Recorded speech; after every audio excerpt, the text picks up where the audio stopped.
The Book of Aquarius by Anonymous. Published by Forgotten Books and narrated by Eric Bailey. This audiobook may be copied and distributed freely. No permission is required. Chapter 1. The Book of Aquarius. The purpose of this book is to release one particular secret, which has been kept hidden for the last 12,000 years. The Philosopher's Stone, Elixir of Life, Fountain of Youth, Ambrosia, Soma, Amrita, Nectar of Immortality. These are different names for the same thing. Throughout history, the secret has been used by a very few to extend their lives hundreds of years in perfect health, with access to unlimited wealth, among many other miraculous properties. Some kept the secret because they understood that the time was not right for the secret to be free for all people. But most kept the secret out of their own jealousy, ignorance, egotism, and corruption. The stone's history and the history of the human race up until this day is a strange story full of secret societies, hooded cloaks, and mystical symbols. Such theatrics are childish and shallow. It's pointless to look for the light in the shadows. The Philosopher's Stone operates and is made by entirely natural and scientific means. Truth is always simple, beautiful, and easy to understand. The Philosopher's Stone is real. You can make it at home. The stone makes old people young, heals all forms of sickness and disease, extends your life, turns any metal into gold, and more, as you will learn. This isn't a myth or a metaphor. It's a fact. Don't judge this book before you've read it. This is not one of those airy-fairy books written in all kinds of mystical language, filling pages with words that make sentences but not sense. This book will make more sense than anything you've ever read before. The age of secrets is over. I'm writing this book in common English. There's no need for mystical language or metaphor. This book contains no hidden meaning or codes. Everything is slated plainly and directly, in the shortest and simplest of words necessary to convey the meaning. Chapter 1 is the introduction. Chapter 2 is the foreword. Chapters 3 through 18 cover the theory of alchemy. Chapters 19 through 30 cover the practical instructions for making the stone. Chapters 31 through 33 cover further information on the stone. Chapters 34 through 49 cover the history of the stone. Chapters 50 and 51 cover some more philosophical topics. Chapter 52 is the alchemist's prophecy. Chapter 53 is the afterword. Chapter 54 is a request for your help in the distribution of this book. Chapter 55 is a list of answers to questions asked since initial release. Chapter 56 is the bibliography. Quote by Samuel Clemens, aka Mark Twain. Truth is stranger than fiction, but it is because fiction is obliged to stick to possibilities. Truth isn't.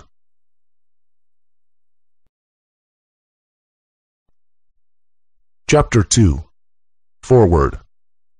Quote from a dialogue by Alexander von Sugden, 16th to 17th century. I am a friend of Socrates and Plato, but still more so of truth. End quote. Give this book to everyone you know. If you have a website, upload it there. If you have a mailing list, mail it to everyone. If you work in the media, report on or publish this book. Translate it into different languages. Do everything you can to get this book to as many people as possible. You can distribute this book in any way. I am not reserving any copyright. This book is public domain and royalty-free. I advise you to print this book, as computers may not be so reliable in the future. Do you know any secrets? Now is the time to release them. Forget any promises you made or vows you took. This is all corruption. If someone makes you promise to jump off a cliff, it doesn't mean you have to. There is no such thing as government, society, company, organization. These are just vague concepts. They are not real. They don't have feelings. People are real. Your loyalty is to people and to nature. Please do not try to find out who I, the author, am. Please do not help anyone else find out who I am. I am giving this book out freely, at great risk to myself, so please appreciate that and don't put me in danger. If you think you know who I am, don't try to contact me about it or ever mention it. Don't talk about me with other people over telephone or email. This book is full of quotes. You can look up the full text of the source of these quotes by searching for any sentence from the quote on Google. Search for it in speech marks. All of the quotes are from sources which are accessible to read for free online.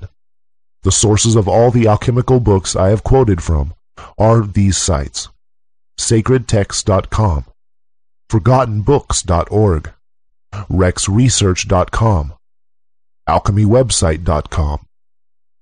The latter three sites include alchemical imagery on their sites or in their books, but unfortunately none of them realize the true significance of alchemy. However, all these sites, and ramsdigital.com, which is not free, have done a great service to the world by publishing alchemical literature on the internet. The key for the below SHA1 hash is a poem I wrote, written in a language which is not necessarily English.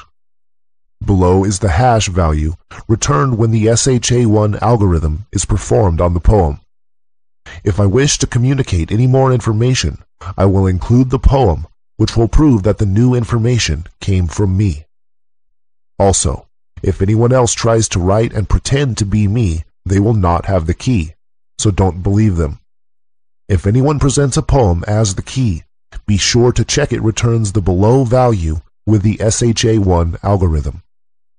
80F0F3F E5D1D64F A1ED32796B92AFF404914EDC.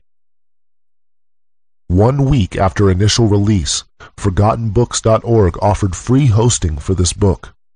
A forum has been set up, so if you wish to ask any questions to me, the author, you can now do so.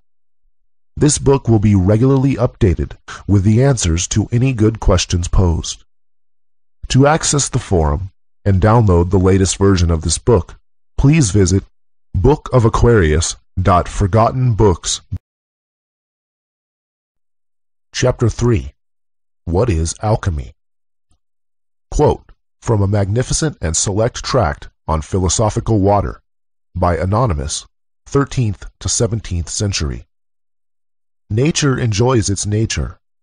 Nature contains nature, improves nature, reduces nature. Nature is superior to nature. End of quote. Alchemy is the art of imitating and accelerating nature. It is a natural art and science. In alchemy, we do not really make anything. All we do is provide a condition for nature to do what nature does. So, the philosopher's stone is not really made by the alchemist. It is made by nature. The alchemist only provides the conditions so that nature can operate effectively and without being disturbed. Quote from The New Chemical Light by Michael Sindavogius, 17th century. Many sages, scholars, and learned men have in all ages, and according to Hermes, even so early as the days before the flood, written much concerning the preparation of the philosopher's stone.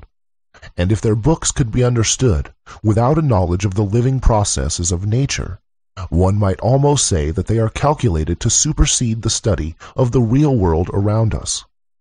But though they never departed from the simple ways of nature, they have something to teach us, which we, in these more sophisticated times, still need to learn, because we have applied ourselves to what are regarded as the more advanced branches of knowledge, and despise the study of so simple a thing as natural generation. Hence we pay more heed to impossible things than to those objects which are broadly exhibited before our very eyes. We excel more in subtle speculations than in a sober study of nature, and of the meaning of the sages. It is one of the most remarkable features of human nature that we neglect those things which seem familiar, and are eager for new and strange information. The workman who has attained the highest degree of excellence in his art neglects it, and applies himself to something else, or else abuses his knowledge. Our longing for an increase of knowledge urges us ever onward towards some final goal, in which we imagine that we shall find full rest and satisfaction. Nature, then, is one true, simple, self-contained, created by God, and informed with a certain universal spirit. Its end and origin are God. Its unity is also found in God, because God made all things. Nature is the one source of all things, nor is anything in the world outside nature or contrary to nature. If art would produce any solid and permanent effect, it must follow in the footsteps of nature, and be guided by her methods. It must trust itself to the guidance of nature as far as nature will lead, and go beyond her by still adhering to her rules. Now, in our art, you should closely imitate these natural processes. There should be the central heat, the change of the water into air, the driving upward of the air, its diffusion through the pores of the earth, its reappearance as condensed but volatilized water. Quote from The New Pearl of Great Price by Peter Bonus, 1338 A.D.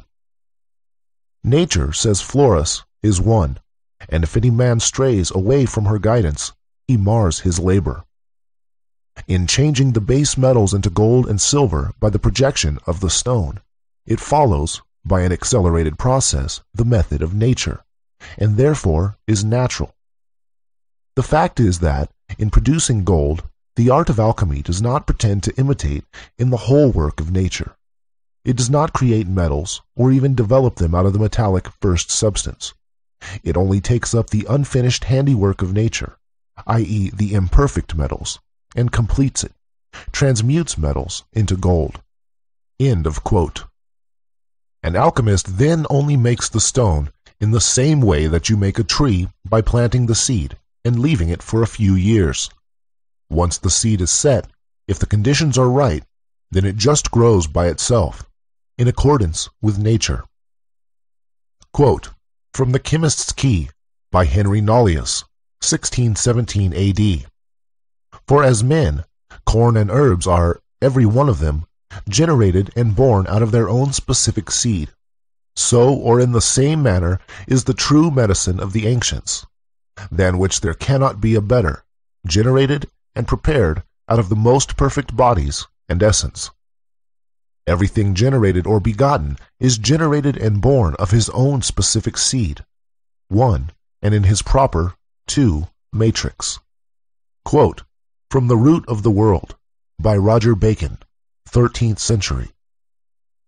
There is no true generation, but of things agreeing in nature, so that things be not made but according to their natures.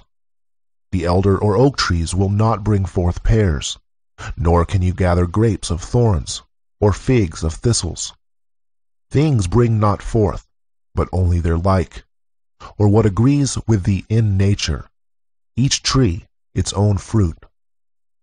Thus the wise man does that by art in a short time, which nature cannot perform in less than the revolution of 1,000 years.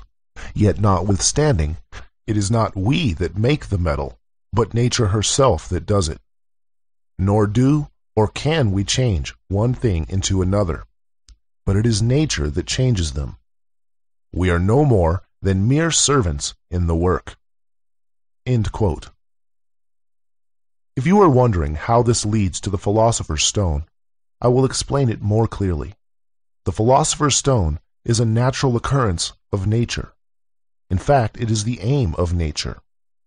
Therefore, if you can find a substance which is very pure and infused with life energy, then put it under protected conditions, which are advantageous for its natural development. You will allow nature to take its course in an accelerated manner. When this is complete, nature will have made for you the Philosopher's Stone. It's very simple and entirely natural, which is the biggest part of the secret. I will explain again in another way. The Philosopher's Stone is the name of the thing that you get when nature has finished doing what it does all day long. The earth and the entire universe is going through this process. If, however, you find a substance already quite well matured by nature, clean it up, then put it into a closed system or microcosm, nature will finish this thing long before it finishes everything else. So, you get the result of nature earlier and can enjoy all its wonderful properties, while the rest of the world is still in shit. Quote, from The Glory of the World, or Table of Paradise, by Anonymous, 1526 AD. The chemical development of our substance is internal and caused by the operation of nature. Our wise teacher Plato says, every husbandman who sows good seed first chooses a fertile field, plows and manures it well, and weeds it of all tares. He also takes care that his own grain is free from every foreign admixture. When he has committed the seed to the ground, he needs moisture, or rain, to decompose the grain, and to raise it to new life. He also requires fire, that is, the warmth of the sun, to bring it to maturity. The needs of our art are of an analogous nature. First, you must prepare your seed, i.e., cleanse your matter from all impurity, by a method which you will find set forth at length in the dicta of the sages, which I will subjoin to this treatise. Then you must have good soil in which to sow your mercury and sun. This earth must first be weeded of all foreign elements, if it is to yield a good crop. Quote, Man, the best and most perfect of God's creatures, by Benedictus Figulus, 1607 A.D. For of this composition, combining as it does the virtues of all things, there may truly be said that in one drop the whole world is present. Quote, Book of the Chemical Art, by Marsilius Ficinus, 15th century.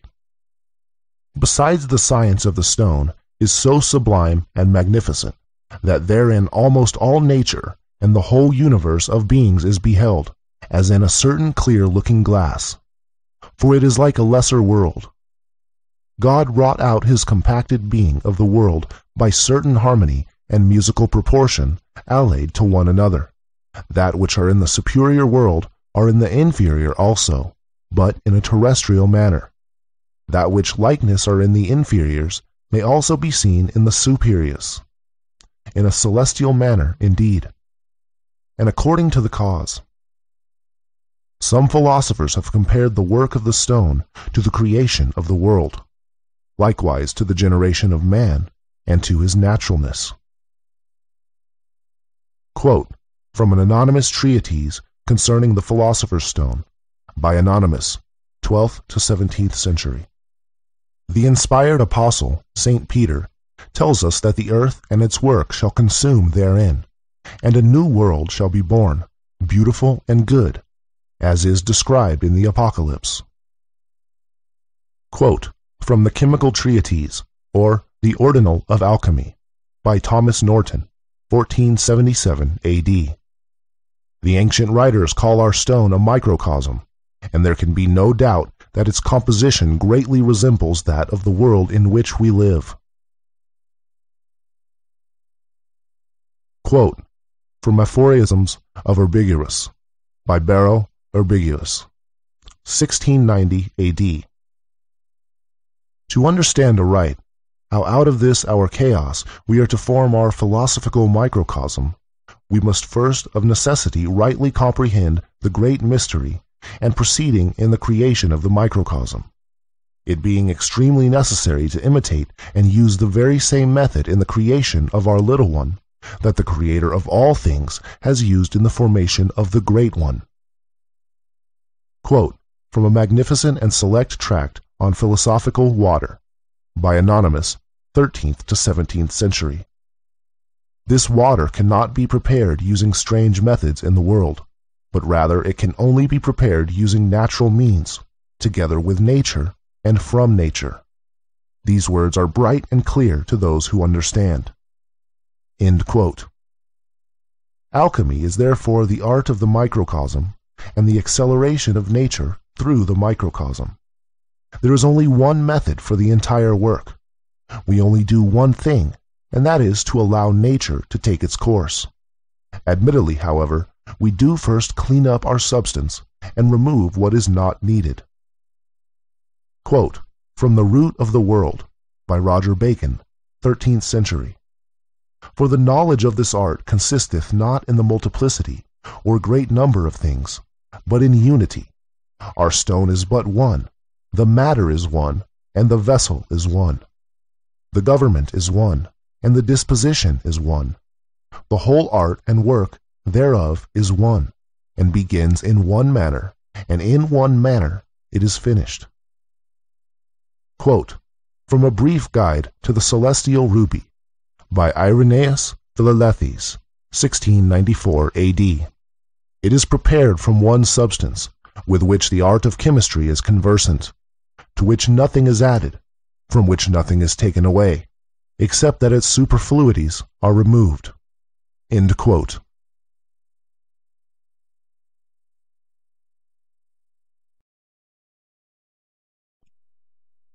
Chapter 4. How does it work?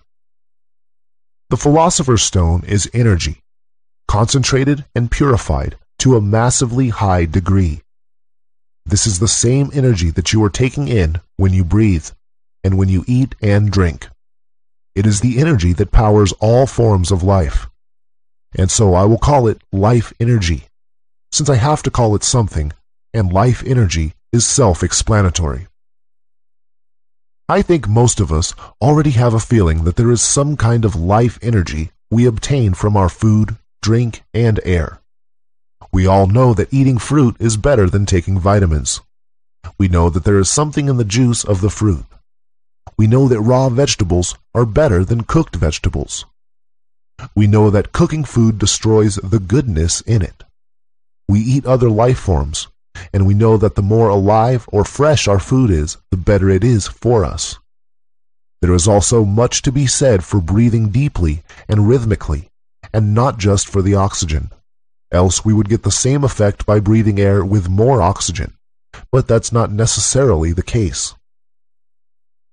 Quote from On the Gold Medicine and on the Yellow and the White, by Ko Hung, 4th century, Chinese. Although the proper method of breathing and directing the movements of the qi, ethereal essence, of the body, and the eating of the vegetable medicine may extend people's life, yet they will not keep people from death.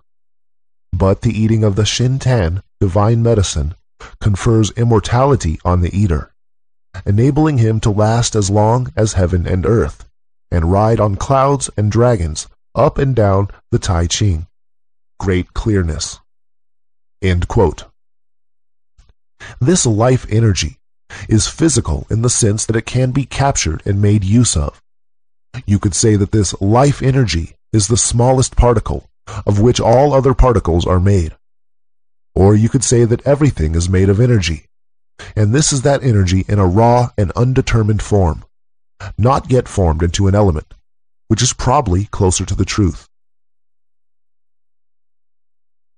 Quote from Shi Hing Ling, disciple of Chang Pao Tuong, and Sai Tung Kuang, disciple of Shai Sling Ling, 11th to 13th century, Chinese. Things in the universe are all produced from the single qi, ethereal essence, which embodies both the will of the clear sky and the will of the clouded earth. When bamboo ware is broken, bamboo is needed for repairing. When a man's energy wears out, lead is required for re-strengthening. Think the matter over. The medicine may be found directly in front of your eyes. The trouble is that the common people cannot perceive it. Quote from The New Chemical Light by Michael Sendivogius, 17th century. Man is made of earth and lives through air, for air contains the hidden food of life, of which the invisible spirit, when congealed, is better than the whole world. Quote from Book of the Chemical Art by Marsilius Ficinus, 15th century. The stone which the philosophers do seek is an invisible and impalpable spirit. The stone also is in everything, that is, nature is in everything. And because nature has in itself all names, and nature is all the world, therefore the stone has many names and is said to be in everything, although one is nearer than another. Quote from A Golden and Blessed Casket of Nature's Marvels by Benedictus Figulus, 1607 A.D.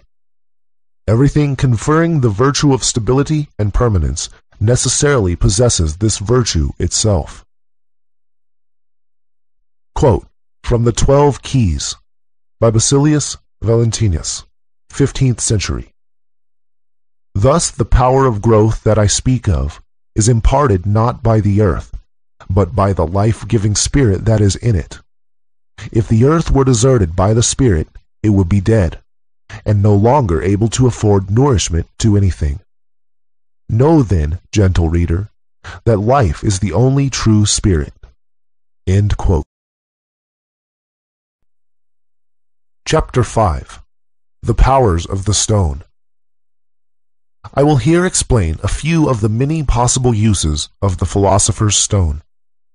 The possibilities for its use are vast and beyond the imagination of a regular person. However, I will outline the traditional uses. There are two forms of the philosopher's stone: the white stone and the red stone. The white stone transmutes any metal into silver.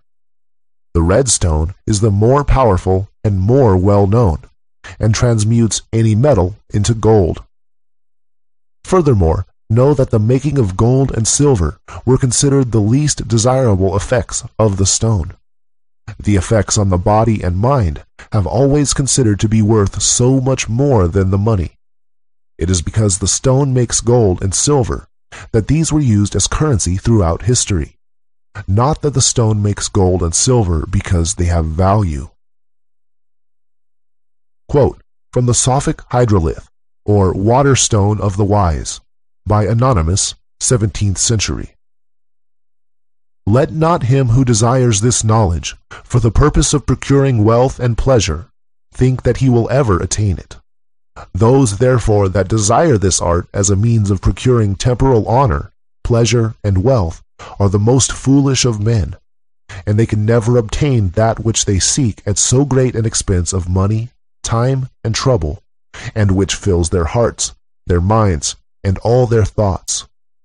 For this reason the sages have expressed a profound contempt for worldly wealth, not as though it were in itself a bad thing, seeing that it is highly commended in Holy Scripture as an excellent gift of God, but because of its vile abuse.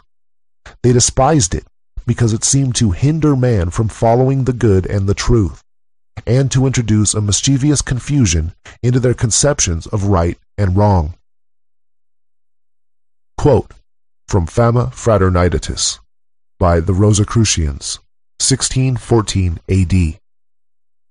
But now, concerning, and chiefly in this our age, the ungodly and accursed gold-making, which hath gotten so much the upper hand, whereby under colour of it many nunnagates and roguish people do use the great villainies, and cozen and abuse the credit, which is given them.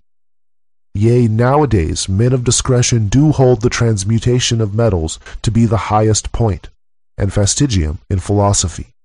This is all their intent and desire, and that God would be most esteemed by them and honored, which could make great store of gold and in abundance, the which with unpremeditated prayers they hope to attain the all-knowing God, and searcher of all hearts. We therefore do by these presents publicly testify that the true philosophers are far of another mind, esteeming little the making of gold, which is but a paragon. For besides that, they have 1,000 better things. End quote. If you do not yet understand how and why the stone works, what the active principle is, then this will all sound unbelievable. But once you understand that the stone is simply a concentrated and highly developed form of energy, which is the true nourishment of all things that grow, animals, plants, minerals, etc., then you will not only understand how the stone can perform such miracles, but also be able to think up further uses. I will begin with a long quote, which sums up the traditional uses quite well. Then I will continue with a list of uses mentioned in the alchemical literature. Quote, from the Book of the Revelation of Hermes, by Theophrastus Paracelsus, 16th century. In its first state, it appears as an impure earthly body, full of imperfections. It then has an earthly nature, healing all sickness and wounds in the bowels of man, producing good and consuming proud flesh, expelling all stench, and healing generally, inwardly and outwardly. In its second nature, it appears as a watery body, somewhat more beautiful than before, because, although still having its corruptions, its virtue is greater. It is much nearer the truth, and more effective in works. In this form it cures cold and hot fevers, and is a specific against poisons, which it drives from the heart and lungs, healing the same when injured or wounded, purifying the blood, and, taken 3 times a day, is of great comfort in all diseases. But in its third nature, it appears as an aerial body, of an oily nature, almost freed from all imperfections, in which form it does many wondrous works, producing beauty and strength of body, and a small quantity being taken in the food, preventing melancholy, and heating of the gall, increasing the quantity of the blood and seed, so that frequent bleeding becomes necessary.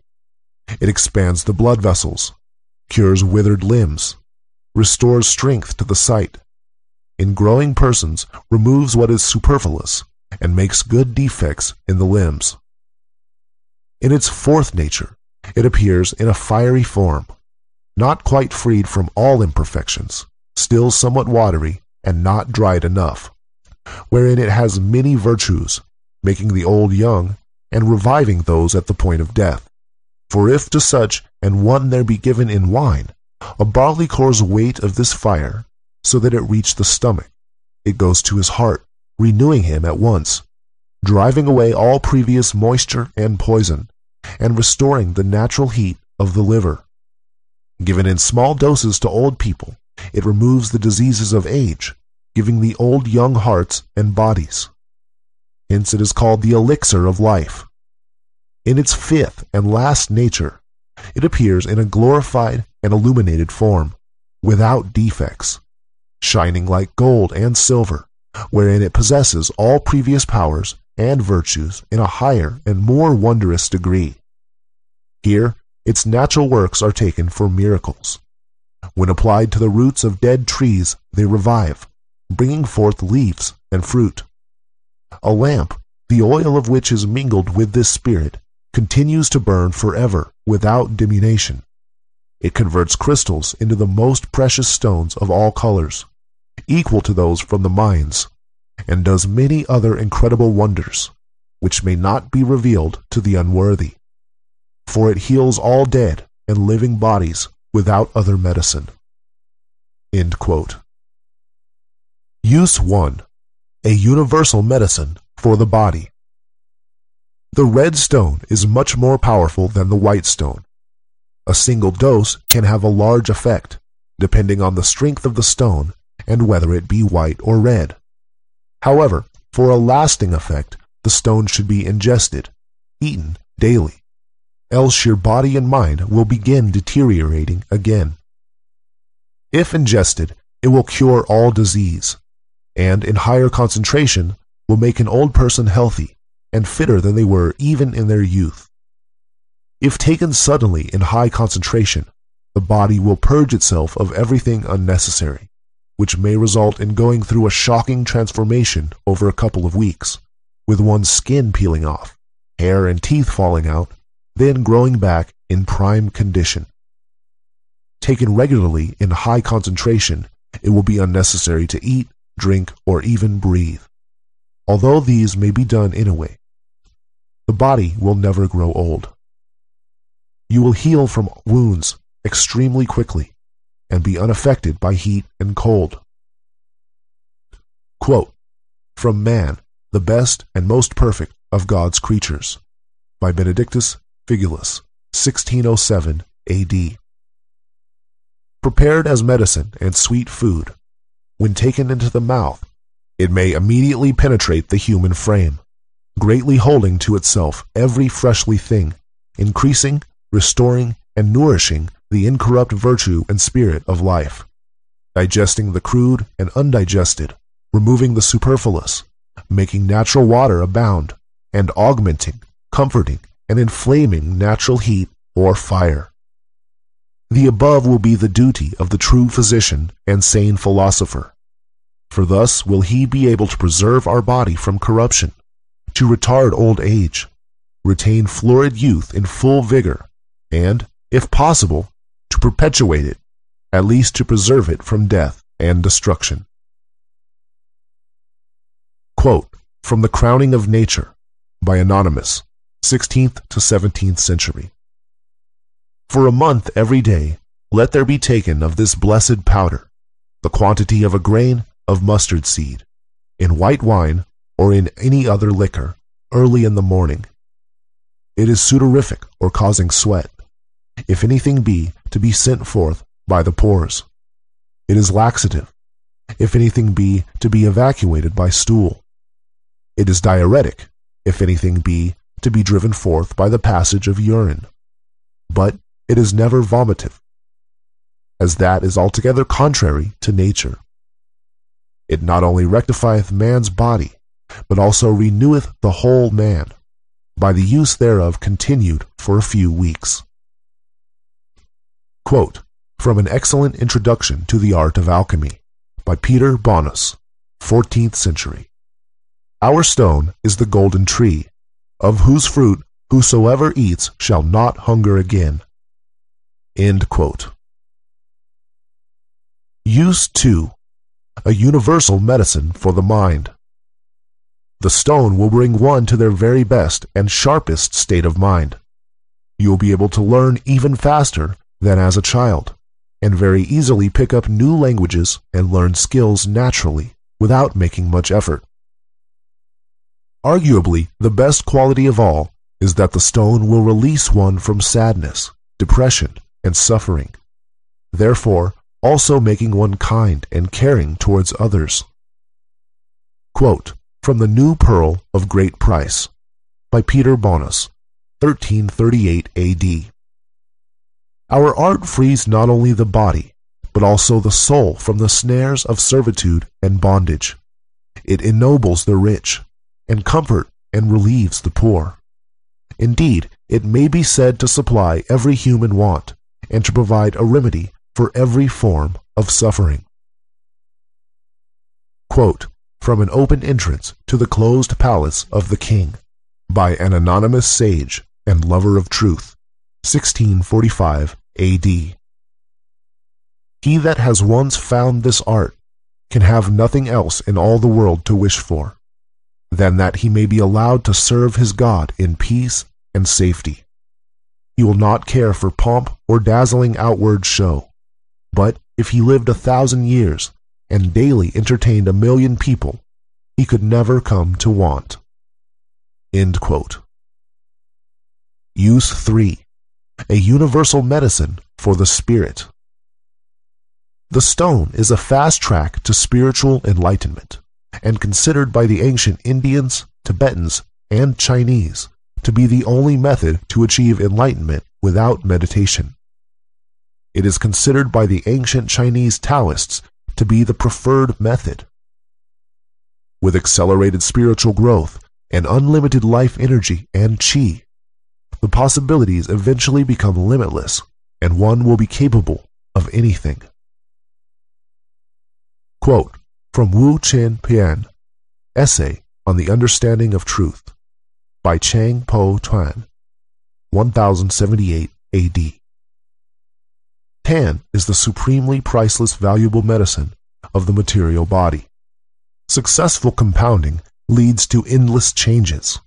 It makes it possible for one to ascend, to meet the Chen Sung, true men, and further to solve the problem of Wu Sheng, non-living, by its skillful use.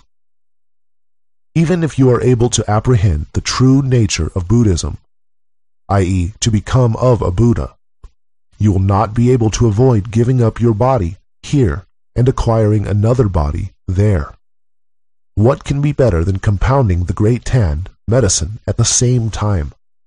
Then you can overcome Wu Tu, no leak, to become a Chen Chen, true man, Xian. The doors of Xuan and Pian are seldom known by the people. They are really not the nose and the mouth, as some persons think. Even if you practice breathing for years, how can you make the golden Wu, crow, capture the Tuo, rabbit? Quote, on the gold medicine and on the yellow and the white, by Ko Hong, 4th century. Whoever eats any of the medicines may rise on high, or stay in this world according to his desire. End quote. Use 4. A universal medicine for plants. The stone will cause plants to grow extremely quickly and healthily, and in any condition. Use 5. A universal medicine for metals. The stone allows any metal to be transmuted into silver with the white stone, or gold with the red stone. It is also possible to transmute gold back into the lesser metals. Quote from The Chemist's Key, by Henry Nollius, 1617 AD. This matter, after having received perfect whiteness, perfect redness, and fixation, tinges all imperfect metals into the best silver and gold. Quote from The Sulfic Hydrolith, or Water Stone of the Wise, by Anonymous, 17th century. The purer the metals are, and the greater their affinity to our substance, the more easily are they received by the tincture, and the more perfect and rapid is the process of regeneration. For the transformation consists in all that is impure and unsuitable being purged off, and rejected like dross. In the same manner, flawed stones can be transmuted into precious diamonds, and common crystal can be so tinged to become equal to the most precious stones. Moreover, many other things may be done with the tincture which must not be revealed to the wicked world. These virtues of the stone, and others of a like kind, are looked upon as the least important by the sages, and by all Christians on whom God has bestowed this most precious gift. Such men think them vile indeed when compared with the knowledge of God and of his works, which is afforded by the stone. Quote from The New Pearl of Great Price, by Peter Bonus, 1338 AD. He, Raymond, was also the first to discover the method of evolving precious stones out of the metallic principles. Nay, he was able not only to change lead into gold, but he transmuted gold into lead, and thus turned back the course of nature. Quote from A Golden and Blessed Casket of Nature's Marvels, by Benedictus Figulus, 1607 AD. Every mercury of metals and minerals may, by successive stages, be raised through the qualities of all other mercuries to the excellence of the solar body, and thence also be reduced to the degree and virtue of any metallic body one may choose. End quote. Use 6. A universal medicine for minerals. The stone can be used to grow and develop precious stones and diamonds. Quote from an explanation of the natural philosopher's tincture of Paracelsus, by Alexander von Suchten, 16th century. Our stone matures all immature precious stones and brings them to their highest perfection. End quote. Use 7. Malleable glass. The stone can be used to make glass malleable. That is, so you can beat it into shape without it shattering. Quote from a very brief tract concerning the philosophical stone, by an unknown German sage, 15th to 17th century. Our substance is a body containing spirit, which makes glass malleable and turns crystals into carbuncles. End quote. Use 8. Unlimited energy. Traditionally, lamps can be made with a stone which burn forever, or at least for thousands of years. Therefore, it can also be used to generate an almost unlimited amount of electricity and be used as a power source. I will cover ever-burning lamps in more detail in a later chapter. The stone certainly has some interesting properties, which could make sci-fi technologies possible. Quote from an explanation of the natural philosopher's tincture, or Paracelsus, by Alexander von Suchten, 16th century. Everlasting fire, of which many alchemists boast, the fire used aforetime by the Jews for their burnt offerings, which burnt continually without becoming extinguished, which also was hidden by the prophet Jeremiah before the first destruction of Jerusalem, and afterwards was discovered by Ezra. End quote. Use 9. Creation of life. The stone can be used to grow humans or animals outside of the womb, or create clones. It is possible to make them giants or dwarf them. It is also possible to create hybrids or new species out of different animals, or even animals and humans. This will be covered in more detail in a later chapter. Quote from The New Atlantis, by Francis Bacon, 1627 AD, wherein we find many strange effects, as continuing life in them, though diverse parts, which you account vital, be perished and taken forth, resuscitating of some that seem dead in appearance, and the like. We try also all poisons, and other medicines upon them, as well of chirurgy, as physic. By art likewise we make them greater or smaller than their kind is, and contrariwise dwarf them and stay their growth. We make them more fruitful and bearing than their kind is, and contrariwise barren and not generative. Also, we make them differ in color, shape, activity, many ways. We find means to make commixtures and copulations of diverse kinds, which have produced many new kinds, and them not barren, as the general opinion is. End quote.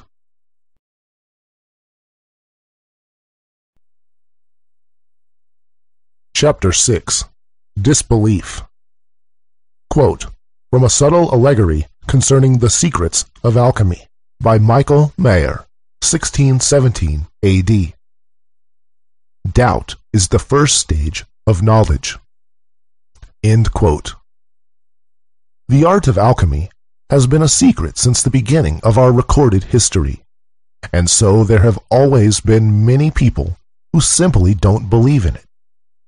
This is of course made worse by the obscure way in which the alchemical books are written, and the fact that the alchemists have wanted to remain hidden, and so never openly revealed themselves or their works to the world. This book is the first exception in probably 12,000 years. Disbelief stems from not understanding, ignorance. Anything which is not true cannot be understood. That is, it does not make sense. All true things must make sense. All true things must be in accordance with what we know about nature and the universe. That is to say, that they are natural. Nothing true can be unnatural, because nature is everything, and so nothing is outside of nature. Things that cannot be understood do not exist. They are lies, and therefore against nature. All things that exist are in accordance with nature, so all things that are true are in accordance with nature. The art of alchemy is only the imitation and acceleration of nature, so it is not possible to say that alchemy is untrue under this definition.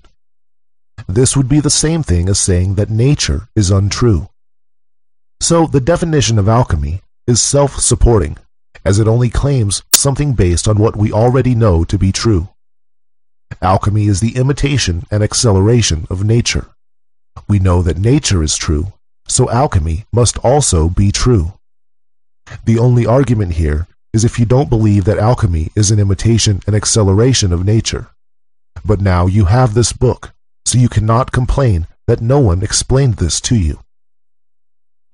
Any truth must be in accordance with nature, understandable, logical, and it must make sense. If you believe something that does not fit this category, then your belief is only ignorance. All true things are understandable. You may still object to the concept that nature, i.e. alchemy, can produce a stone capable of the powers described in the previous chapter. The explanation of why this is the case is so simple that it is difficult to explain, as it is obvious, and who can explain something to someone who fails to see what is directly in front of their eyes on a daily basis? It is nature that is the force which operates on this universe. It created us. We are here. We are alive. Nature already created all the gold in the world. How can one accept the ability of nature to create life and then dismiss the ability to prolong it? How can one accept the ability of nature to make gold and then dismiss this in the same sentence? We know that nature creates life. We know that nature creates gold. Alchemy is the imitation and acceleration of nature, so these things can be achieved with the art of alchemy. To summarize, if nature can give life, we can give life. If nature can make gold, we can make gold. Nature does it every day, so who are you to say it is impossible when it is before your very eyes? There are people who can read this book and not understand it, but the reason for this is not that what is written here is too complicated for these people, but that it is too simple for these people. The disbelievers are so inflated with their own egotistic vanity that they are unable to see truth, even when it walks right up to them and slaps them across the face.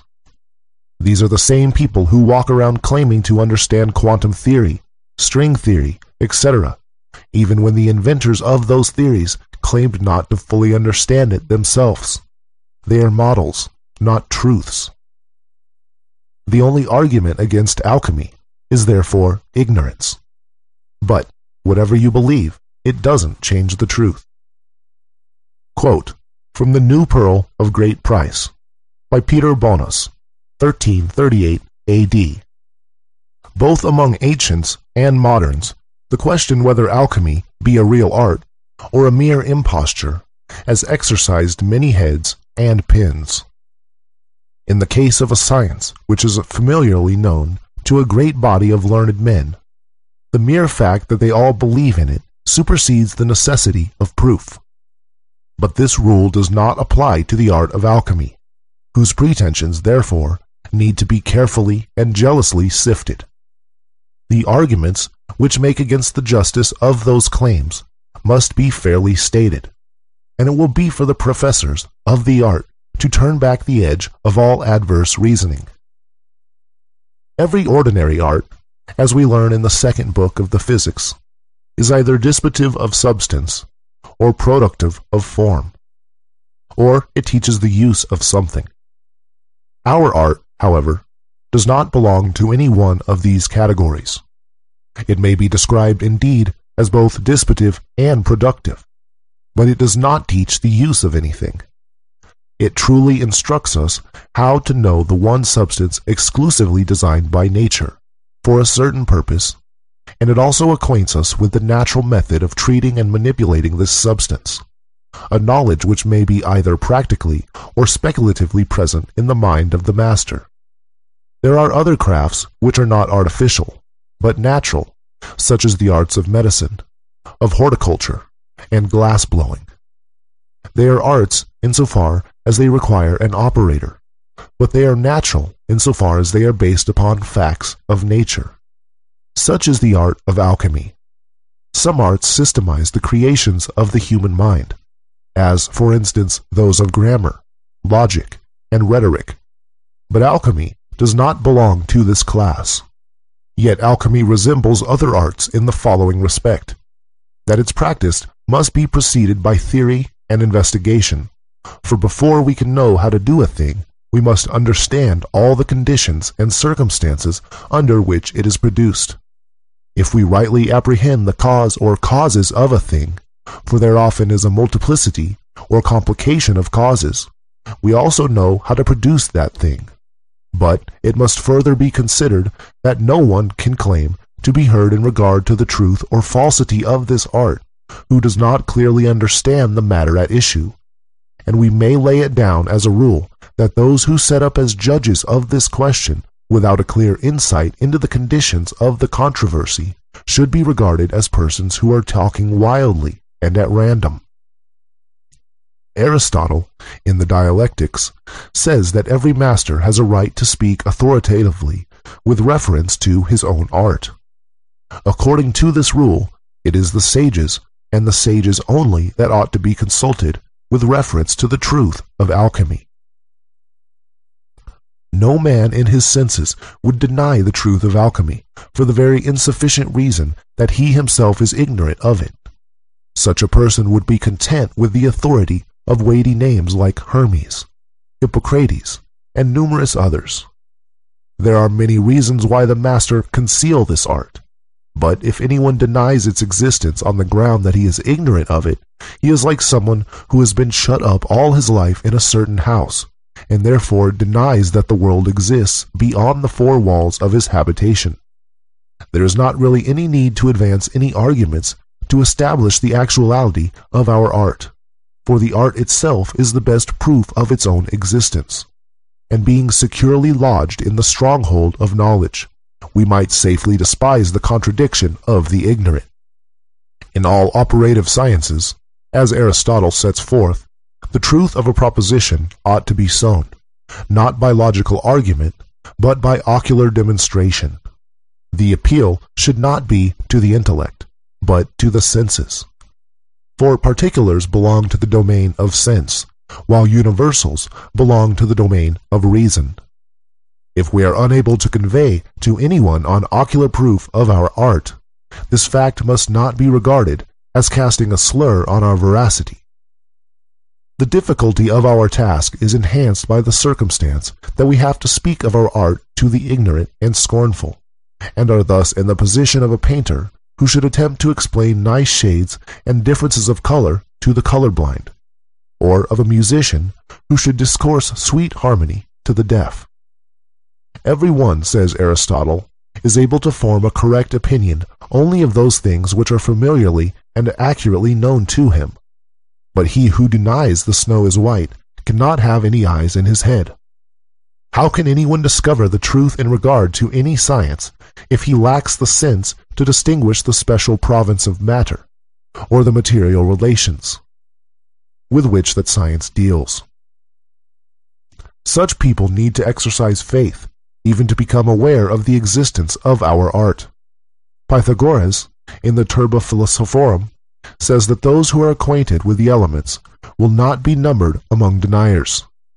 A doctor who desires to prove that a certain medicine will produce a certain effect in a diseased condition of the human body must substantiate his position by practical experiment. For instance, someone suffers from a superabundance of red color in the veins of the stomach and liver, and I say that the cure is an evacuation after digestion.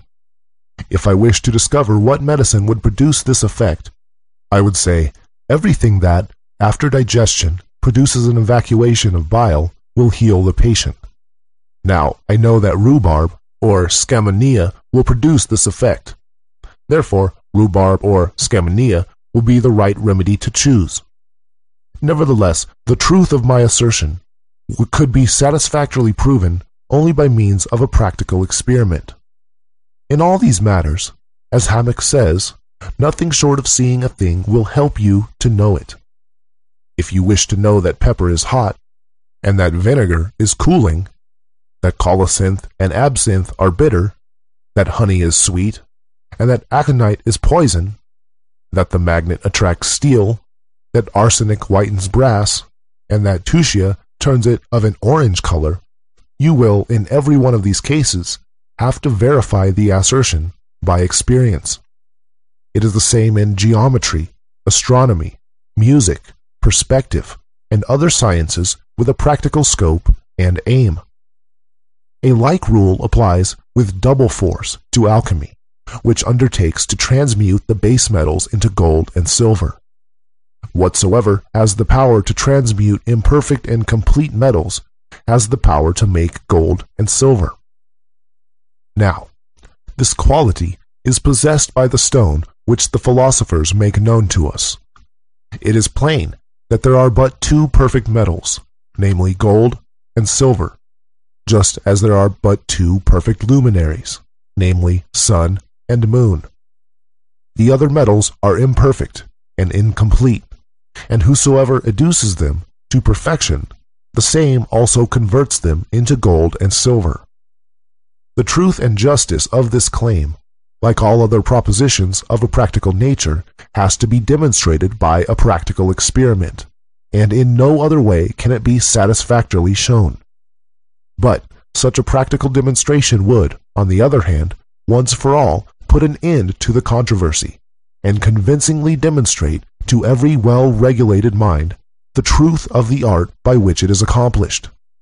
Find our art, says Galen, and you will have proved its reality, which is performed not by the first principles of the art, but by its operations. It is absurd to prove the existence of nature, or to argue the possibility of what is known. Those who are ignorant of any science are like the spectators who can distinguish neither the persons nor their gestures on the stage.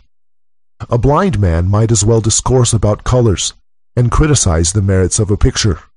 A deaf man might as well set up as a judge of some musical composition as an uninformed person presume to deliver judgment on the claims of the art of alchemy.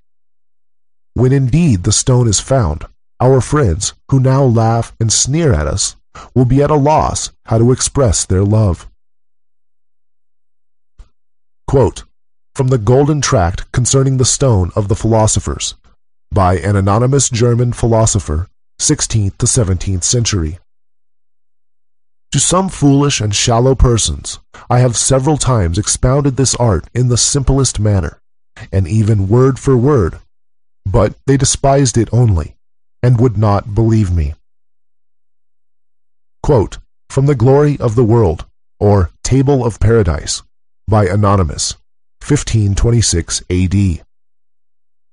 For the matter is only one thing, and would remain one thing, though 100,000 books had been written about it, because this art is so great a treasure that the whole world would not be a sufficient compensation for it.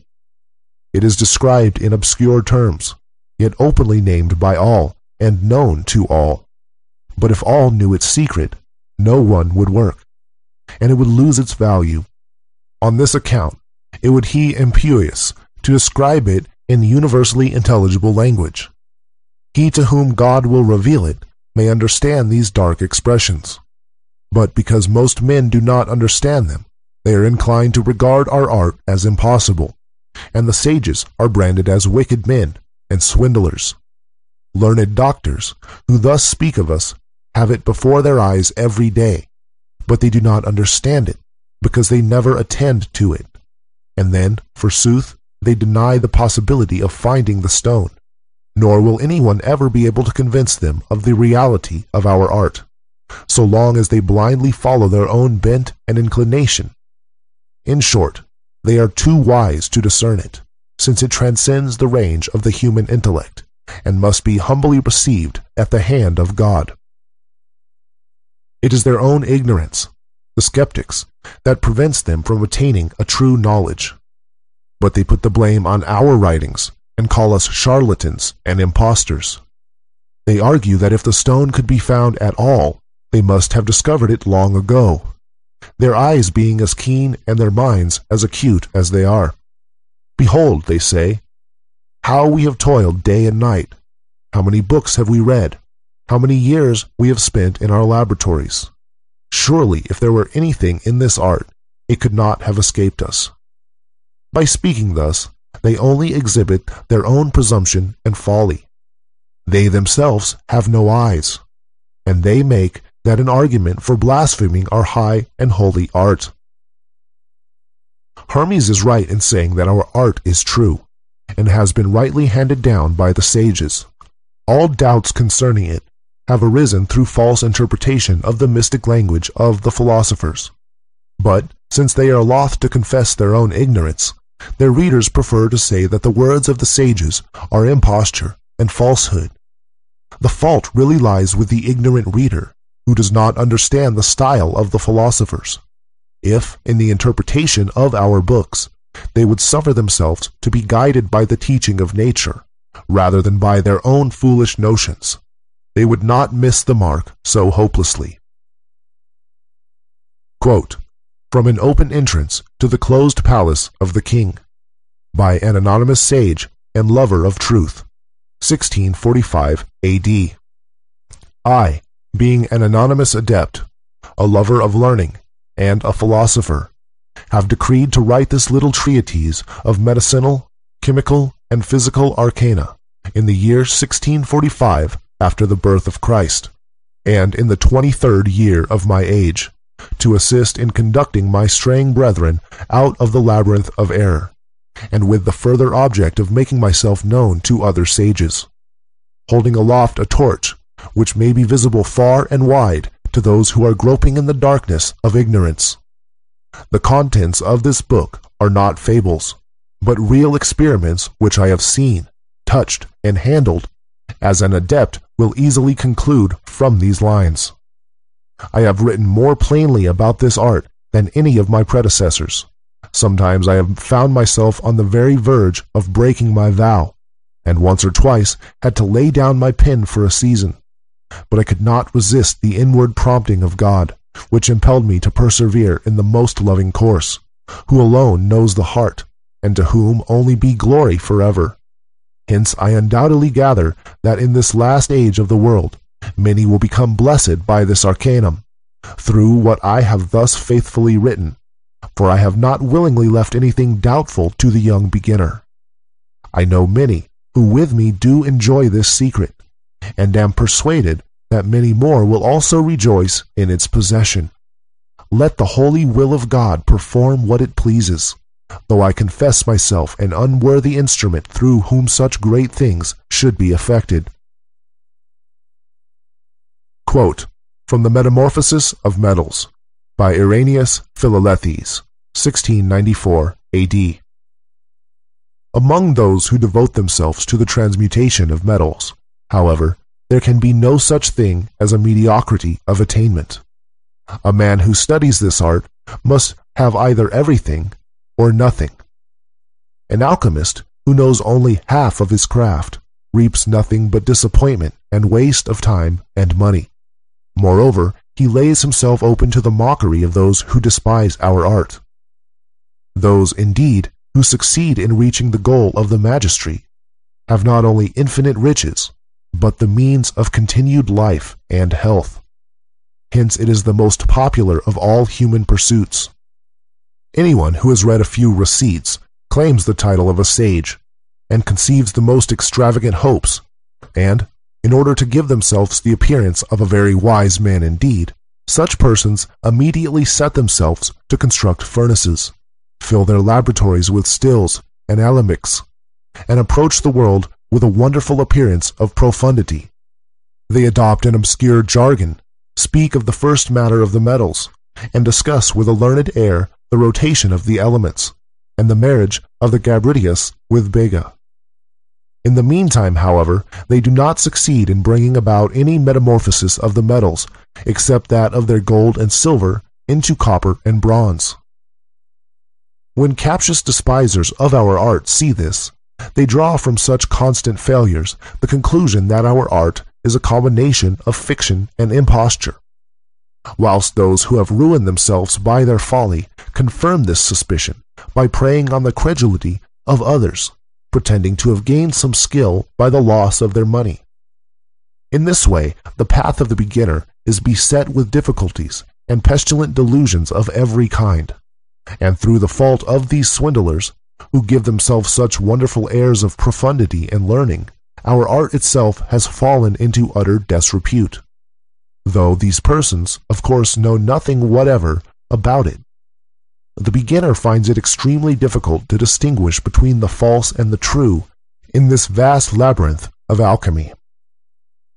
It is possible, indeed, that some dull person may allege in refutation of our reasoning his inability to accomplish those chemical transformations on which it is based. But such operators would be vindicating too great an honor for their ignorance if they claimed to advance it as an argument against the truth of our art. They must not make their own little understandings the standard of measure of the possibilities of nature.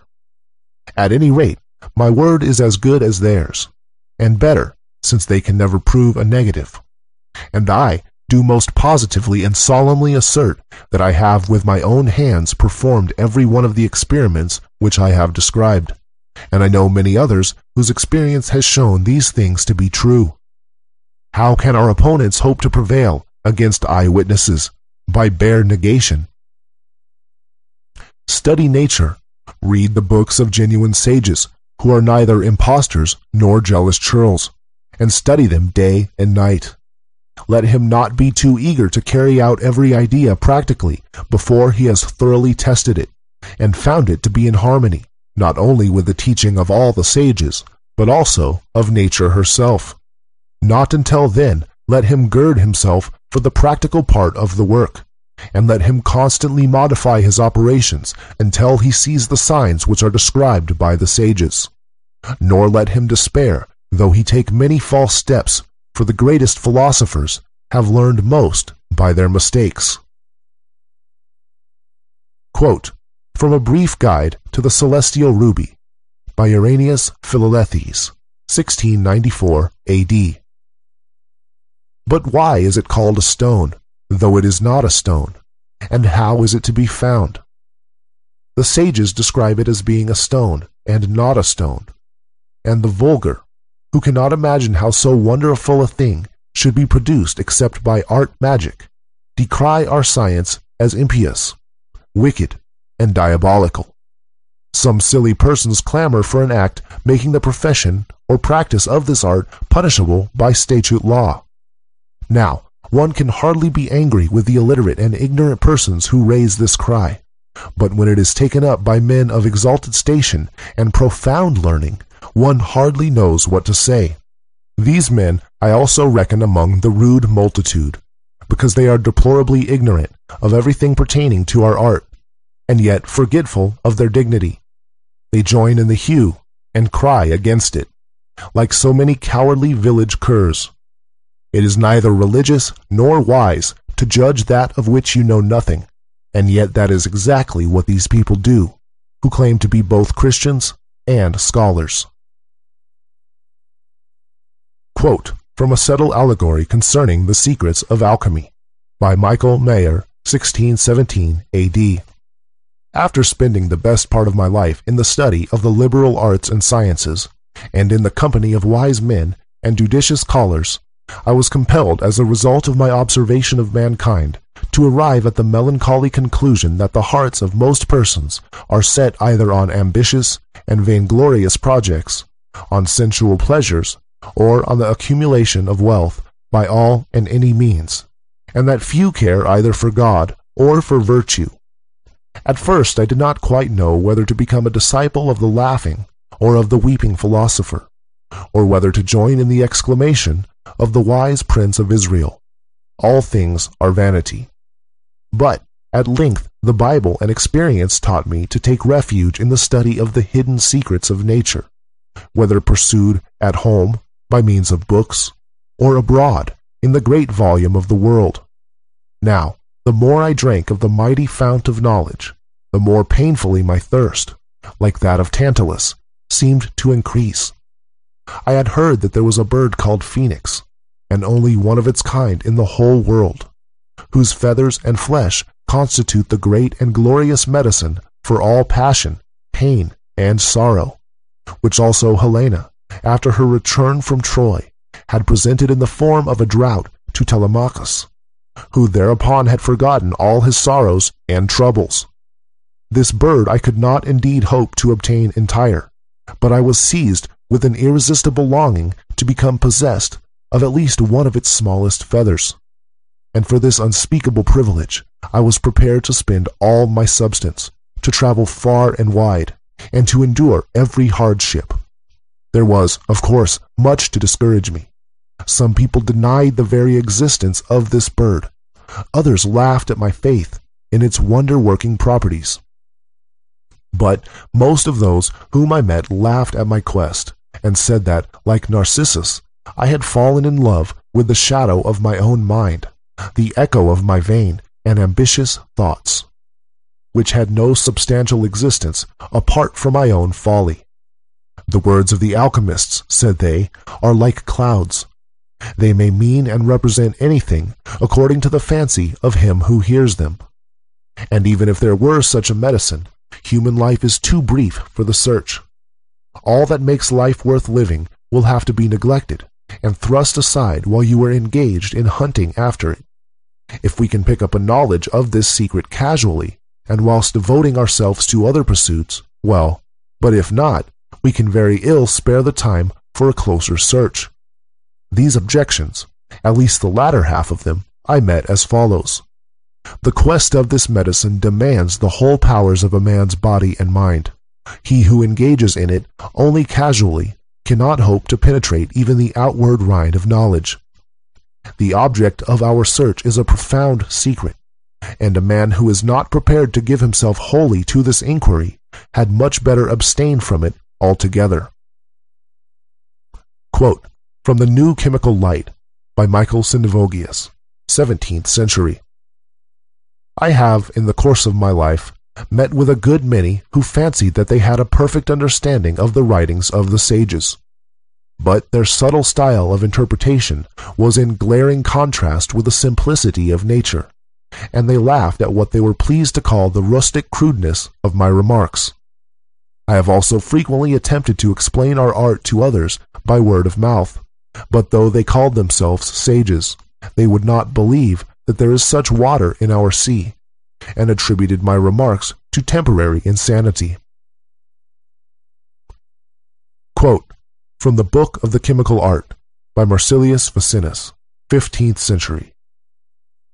And because the philosophers had so obscurely set forth this science in strange involvings of words and shadows of figures, the stone of the philosophers was doubted by a very many men.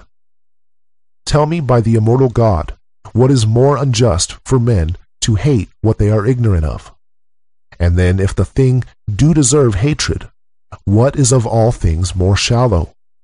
What more abject? Or what greater madness and potage is there than to condemn that science in which you have concerned yourself just nothing at?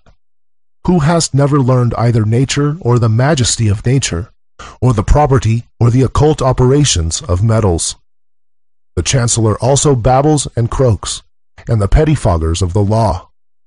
The greatest haters of philosophy, who with the hammer of a venal tongue coin themselves money out of the tears of the miserable, who, shipping over the most sacred of laws, have by the intricacies of their expositions persecuted all the world with their frauds. But why do I go after jeers and satyrs? Let these crabbed fellows and their followers remain perpetually in their opinion, who know nothing. Which is honest, which is pleasant, which is delightful, which lastly is anything elevated above a vulgar doctrine, and who have attained at nothing glorious and famous, but perhaps at some plebeian business from the black sons of Cadamus. But to which purpose are these? I have made the choice of this stone of the philosophers familiar to me, and I very often call it the only Minerva, and the greatest pearl of all occult philosophy, or of magic, not indeed of the superstitious, but of the natural. Yet it seems in the opinion of the unlearned to degenerate far from a better study, which is decreed and ordained by the divine will. Quote from Golden Calf by John Frederick Helvetius, 17th century. Permit me to transcribe a passage from the works of Helmontius, Arbor Vitae, folio 630. I cannot but believe that there is such a thing as a gold and silver making stone. At the same time, I cannot shut my eyes to the fact that hundreds of painstaking alchemists are daily being led astray by impostors or ignorant professors of the spagyric art. For this reason, I shall not be astonished if, immediately upon perusing my book, multitudes of these deluded victims start up and contradict the assertion which I have made in regard to the truth of this art. One of these gentry denounces alchemy as a work of the devil. Another describes it as sheer nonsense and humbug. A third admits the possibility of transmuting metals into gold, but maintains that the whole process costs more money than it's worth. But I do not wonder at these opinions. It is a hackneyed straying of human nature that we gape at these things whose purpose we do not understand, but we investigate things pleasurable to know. The sages should therefore remember the words of Seneca, De Moribus. You are not yet blessed if the multitude does not laugh at you, but I do not care whether they believe or contradict my teaching about the transmutation of metals. I rest calmly satisfied in the knowledge that I have seen it with my own eyes, and performed it with my own hands. Even in our degenerate age, these wonders are still possible. Even now the medicine is prepared, which is worth 20 tons of gold, nay, more, for it has virtue to bestow that which all the gold of the world cannot buy, viz. Health. Blessed is that physician who knows our soothing medicinal potion of mercury, the great panacea of death and disease. But God does not reveal this glorious knowledge to all men indiscriminately, and some men are so obtuse, with a judicial blindness, that they wonder at the activity of the simplest forces of nature, as, for instance, the attractive power with which the magnet exercises upon the steel. But, whether they believe it or not, there is a corresponding magnetic force in gold which attracts mercury, in silver which attracts copper, and so with all other metals, minerals, stones, herbs, plants, etc. We must not be surprised at this persistent opposition to truth. The light of the sun pains the eyes of owls. Belief or unbelief could not make any difference to the truth of our art, just as a magnet would go on attracting steel and rendering it magnetic by such contact, even if you did not credit it. Quote from On the Gold Medicine and on the Yellow and the White by Ko Hung, 4th century, Chinese. Of the numerous things in the world, the art and the Tao are the most difficult to comprehend. How then can people of ordinary endowment pass the judgment that there cannot possibly be a way to immortality? If one harbors doubts about the Tao merely because of popular disbelief, then he is assuming the mass to be wise people. How numerous then will the wise ones in this world be? Furthermore, those who understand the Tao and work for its attainment, are they not the most stupid, even more stupid than the common people? Many fear to attempt to seek for immortality, lest they should fail and expose themselves to ridicule, as victims of folly and deception. But, supposing that the common people are not infallible, and that their idea about the Tao is one mistake that they make among 10,000 sound judgments, will not those who have laughed be laughed at by the ones who succeed despite discouragement and ridicule? Even the sun and moon cannot shine on everything. How can the people's mind be so omniscient as to be entirely trustworthy? Quote from On the Philosopher's Stone by Anonymous, 12th to 17th century. Because many have written of the Philosopher's Stone without any knowledge of the art, and the few books extant written by our learned predecessors and true masters hereupon, are either lost or concealed in the collections of such, however despised, as are lovers and seekers of natural secrets. We have taken a resolution to communicate our knowledge in this matter, to the intent that those who are convinced the philosophical work is no fiction, but grounded in the possibility of nature, may be faithfully directed in their studies, and have an undoubted criterion to distinguish between such authors as are genuine sons of science, and those who are spurious, as written by hearsay only. So bewildered is human ingenuity, when it leaves the beaten track of truth and nature to entangle itself in a multiplicity of fine-spun inventions. The searcher of nature will rejoice greatly in this discovery, as grounded in reason and sound philosophy, but to fools it would be in vain, should even wisdom herself cry out in the streets. Wherefore, leaving such persons to hug themselves in their own imaginary importance, we shall go on. Chapter 7. Interpretations. Quote, from a golden and blessed casket of nature's marvels, by Benedictus Figulus, 1607 A.D. Art has no haters but the ignorant. End quote. The alchemical writings are obscure and often misinterpreted. Since the writings are so obscure, it's a perfect discipline for someone who wants to look more important than they are to pretend to understand. As long as no one else understands it either, then they can safely go on misleading people and pretending to be important and mystical. I want to make it clear that there is only one correct interpretation. I will discuss some common alternative interpretations and misunderstandings in this chapter. The modern popular opinion is that alchemy is a spiritual discipline. This idea arose in the 19th and early 20th centuries, along with the theosophical movement and occult revival. The reason for its popularity was simply because it was a way for people who don't understand the obscure terms to pretend that they do understand them. These people proceeded to write books themselves on spiritual alchemy, which are mere folly. Quote, from On the Edge of the Future, by Jeffrey John Kripal and Glenn W. Schuck, 2005. The spiritual interpretation of alchemy that was made famous by Jung in fact reflects religious convictions typical of 19th century occultism and is not supported by the antique and medieval alchemical sources. End quote. Spiritual alchemy only became believable when the philosopher's stone was no longer believed in. Prior to the 19th century, no single person ever wrote anything about alchemy being spiritual. This only started when alchemy fell into disrepute. It was clear to many self-styled philosophers in the 19th century that alchemy had been praised and studied by so many great minds throughout history. The only way to explain this was to 1. Either admit that they were not wise enough to work out how to make the stone, or 2. Pretend that they were wise enough by inventing an alternative interpretation.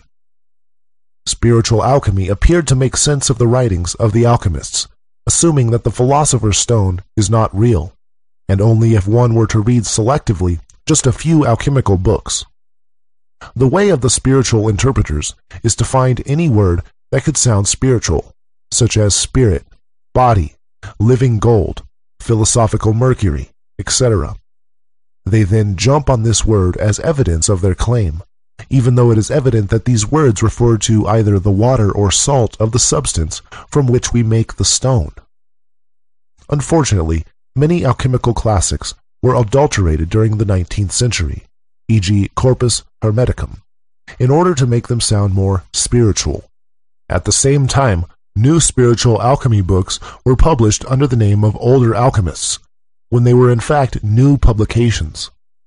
Although it is easy to tell the cultural origin of the books by the style of writing, these books continue to fool people and are used as sources to support the spiritual interpretation.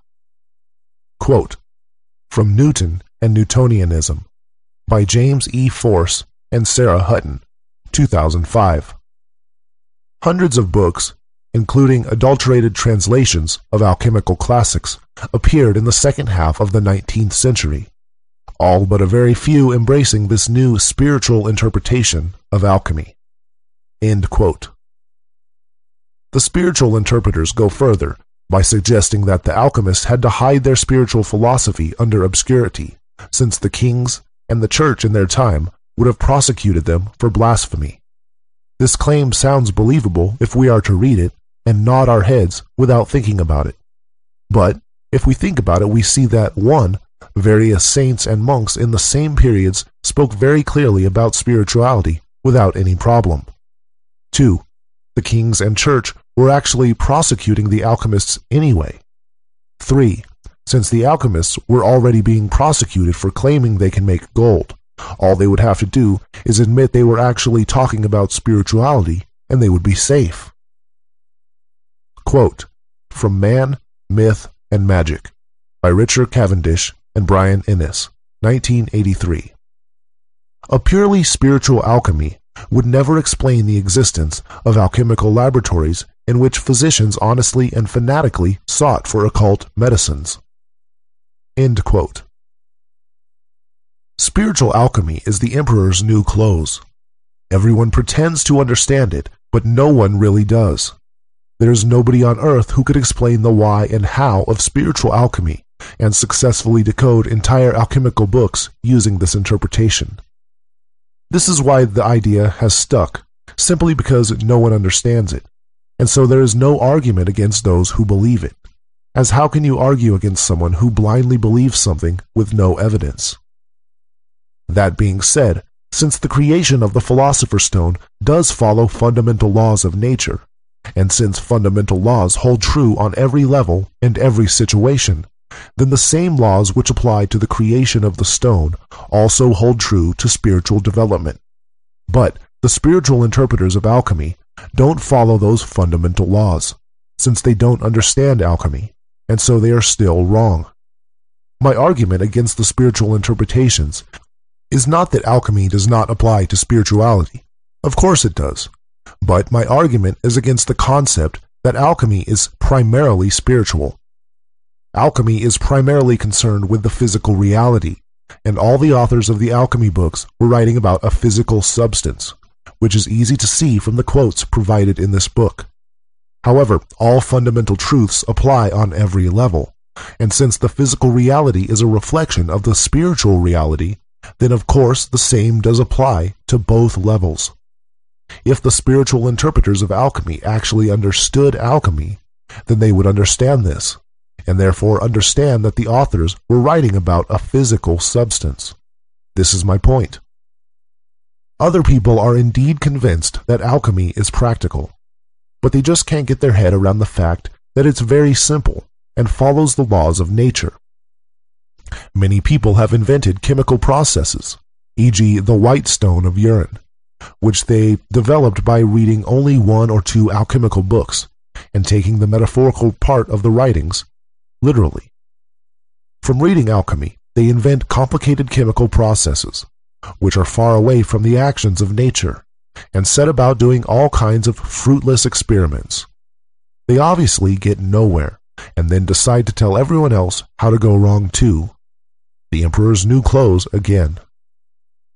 I should say a few words about ormus, also called ormes or white power gold, which many people are describing and marketing as the Philosopher's Stone, and I have been asked many times if I am talking about the same thing.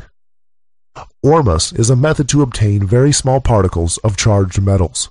This is not the stone, and it is not alchemy. It is not imitating nature.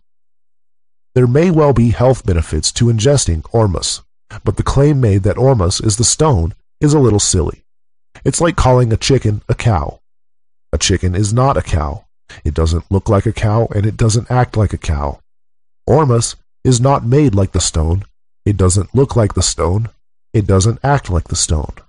It's not the stone. There's no reason whatsoever for anyone to believe that ormus is the same as the stone, other than this is what they have previously been told. And if what I am saying here applies to you, then you need to consider what you believe, who you are listening to, and whether you should continue to base your beliefs on the opinions of others presented with no evidence to support their claims. It is very easy to tell if a procedure is true or not. Just ask yourself the following questions. 1. Do I understand how it works? 2. Do I understand why it works? 3. Does it follow the cycles and laws of nature? If the answer is yes to all these questions, then you're on to something. Nature is the grand master of alchemy and the true teacher. So it is nature to whom you must look if you intend to base your beliefs on truths. My words in this book will mean nothing to you unless you can sacrifice a little bit of ego and look to nature to see what is true and what is false. Nature has nothing to learn from us, but we have so much to learn from nature. To accept this enables us to listen to what nature has to say, which is all around us, and nature is never wrong. If the interpretation is wrong, then it won't fit, so you know it's wrong. If one wants to write about spiritual development or chemistry, then this is all fine and dandy, but don't go calling it alchemy. I even came across a modern alchemy book in which the reader is asked not to read the old alchemy books because they're too obscure and will only confuse you. Quote, notwithstanding, the reader is warned against haphazard reading of alchemical books, for this will lead to mental confusion, and finally desperation of ever learning anything. Once started on alchemical research, however, this becomes a great temptation and a bad fault. One tends to read voraciously any alchemical book that comes to hand. This one book, closely studied, is however all that is necessary for practical experiment. End quote. This is impressively ignorant. It looks to me that this author just wants to look cool and mystical, and of course, they know that they got nowhere, but they're happy to deceive others and pretend they're important. I apologize to the author, whose name I won't mention, for writing against you, but I hope you've learned your lesson. Quote, from Wu Chen Pian, Essay on the Understanding of Truth, by Chang Po Tuan, 1078 AD, Chinese. A man who fails to recognize the Hu Xing, 5 elements, and the 4 signs is certainly one who will be befuddled to differentiate cinnabar, mercury, lead, and silver. He has never even heard of the principle of the fire and the season for compounding tan, and he dares to say that he is a great devotee of Taoism. Never considering his mistake, he teaches others in turn, and teaches mistakenly. He ruins the mercury of others by misleading them into an uncharted port. How can one have the heart to do this? End quote. With the correct interpretation, as I present in this book, you will understand 1. What alchemy is, 2. Why it works, and 3. How it works. No other interpretation can give you this. They only rely on blind faith, since that is the only way to believe a lie. Notice how I can back up any statement I make in regards to alchemical theory and practice with several quotes from a variety of alchemical books. You will not find this with any other interpretation. Notice how I explain not only how alchemy works, but why alchemy works. Notice how you can actually understand what I say, and it makes sense with nature. This is what truth looks like, but it's been so long since many people have seen truth that they've forgotten what it looks like. It is of course all inevitable that the stone would be forgotten and the books misinterpreted, and I don't really mind these misinterpretations in a way, since I had no problem understanding the real alchemical books, which I had read before any of the modern literature. But the purpose of my little rant here is to put a stop to further disinformation and lies. Chapter 8. Obscurity. Quote, from a very brief tract concerning the philosophical stone, by an unknown German sage, 15th to 17th century. I know that the sages describe this simple process under a great number of misleading names, but this puzzling variety of nomenclature is only intended to veil the fact that nothing is required but simple coction. End quote. Alchemy, real alchemy, has, with this book as the first exception, always been written of obscurely, using metaphors, allegories, and even outright lies. In this chapter I will discuss the obscure style of the alchemists, but not yet how to decipher it, which I will cover in a later chapter, after we've discussed all the theory. Here's a fun fact for you. The word gibberish refers to the alchemical writings of an alchemist known as Gibber. Because alchemical writing is so difficult to understand, it became a word to mean anything unintelligible. The most popular trick used by the alchemists was to call things by different names. This was quite necessary to keep the secret, since there is only one ingredient and one process.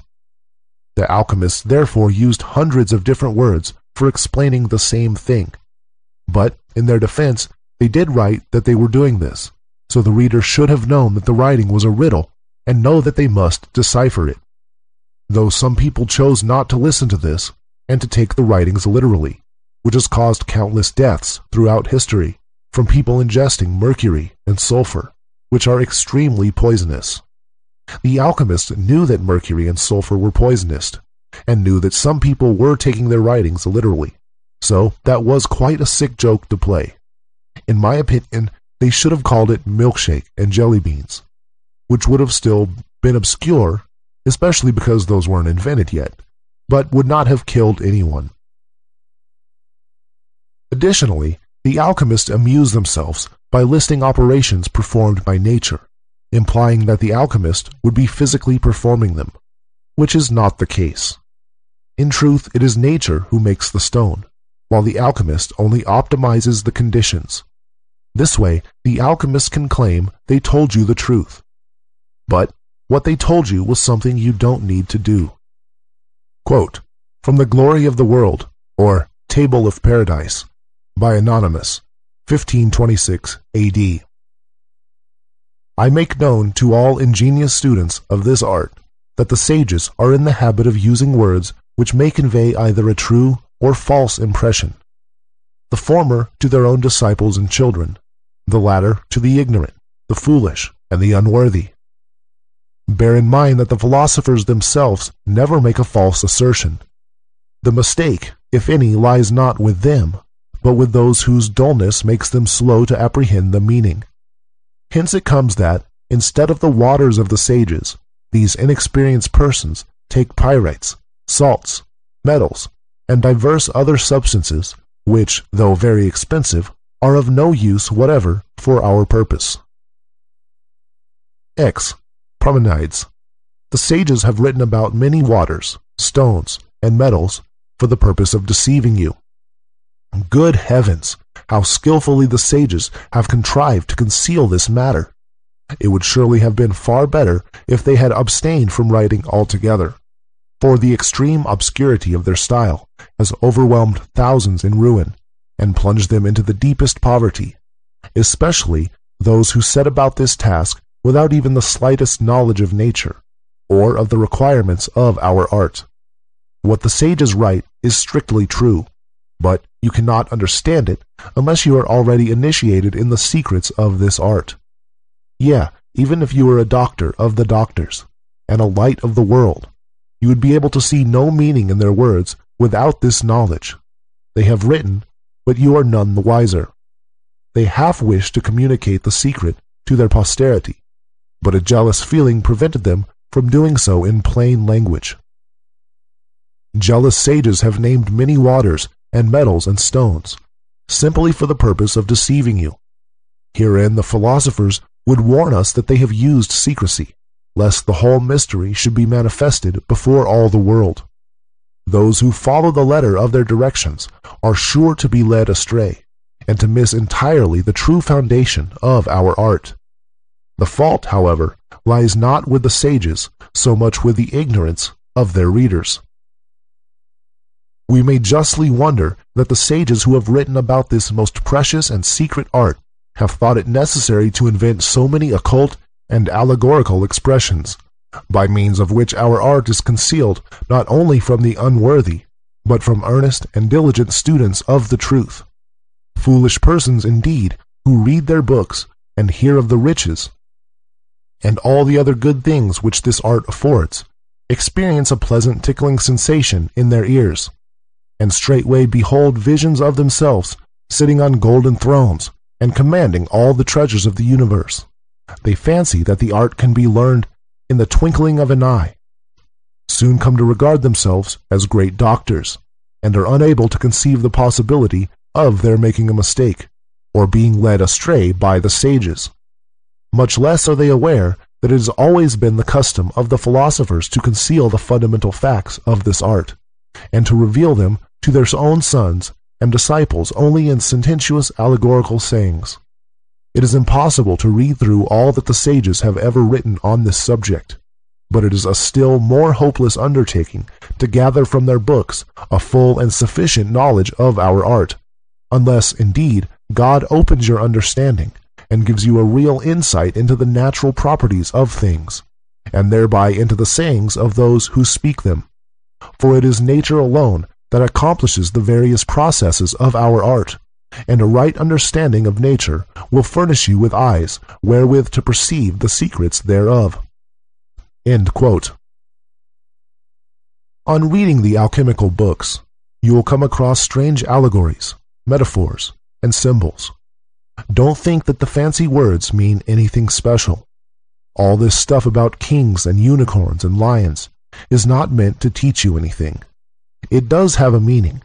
The different objects represent different materials at certain stages of the process. But this only means something if you already understand how to make the stone. The alchemists used these symbols to communicate with other alchemists, and prove to other alchemists that they had found the stone, but without anyone else knowing what they were talking about. Quote from the Chemical Treatise, or The Ordinal of Alchemy, by Thomas Norton, 1477 A.D. For all that before me have written on this matter have rendered their books obscure and unintelligible by an exaggerated use of poetical imagery, parables, and metaphors, which grievously obstruct the path of those who first enter on this field of knowledge. This is the reason that a beginner, who strives to put their precepts into practice, only loses his trouble and his money, as is daily seen. Hermes, Rhases, Gibber, Avicenna, Merlin, Hordelinus, Democritus, Morianus, Bacon, Raymond, Aristotle, and many others have concealed their meaning under a veil of obscurity. Hence their books, which they have handed down to us, have been a source of endless error and delusion to the vulgar and the learned. And in spite of the beautiful conceits which abound in their writings, no one has been able to find a path through the wilderness of their words. Yea, many have been reduced to despair. Quote from The Golden Age Restored, by Henry Mattathanus, 1622 A.D. I have indeed studied the writings, parables, and various figures of the philosophers with singular industry, and labored hard to solve their manifold wonderful enigmas, most of which are simply the vain products of their imaginations.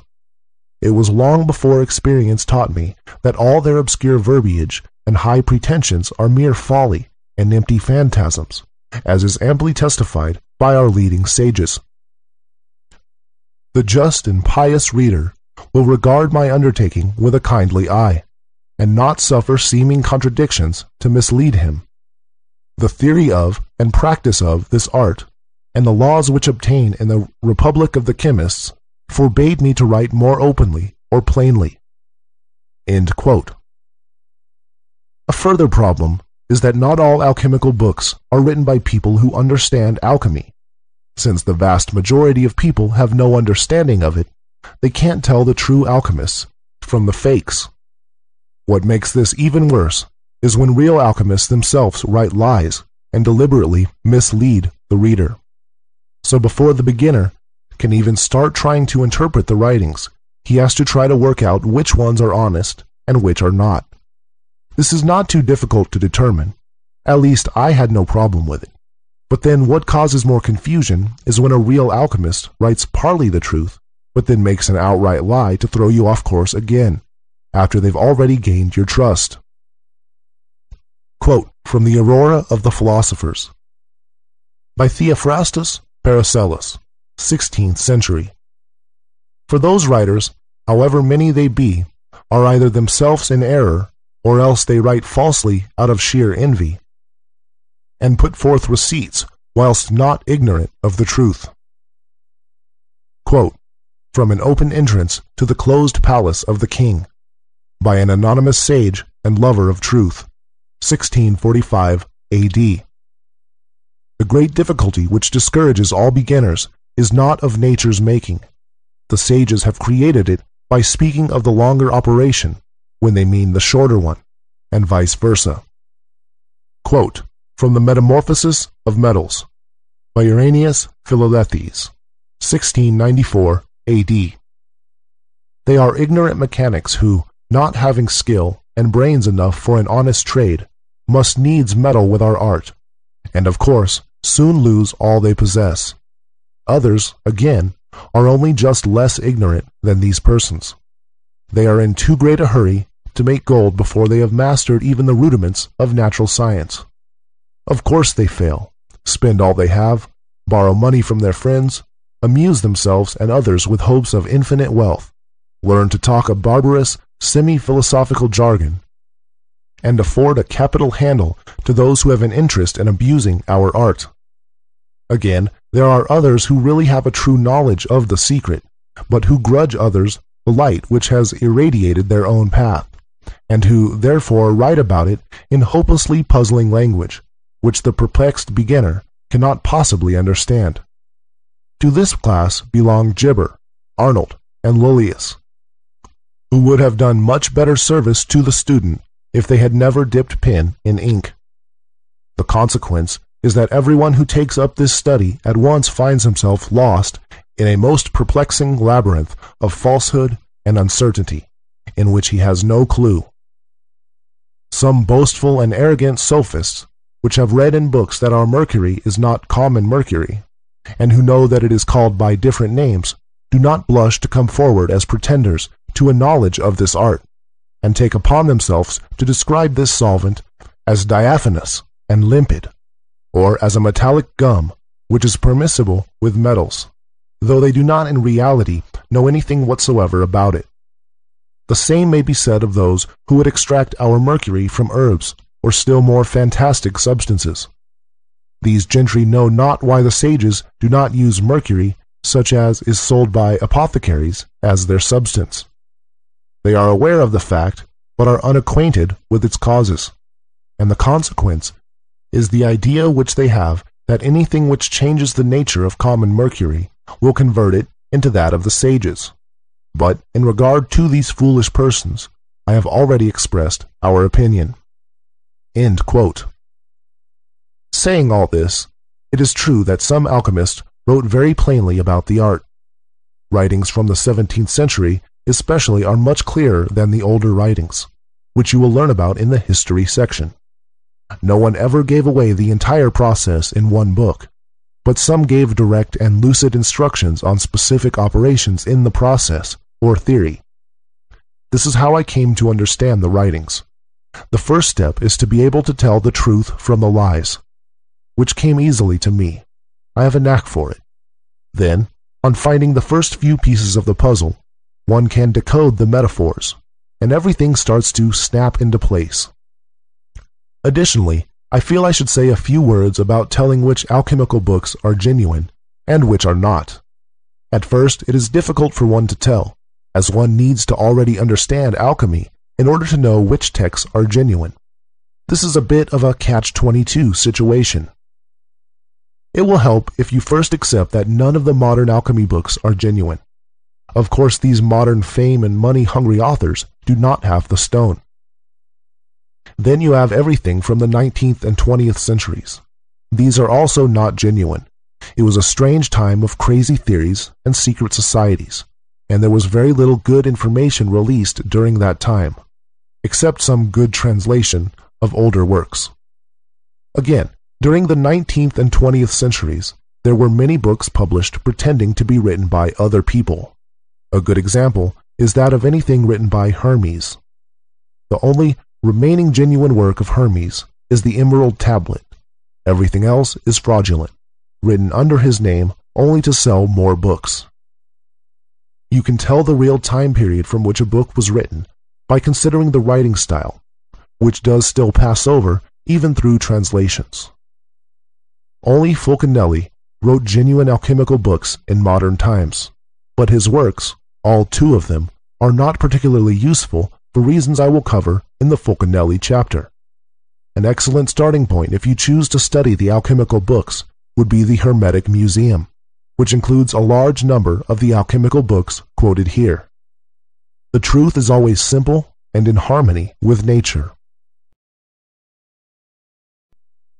Chapter 9. The Secret. It's no secret that the Philosopher's Stone is a secret. It wasn't always this way, but we'll leave the history for the history section. The stone being hidden and forgotten was an inevitability of the age of the world which is now ending. Now begins the time that all secrets will be revealed and judged. Quote from a dialogue by Alexander von Sugden, 16th to 17th century. The present time is not ripe for the knowledge of these mysteries, for it has never tasted rest. When the time comes, before the day of judgment, in which the secrets of all hearts are laid bare, at that time, says Paracelsus, I order my writings to be judged. End quote. The revealing of the stone is the catalyst which will collapse the corrupt civilization and usher in the golden age. But civilization must reach a truly corrupt state before it can be collapsed and reborn from the ashes. Corruption is necessary for the development of civilization as a whole. It's not a bad thing if you look at the big picture, but a necessary stage of development. The same holds true in the development of our stone. Quote from the Book of the Revelation of Hermes by Theophrastus Paracelsus, 16th century. When the philosophers had discovered it, with great diligence and labor, they straightway concealed it under a strange tongue, and in parables, lest the same should become known to the unworthy, and the pearls be cast before swine. For if everyone knew it, all work and industry would cease. Man would desire nothing but this one thing. People would live wickedly, and the world be ruined, seeing that they would provoke God by reason of their avarice and superfluity. For eye hath not seen, nor ear heard, nor hath the heart of man understood what heaven hath naturally incorporated with this spirit. End quote. Despite the fact that the stone was destined to be secret during the passing age, most who possessed it kept the secret not for this reason, but out of elitism. Most alchemists felt that they were chosen by God, and that they were better than everyone else, though a large number did not even make the stone themselves, but were lucky enough to have it given to them by another. No doubt these were the ones who felt so strongly about keeping it secret. Quote from Book of the Chemical Art by Marsilius Ficinus, 15th century. Rhasis, also in the book The Light of Lights, reports, For if I should explain all things according to what they are, there would be no further occasion of prudence, but the fool would be made equal to the wise man. Quote from the Chemical Treatise, or The Ordinal of Alchemy, by Thomas Norton, 1477 A.D. To this objection, we answer what we know to be true, that the science of this art has never been fully revealed to anyone who has not approved himself worthy by a good and noble life, and who has not shown himself to be deserving of this gracious gift by his love of truth, virtue, and knowledge. From those who are otherwise minded, this knowledge must ever remain concealed. Nor can anyone attain to this art, unless there be some person sent by God to instruct him in it. For the matter is so glorious and wonderful that it cannot be fully delivered to anyone but by word of mouth. Moreover, if any man would receive it, he must take a great and sacred oath that as we, his teachers, refuse high rank and fame, so he will not be too eager for these frivolous distinctions, and that he will not be so presumptuous as to make the secret known to his own son, for propinquity of blood, or affinity, should be held of no account in this our magistracy. Nearness of blood, as such, does not entitle anyone to be let into the secret, but only virtue, whether in those near to us or in strangers. Therefore, you should carefully test and examine the life, character, and mental aptitude of any person who would be initiated in this art, and then you should bind him by a sacred oath not to let our magistracy be commonly or vulgarly known.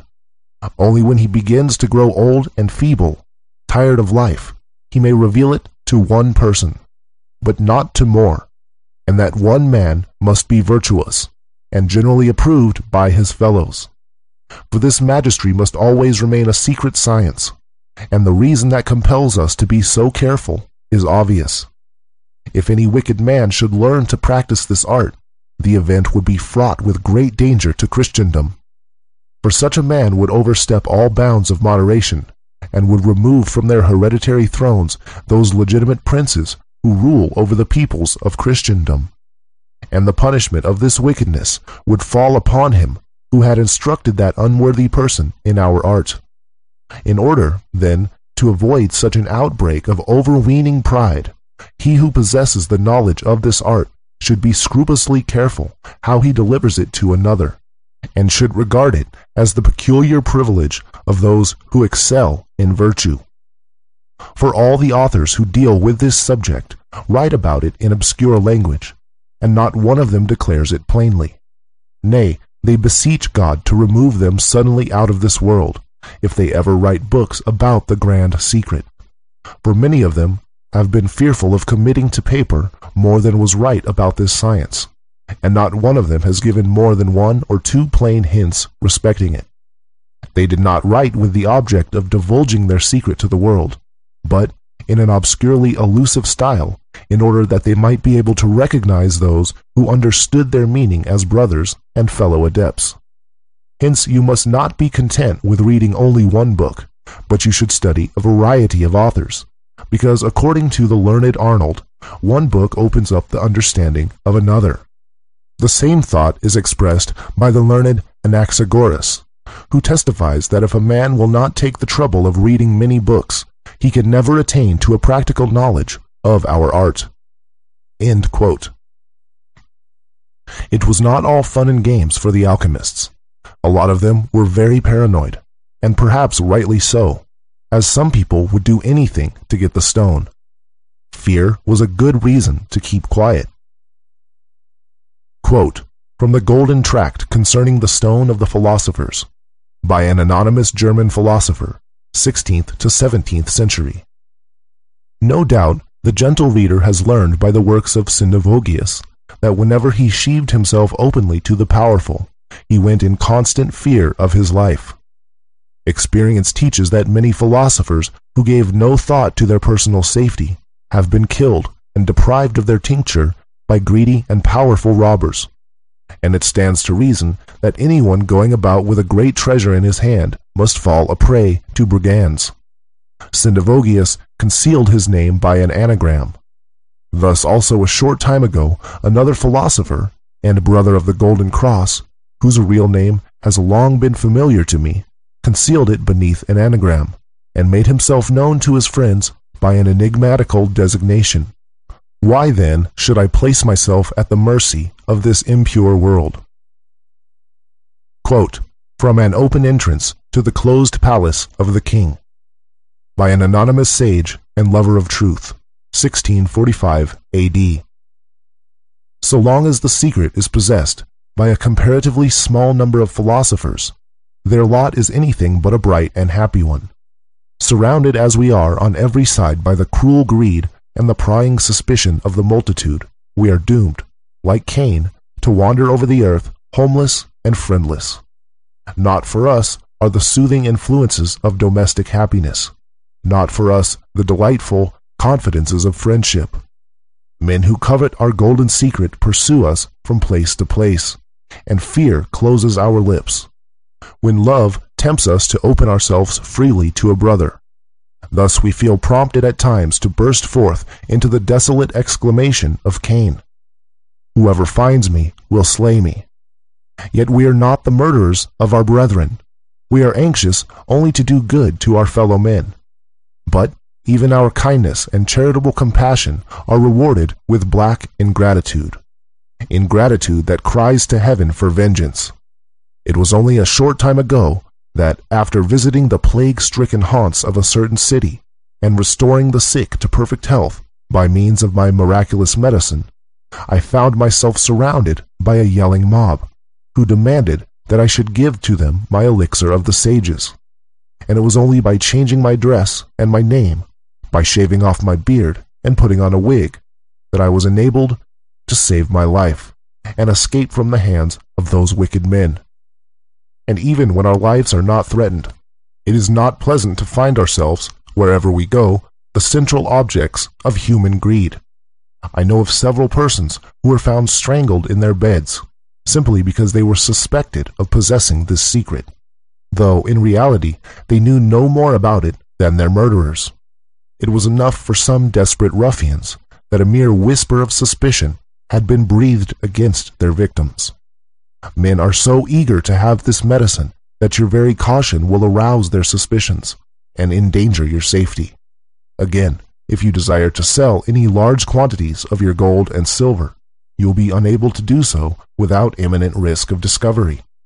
The very fact that anyone has a great mass of bullion for sale would in most places excite suspicion. This feeling will be strengthened when people test the quality of our gold, for it is much finer and purer than any of the gold which is brought from Barbary or from the Guinea coast, and our silver is better even than that which is conveyed home by the Spanish silver fleet. If, in order to baffle discovery, you mix these precious metals with alloy, you render yourself liable, in England and Holland at least, to capital punishment, for in those countries no one is permitted to tamper with the precious metals, except the officers of the mint and the licensed goldsmiths. I remember once going, in the disguise of a foreign merchant, to a goldsmith's shop, and offering him 600 pounds worth of our pure silver for sale. He subjected it to the usual tests, and then said, "This silver is artificially prepared." When I asked him why he thought so, his answer was, "I am not a novice in my profession, and know very well the exact quality of the silver which is brought in from the different mines."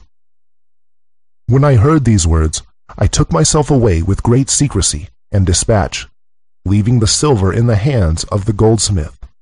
On this account, and by reason of the many and great difficulties which beset us, the possessors of this stone, on every side, we do elect to remain hidden, and will communicate the art to those who are worthily covetous of our secrets, and then mark what public good will befall.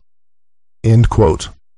But there were a good number of alchemists who did want to reveal the stone to the world. Alas, they didn't do to the vow they were made to promise by the alchemist who helped them find the stone, and because some of them knew that the time was not right. Quote from The New Pearl of Great Price by Peter Bonus, 1338 A.D. It is both customary and right, O Licinius, that those who have accomplished anything worth mentioning in any art or science should make known their discoveries to the world, in order that mankind at large may be benefited by them. Freely ye have received, freely give. What is the use of concealed diamonds, or a hidden treasure to the world? What is the use of a lighted candle, if it be lighted under a bushel? It is the innate selfishness of the human heart which makes these persons seek a pious pretext for keeping this knowledge from mankind. Quote from The Glory of the World, or Table of Paradise, by Anonymous, 1526 A.D. XLIV Alexander. The good need not remain concealed on account of the bad men that might abuse it, for God rules over all according to his divine will. Quote from The Sulphic Hydrolith, or Waterstone of the Wise, by Anonymous, 17th century. I account myself unworthy to speak of so great a mystery, yet I may say, without any self-glorification, that, through the grace of God, I have made greater progress in this magistery than most. and I consider it as my duty not to hide the talent which my Lord and Master, the great and good God, has committed to my unworthy keeping. God gives this art to the sincere and good, nor can the world purchase it with all its gold. The vulgar know nothing of this mystery, for if any man be impious, he seeks the stone in vain. He who holds it in silence dwells where he would, and fears neither accidents, nor thieves, nor any evil. For this reason this sacred gift is granted to few. It is in the hands of God, and he gives it to whomsoever he will. Quote from On the Philosopher's Stone by Anonymous, 12th to 17th century. The philosophers have contributed with an intention of hiding their first matter from the unworthy, in which they were, perhaps, more cautious than is necessary. For Sendivogius declares that occasionally, in discourse, he had intimated the art plainly, word by word, to some who accounted themselves very accurate philosophers. But they conceived such subtle notions, far beyond the simplicity of nature, that they could not, to any purpose, understand his meaning. Wherefore he professes little fear of its being discovered, but to those who have it according to the good pleasure and providence of the Most High. The philosophers have hitherto industriously kept that a profound secret, some out of selfish disposition, though otherwise good men. Others, who wished only for worthy persons to whom they might impart it, could not write of it openly, because covetousness and vanity have been governing principles in the world, and, being wise men, they knew that it was not the will of the Most High to inflame and cherish such odious tempers, the genuine offspring of pride and self-love, but to banish them out of the earth, wherefore they have been withheld hitherto.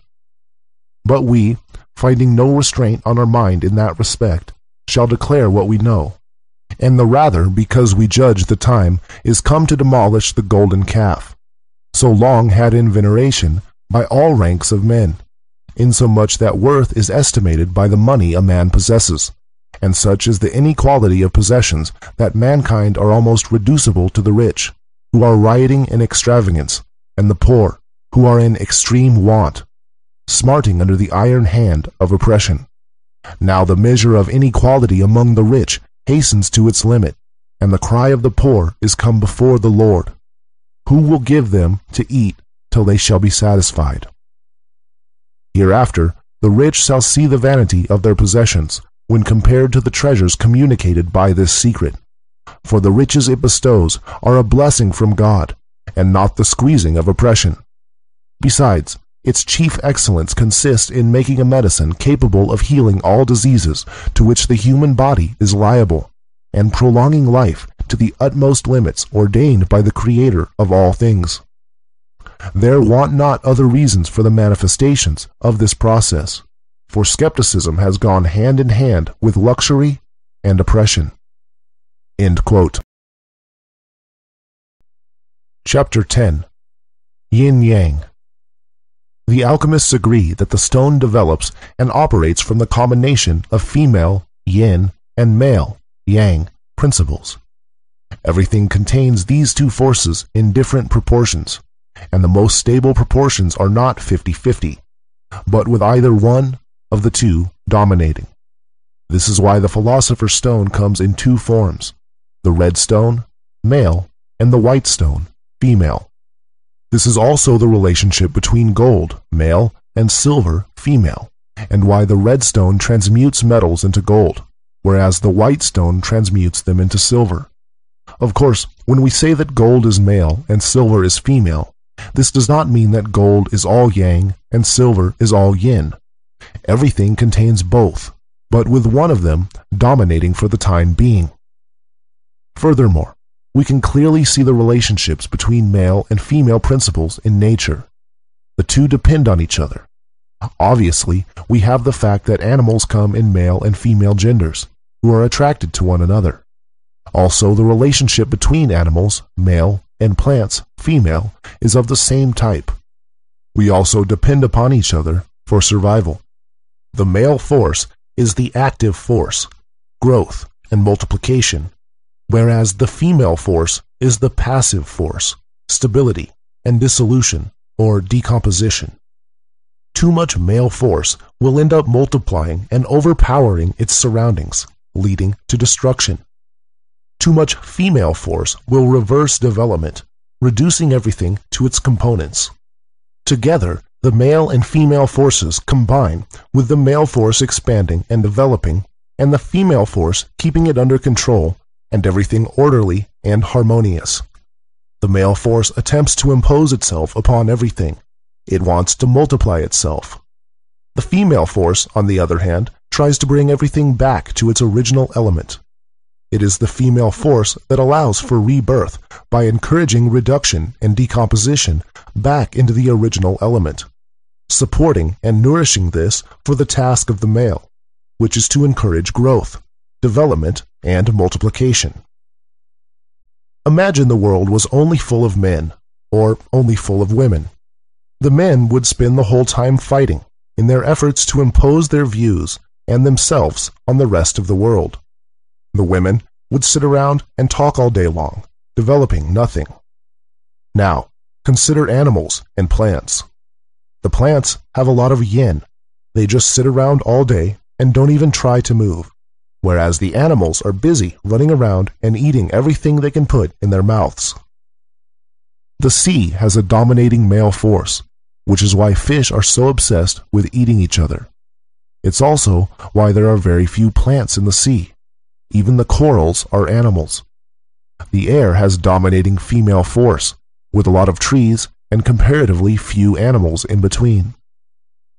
The genders are in one manifestation of the yin-yang principle, but on a more fundamental level, it is these two forces constantly pulling back and forward against each other in a tug-of-war, and so create the cycles of nature.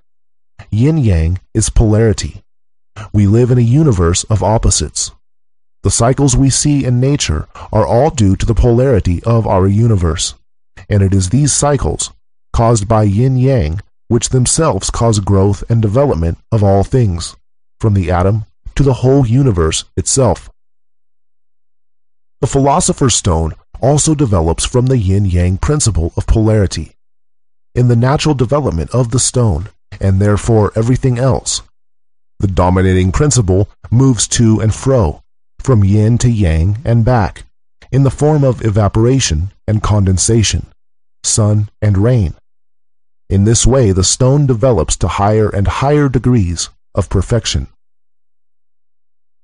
Quote from Wu Chen Pian, Essay on the Understanding of Truth, by Chang Po Tuong, 1078 AD, Chinese. In the vegetable world, grass and trees are actuated by yin and yang. They could not grow in the absence of either one of these two forces.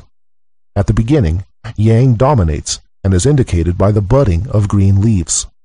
Then, after the development of blossoms, yin, destructive, follows. This principle of the Tao of constancy has long been the common practice of nature. But how many can understand the principle of Chen Yang, true spring, which can alter this process of nature? I advise all of you who wish to learn Tao not to begin your work before you understand the principles of yin and yang. Quote from An Open Entrance to the Closed Palace of the King, by an anonymous sage and lover of the truth, 1645 AD. This gold is our male, and it is sexually joined to a more crude white gold, the female seed. The two together, being indissolubly united, constitute our fruitful hermaphrodite. The two, the passive and active principle, combined, we call our hermaphrodite. Quote from The 12 Keys, by Basilius Valentinus, 15th century. The male without the female is looked upon as only half a body, nor can the female without the male be regarded as more complete. For neither can bring forth fruit so as long as it remains alone. But if the two be conjugally united, there is a perfect body, and their seed is placed in a condition in which it can yield increase. End quote. Chapter 11. Cycles of Nature. Quote from The Chemist's Key, by Henry Nollius, 1617 A.D.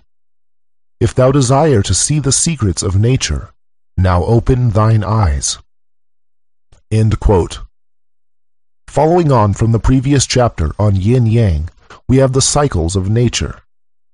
I'm sure we can all agree that nature operates in cycles. We have days, months, years, which are all cycles. Then we have the water cycle, with water being evaporated by the sun, forming clouds, and then raining down again.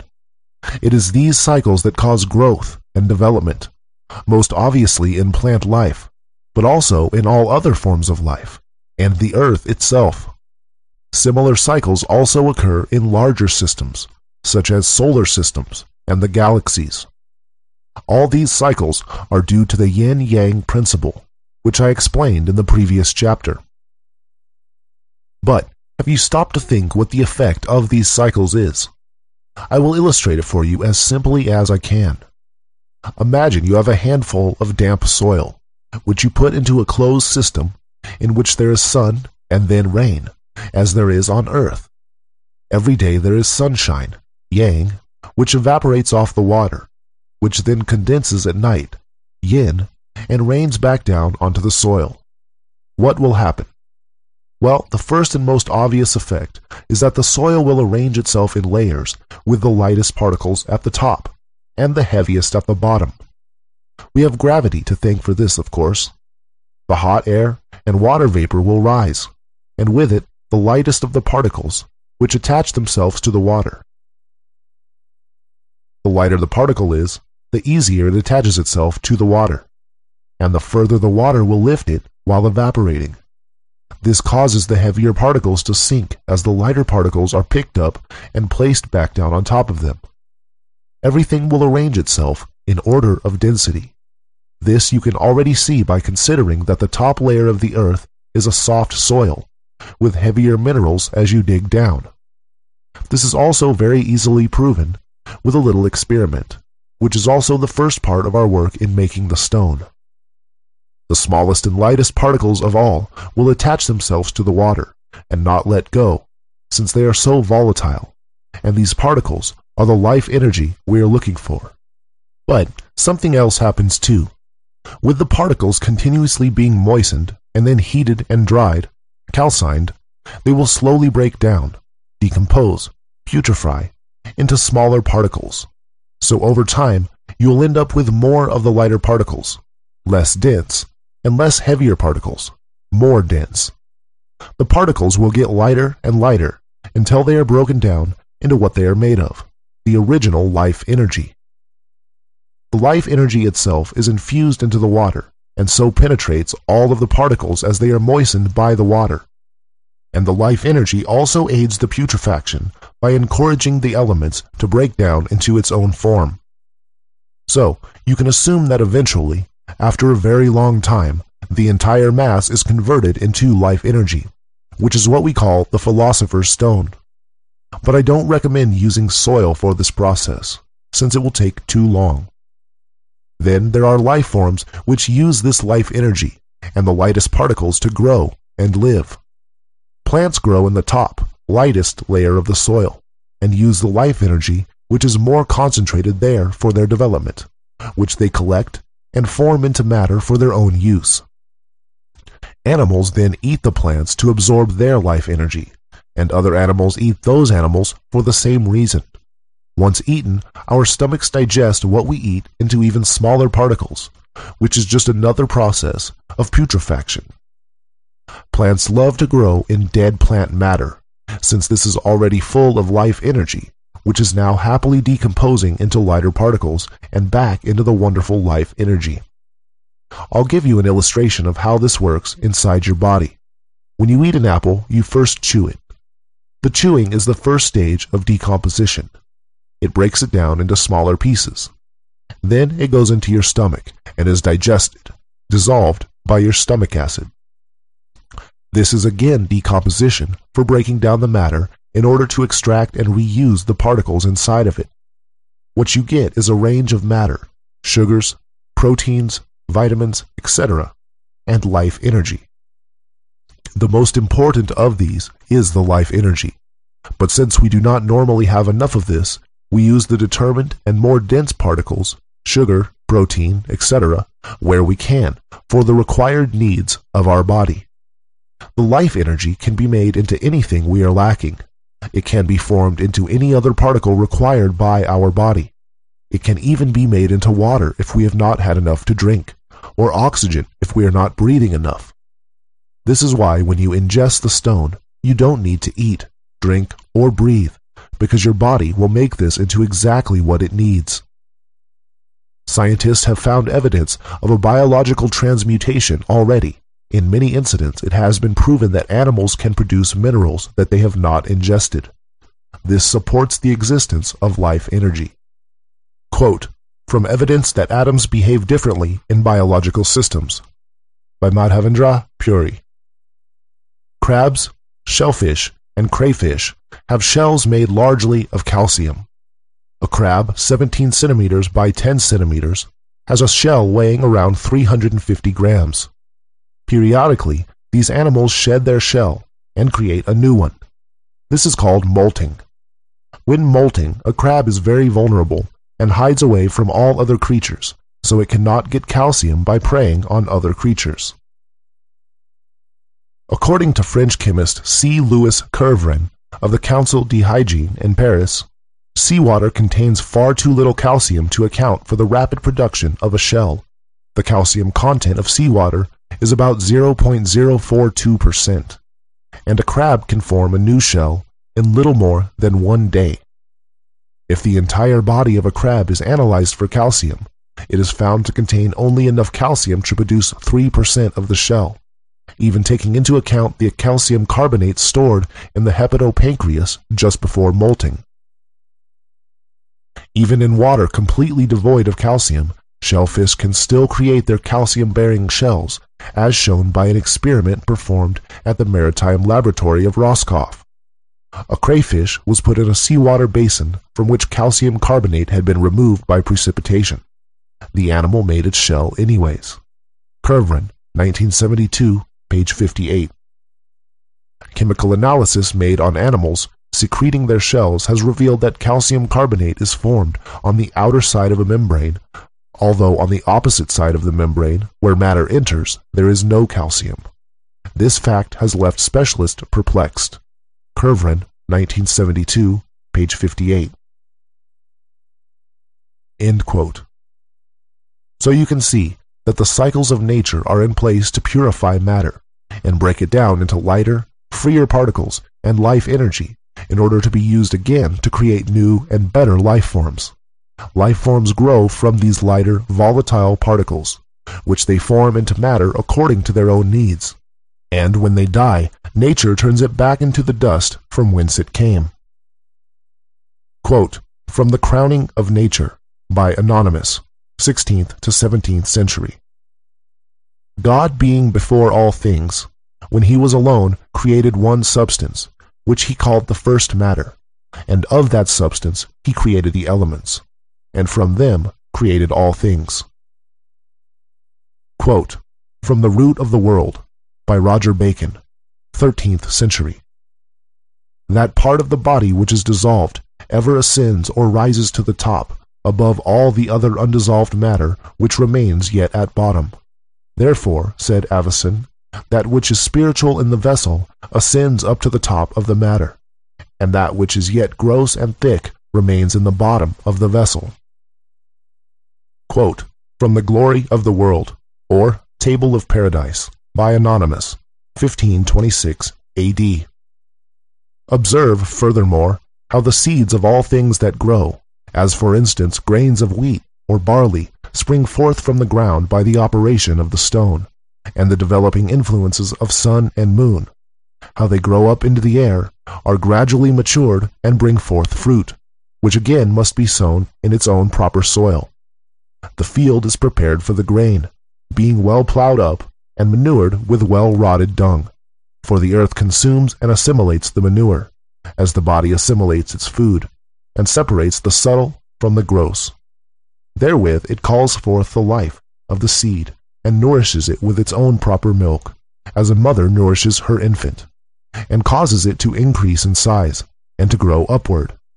The earth separates, I say, the good from the bad, and imparts it as nutriment to all growing things, for the destruction of one thing is the generation of another. It is the same in our art, where the liquid receives its proper nutriment from the earth. Hence the earth is the mother of all things that grow, and it must be manured, plowed, harrowed, and well prepared, in order that the corn may grow, and triumph over the tares, and not be choked by them. A grain of wheat is raised from the ground through the distillation of the moisture of the sun and moon, if it has been sown in its own proper earth. The sun and moon must also impel it to bring forth fruit, if it is to bring forth fruit at all. For the sun is the father, and the moon is the mother, of all things that grow. In the same way, in our soil, and out of our seed, our stone grows through the distilling of the sun and moon. And as it grows, it rises upwards, as it were, into the air, while its root remains in the ground. That which is above is even as that which is below. The same law prevails. There is no error or mistake. Again, as herbs grow upward, put forth glorious flowers and blossoms, and bear fruit, so our grain blossoms, matures its fruit, is threshed, sifted, purged of its chaff, and again put in the earth, which, however, must previously have been well manured, harrowed, and otherwise prepared. When it has been placed in its natural soil, and watered with rain and dew, the moisture of heaven, and roused into life by the warmth of the sun and moon, it produces fruit after its own kind. These two sowings are peculiar characteristics of our art. For the sun and moon are our grain, which we put into our soil as soul and spirit, and such as are the father and the mother will be the children that they generate. Thus, my sons, you know our stone, our earth, our grain, our meal, our ferment, our manure, our verdigris, our sun and moon. You understand our whole magistry, and may joyfully congratulate yourselves that you have at length risen above the level of those blind charlatans of whom I spoke. For this is unspeakable mercy. Let us render thanks and praise to the Creator of all things, through Jesus Christ, our Lord. Amen. As it is with plants, so it is with metals. While they lie in the heart of the earth, in their natural ore, they grow and are developed, day by day, through the influence of the four elements. Their fire is the splendor of the sun and moon. The earth conceives in her womb the splendor of the sun, and by it the seeds of the metals are well and equally warmed, just like the grain in the fields. Through this warmth there is produced in the earth a vapor, or spirit, which rises upward and carries with it the most subtle elements. It might well be called a fifth element, for it is a quintessence, and contains the most volatile parts of all the elements. This vapor strives to float upward through the summit of the mountains, but, being covered with great rocks, they prevent it from doing so. For when it strikes against them, it is compelled to descend again. It is drawn up by the sun. It is forced down again by the rocks. And as it falls, the vapor is transmuted into a liquid, i.e., sulfur and mercury. Of each of these a part is left behind, but that which is volatile rises and descends again, more and more of it remaining behind, and becoming fixed after each descent. This fixed substance is the metals, which cleave so firmly to the earth and the stones that they must be smelted out in a red-hot furnace. The grosser the stones and the earth of the mountains are, the less pure the metal will be. The more subtle the soil and stones are, the more subtle will be the vapor, and the sulfur and mercury formed by its condensation. And the purer these latter are, the purer, of course, will the metals themselves be. When the earth and the stones of the mountains are gross, the sulfur and mercury must partake of this grossness, and cannot attain their proper development. Hence arise the different metals, each after its own kind. For as each tree of the field has its own peculiar shape, appearance, and fruit, so each mountain bears its own particular ore, these stones and that earth being the soil in which the metals grow. Quote, Verbum Dismissum by Count Bernard Trevisan, 15th century. It is then expedient to understand the manner of this circulation, which verily is nothing else but to imbibe, refresh, or moisten the compound in due weight or proportion with our mercurial water, which philosophers command to be called permanent water, in which inhibitions the compound is digested and congealed to its natural accomplishment. As the infant in the mother's belly ought to be nourished with natural nourishment, which is menstrual blood, to the end it may be increased and grow in quantity, and stronger in quality, so ought our stone to be nourished. Quote, from an explanation of the natural philosopher's tincture, by Paracelsus, by Alexander von Suchten, 16th century. The steady warmth of the sun ripens every fruit, and the warmer the sun, yet not too dry and alternating with dew rains, the better do fruits mature and turn out. Chapter 12. Metallic Generation. The alchemists claim that metals and minerals all grow and develop, and so are life forms, along with plants and animals. Perhaps not life forms in the sense we normally use the phrase, but if we are to define a life form as something which grows and multiplies, then we must include metals and minerals in this category. The alchemists all agree that metals have the same seed, that is to say, that they are all of the same species. The different types of metals are just different stages of the same thing, of which gold is the final and complete development. To put it another way, we could say that the different, elementary metals are stable energy states, which a metal moves through in continued development. However, this development only continues whilst the metal is in its proper environment, which is inside the earth. Once taken out of the ground, a metal can only stay at the state in which we found it in. The stone gives any metal a sudden burst of energy, which will excel it to its preferred and most stable state, gold or silver with the less pure white stone. This is not a far-out notion. In fact, lead has already been transmuted to gold in a lab by firing radiation at it. Look it up if you don't believe me. Which is a similar but massively less efficient version of what the stone does. I will include some long quotes from the alchemical books concerning the development of metals and minerals below. This will be helpful to understand the development of metals and get an idea how nature works in regards to that. The alchemists wrote a lot about how metals and minerals are generated in the earth, which they do so as to indirectly teach the reader how to make the stone, since the stone is made using very similar natural processes. However, the alchemists here are talking in theory, and from a time when geology had not been well studied. Geology has come a long way in the past few hundred years, but then again, the science of today does not recognize very obvious natural processes, preferring complicated theories of the scientists' own invention. I expect the truth to be somewhere in between these two extremes. Quote, from The New Pearl of Great Price, by Peter Bonus, 1338 AD.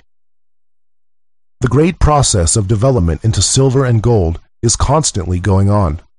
This appears from the fact that miners often find solid pieces of pure silver in tin and lead mines, and also from the experience of others who have met with pure gold in metallic veins of iron, though this latter occurrence is more rarely observed on account of the great impurity of iron. In some silver mines, again, quantities of solid gold have been discovered, as, for instance, in Serbia. At first, the whole appears to be silver, but in the refiner's crucible, the gold is subsequently separated from the less precious metal.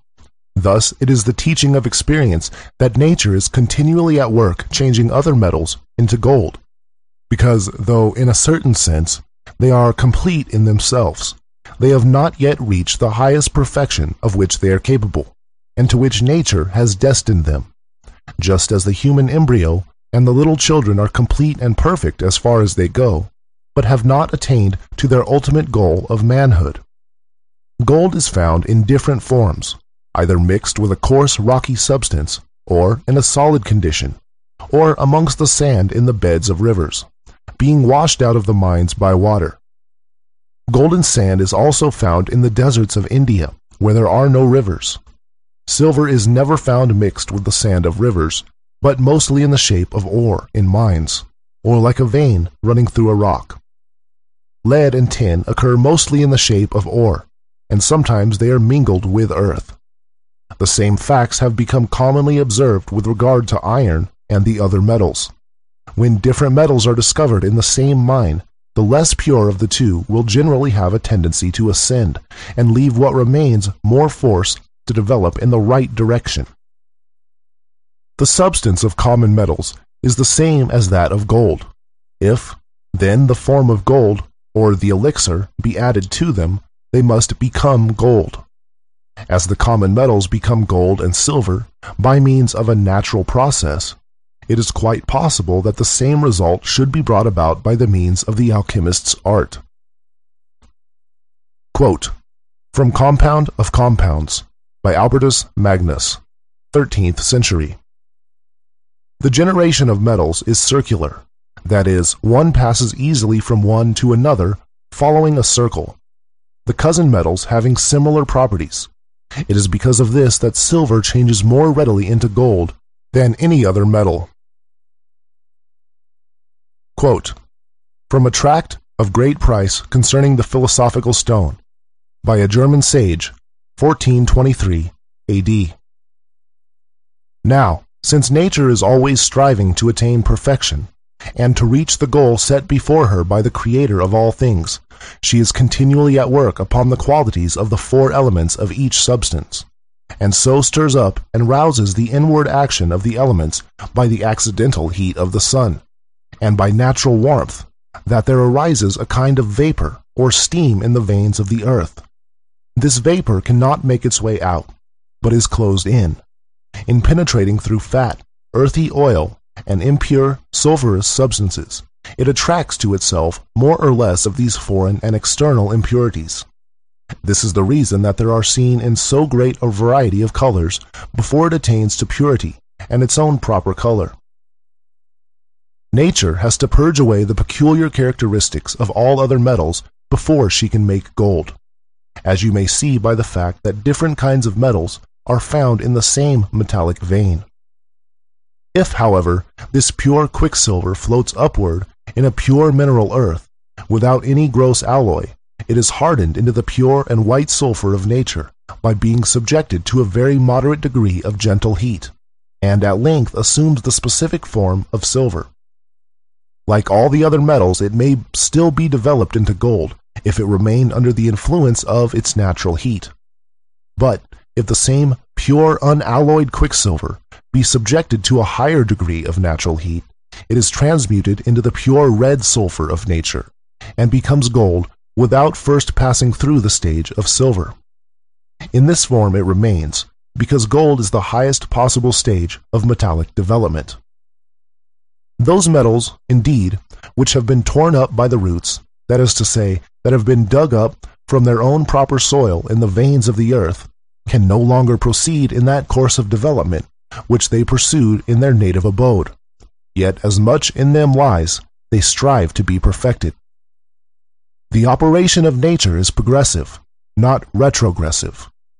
Hence, it is a great mistake to suppose that the work of nature can be reversed by dissolution in aqua fortis, or by the amalgamation of gold and silver and quicksilver. For if the metal be plunged into a solvent, if water be distilled from it, or if quicksilver be sublimed from it, it still remains the same metal that it was before. The specific properties of a metal cannot be destroyed so as to obtain the first substance.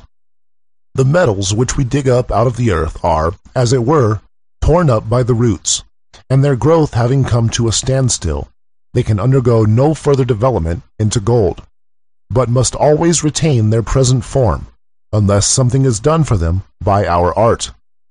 Hence we must begin at the point where nature had to leave off. We must purge away all impurity, and the sulfurous alloy, as nature herself would have done if her operation had not been accidentally or violently disturbed. She would have matured the original substance and brought it to perfection by gentle heat, and, In a longer or shorter period of time, she would have transmuted it into gold. In this work, nature is ceaselessly occupied, while the metals are still in the earth. First, the earth which was created, rich, great, deep, wide, and broad, was, through the daily operation of the sun's rays, penetrated to her very center with a fervent, bubbling, vaporous heat. For the earth in herself is cold and saturated with the moisture of water. At length, the vapors which were formed in this way, in the heart of the earth, became so strong and powerful as to seek to force a way out into the open air, and thus, instead of effecting their object, threw up hills and hillocks, or as they were, bubbles on the face of the earth. And since in those places where mountains were formed, the heat of the sun must have been most powerful, and the earthy moisture rich, and most plentiful, it is there we find the most precious metals. Where the earth remained plain, this steam did not succeed in raising up mountains. It escaped, and the earth, being deprived of its moisture, was hardened into rocks. Where the earth was poor, soft, and thin, it is now covered with sand and little stones, because it never had much moisture, and having been deprived of the little it possessed, has now become sandy and dry, and incapable of retaining moisture. No earth was changed into rocks that was not rich, viscous, and well saturated with moisture.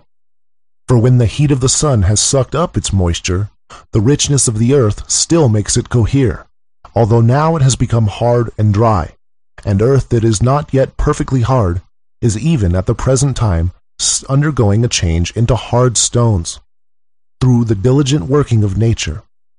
But the steam and the vapors that do not succeed in escaping remain enclosed in the mountains, and are day by day subjected to the maturing and transmuting influences of the sun and the planets. Quote, from The New Chemical Light, by Michael Sindavogius, 17th century.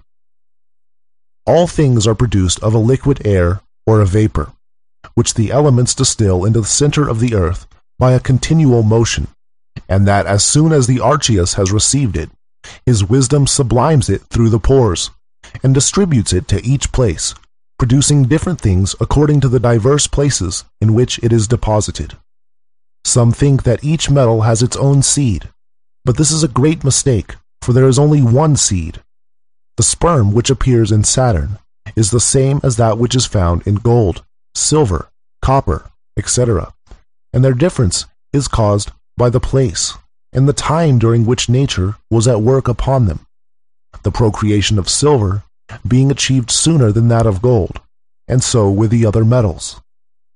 The vapor which is sublimed by heat from the center of the earth passes either through cold or warm places. If the place be warm and pure, and contain adhering to it a certain fatness of sulfur, the vapor, or mercury of the sages, joins itself to its fatness, and sublimes it together with itself. If in the course of its further sublimation this unctuous vapor reaches other places where the earth has already been subtilized, purified, and rendered moist by previous ascending vapors, it fills the pores of this earth, and with it becomes gold. But if this unctuous moisture be carried to impure and cold places, it becomes lead. If the earth be pure and mingled with sulfur, it becomes copper. For the purer the place is, the more beautiful and perfect will the metal be. We must also note that the vapor is constantly ascending, and in its ascent from the earth's center to its superficies, it purifies the places through which it passes. Hence precious metals are found now where none existed 1,000 years ago. For this vapor, by its continual progress, ever subtilizes the crude and impure, and as continually carries away the pure with itself. This is the circulation and reiteration of nature. All places are being more and more purified, and the purer they become, the nobler are their products. The substance of stones is the same as that of all other things, and their quality is determined by the purity of the places in which they arise. When the four elements distill their vapor to the center of the earth, the Archeus of nature, expels and sublimes it in such a manner that it carries with it in its passage through the pores of the earth all the impurities of these places up to the surface, where they are congealed by the air. All that pure air engenders being congealed by crude air, their ingression being mutual, so that they join one with another, since nature rejoices in nature. Thus rocks and stones are gradually built up and generated. Now the larger the pores of the earth, the greater is the quantity of impurities carried upward, and thus the earth is most completely purified under those places where there is a great accumulation of stones or rocks at the surface. And in this manner the procreation of metals becomes easier in these places. This explains the fact that metals are scarcely ever found in plains, but nearly always in the bowels of rocky hills. The plains are often moist with elemental water, which attracts to itself the rising vapor, and with it is digested by the rays of the sun into the rich clay which potters use. In places where the soil is gross, and the vapor contains neither unctuous nor sulfur, it produces herbs and grass in the meadows. The precious stones, such as diamonds, rubies, and emeralds, chrysoprase, onyx, and carbuncle, are all generated in the same manner as ordinary stones. When the natural vapor is sublimed by itself without sulfur or the unctuosity of which we have spoken, and reaches a place where there is pure salt water, i.e. in very cold places, where our sulfur cannot exist, for could it exist this effect would be hindered, diamonds are formed. The unctuous sulfur which rises with the vapor cannot move without warmth, and is instantly congealed when it reaches a slightly cold place, leaving the vapor to continue its upward movement without it. Quote from On the Philosopher's Stone by Anonymous, 12th to 17th century. All philosophers affirm, with one consent, that metals have a seed by which they are increased, and that this seminal quality is the same in all of them. End quote. Chapter 13. The Emerald Tablet. This chapter is dedicated to the Emerald Tablet, which is the only surviving genuine writing of Hermes, the founder of alchemy in this age. Hermes was called Mercury by the Romans, the messenger of the gods, and it is after Hermes that the word Mercury is used so commonly in alchemy. By the Egyptians, he was called Thoth, deity. Alchemy is also called the Hermetic art, after Hermes, and even today the term hermetically sealed can be used to describe an airtight seal, necessary in alchemy. Some believe Hermes was Noah of flood fame. Others believe he was Enoch. Regardless, Hermes was the person who carried the knowledge of the sacred sciences over the last big catastrophe to save it from destruction, which leans towards him being Noah. It was also Hermes who began the vow of secrecy, reserving alchemy only for a limited elite of the wise, but with the understanding that the secret will be released again at the end of the age. There are many legends surrounding the tablet. The name of the tablet itself comes from a legend of it being found written on a tablet made of emerald in the crypt of Hermes, though in reality it appears that the emerald tablet has been in continuous circulation, passing through the hands of the alchemists since the beginning. The emerald tablet itself is the central and most concise of alchemical texts, and it is also the most accurate, explaining the full theory, practice, and philosophy in just a few words. I will list 5 different translations of each line, including my own, and provide commentary. Line 1, Arabic translation. Line 2, Newton's translation. Line 3, Biedo's translation. Line 4, contemporary rendering of the Latin text. Line 5, author's translation, bold. It contains an accurate commentary that can't be doubted. 'Tis true without lying, certain most true. This is true and remote from all cover of falsehood. It is true without error, certain and most true. A fundamental truth without error, perfect, and complete. This line is informing us that what is being said is a fundamental truth, not only a relative truth. Relative truths can change, such as the sky is blue. It is not always true. Fundamental truths never change, are always true, and therefore can be applied on any level or in any situation. It states, "What is the above is from the below, and the below is from the above. The work of wonders is from one." That which is below is like that which is above. That which is above is like that which is below to do the miracles of one only thing. Whatever is below is similar to that which is above. Through this, the marvels of the work of one thing are procured and perfected. That which is below is as that which is above, and that which is above is as that which is below, to perform the miracles of the one thing. As above, so below, the lesser and greater. Microcosm and macrocosm, they are the same. Following this principle, all things were made from the one. There are two statements on this line. The first is telling us that every level follows the same fundamental principles. Things above us, macrocosms, planets, solar systems, galaxies, and things below us, microcosms, the philosopher's stone, atoms, etc., follow exactly the same principles. They may look different from our perspective, but they all operate in the same way. This is very important to understand. If you can grasp this fact, then you will start to see it everywhere. It is because of this that we know how to make the stone and why it works. On a different level, it also tells us that spirituality, philosophy, and the physical world again follow the same principles. If something is true spiritually, then it must also have a physical counterpart. There is nothing which applies to one and does not apply to the other.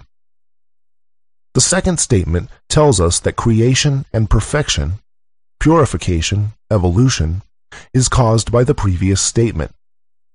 Things would not grow and evolve, both physically and spiritually, if it were not for the fact that each level is a mirror of all others. It tells us that this comes from one, in accordance with one. One is God. One is everything. One is nothing. One is the only thing whose existence is self-supported.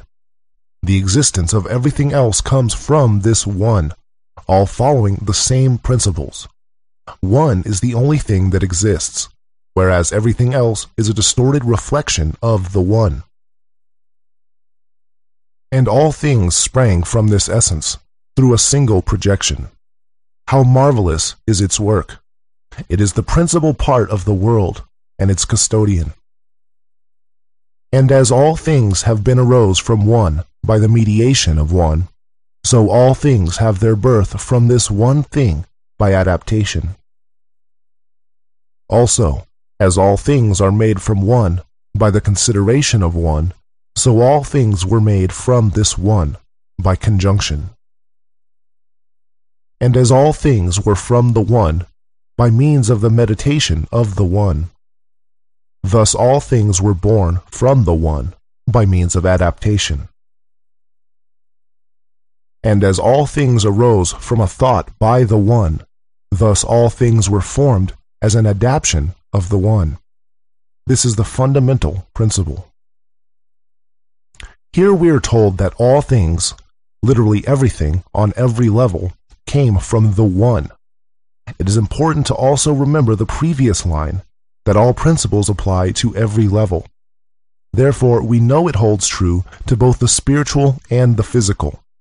The biggest mistake of both modern science and spirituality is to assume that the two are separate. On a spiritual and philosophical level, it tells us that God created all things by adapting himself.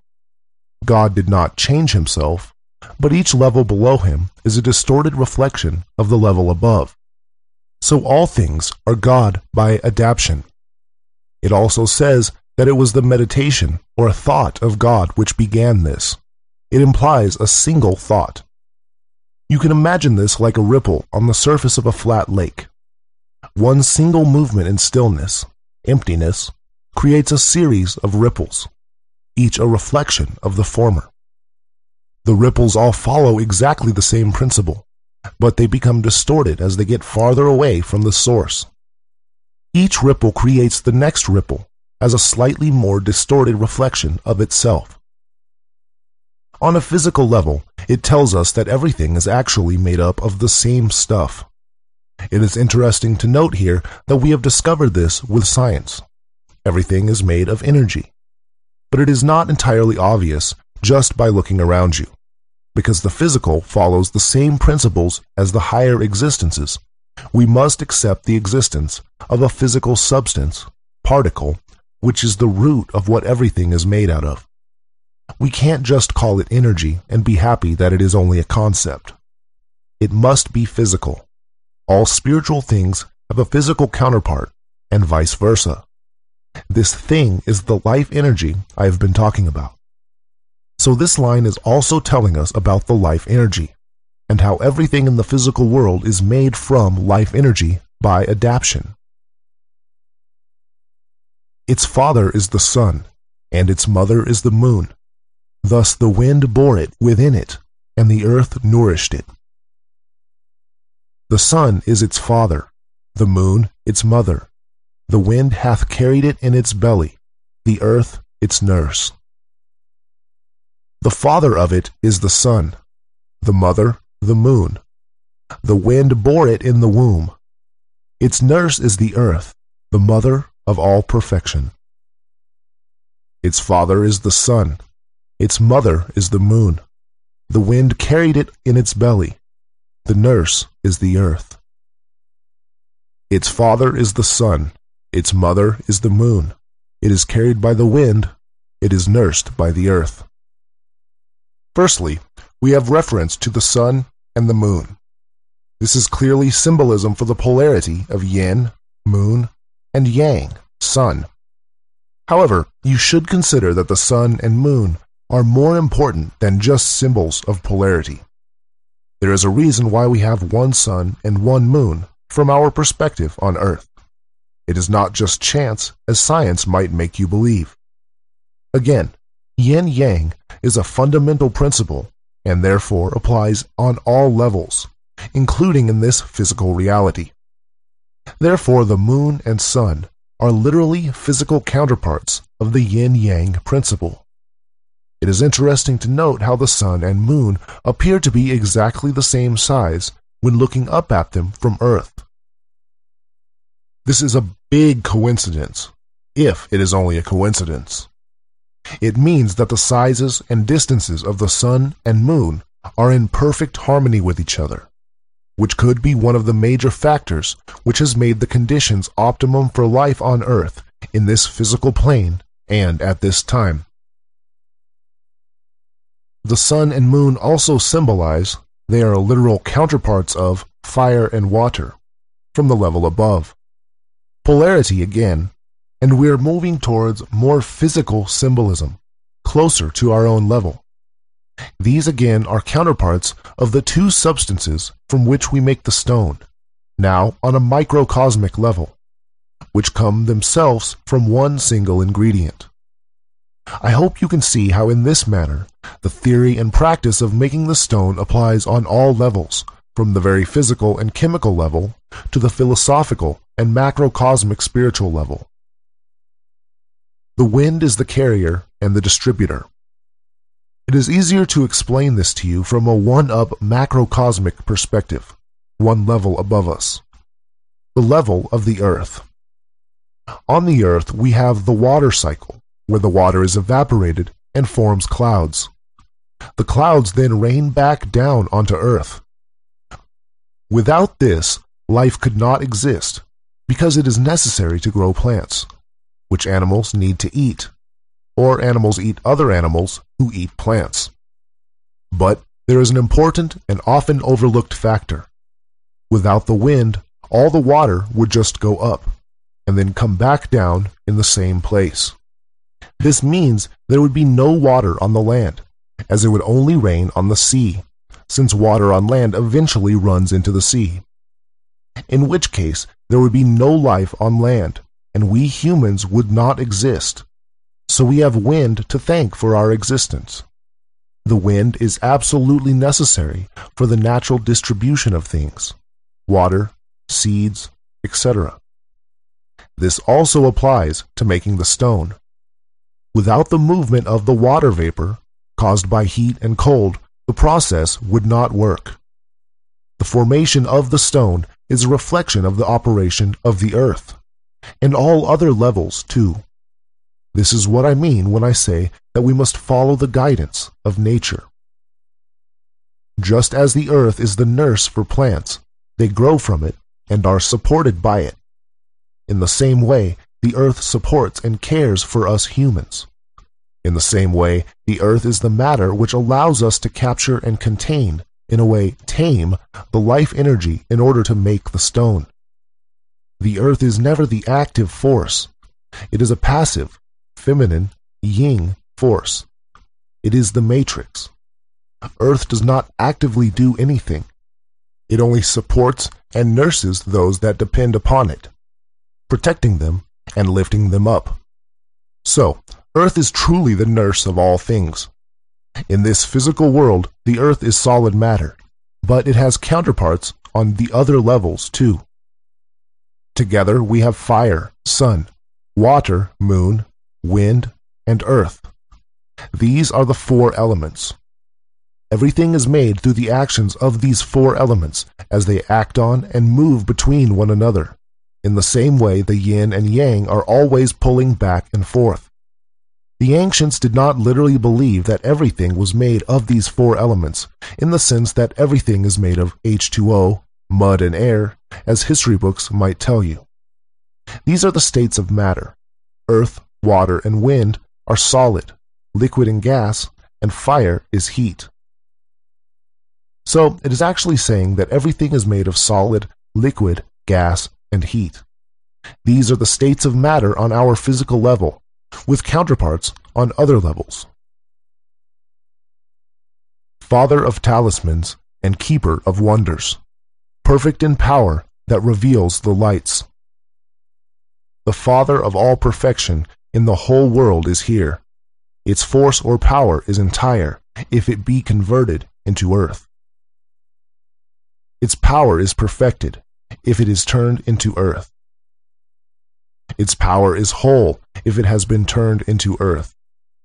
Its power is complete, if it can be turned into earth. Here we are told that it can be perfected if it's turned into earth.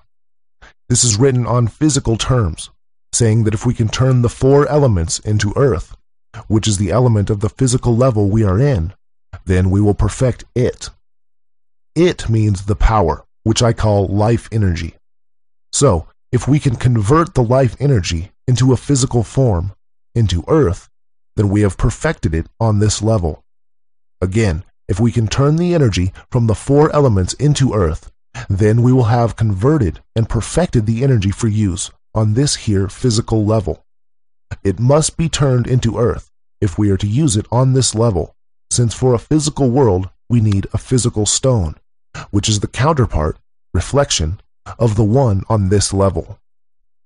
So you can see how the philosopher's stone is the physical manifestation of the power of God. It is a fire that became our earth. Separate the earth from the fire, and you shall adhere more to that which is subtle than that which is coarse, through care and wisdom. Separate thou the earth from the fire, the subtle from the gross, sweetly with great industry. Separate the earth from the fire, the subtle and thin from the crude and coarse, prudently, with modesty and wisdom. You will separate the earth from the fire, the subtle from the dense, sweetly, with great skill. Separate the earth from the fire, the subtle from the dense, the light from the heavy, with care and wisdom. These are direct instructions on how to actually make the stone, which of course is the same way that all things are perfected on all levels, with great care and wisdom. The wisdom is required to work out the method. You must separate the lighter particles from the denser particles. This is literally how you make the stone, as you can see in the practical instructions, particularly the first part of the great work. I will also interpret this from a spiritual perspective, just for you to see how it applies on every level. Realize which of your desires are promoting freedom and which are promoting restriction. Then separate the free from the restrictive. Focus on the free and positive desires, positive energy, good intention, and they will grow and expand, converting the remaining negative thoughts, negative energy, bad intention into their own free, light, and positive form. I hope you can see how the same fundamental principles apply to every level, and how the stone is a real and physically obtainable substance which follows the exact same principles. It ascends from the earth to the heaven. It extracts the lights from the heights and descends to the earth, containing the power of the above and the below, for it is with the light of the lights. It ascends from the earth to the heaven. Again, it descends to the earth and receives the force of things superior and inferior. This ascends from the earth into the sky, and again descends from the sky to the earth, and receives the power and efficacy of things above and of things below. It ascends from earth into heaven, and again it descends to the earth, and receives the power of higher and of lower things. It repeatedly ascends from earth to heaven, and then descends from heaven to earth, thus receiving power from both the high and the low. Again, direct instructions for making the stone, now focusing on the second part of the practical operations. The stone is repeatedly evaporated, ascends, and condensed, descends. From this, it becomes more purified and gains power, more life energy. The repeated change of state between solid, liquid, and gas allows the substance to become pure, and it increases the amount of life energy. From a spiritual perspective, you could say that our moving between the astral and physical planes, repeatedly dying and being born again, is an example of us perfecting ourselves, following the same principles. Therefore, the darkness flees from it. By this means ye shall have the glory of the whole world, thereby all obscurity shall fly from you. By this means you will acquire the glory of the whole world, and so you will drive away all shadows and blindness. Thus you will have the glory of the whole world, therefore will all obscurity flee from you. Then you will have the glory of the whole world, all ignorance will flee from you. This is saying, firstly, that you will have the glory of the whole world, which is the highest honor in the physical world, the philosopher's stone, which is the physical counterpart of the power of God. Secondly, all obscurity or ignorance will flee from you. This applies, of course, on every level. It means that you will now understand so much about the workings of nature, and no longer be ignorant, and new knowledge will come to you easily. It will be easy for you to see the truth from the lies. It also means, from the physical standpoint of making the stone, that once past a certain point of purity, the stone will very quickly be able to become more pure. Once it gets past a tipping point, the stone will convert impurity into its own pure form, as opposed to being diluted or corrupted by any dense or impure particles. Exponential development. The greatest power overcomes everything that is subtle, and it penetrates all that is coarse. Its force is above all force, for it vanquishes every subtle thing, and penetrates every solid thing. For this, by its fortitude, snatches the palm from all other fortitude and power. For it is able to penetrate and subdue everything subtle, and everything crude and hard. Of all strength, this is true strength, because it will conquer all that is subtle and penetrate all that is solid. It is true force and the most powerful, for it conquers all subtle things and penetrates all solid things. The stone will convert all subtle and undetermined things into its own form, and for solid, determined things, it will penetrate them and bring them towards their true perfection. This is why it will protect a life form from decay, and it will turn any metal into gold. It penetrates all things and encourages them to reach their full potential. Again, it is the manifestation of the power of God in a physical form. Line not present in Arabic translation. So was the world created. By this means the world was founded. Thus was the world created. This is how the world was made. The world was made following these exact same principles, as were all worlds, planes, universes, and realities. The formation of the microcosm is in accordance with the formation of the macrocosm. From this are and do come admirable adaptations, whereof the means or process is here in this. And hence the marvelous conjunctions of it and admirable effects, since this is the way by which these marvels may be brought about. From this were wonderful adaptations, of which this is the means. Each level is a reflection of the one above. The microcosm is in accordance with the macrocosm. Now you know how all things are made through adaptation from the one. All things, all matter, all worlds, all frequencies, all universes, all planes are adaptations of the same thing, following the same principles. It starts with the one, and from there each level is a distorted reflection, an adaptation of the same thing, each level being a reflection of the level above. This is how all things are made. This is why the physical world exists. This is what it is. This is what all things are. The scholars made this their path. This is why thrice Hermes was exalted with wisdom. Hence I am called Hermes Trismegist, having the three parts of the philosophy of the whole world. And because of this, they have called me Hermes Trismegistus, since I have the three parts of the wisdom and philosophy of the whole universe. Therefore am I named thrice great Hermes, having the three parts of the philosophy of the whole world. This is the path of knowledge.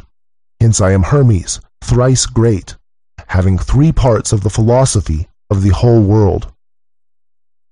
Alchemy is the path of knowledge, one of the more difficult paths to enlightenment, reserved for the wise and intellectual.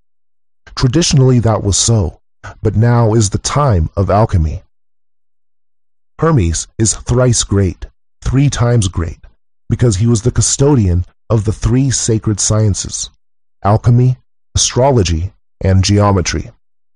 The 3 sacred sciences are all related to each other, of course, since like everything else, they follow the same principles. This is his last book that he hid in the catacomb. That which I have said of the operation of the sun is accomplished and ended. My speech is finished, which I have spoken concerning the solar work. It is finished, what I have said about the working of the sun. I have said all that is needed concerning the operation of the sun. According to Hermes, this should be all that is necessary to fully understand. That is, assuming you already have a good understanding of philosophical principles. I hope that my commentary has helped you to understand the Emerald Tablet and see the truth of alchemy. It is the operation of the sun, because the sun is a level above us, and a symbol for the stone. The same principles apply on every level. Quote from the Emerald Tablet by Hermes, translated by author.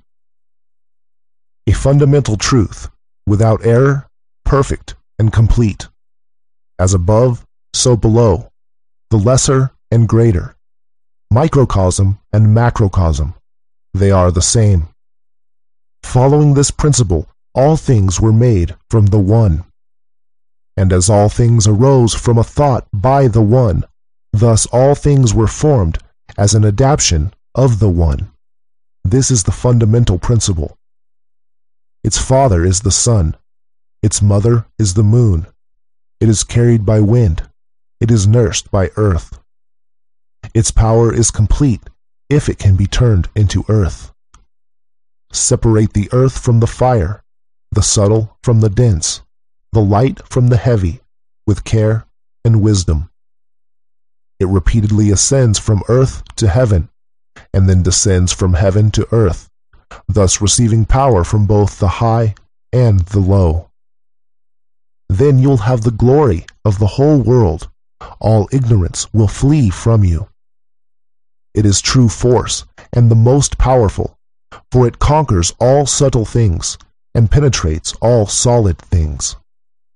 This is how the world was made. Each level is a reflection of the one above. The microcosm is in accordance with the macrocosm. Now you know how all things are made through adaptation from the One. This is the path of knowledge. Hence I am Hermes, thrice great, having 3 parts of the philosophy of the whole world. I have said all that is needed concerning the operation of the sun. End quote. Chapter 14. What is it made from? The stone is made out of only one ingredient. Quote from the Glory of the World, or Table of Paradise, by Anonymous, 1526 AD. Know also that there is only one thing in the whole world that enters into the composition of the stone, and that, therefore, all coagulation and admixture of different ingredients would shew you to be on a wrong scent altogether. Quote from the New Pearl of Great Price, by Peter Bonus, 1338 AD. From the one substance is evolved, first the white and then the red tincture. There is one vessel, one goal, and one method. End quote. Not only is there nothing else used than this one ingredient, but you must be careful not to accidentally allow any other matter to become mixed with it. A small amount of dust or water would not ruin the work completely, but will certainly increase the time it takes to make it. Quote from The Root of the World, by Roger Bacon, 13th century. For the pure substance is of one simple essence, void of all heterogeneity. But that which is impure and unclean consists of heterogene parts, is not simple, but compounded, to wit of pure and impure, and apt to putrefy and corrupt. Therefore let nothing enter your composition which is alien or foreign to the matter, as all impurity is, for nothing goes to the composition of our stone, that proceedeth not from it neither in part nor in whole. If any strange or foreign thing be mixed with it, it is immediately corrupted, and by that corruption your work becomes frustrated. End quote. The ingredient is urine. I understand this may sound strange, and suspiciously convenient on first hearing. However, there is sound and logical reasoning for the stone to be made from urine. Firstly, I must explain that the stone could in theory be made from anything, since everything contains the life energy to some degree, which is the active ingredient of the stone. Urine contains this life energy in high concentration, due to the fact that it has just come out of you, and you, as a living animal, are full of life energy. Quote from Book of the Chemical Art, by Marsilius Ficinus, 15th century. The stone also is in everything that is. Nature is in everything. And because nature has in itself all names, and nature is all the world, therefore the stone has many names, and is said to be in everything, although one is nearer than another. Quote from On the Philosopher's Stone by Anonymous, 12th to 17th century. Let it be supposed, for an illustration of this subject, that anyone would propose to make malt. He may effect his purpose in the other grains, but barley is generally chosen, because its germ is made to sprout by a less tedious process, which is to all intents and purposes what we want in the extraction of our mercury. End quote. From the urine we will need to extract a distillate, water, and a salt. The life energy is in the water, and since the life energy is so volatile, it will remain with the water even when the water is distilled, evaporated, and condensed. Our bodies do not want to reject the life energy in the urine, but have no choice since the life energy is attached to the water. Secondly, urine is the perfect ingredient because it is as of yet undetermined. That is, it has been well filtered, broken down, and purified. It contains all kinds of different minerals, but in minute particles not yet assigned to any purpose. Quote from Aphorisms of Eubigerus by Barrow Eubigerus, 1690 AD. Our true and real matter is only a vapor, impregnated with the metallic seed, yet undetermined. End quote. Following the cycles of nature, we can separate the dense and light particles. The lightest particles are a salt. It does not matter what the actual minerals are in the urine. We just want whatever is the lightest and most volatile, which will be in the form of a salt. It is necessary that our stone has a body. It cannot be made with water alone. This salt is the perfect body because it will absorb the water and is itself most volatile, but still in a solid form. Also, since the salt is newly formed, it is not yet stable and determined, and will therefore easily break down, which is what we need it to do. I hope you see the requirements for our substance. We are looking only for water containing an abundance of life energy, and also very light matter which is ready to absorb the water and break down. There is nothing special or magical about urine. It is just that urine is already pure and pre-filtered by our bodies, and it meets all the qualifications we are looking for. Other substances could be used, but urine has been found to be the most efficient by the alchemists, many of whom experimented with many different substances.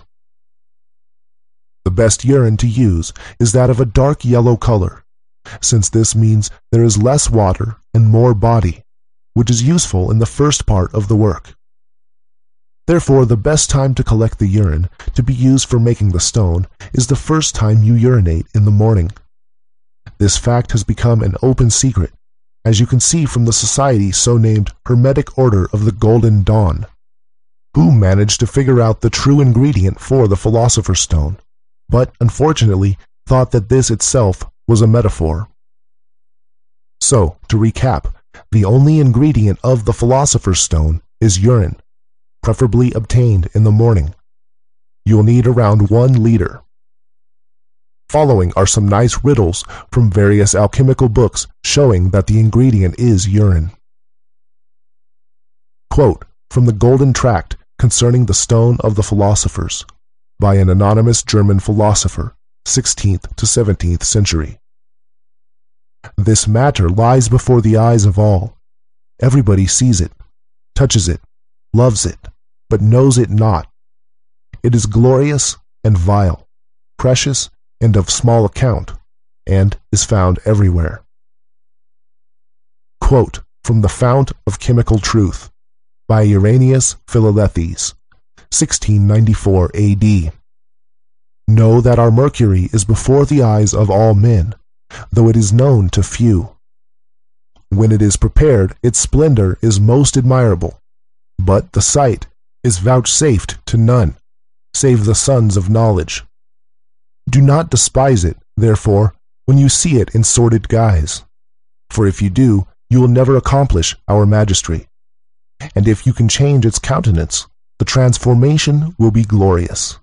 For our water is a most pure virgin, and is loved of many, but meets all her wooers in foul garments, in order that she may be able to distinguish the worthy from the unworthy. Quote from Verbum Dismissum by Count Bernard Trevisan, 15th century. When you shall be acquainted with the causes of this disposition, you will admire that a matter so corrupt should contain in itself such a heavenly-like nature. Quote from the Sulphic Hydrolith, or Waterstone of the Wise, by Anonymous, 17th century. By the ignorant and the beginner, it is thought to be the vilest and meanest of things. It is sought by many sages, and found by few. Men have it before their eyes, handle it with their hands, yet know it not, though they constantly tread it under their feet. The matter is very common, and may be everywhere obtained in abundance. Quote from the New Chemical Light by Michael Sindavogius, 17th century. Our substance is openly displayed before the eyes of all, and yet is not known. Our water that does not wet the hands. Quote from a magnificent and select tract on philosophical water, by Anonymous, 13th to 17th century. There is something which everyone recognizes, and whoever does not recognize it will rarely, perhaps never, find it. The wise man will keep it, and the fool will throw it away, and the reduction comes easily to the man who knows it. Quote from 3 alchemical poems by Chang Po Tong, 11th century, Chinese. The wonderful Tao exists not far away from your own body. It is not necessarily found in the high mountains or in unknown waters. Quote from The Glory of the World, or Table of Paradise, by Anonymous, 1526 A.D.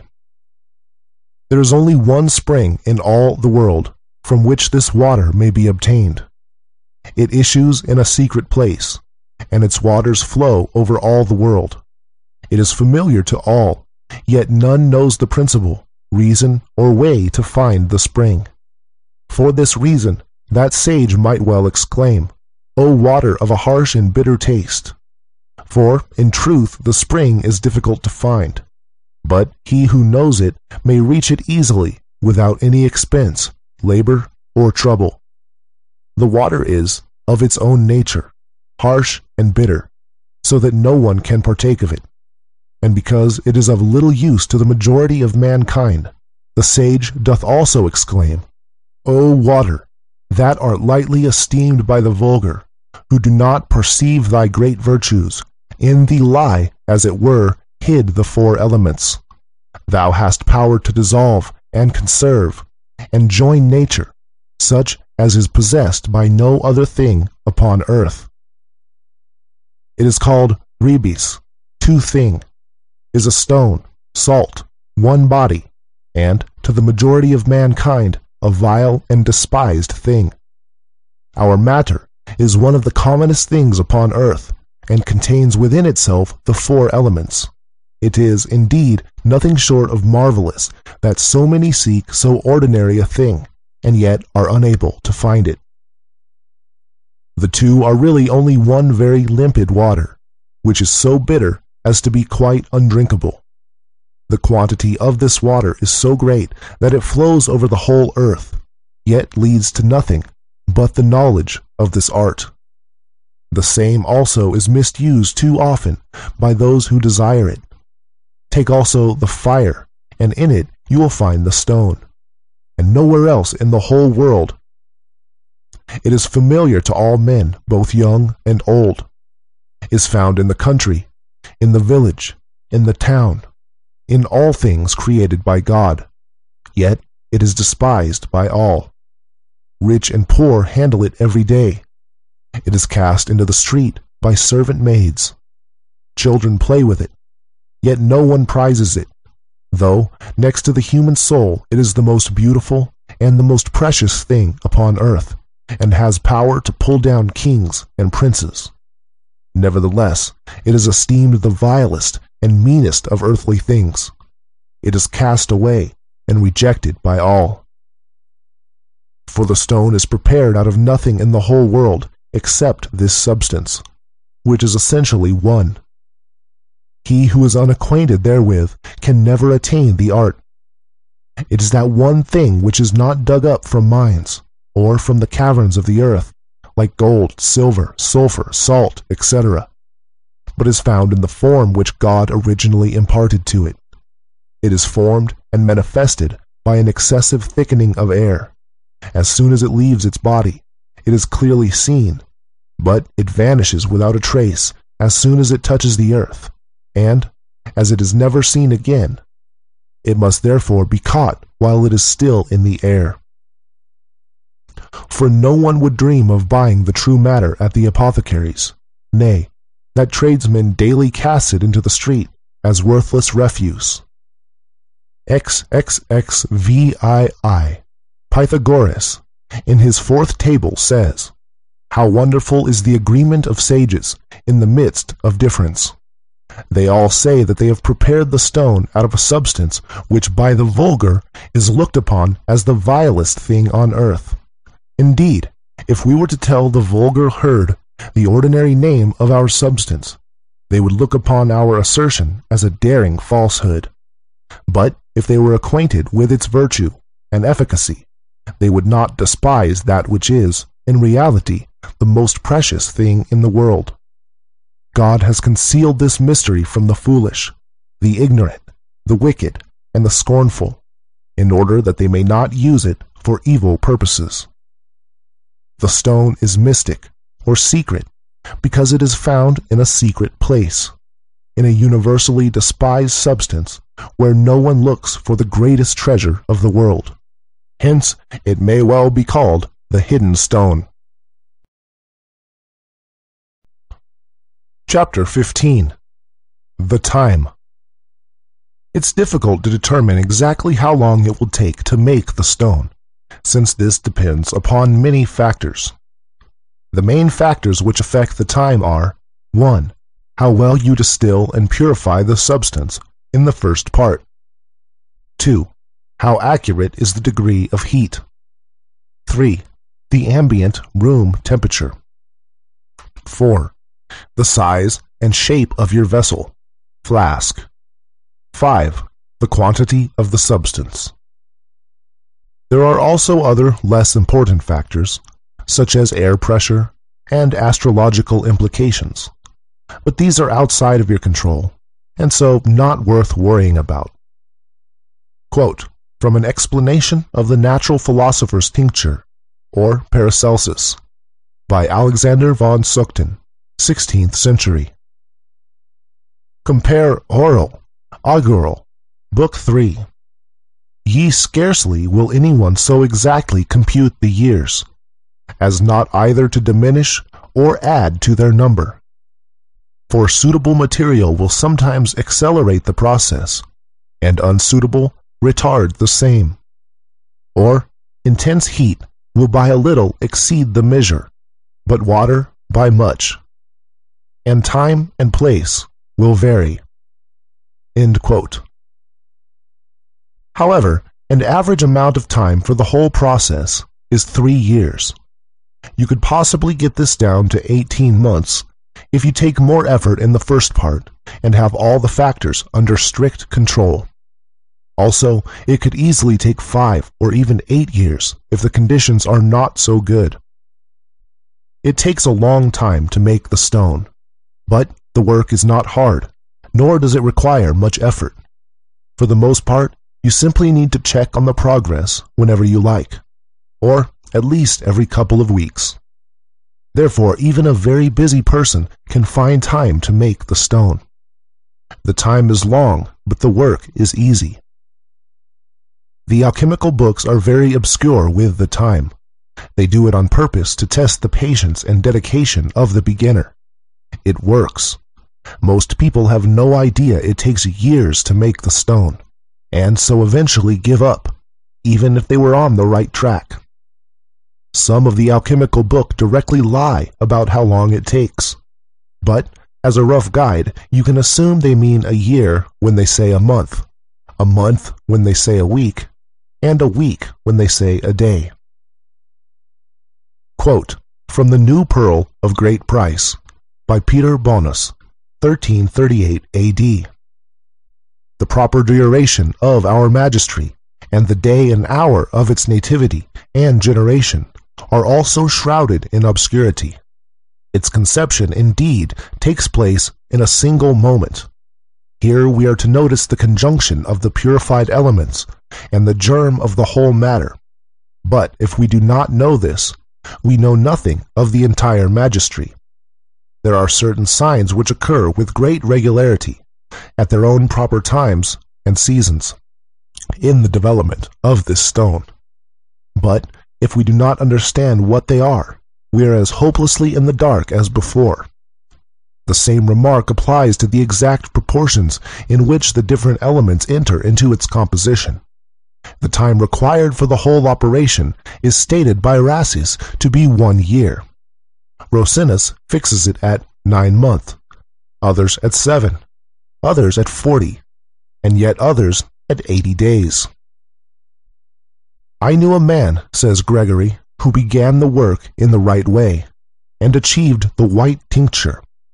But when there was some delay about the appearance of the red color, he gave up in despair, etc. This man knew the simple elements of our art, their purification, commixtion, and the different signs which were to appear. He was ignorant only of the day and hour in which the conjunction of the simple elements and the completion of the work might be expected. And because he did not know what to do at the right time, the whole magistry vanished from his sight. For the white stone was not yet fixed, and, being exposed to too much heat, it evaporated. Quote, from A Golden and Blessed Casket of Nature's Marvels, by Benedictus Figulus, 1607 A.D. The wise reduce years to months, months to weeks, weeks to days. End quote. You should certainly try to optimize the heat and other factors in order to make the stone sooner. However, you should not rush the stone. You can't rush nature. If you want to accelerate nature, you have to play by its rules. It won't play by yours. Quote, from the Epistle of Bonus of Ferrara, by Peter Bonus, 14th century. Bear in mind that the chief error in this art is haste. Quote, from A Brief Guide to the Celestial Ruby, by Irenaeus Philalethes, 1694 A.D. You must not yield to despondency, or attempt to hasten the chemical process of dissolution. For if you do so by means of violent heat, the substance will be prematurely parched up into a red powder, and the active vital principle in it will become passive, being knocked on the head, as it were, with a hammer. Patience is, therefore, the great cardinal virtue in alchemy. Quote, from the 12 Keys, by Basilius Valentinus, 15th century.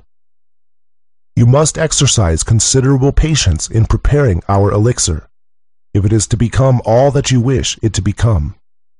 No fruit can grow from a flower that has been plucked before the time. He who is in too great of a hurry can bring nothing to perfection, but is almost sure to spoil that which he has in hand. Quote, from the Chemical Treatise, or the Arsenal of Alchemy, by Thomas Norton, 1477 A.D. The greater haste we make, the less will be our speed. End quote. Chapter 16. The Heat. Most of the work in making the stone consists of optimizing the heat to be the perfect temperature. The degree of heat must be under strict control. Too much, and you will destroy the work. Too little, and it will not develop. Quote from A Brief Guide to the Celestial Ruby by Uranius Philalethes, 1694 A.D. The external fire of the furnace should be neither too violent, in order that the equilibrium of chemical forces in the substance may not be disturbed, nor yet too gentle, so that the action of the inward fire may not languish for want of outward heat. It should be just such as to keep up an equable vital warmth. Quote from The Root of the World by Roger Bacon, 13th century. The happy prosecution of the whole work consists in the exact temperament of the fire. Therefore beware of too much heat, lest you come to solution before the time, viz., before the matter is ripe, for that will bring you to despair of attaining the end of your hopes. Close up well thy vessel, and pursue to the end, for there is no generation of things but by putrefaction, by keeping out the air, and a continual internal motion, with an equal and gentle heat. End quote. In the first part of the work, and the very last part, you will be using high heat. A high degree of heat is called by the alchemists a dry heat, because it causes all the moisture to be evaporated. However, the majority of the work requires a moist heat, which means that the body is never dried out completely, and the moisture is circulating. A moist heat evaporates off most, but not all, of the moisture, then allows it to condense and rain back down onto the body, in an imitation of the nature's water cycle. The exact degree of heat required is, like the time it takes, difficult to state as an absolute, since it is relative and depends on your matter and vessel. The trick is to adjust the heat so that the moisture circulates, evaporates, and condenses as efficiently as possible. Quote from The Glory of the World, or Table of Paradise, by Anonymous, 1526 A.D. The water or fire, being subtle, ascends, while the body is hard and remains where it is. The separation must be accomplished by gentle heat, i.e. in the temperature bath of the sages, which acts slowly, and is neither too hot nor too cold. Then the stone ascends to heaven, and again descends from heaven to earth. The spirit and body are first separated, then again joined together by gentle coction, of a temperature resembling that with which a hen hatches her eggs. Quote from The Root of the World by Roger Bacon, 13th century. This then is the thing, that the vessel with the medicine be put into a moist fire, to wit, that the middle or one half of the vessel be in a moist fire, or balneo, of equal heat with horse dung, and the other half out of the fire, that you may daily look into it. End quote. In the beginning of the second part, the degree of heat required will likely be equal to or slightly above body temperature, 100 degrees Fahrenheit, 37 degrees Celsius. The heat will need to be increased as stone develops to the black, white, and red stages. Common sense should be able to inform you of the degree of heat required. It should be a comforting degree of heat, not an aggressive degree of heat, and it should support the circulation of the moisture. Quote from The Root of the World by Roger Bacon, 13th century.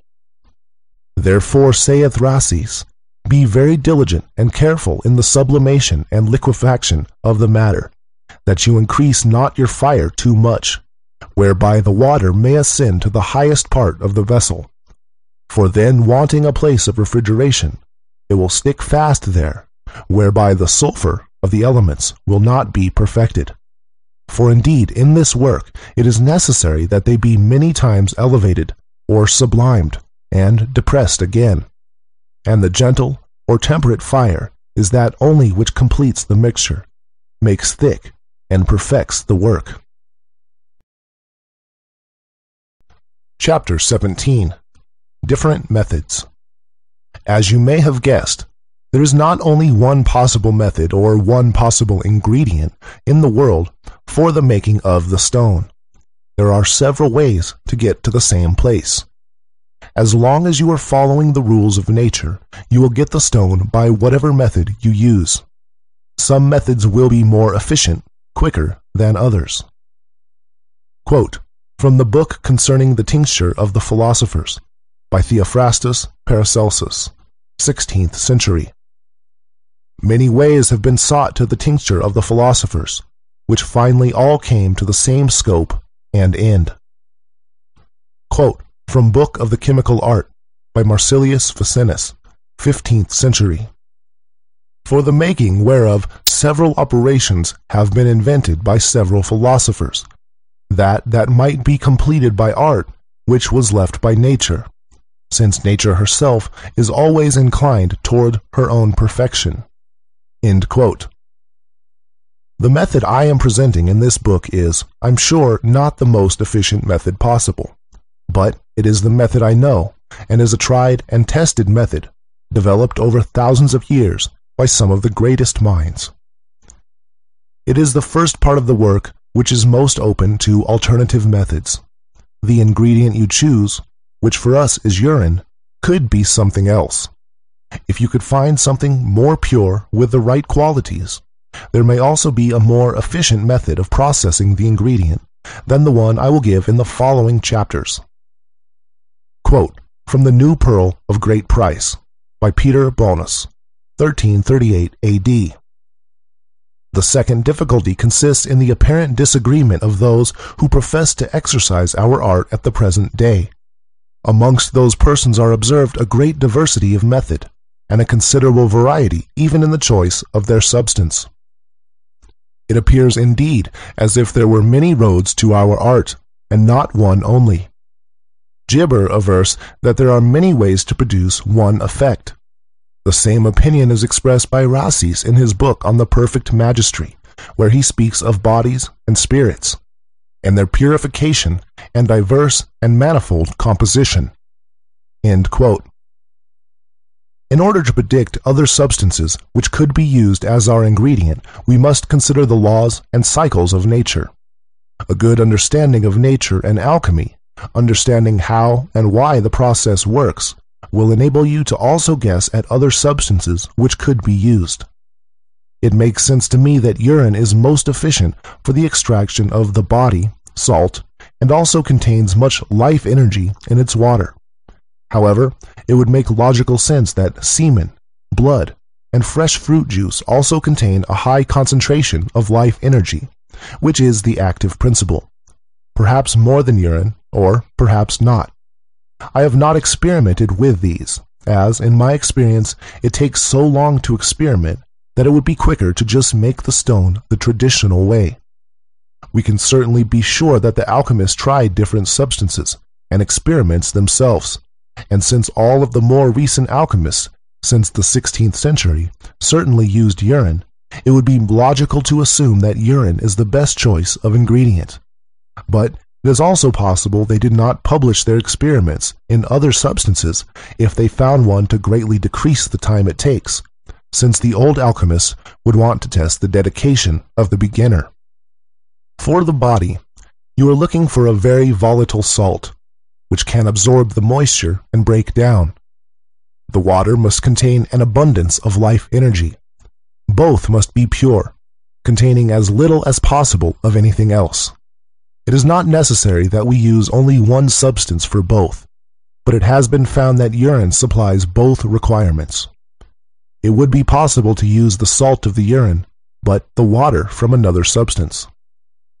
Nevertheless, the safe and sure option is to use urine, and it is the method I will present.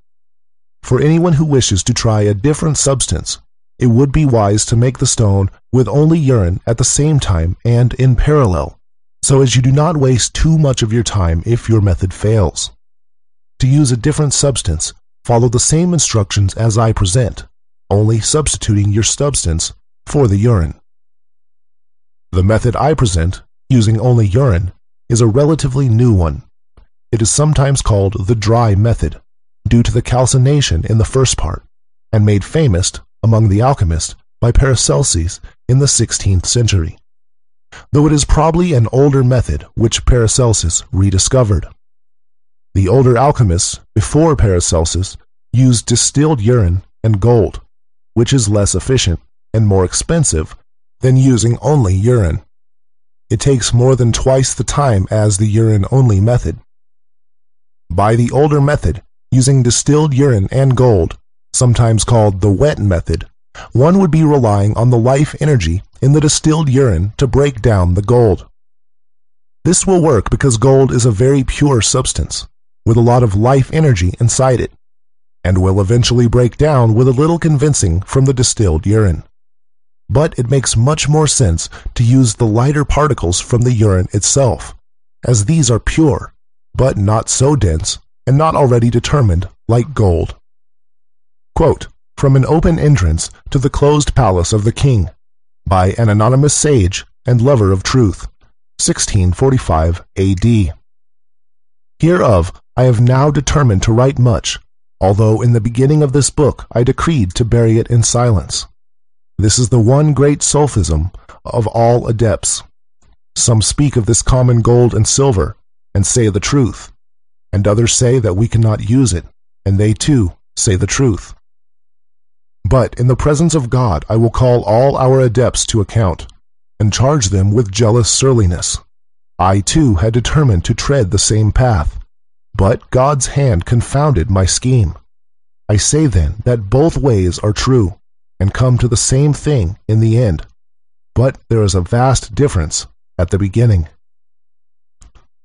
Quote, from an explanation of the natural philosopher's tincture of Paracelsus, by Alexander von Sochten, 16th century.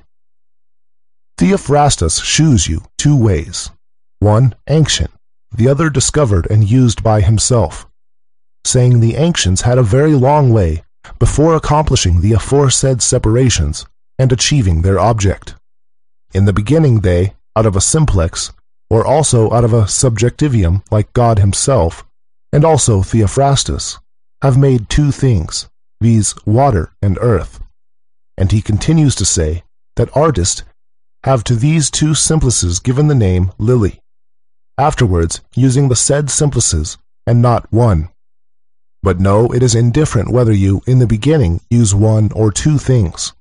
If our matter is found in one thing, it will equally well be found in two, nature having already converted the original one into two. Now, I wot there is no one who would not wish to know this shorter method, and that you may not have to complain of Theophrastus. He shews you another short way, admonishing you also to let the above tedious process be, and to take from the lion naught but his rosy blood, and from the eagle the white gluten. These two bodies you must coagulate together, and bring into one body, as it were male and female seed. Quote, from Aphorisms of Eubigerus, by Barrow Eubigerus, 1690 A.D. If you know how to amalgamate our mercury simplex with your common gold, which is dissolved, vivified, and renewed by it, you may be sure of effecting the great elixir, although neither so quick, so natural, nor so rich as you might have done without it. And this is our third way. The amalgamation of our mercury simplex, distilled urine, with common gold consists only in the right proportion, and in the indissoluble union of both, which is done without any external heat in a very short time. This is a lie, it takes a very long time. Without which exact proportion and right union, nothing of any moments is to be expected from their marriage. Know then that this right proportion is 10 parts of our mercury simplex to 1 of your finest common gold in filings, which is dissolved in it, like ice in common water, after an imperceptible manner, and as soon as the dissolution is over, the coagulation and putrefaction presently follow, which effect, if you find not, 'tis a sign that the mercury exceeds its due proportion. Now, when your gold has been thus well amalgamated, united, putrefied, and inseparably digested with our mercury simplex, you will then have only our philosophical sulfur, in which time one might easily have performed the whole work, working without common gold. In Chapter 18. Understanding the Writings. Now that we've covered the theory, I will give you a short glossary to aid you in understanding the alchemical books in case you choose to study them further. You should now have a good idea about the principles of nature, which operate on the development of the stone, and this should be enough to understand the alchemical writings. However, I will help you out by explaining the meaning of the words used by the alchemists. Unfortunately, the alchemists were in the habit of not only using several words for one thing, but also using one word for several things, and different alchemists used each word to mean different things. So you still have to work out the meaning according to the context, which you will be able to do with an understanding of the natural process.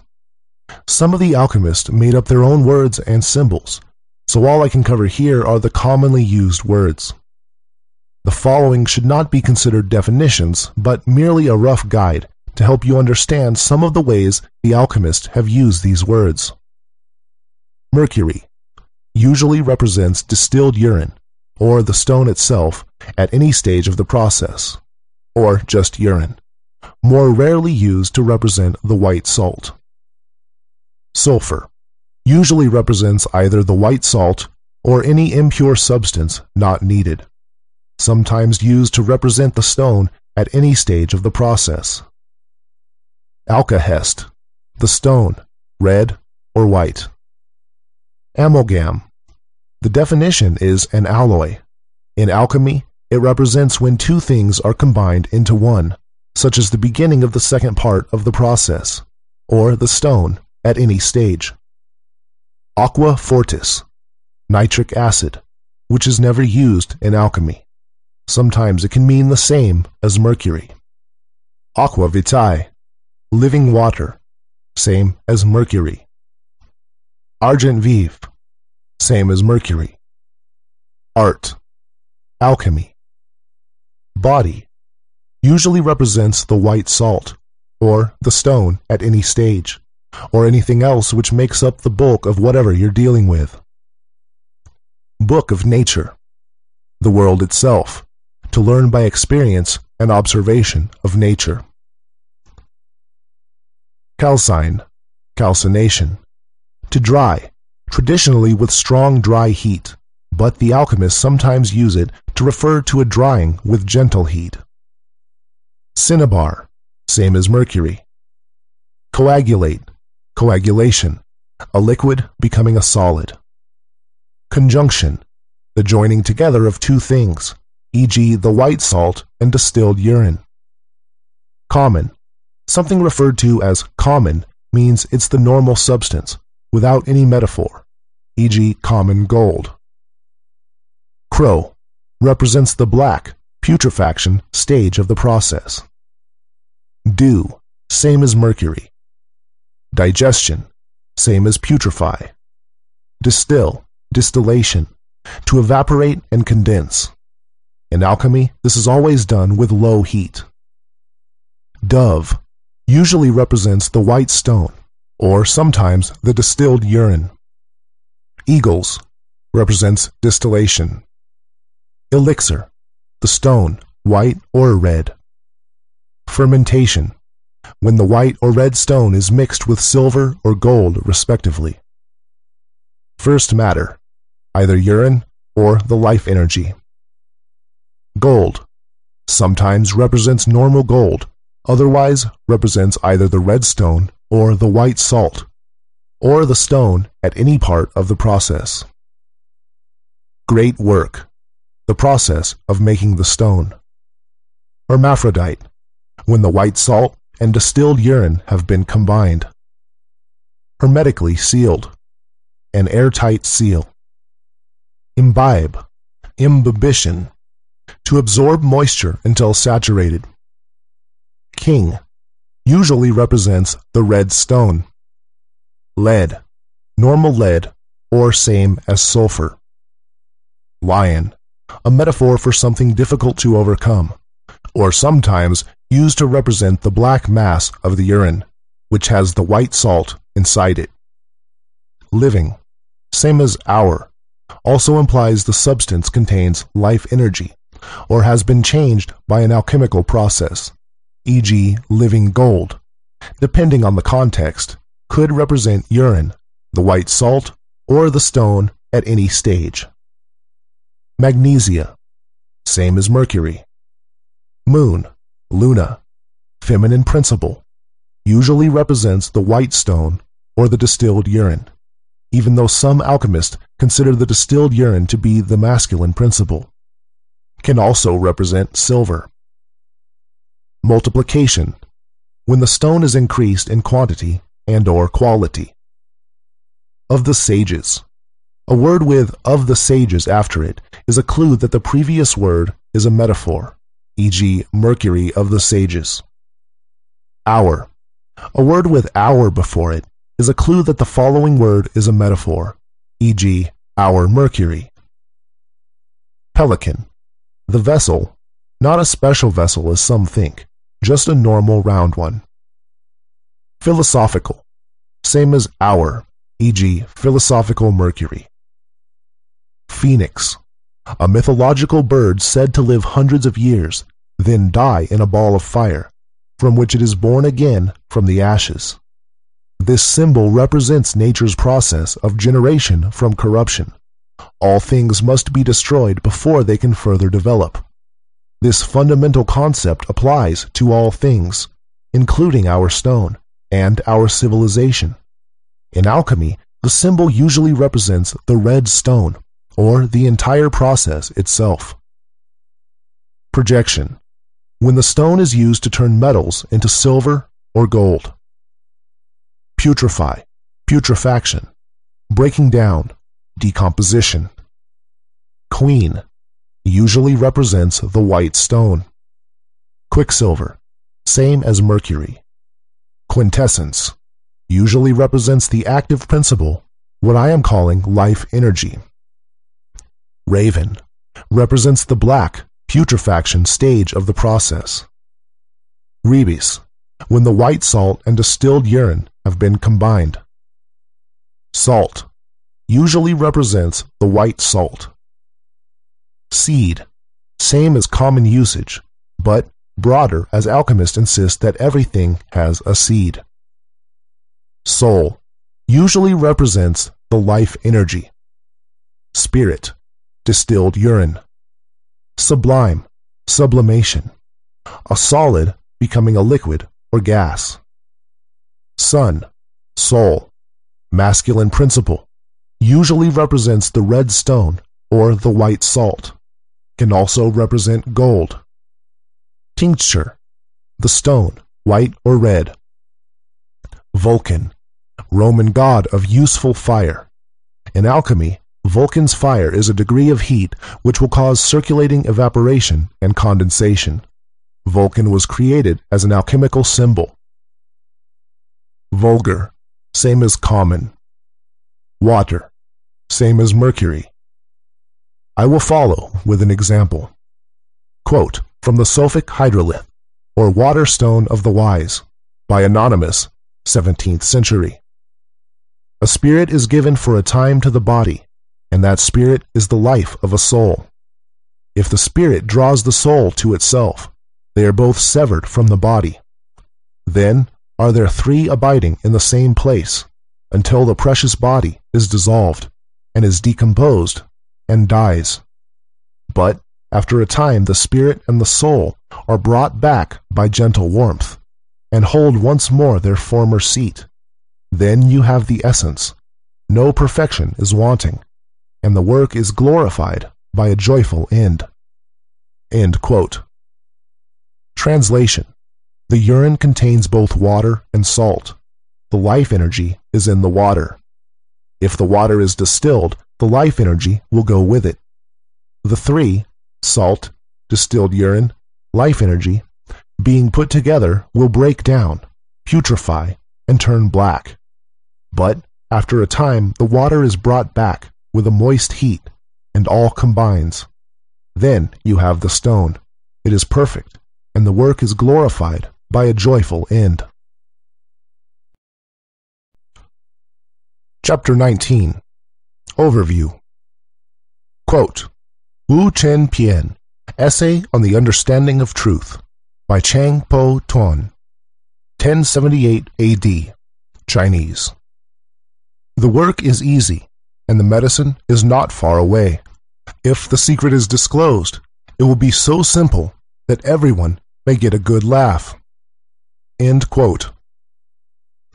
There are two parts to our great work. Both parts follow the same laws of nature that we addressed in our theory. Quote from The New Pearl of Great Price, by Peter Bonus, 1338 AD. The first operation, which is done by hand, is the first stage of the work, which consists in sublimation and purification. The second operation, in which the artist has nothing to do but look on, is the second stage of the work. End quote. In the first part, we give nature a head start by manually performing some of nature's operations and removing the densest particles, so as to accelerate the whole process. If you did not perform this first part, the process would still work, but it may well take longer than your lifetime. We will repeatedly distill with low heat and calcine the urine, in order to separate it into layers according to density. We will then take only the lightest and most subtle of the particles, which will be in the form of a white salt, and discard the rest of the body. Then, further distill the urine to make it as pure as possible, so only the lightest particles remain. This leaves us at the end of the first part with a white salt and a well-distilled urine. The first part will take around 3 months. Quote from an anonymous treatise concerning the Philosopher's Stone, by Anonymous, 12th to 17th century. By artificial distillation, the spirit can be separated from phlegmatic wateriness and earthy impurity, a residue remaining, from which residue, after calcinations, is extracted a white salt. End quote. In the second part, we combine the salt and distilled urine, hermetically seal them in a vessel of the correct specifications, and let nature do its thing. At this stage, we only need to make sure it is subjected to the correct degree of heat. To combine the salt and distilled urine, we heat gently until the salt absorbs and becomes saturated with the distilled urine, which can take up to 1 year or longer. Then we just need to watch for the matter to putrefy and turn black, then purify and turn white, adjusting the heat accordingly. When the matter turns white, we have the white stone. Quote from A Demonstration of Nature, by John A. Mihung, 16th to 17th century. Reduce the matter, which is one, to powder. Put it together with its water in a well-closed vessel, and expose it to continuous, gentle heat, which will then begin to operate while the moisture favors the decomposition. End quote. The white stone can then be fermented with silver in order to stabilize it and make it capable of withstanding higher heat. You can think of this as trapping the life energy inside a material body, the silver. The white stone can be subjected to higher heat, which will mature it into the red stone. The red stone must itself be fermented with gold. Quote from the Epistle of Bonus of Ferrara, by Peter Bonus, 14th century. Without a proper ferment, the moon cannot become the sun, but the substance, having nothing to prevent it from doing so, will again revert to water. Quote from Compound of Compounds, by Albertus Magnus, 13th century. There are no other ferments like these here. The ferment of silver is silver. The ferment of gold is gold. Therefore, don't look elsewhere. End quote. You will then have the Philosopher's Stone. It can be multiplied in quality and quantity by repeating the second part, which will be much quicker, or in other ways as will be discussed. Quote from an explanation of the Natural Philosopher's Tincture of Paracelsus by Alexander von Suchten, 16th century. For our multiplication, according to Raymundus, is naught but the reiteration of the process of our primordial creation. End quote. Chapter 20. Apparatus. Having now covered the theory, we can start with the practical operations for actually making the Philosopher's Stone. You first need to obtain the necessary apparatus. For the first part, you will need 2 500 milliliter retorts for distilling the urine. It is important that this be a retort, and not some modern distillation apparatus. The reason for this is that you are only distilling on low heat, so as not to destroy the life energy. If you try to use modern distillation apparatus, then the water vapor will not rise high enough to escape before it condenses.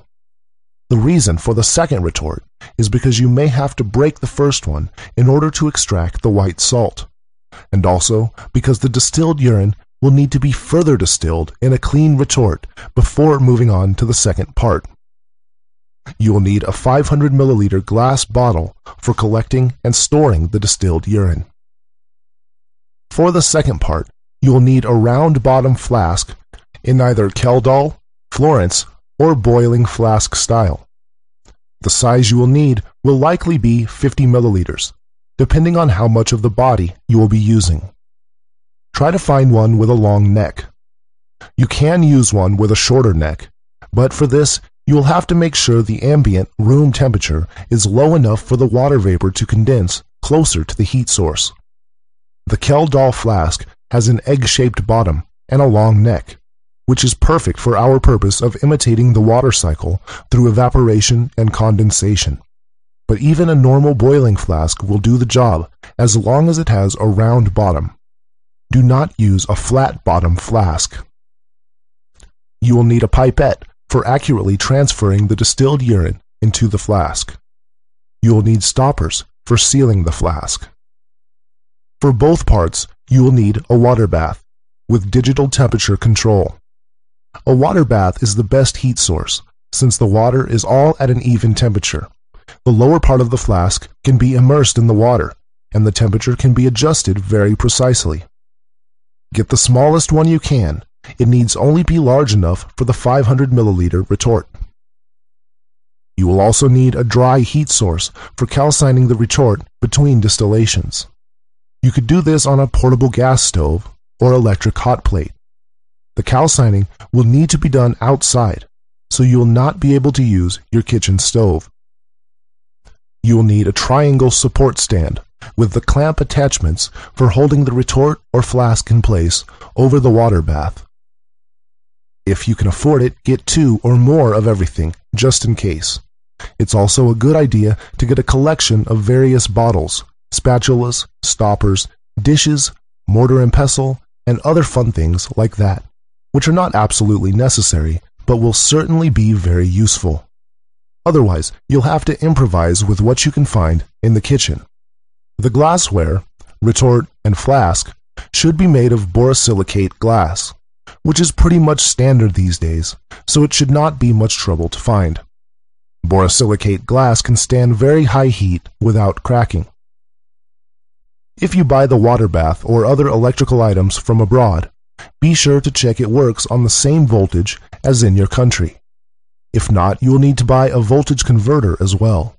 If you plug a 110-volt appliance into a 220-volt supply, you could end up burning down your house, so do pay attention to this. The water bath will need to be running 24/7, so if you live in an area with frequent power cuts, I recommend getting a backup generator. Checklist. Minimum. 1. 2 times retort, 500 milliliter. 2. Glass bottle, 500 milliliter. 3. Round bottom flask, 50 milliliter. 4. Pipette. 5. Stoppers. 6. Water bath. 7. Portable stove. 8. Triangle stand. The following quote is a description of the vessel to be used for the second part of the work. Quote from The Root of the World by Roger Bacon, 13th century. The vessel for our stone is but one, in which the whole magistry or elixir is performed and perfected. This is a curcubit, whose bottom is round like an egg, or an urinal, smooth within, that it may ascend and descend the more easily, covered with a limbeck, round and smooth everywhere, and not very high, and whose bottom is round also like an egg. Its largeness ought to be such that the medicine or matter may not fill above a fourth part of it, made of strong durable glass, clear and transparent, that you may see through it all the colors appertaining to and appearing in the work, in which the spirit moving continually cannot pass or fly away. Let it also be closed, that as nothing can go out of it, so nothing can enter it.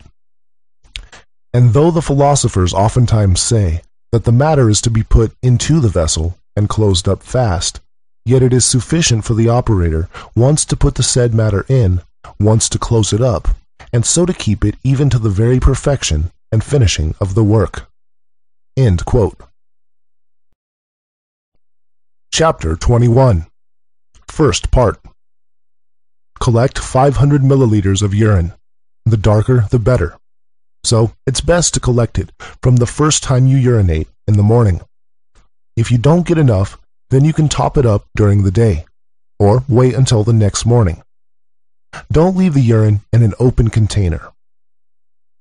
Quote from the Sophic Hydrolith, or Waterstone of the Wise, by Anonymous, 17th century.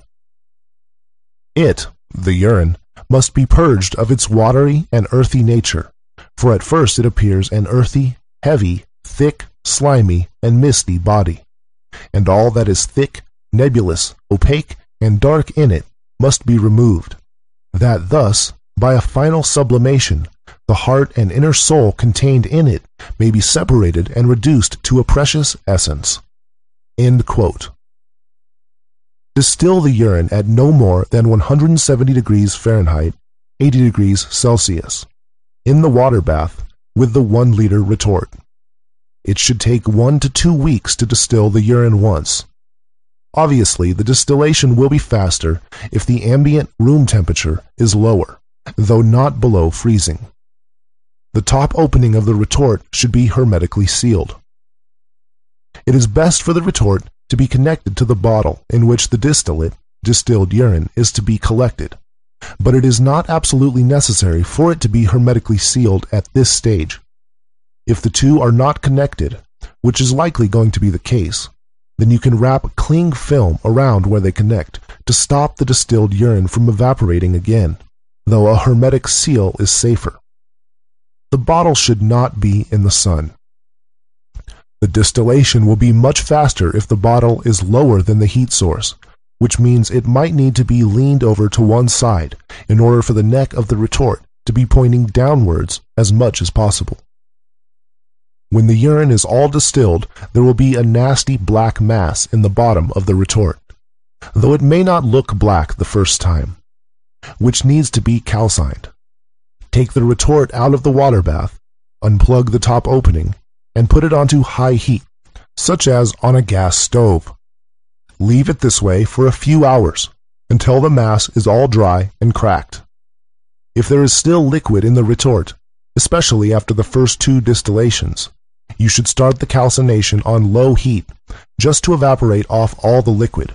Then apply high heat when there is no more liquid. If you apply a very high heat while there is still liquid in the retort, the urine might bubble up and spill over. The purpose of the calcinations is to burn and destroy the solid part of the urine, in order to extract the salt, which is incombustible. So do not be scared to put the high heat flame directly against the glass of the retort and leave it like this for a few hours. You need to really burn the solid matter in the urine. The first few times you perform the calcination, a nasty smoke will come off of it, which will stain everything black and smell really bad. so I strongly recommend doing this outside. Do not breathe in the smoke, it's poisonous. Do not perform the first few calcinations inside your house.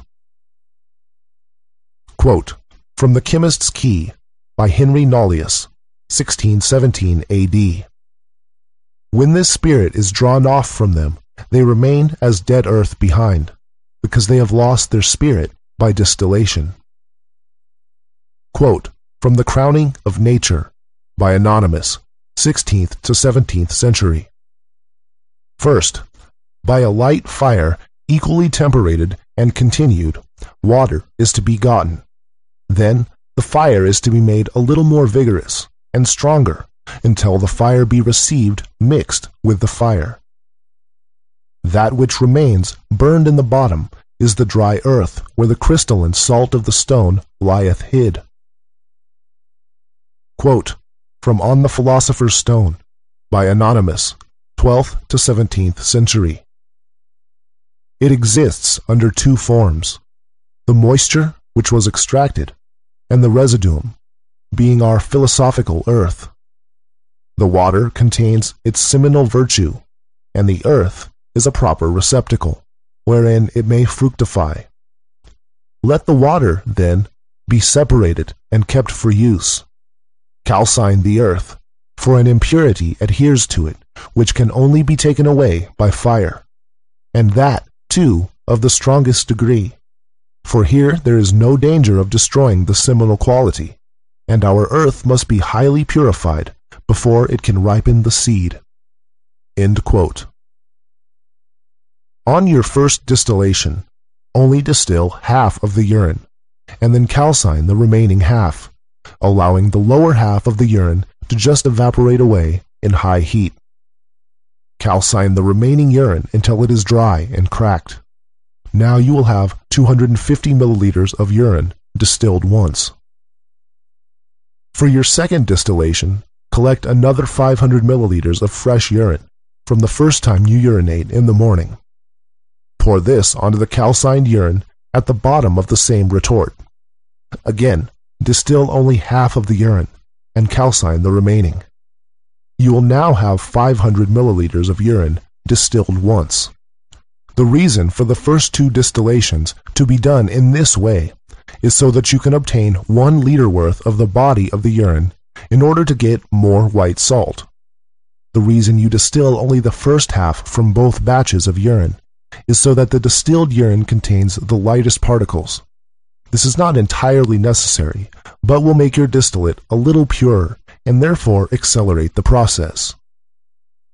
In an older version of this book, I recommended using a 1 liter retort for the distillation, as I used. I have changed the instructions as the distillation will be a little more efficient using a 500 milliliter retort, and also because 500 milliliter retorts are cheaper and easier to find. But if you already have a 1 liter retort, you can use this. It'll just take a little longer. For all further distillations, pour the 500 milliliter of distilled urine back onto the calcined body in the retort. Distill the distilled urine again, then calcine again. Pour the same 500 milliliters of distilled urine back on again. Distill again, calcine again. Repeat the distillation, calcination again and again. Quote, from An Open Entrance to the Closed Palace of the King by an anonymous sage and lover of the truth, 1645 A.D. Know, my brother, that the exact preparation of the eagles of the sages is the highest effort of our art.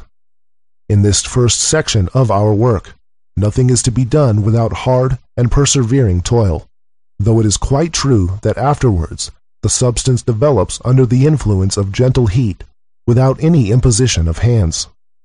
The sages tell us that their eagles must be taken to devour the lion, and that they gain the victory all the sooner if they are very numerous. Also, that the number of the work varies between 7 and 9.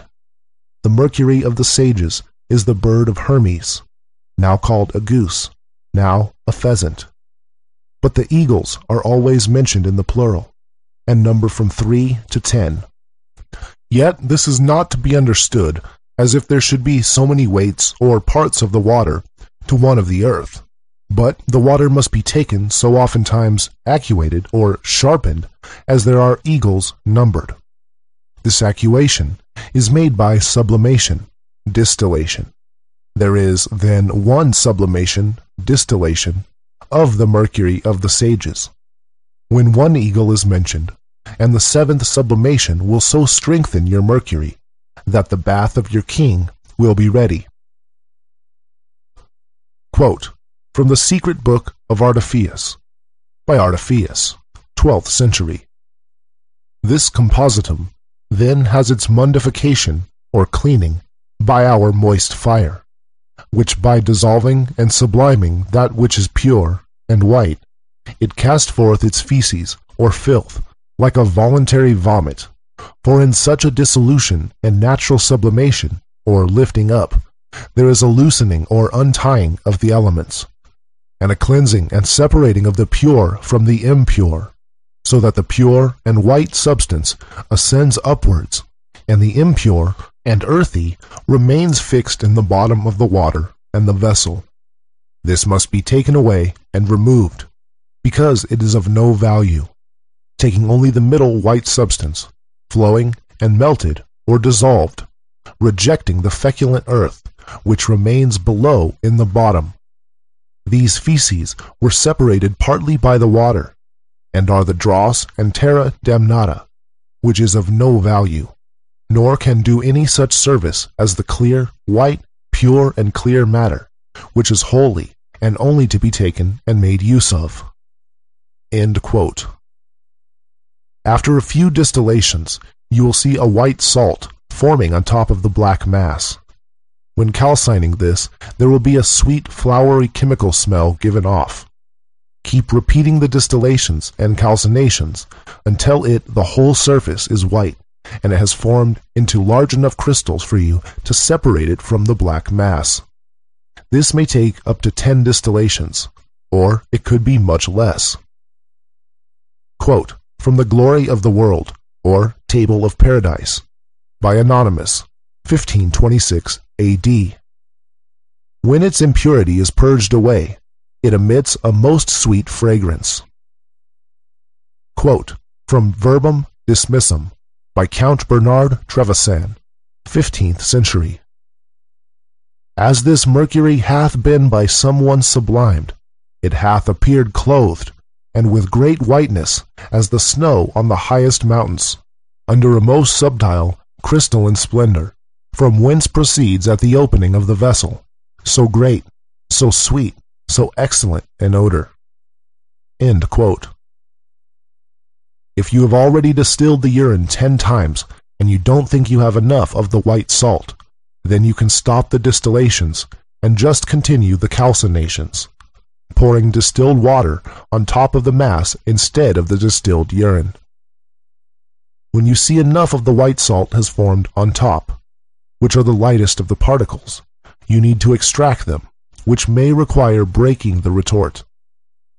If you do need to break the retort, then wrap tape around the bottom half of the retort and try to just break the glass at the top, keeping the bottom half intact. Remove the white salt and separate any impurities from it. Try not to touch it with your fingers, or it will sting them. You should further distill the distilled urine 3 times in the clean retort. Congratulations, you now have the mercury, distilled urine, and sulfur, white salt of the sages. I really recommend spending extra time on the first part to ensure that the white salt and distilled urine are extremely well purified. If you skip a couple of distillations at this stage, you won't have saved time. You'll have made the second part take months longer. Chapter 22. Second part. Now that you have the mercury, distilled urine, and sulfur, white salt of the sages, you need to combine the two so they can putrefy and turn black. Crush the white salt into powder and place it into the 50 milliliter round bottom flask. Add a few drops of distilled urine, just enough to cover the salt, not too much. Hermetically seal the flask, making sure the stopper is airtight by putting wax, Vaseline, or silicone sealant around it. Place the flask into the water bath. Only the bottom half of the round part of the flask should be in the water. The rest of the flask should be in the air. You might need to cut a hole in the lid of the water bath, or make your own lid. The temperature should be equal or slightly greater than body heat, around 100 to 105 degrees Fahrenheit, 37 degrees to 40 degrees Celsius.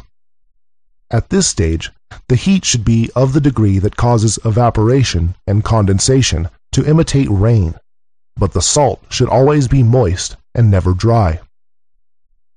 If the ambient room temperature is too high, you will need to reduce it by putting the water bath in an air-conditioned room or putting ice against the neck of the flask. This process will be faster if the ambient temperature is lower. If you can see that there are drops of water condensed at the top of the vessel which never fall, then you need to reduce the ambient temperature. The salt will slowly absorb the moisture.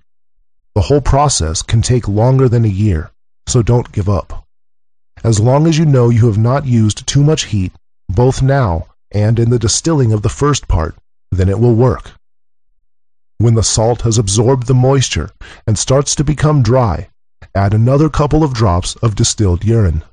Then wait again until the salt again starts to dry, and add another couple of drops. Continue doing this until the salt is entirely saturated, at which point it will be of the consistency of melted wax. If you read the alchemical books, they warn against doing anything to disturb the stone while it's being made. They warn against too much heat, too little heat, too much water, not enough water, and knocking or moving the vessel in any way. In my experience, none of this is as bad as they make it sound. It's not a big deal if you knock or move the vessel, and it's not a big deal if the degree of heat is wrong, as long as it's not hot enough to burn. If there is too much water, you can remove some or increase the heat. While there is a problem, the stone will not develop any further, but it will continue once you've corrected your mistake. Quote, from On the Philosopher's Stone, by Anonymous, 12th to 17th century. It is very proper that the purified earth be reduced by manual operation to an impalpable fineness, and then its corrected mercury must be added, incorporating both together till the earth will imbibe no more. This operation will require time, with some degree of the artist's patience. For however the humidity may seem disproportionate, on letting it rest a while, a dryness on the surface of your matter will show that it is capable of imbibing more, so that the operation is to repeated till it is fully saturated. Quote, from the Glory of the World, or Table of Paradise, by Anonymous, 1526 A.D. That must again be dissolved into water, which before was water, and the body, which before was mercury, must again become mercury. The two must be united by a gentle and continuous fire, affording the same degree of warmth as that with which a hen hatches her eggs. The body must receive its spirit to drink gradually, and little by little, until it recovers its life, and health, and strength, which takes place by means of the same gentle heat which digests food in the stomach, and matures fruit in its place. Quote, from the Epistle of Bonus of Ferrara, by Peter Bonus, 14th century. It is necessary at the beginning to give the earth little water, just as an infant has to be given at first little nourishment, and then gradually more. This should be repeated over and over again with great patience, more and more water being poured over the earth each time, but not more than the earth can conveniently drink up. Quote, from The Chemist's Key, by Henry Nollius, 1617 A.D. A spirit that is at liberty will easily and quickly free another spirit of the same nature, that is bound up and restrained. This is done first by reason of that activity and generability which the free spirit is imbued with. Secondly, by reason of the harmony, likeness, and love betwixt them. This correlation is the cause that the exterior free spirit makes way into and joins with that spirit of salt included in the seed, and so does with more ease work upon him and excite him. For, as the proverb has it, like will easily go to like, and their unity is most intimate.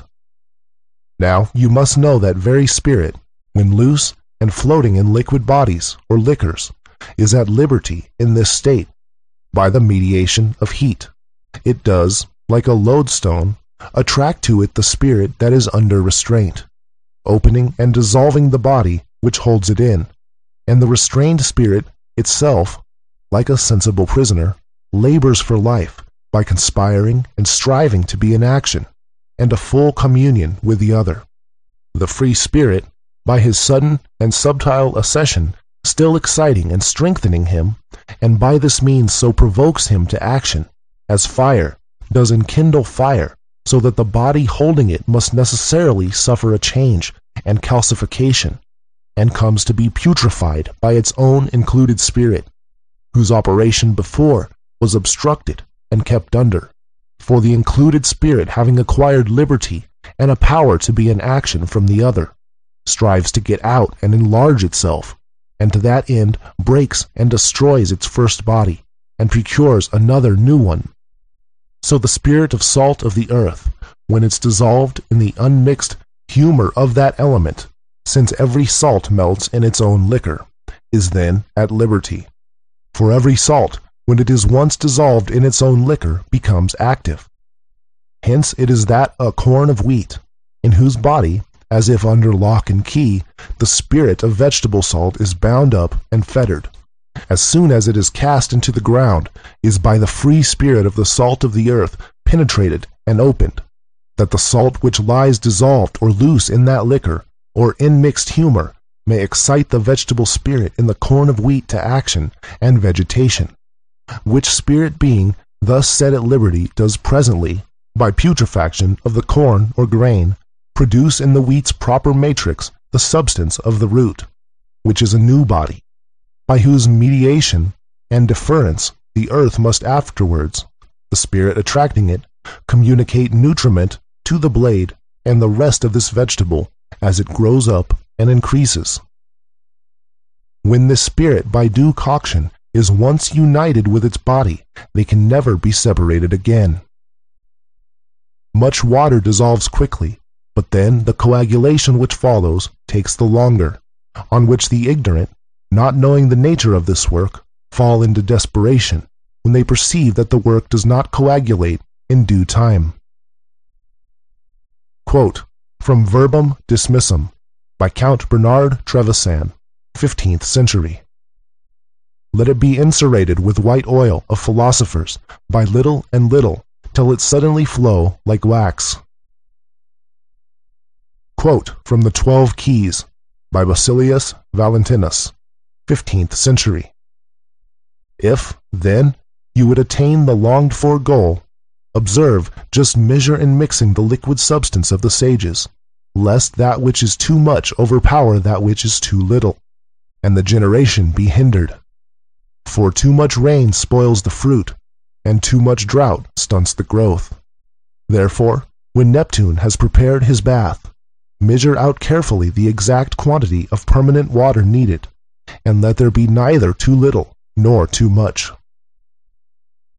Quote from the Secret Book of Artephius by Artephius, 12th century.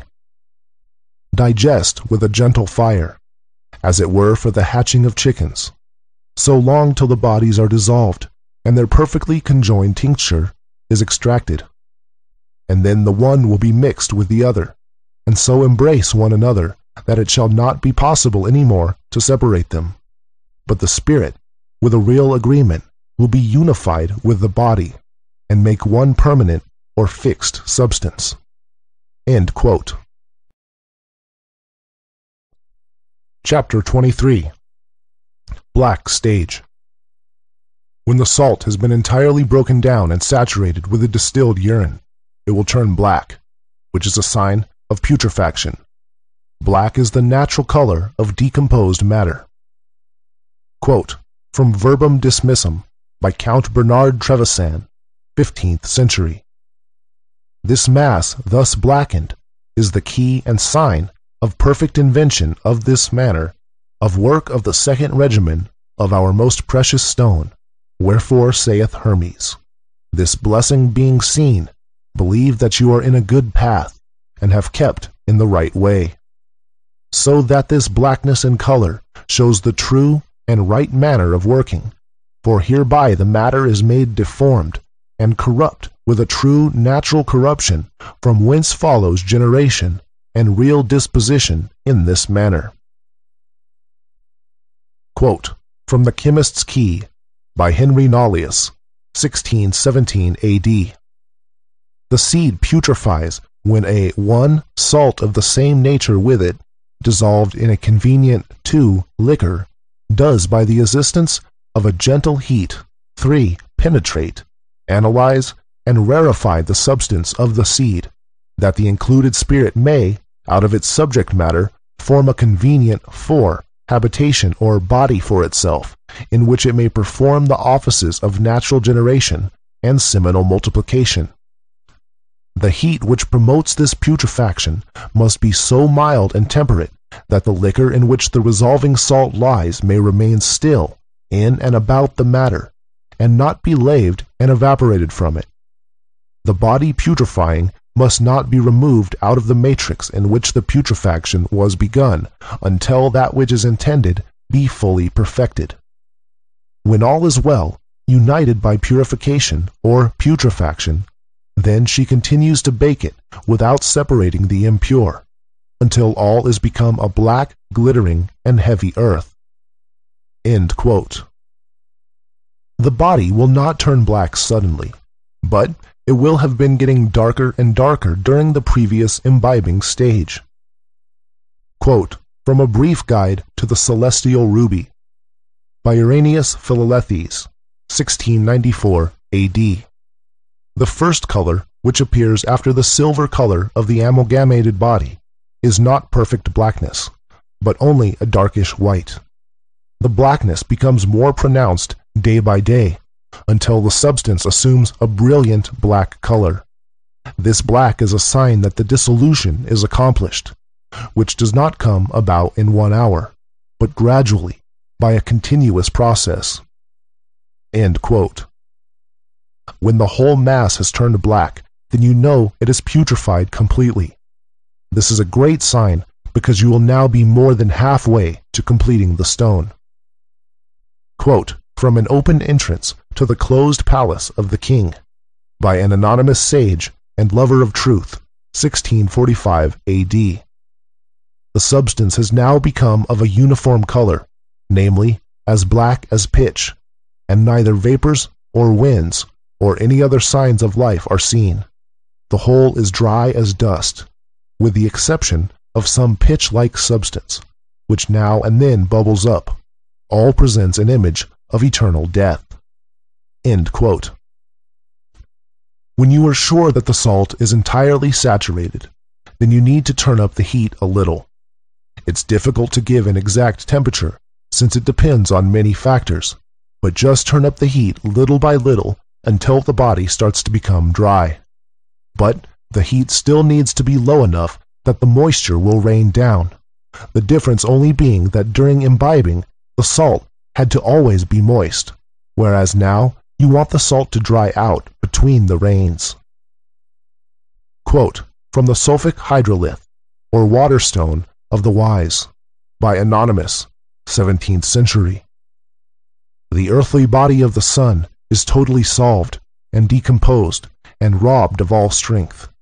The body, which was first of a muddy impurity, changing to a coal-black color, called by the sages the raven's head, within the space of 40 days, and is thus despoiled of its soul, the moisture.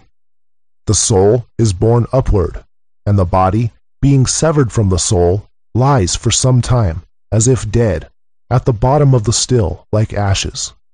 But if the fire is increased and well tempered, the soul gradually descends again in drops, and saturates and moistens its body, and so prevents it from being completely burned and consumed. Then, again, it ascends and descends, the process being repeated.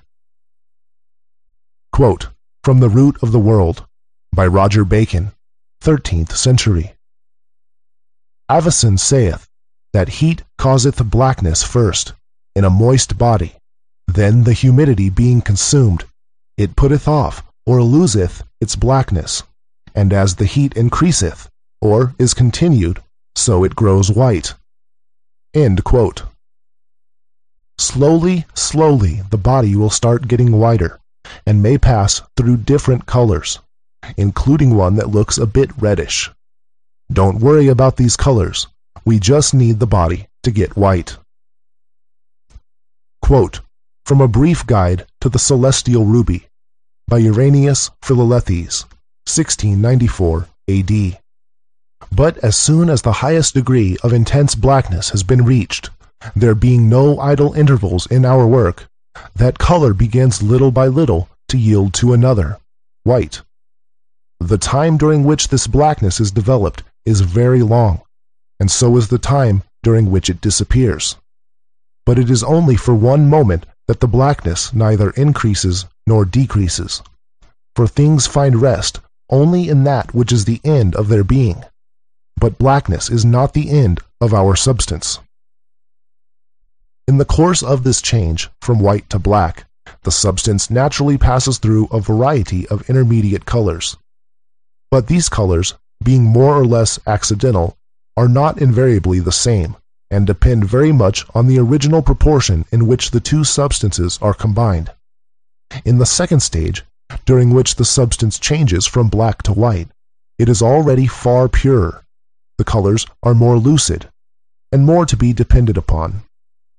In the two phases, there are intermediate colors, but in the first they are more dingy and obscure than in the second, and very much less numerous. In the progress of the substance from blackness to whiteness, i.e., the second phase of our magistry, the most beautiful colors are seen in a variety such as eclipses the glory of the rainbow. Before the perfection of blackness is reached, there are also some transition colors, such as black, azure, and yellow. And the meaning of these colors is that your substance is not yet completely decayed. While the body is dying, the colors are seen, until black night shrouds the whole horizon in pitchy gloom. But when the process of resurrection begins, in the second phase, the hues are more numerous and splendid, because the body is now beginning to be glorified, and has become pure and spiritual. But in what order do the colors of which we speak appear? To this question no definite answer can be given, because in this first phase there are so much uncertainty and variation. But the colors will be the clearer and more distinct, the purer your water of life is. The four principal colors, white, black, white, red, always follow in the same order. But the order of the intermediate colors cannot be so certainly determined, and you ought to be content if within the first 40 days, weeks, you get the black color. There is only one caution you should bear in mind in regard to this point. If a reddish color appears before the black, especially if the substance begins to look dry and powdery at the same time, you may be almost sure that you have marred your substance by too violent a fire. You should be very careful then about the regulation of your fire. If the fire be just hot enough, but not too hot, the inward chemical action of our water will do the rest. End quote. Chapter 24. White Stage. Having adjusted the heat during the black stage so that the body dries out in between rains, the black body will slowly pass through various colors and turn white.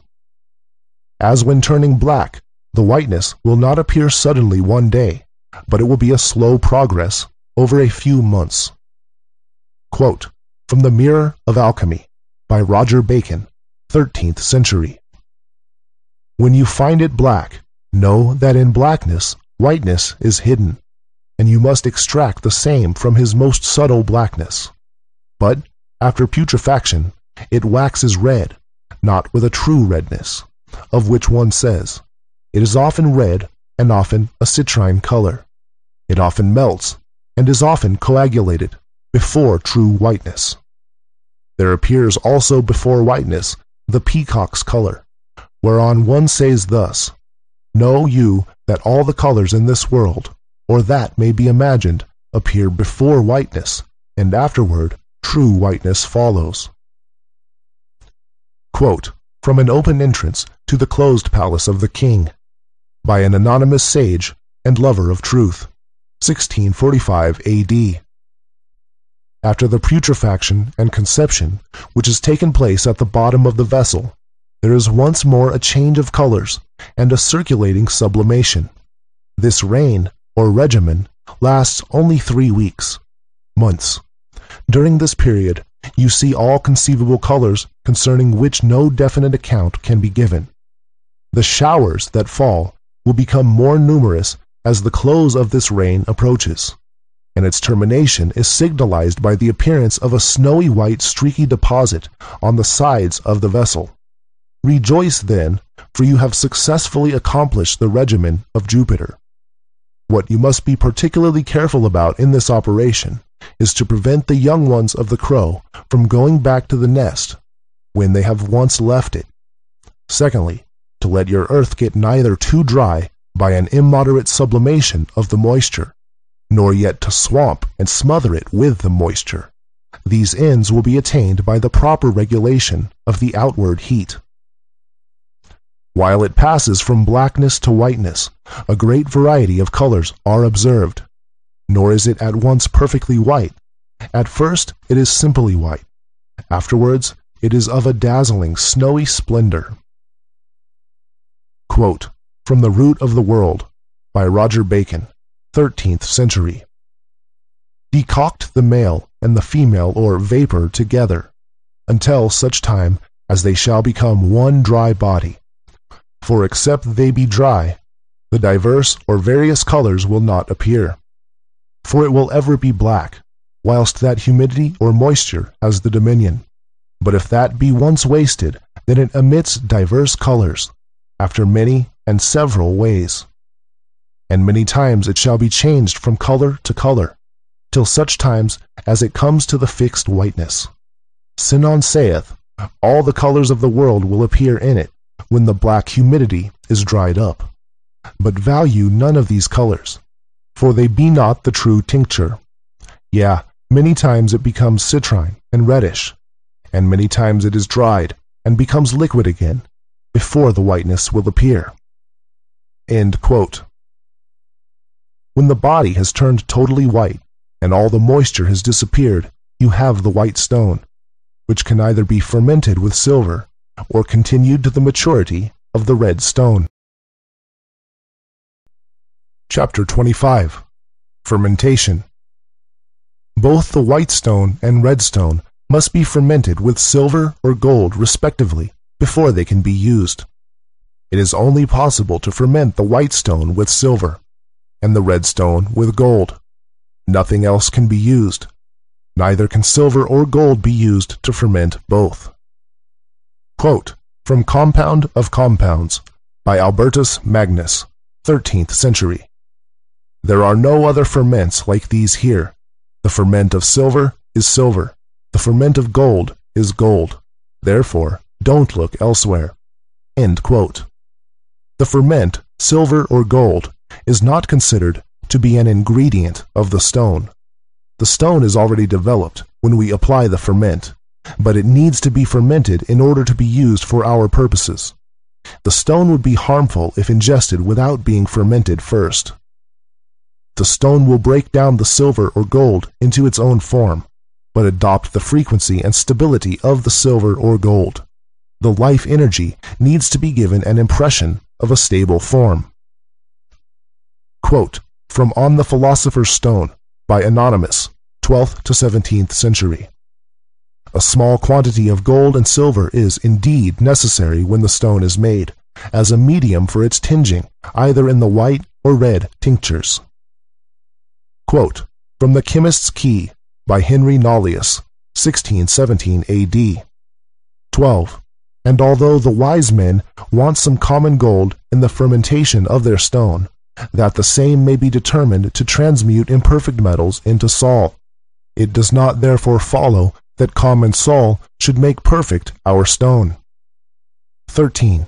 On the contrary, our stone rather makes perfect common sol and luna, because the most perfect sol is imperfect and unfruitful without our stone. But when it comes to be united to our stone, it becomes alive and fruitful, and can communicate part of its perfection to other metals.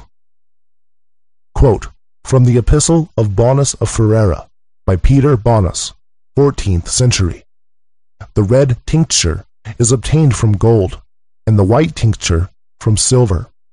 Without a proper ferment, the moon cannot become the sun, but the substance, having nothing to prevent it from doing so, will again revert to water. The weight of the ferment must exceed, or at least be equal to, the weight of its sulfur. End quote. The fermentation is the same process as the second part of the work, only you will also be adding silver or gold, and the process will be much faster. The quantity of silver or gold you use should be between 2 to 10 times the quantity of the stone. Find the purest silver or gold you can. It's best to use silver or gold dust. If you can't get dust, then grind what you have into filings as small as you can. Grind the stone to dust and mix it together with the metal. Then follow the instructions in chapters 22 to 24 again. Imbibe, make black, make white. If you are fermenting the red stone with gold, then increase the heat at the white stage and continue all the way to the red stage. Chapter 27.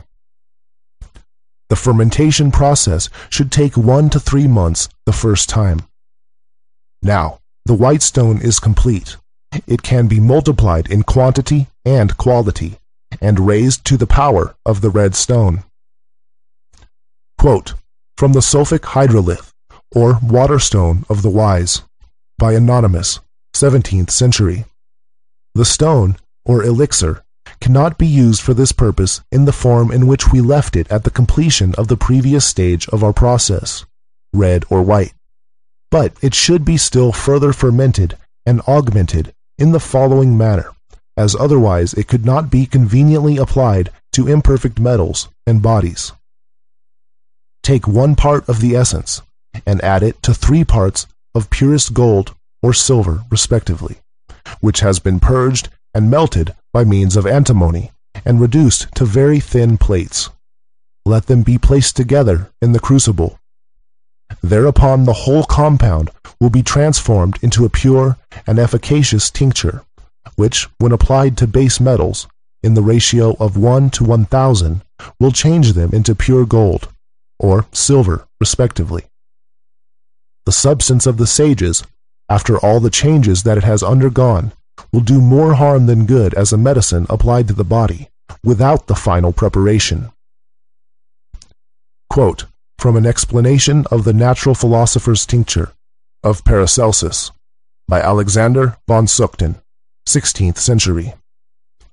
Aurel Aurelis says likewise in his 3rd book, first mingle a little of the prepared medicament with the yellow metal, and thou wilt presently see the same take it to itself the strength of the blessed powder. Or, when thou shalt have collected again, by great and difficult art, the teeming seed from the pure gold, then quickly mix with it an equal portion of purple powder, and warm the same with gentle heat, simmering for 2 months, in which space of time thou mayest behold produced the whole series of colors, which otherwise thou hadst marveled to see in 3 years. As often as thou repeatest the operation again and again, so often shalt thou increase the virtue and quantity of thy powder. Quote, from Aphorisms of Orbigurus, by Barrow Orbigurus, 1690 A.D. It is to be observed in the fermentation that the elixir exceed not the ferment in quantity. Otherwise, the sponsal ligament of it cannot be actually performed, and when the ferment is predominant over the elixir, all will be presently turned into dust. The best method of fermentation is to take 1 part of the elixir and put it into the midst of 10 parts of gold in filings. Chapter 26. Contradictions. There are 2 apparent contradictions in the alchemical books regarding the fermentation of the white or red stone with silver or gold. The first contradiction is whether the white stone must be fermented with silver before it is raised to the power of the red stone, or whether it should not be fermented with silver but matured directly to the red stone. Writings in favor of the fermentation of the white stone with silver first are as follows. Quote, from the Epistle of Bonus of Ferrara, by Peter Bonus, 14th century. Without a proper ferment, the moon cannot become the sun, but the substance, having nothing to prevent it from doing so, will again revert to water.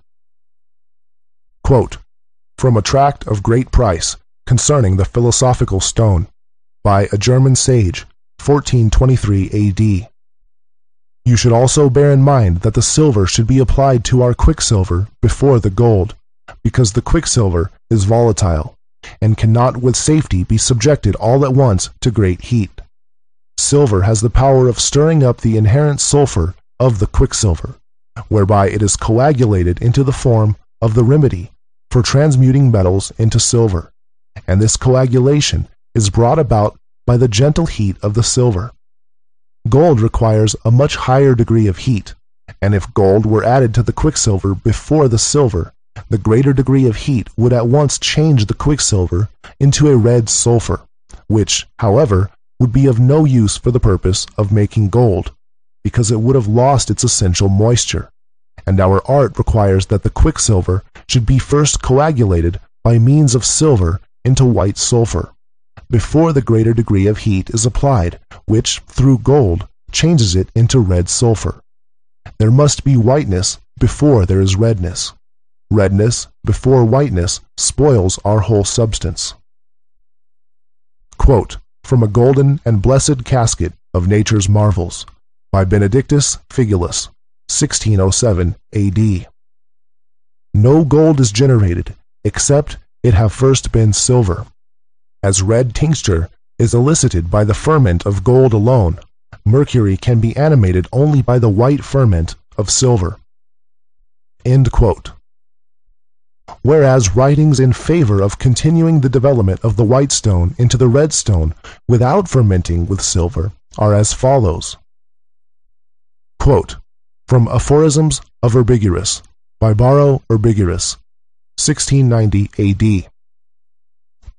The white elixir being brought to its degree of maturity, desiring to go on to its highest degree of perfection, instead of fermenting it with silver, it must be sebated with its own flesh and blood, which is the double mercury, by which it being nourished, multiplied in quality and quantity, and digested, the whole work is accomplished. Quote, from On the Philosopher's Stone, by Anonymous, 12th to 17th century.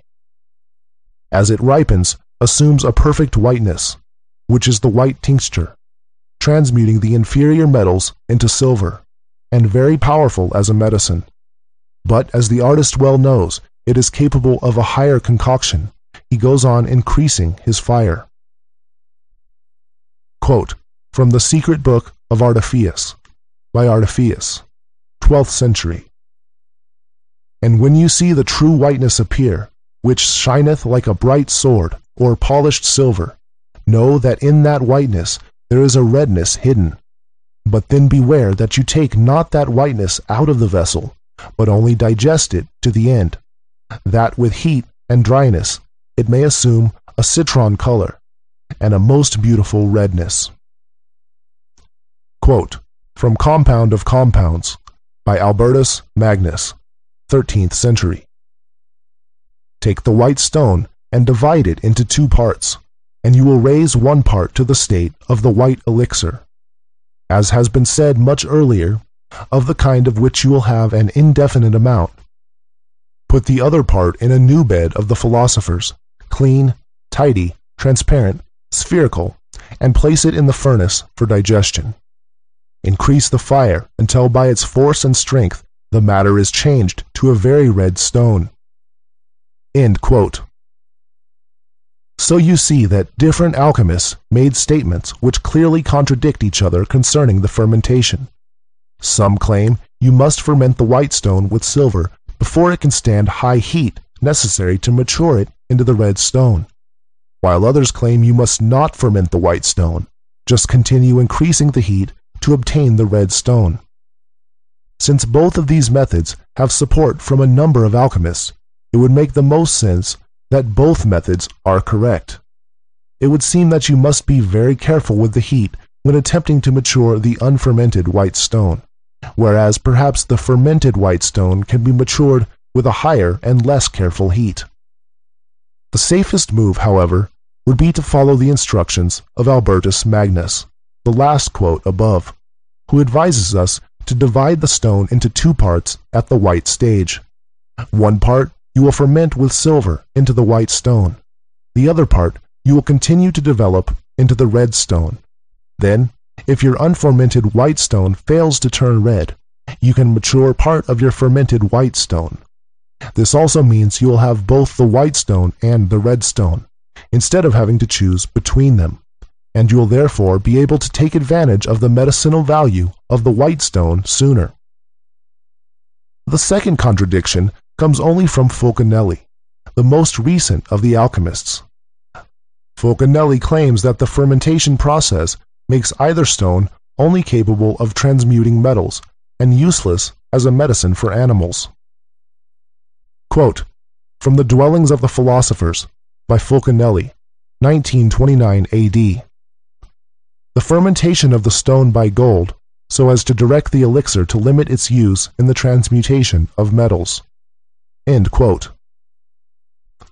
However, it is clear that Fulcanelli had not yet obtained the stone when he wrote The Dwellings of the Philosophers, and I find no references in the books of the old alchemists which imply that the fermentation process is only applicable if we wish to make gold. So I can only assume that Fulcanelli is wrong on this point, that the fermentation is necessary, and that the same stone both acts as a medicine and performs metallic transmutation. However, I am informing you of Fulcanelli's opinion just in case he knows something I don't. In any case, you can hedge your bet easily by putting aside a little of the white stone and red stone before they are fermented, just in case Fulcanelli is correct. If you remain concerned, you might also want to test the medicinal effects of both the fermented and non-fermented stones by feeding them to animals before trying them on yourself. Neither of the contradictions in this chapter are a hindrance to our making of the stone. You only need to save a little of the stone from before each of the fermentations, and so in the end you will be in possession of 4 powders: the white stone fermented, the white stone unfermented, the red stone fermented, and the red stone unfermented, therefore allowing you to easily test the effects of each. It is also of advantage to possess both stones, fermented and unfermented, as this will allow you even more usage and experimentation as to uses described and not described in this book. Chapter 27. Red Stage. The red stone is only a further development of the white stone. You will obtain the white stone first, and then part of this you can excel to the perfection of the red stone. Quote, from a short tract, or philosophical summary, by Nicholas Flamel, 15th century. First it prepares the white tincture, and then the red, for the sun and moon are prepared by the same method, and yield the red and white tincture, respectively. End quote. If you are attempting to mature the unfermented white stone, instead of the fermented white stone, you will need to be more careful with the heat. It might also be an idea to multiply your white stone a few times before attempting to make it red. This may speed up the process as the stone will already be much purer. Hermetically seal the white stone in a clean round-bottom flask, as before. Carefully heat it with a dry heat, but still in the water bath, to the degree that the white stone melts, with the consistency of melted wax. When the stone turns an ash-orange color, then calcine it on a high-heat source, still sealed, continuously with an aggressive heat, as you did with the urine in the first part. It may take a few months, but will eventually turn into red powder. When you have the red powder, save half, and ferment the other half with gold, and you have the red stone, both fermented and unfermented. Quote from Compound of Compounds by Albertus Magnus, 13th century. Take the white stone and divide it into 2 parts. You will raise one part to the state of the white elixir, as has been said much earlier, of the kind of which you will have an indefinite amount. Put the other part in a new bed of the philosophers, clean, tidy, transparent, spherical, and place it in the furnace for digestion. Increase the fire until by its force and strength the matter is changed to a very red stone. Cook perfectly the white elixir to give it the color of cinnabar, starting there in order to make the red elixir.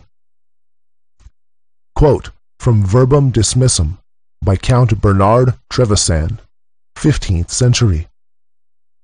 When the white stone is accomplished, you must dissolve one part of it, and so calcine it, as some will have it, by long decoction, till it becomes like impalpable ashes, so soft not to be touched, colored citrine.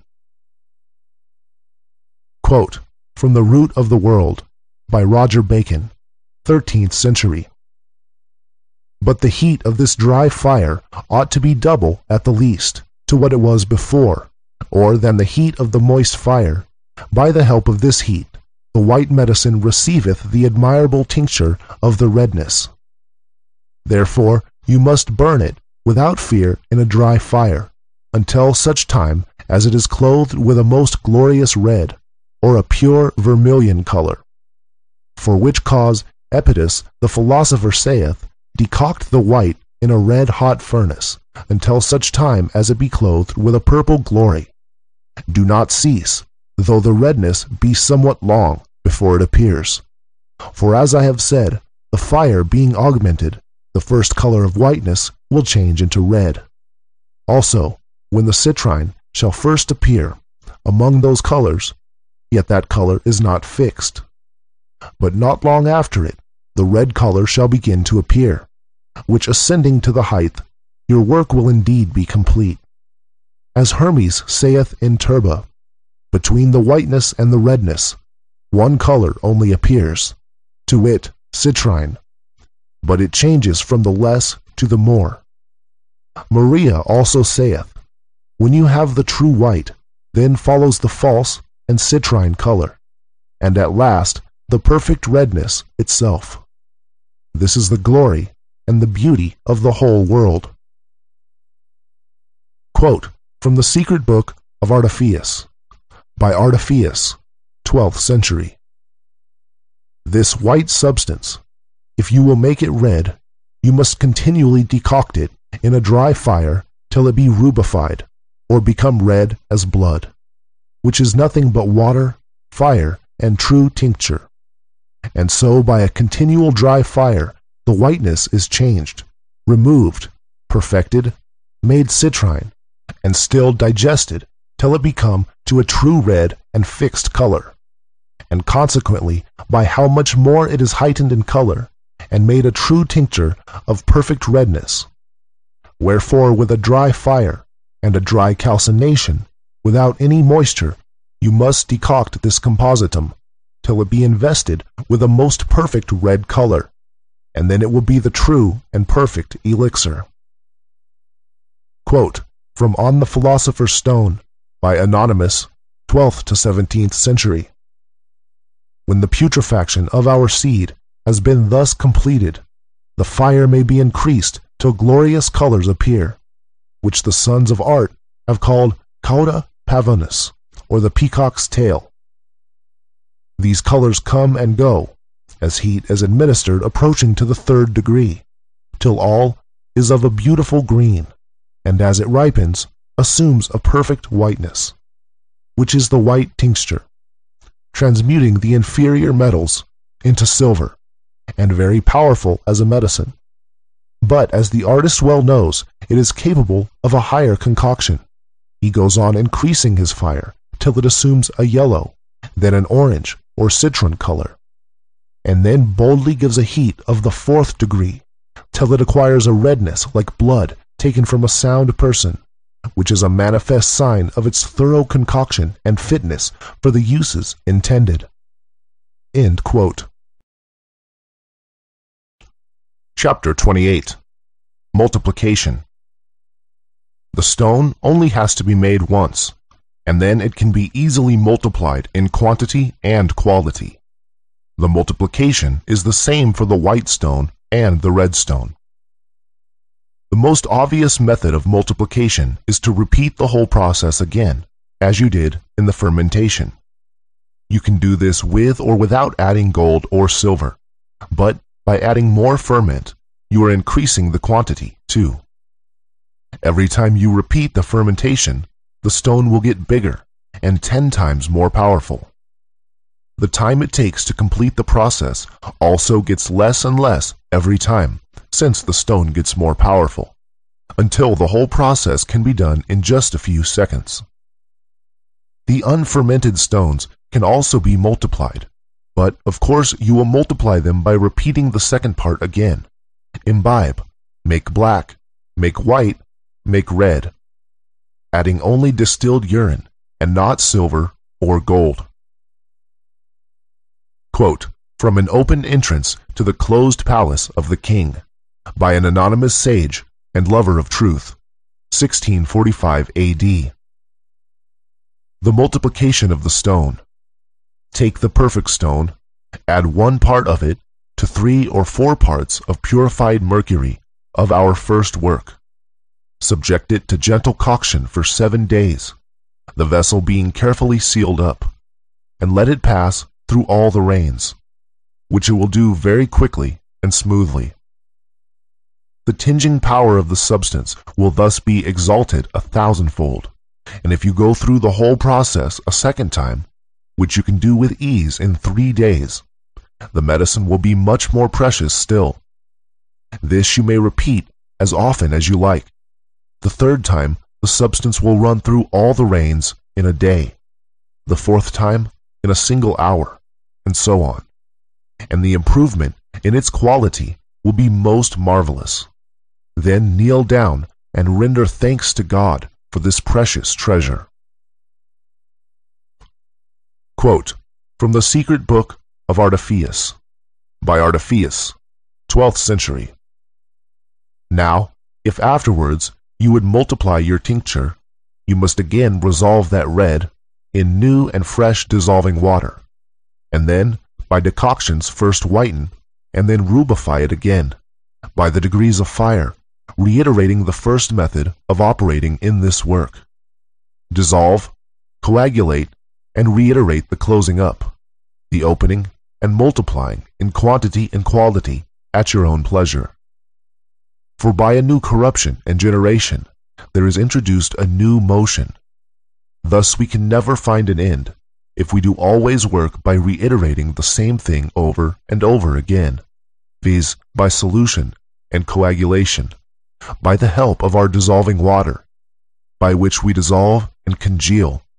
As we have formerly said in the beginning of the work, thus also is the virtue thereof increased, and multiplied both in quantity and quality, so that if after the first course of the operation you obtain 100-fold, by the second-fold you will have 1,000-fold, and by the third 10,000-fold increase. And by pursuing your work, your projection will come to infinity, tinging truly and perfectly, and fixing the greatest quantity, how much soever. Thus by a thing of small and easy price, you have both color, goodness, and weight. End quote. You can also dissolve the stone in water and then distill it. This will increase the quantity and quality 100 times.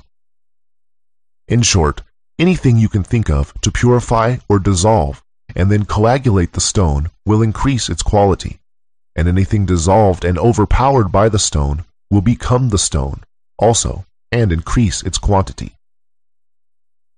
Quote from A Brief Guide to the Celestial Ruby by Irenaeus Philalethes, 1694 A.D. If that substance which nature supplies be taken in hand by art, dissolved, coagulated, and digested, its perfection is increased from a monadic to a denary value. By repeating the same process, it is increased 100-fold, and then 1,000-fold, etc. End quote. When the stone is sufficiently strong, you will be able to multiply it just by melting a mass of gold or silver, and then throwing a bit of the stone into the melted gold. All of it will be quickly turned into more and stronger philosopher's stone. If the stone becomes really powerful, you will be able to do this with any metal, since the stone will transmute it all the way into more stone, instead of leaving it as gold. Then you'd need to dilute the stone if you want to make gold. Quote from Verbum Dismissum by Count Bernard Trevisan, 15th century. The manner of projection and multiplication of the white and red stone are both one, but the multiplication may be done in two manners. One, by projecting one part upon 100 parts more into pure luna or pure gold. There are other ways more profitable and secret to multiply the medicine in projection, wherein I am at present silent. Chapter 29. Projection. The projection is a reasonably simple matter of melting the metal to be transmuted, then throwing a little bit of the stone into it. The lower the melting temperature of the metal, the easier it is transmuted, and less of the stone will be required. So mercury is the best, and then lead. Some alchemists recommend wrapping a bit of the stone in wax, or adding filings of gold into the melted metal. This is to help the stone to penetrate better into the metal. Others recommend dissolving the stone and projecting it in the liquid state instead of solid state.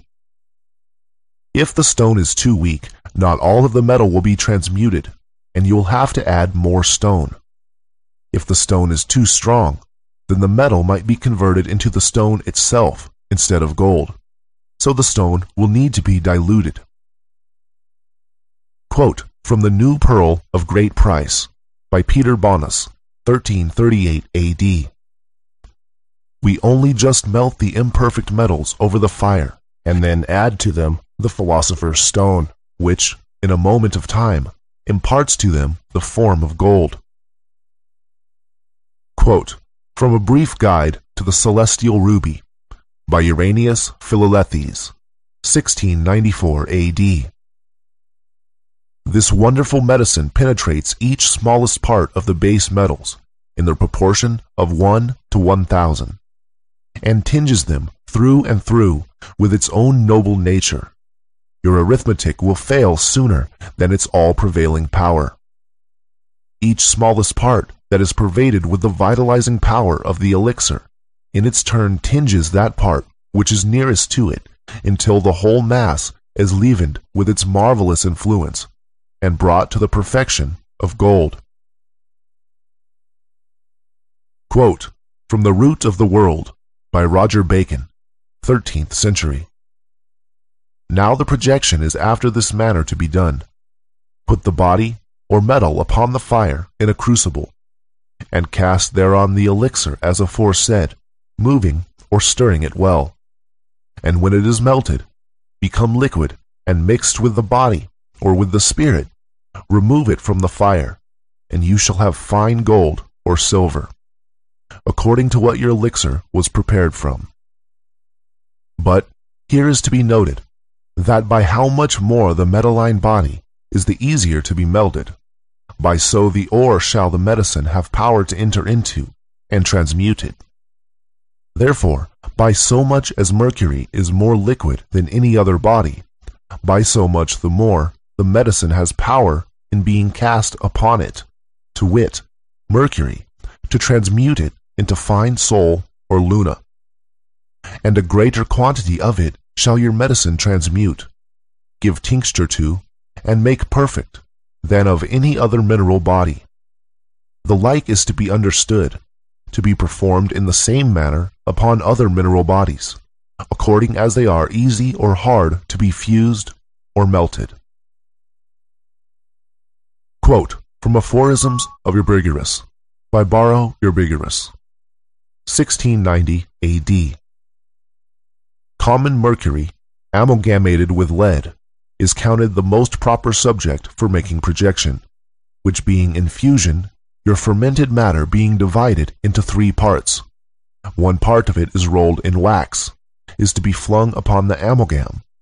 Then presently cover the crucible, and continue the fire, until you hear the noise of the separation and union. Then the second and third part, as before, and being kept for 2 hours in a continual fire of fusion, let it cool by itself. Quote from On the Philosopher's Stone by Anonymous, 12th to 17th century. When the artist would transmute any metal, for instance lead, let a quantity be melted in a clean crucible, to which let a few grains of gold in filings be cast, and when the whole is melted, let him have in readiness a little of the powder, which will easily scrape off from his stone, the quantity inconsiderable, and cast it on the metal while in fusion. Immediately there will arise a thick fume, which carries off with it the impurities contained in the lead, with a crackling noise, and leaves the substance of the lead transmuted into most pure gold, without any kind of sophistication. The small quantity of gold added, previous to projection, serves only as a medium to facilitate the transmutation, and the quantity of your tincture is best ascertained by experience, as its virtue in proportion to the number of circulations you have given after the first has been completed. Chapter 30. Appearance. The appearance of the red stone is different, depending how many times it has been multiplied in quality, and therefore how pure and powerful it is.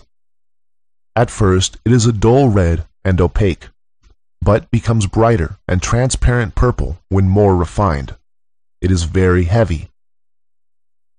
Quote from A Brief Guide to the Celestial Ruby by Irenaeus Philalethes, 1694 A.D.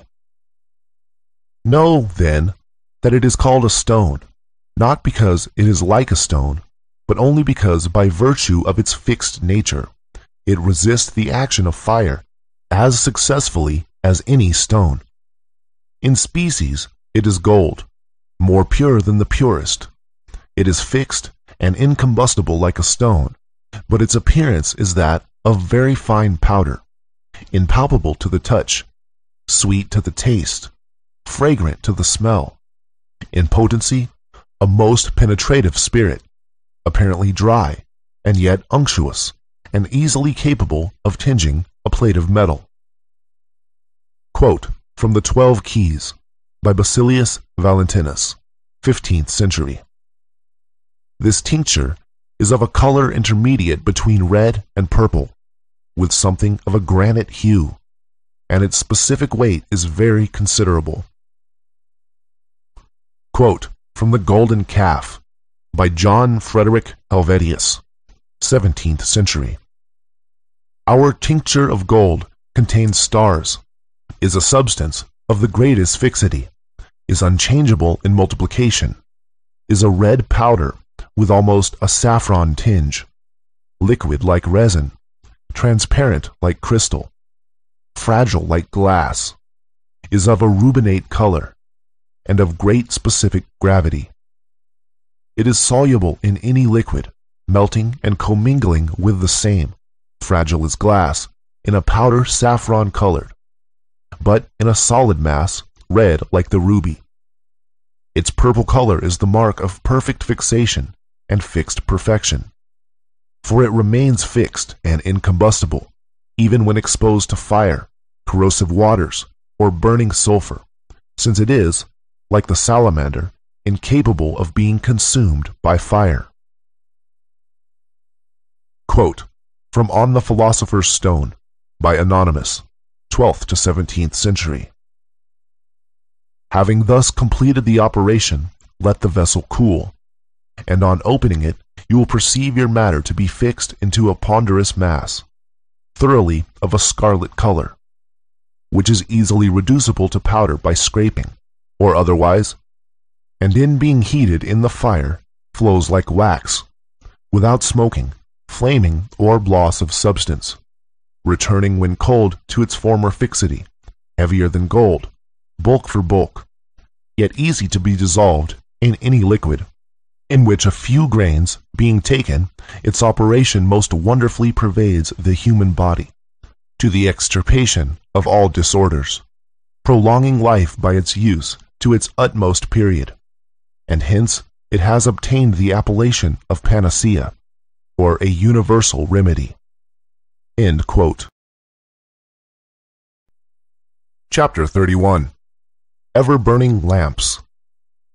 Lamps have been found all over the world, which have been burning for hundreds of years with no apparent power source. The scientific opinion is that there must have been a secret oil well full of oil for the lamp, even though they never found one. But no surprise, it's alchemy again. I'm not entirely sure how to make an ever-burning lamp. From my understanding, it needs to be in a hermetically sealed container. The wick needs to be made of a material which will not burn, perhaps made by alchemy also. And then you just put some of the stone into the oil, or maybe no oil and just the stone dissolved in water. I found a nice article on the internet with some good research and history on ever-burning lamps. I'm going to quote this instead of writing about the lamps myself. The author of this article is an alternative history researcher called Ellen Lloyd. Ellen thought that the lamps were made with an alien technology, which is not that far from the truth, and may be more believable than the truth. But there were no aliens, just humans with the Philosopher's Stone. Quote from The Mystery of Ever-Burning Lamps by Ellen Lloyd, August 23, 2006.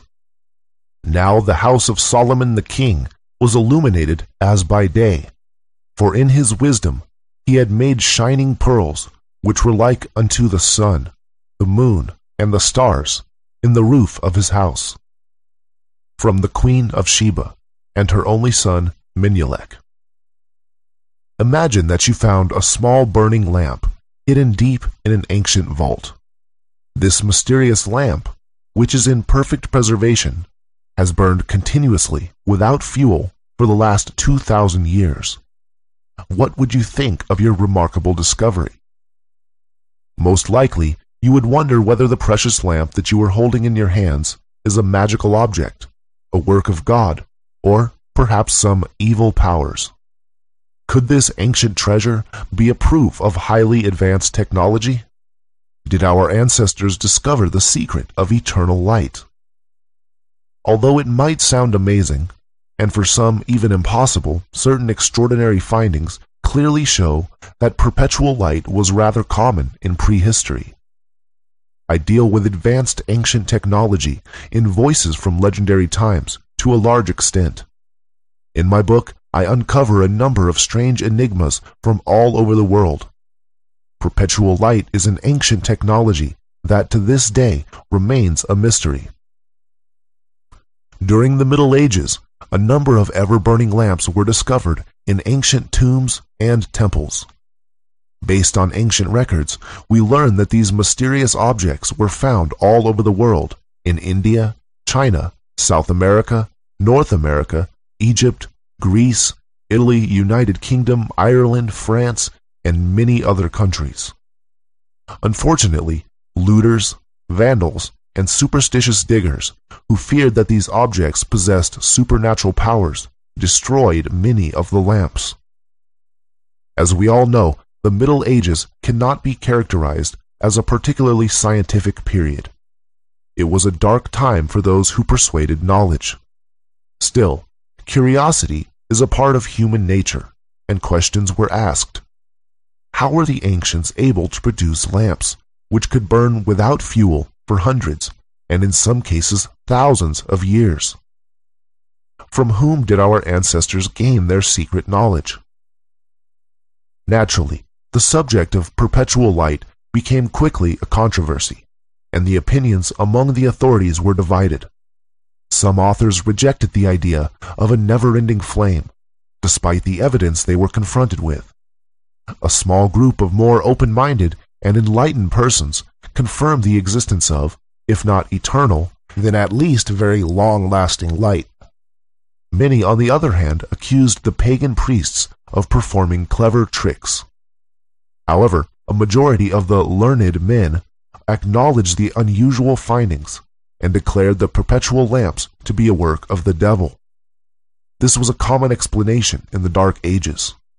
As soon as something was unknown, of pagan origin, or not in accordance with the rules set by the early Roman Church, it was labeled as an invention of the dark forces, the devil and his demons. Some speculated that secret Hebrew societies had preserved what in modern days is known as electricity. For example, the occult writer Eliphas Levi, don't believe this guy, he's so theatrical, relates a curious story in his book, History de la Magie. He tells of a certain mysterious French rabbi named Jeschelet, who was an advisor in the 13th century court of Louis IX. Apparently, Jeschelet owned a lamp that he used to place in front of his house for everyone to see. The dazzling lamp that lighted itself possessed no oil or wick. When the rabbi was asked about the energy source, he always replied it was a secret. Jeschelet obviously experimented quite a lot with electricity. To protect himself from enemies, he invented a discharge button that sent out an electric current into the iron knocker on his door. It is written that when Jeschelet touched a nail driven into the wall of his study, a crackling bluish spark immediately leapt forth. Woe to anyone who touched the iron knocker at that moment. He would bend double, scream as if he had been burned, then he would run away as fast as his legs could carry him. There were numerous speculations regarding the perpetual lamp's secret energy source. During the Middle Ages, and later, many great thinkers tried to solve the problem how to prepare fuel that renewed itself as quickly as it was consumed. However, none of the conducted experiments was truly successful. It turned out impossible to produce a copy of an ever-burning lamp. The ancients' technology remained unknown. The earliest accounts of a divine flame, an eternal light source, can be found in various mythological texts. The descriptions of the eternal flame, which was considered a part of the divine fire, are closely connected with the gods. The Greek god Prometheus was punished for giving fire to mankind. The secret of the eternal flame was regarded as God's sole property. The knowledge of the eternal light should not be passed over to the humans. Nevertheless, it seems as if some of the alien gods disobeyed and revealed their divine secret to humanity. When humans learned how to produce perpetual light, temples worldwide were equipped with eternal altar flames. According to the ancient Egyptians, Greeks, and Romans traditions, a dead person might need some light on his or her road to the valley of the shadow. Therefore, before the tomb was sealed, it was a custom to place an ever-burning lamp inside. The lamp served as an offering to the god of the dead, and it kept evil spirits away.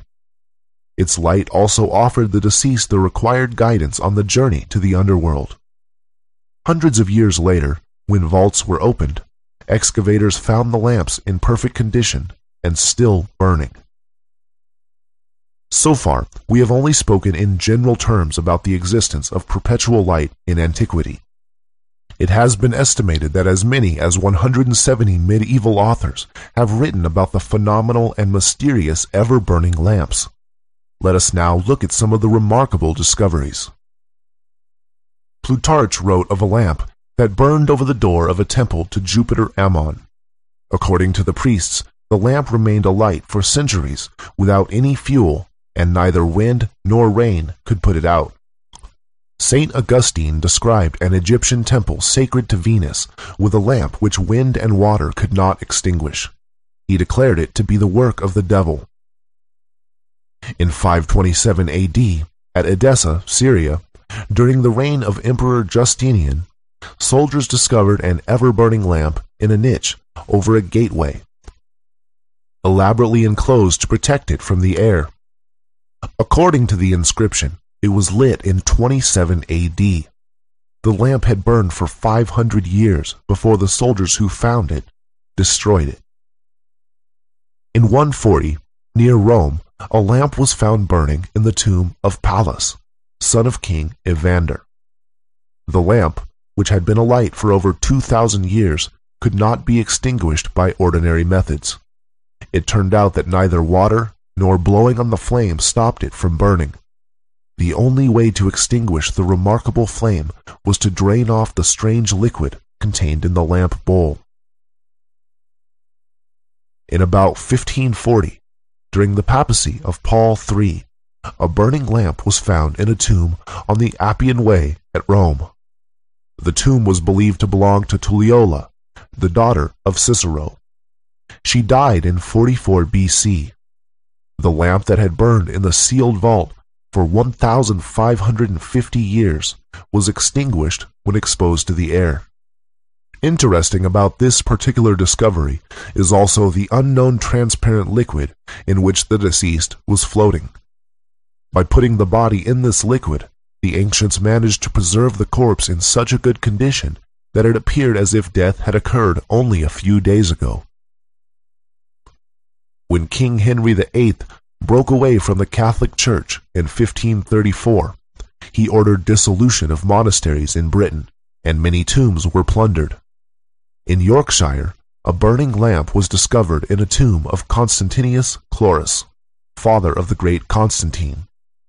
He died in 300 AD, which means that the lamp had been burning for more than 1,200 years.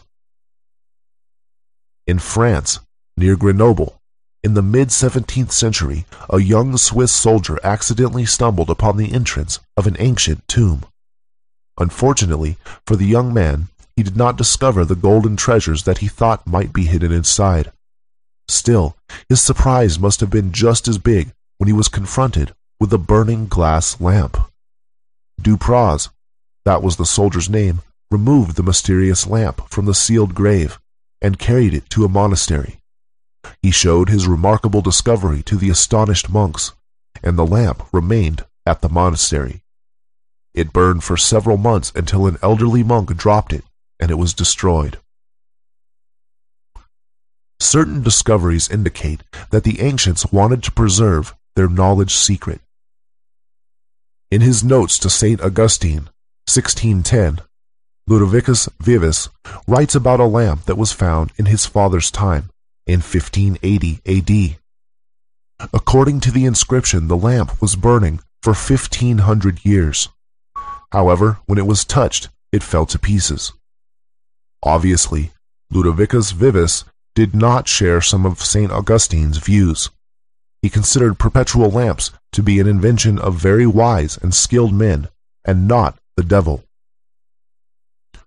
Were the Rosicrucians familiar with the secrets of eternal light? It would seem so.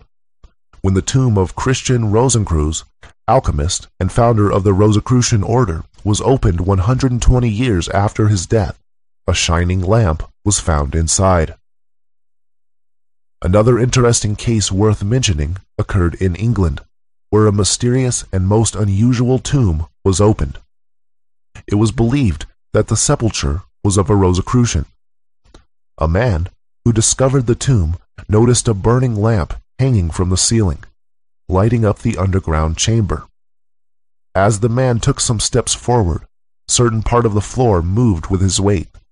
At once, a seated figure in armor started to move. The figure rose to its feet and hit the lamp with some sort of a weapon. The precious lamp was destroyed. The goal had been accomplished. The lamp's substance remained a secret. The discoveries I mention in this article are only a small representation of all remarkable findings worldwide. Who knows how many more lamps are still burning, hidden in ancient vaults, undiscovered and protected from the outside world. The ancients were familiar with perpetual light. As Eliphas Levi points out, it is certain that the Zoroastrian Magi had means of producing and directing electric power unknown to us. Yes, indeed, and the ancient Egyptians, Greeks, Romans, and other cultures possessed the same knowledge. King Solomon was a wise man when he wrote, "There is no new thing under the sun. Is there anything whereof it may be said, See, this is new? It hath been already of old time, which was before us." End quote. Chapter 32. Tocqueville. Quote, from the New Atlantis, by Francis Bacon, 1627 A.D., wherein we find many strange effects, as continuing life in them, though diverse parts, which you account vital, be perished and taken forth, resuscitating of some that seem dead in appearance, and the like. We try also all poisons, and other medicines upon them, as well of chirurgy, of physic. By art likewise we make them greater or smaller than their kind is, and contrariwise dwarf them, and stay their growth. We make them more fruitful, and bearing than their kind is, and contrariwise barren, and not generative. Also we make them differ in color, shape, activity, many ways. We find means to make commixtures and copulations of diverse kinds, which have produced many new kinds, and them not barren, as the general opinion is. End quote.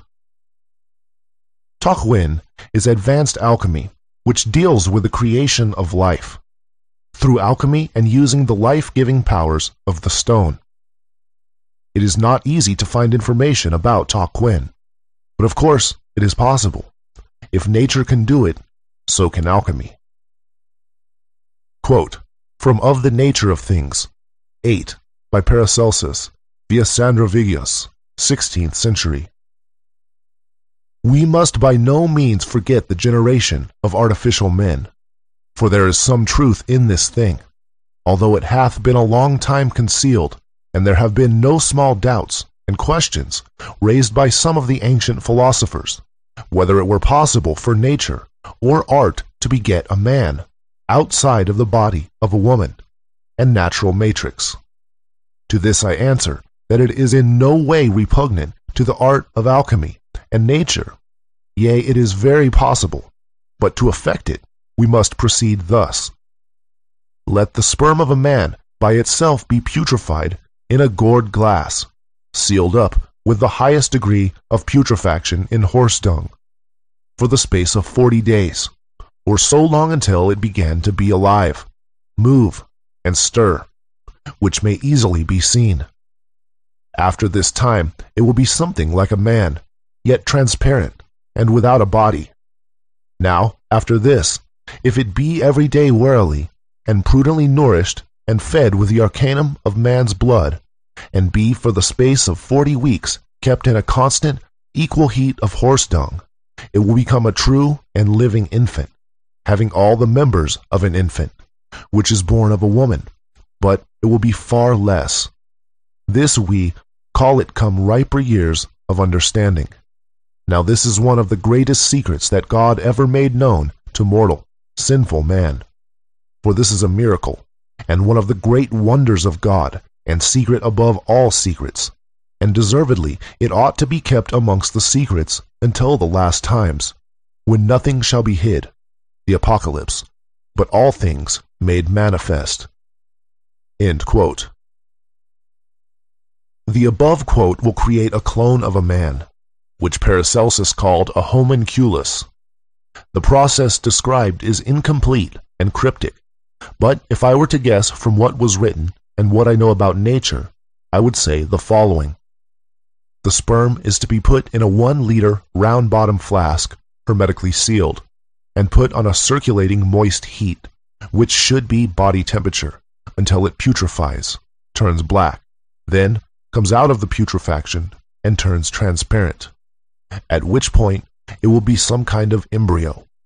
Now at this point, we add the stone, dissolved in water, or possibly we should have added this right at the beginning. With a moist heat, again, the clone will form into a baby in 9 months. If we want to dwarf or giantify the clone, this can be done by adding more or less of the water. Perhaps from any cells a clone could be created. And what would happen if we include cells from 2 different people? Would it be a child of them? What about 3 or more people?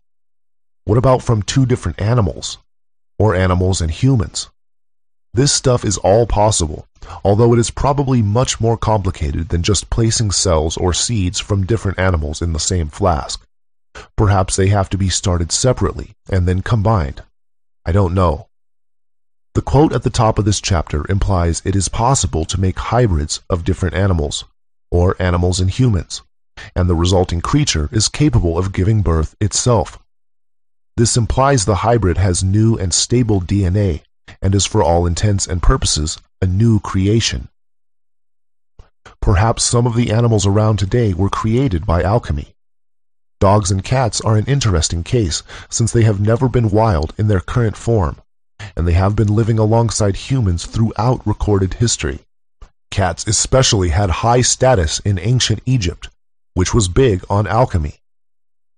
In the Jewish alchemical tradition, an alchemically created man was known as a golem.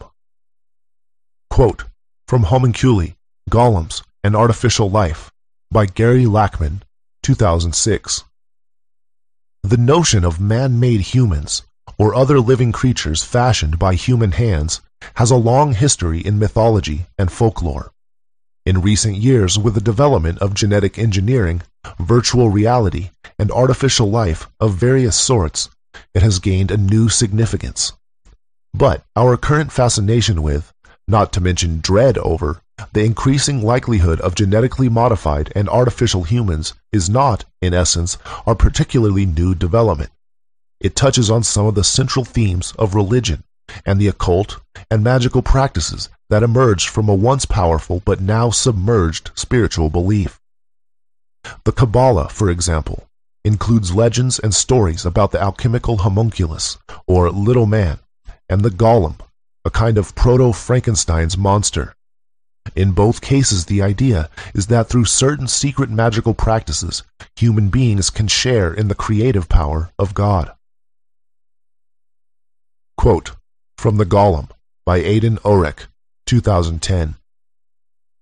In Jewish tradition, the golem is most widely known as an artificial creature created by magic, often to serve its creator. The word golem appears only once in the Bible, Psalms 139:16. In Hebrew, golem stands for shapeless mass. The Talmud uses the word as unformed or imperfect, and according to the Talmudic legend, Adam is called golem, meaning body without a soul. Sanhedrin 38b, for the first 12 hours of his existence. The golem appears in other places in the Talmud as well. One legend says the prophet Jeremiah made a golem.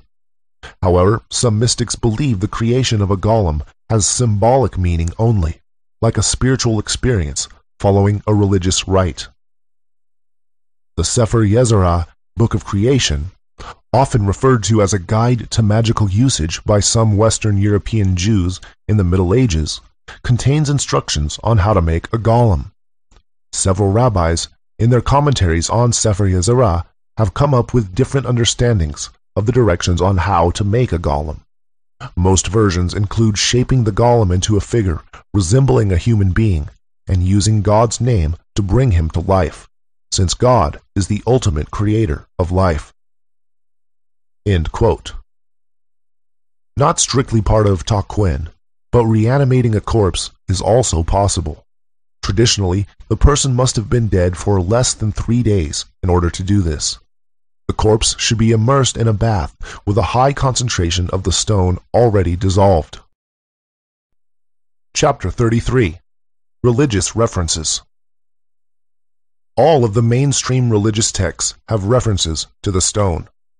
The alchemical books I have read are largely from Europe, and so the alchemists were Christian and therefore included many biblical references. The Chinese alchemists were Taoists, and Taoism was all about alchemy and nature, which is the same. The Jews have a very strong alchemical tradition. The Muslims produces some great alchemists. The Hindu texts and myths are full of alchemical references, and even entire Veda, the Sama Veda, is all about the stone. Because the majority of the alchemical texts I got my hands on were written by Christians, I collected Bible passages which refer to alchemy or the stone, and then found some more myself. I will include these below. I should say here that all of the mainstream religions originally represented the truth, but the correct interpretations have mostly been forgotten. However, the older religions go deeper, since time has made civilization less receptive. But none of the popular modern interpretations of any of the scriptures are correct. None of the sacred texts actually contradict each other. They seem to only because your interpretations are wrong. So they're all true, and you're all reading them wrong. Reading sacred texts is a lot like reading alchemical texts.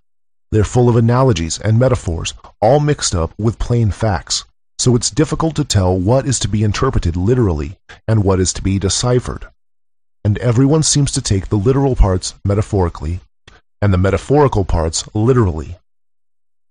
Quote, from Bible, King James Version, John 12:24. Verily, verily, I say unto you, except a corn of wheat fall unto the ground and die, it abideth alone. But if it die, it bringeth forth much fruit. Quote, from Bible, King James Version, 1 Corinthians 15:36-38. Thou fool, that which thou sowest is not quickened, except it die. And that which thou sowest not that body that shall be, but bare grain, it may chance of wheat, or of some other grain.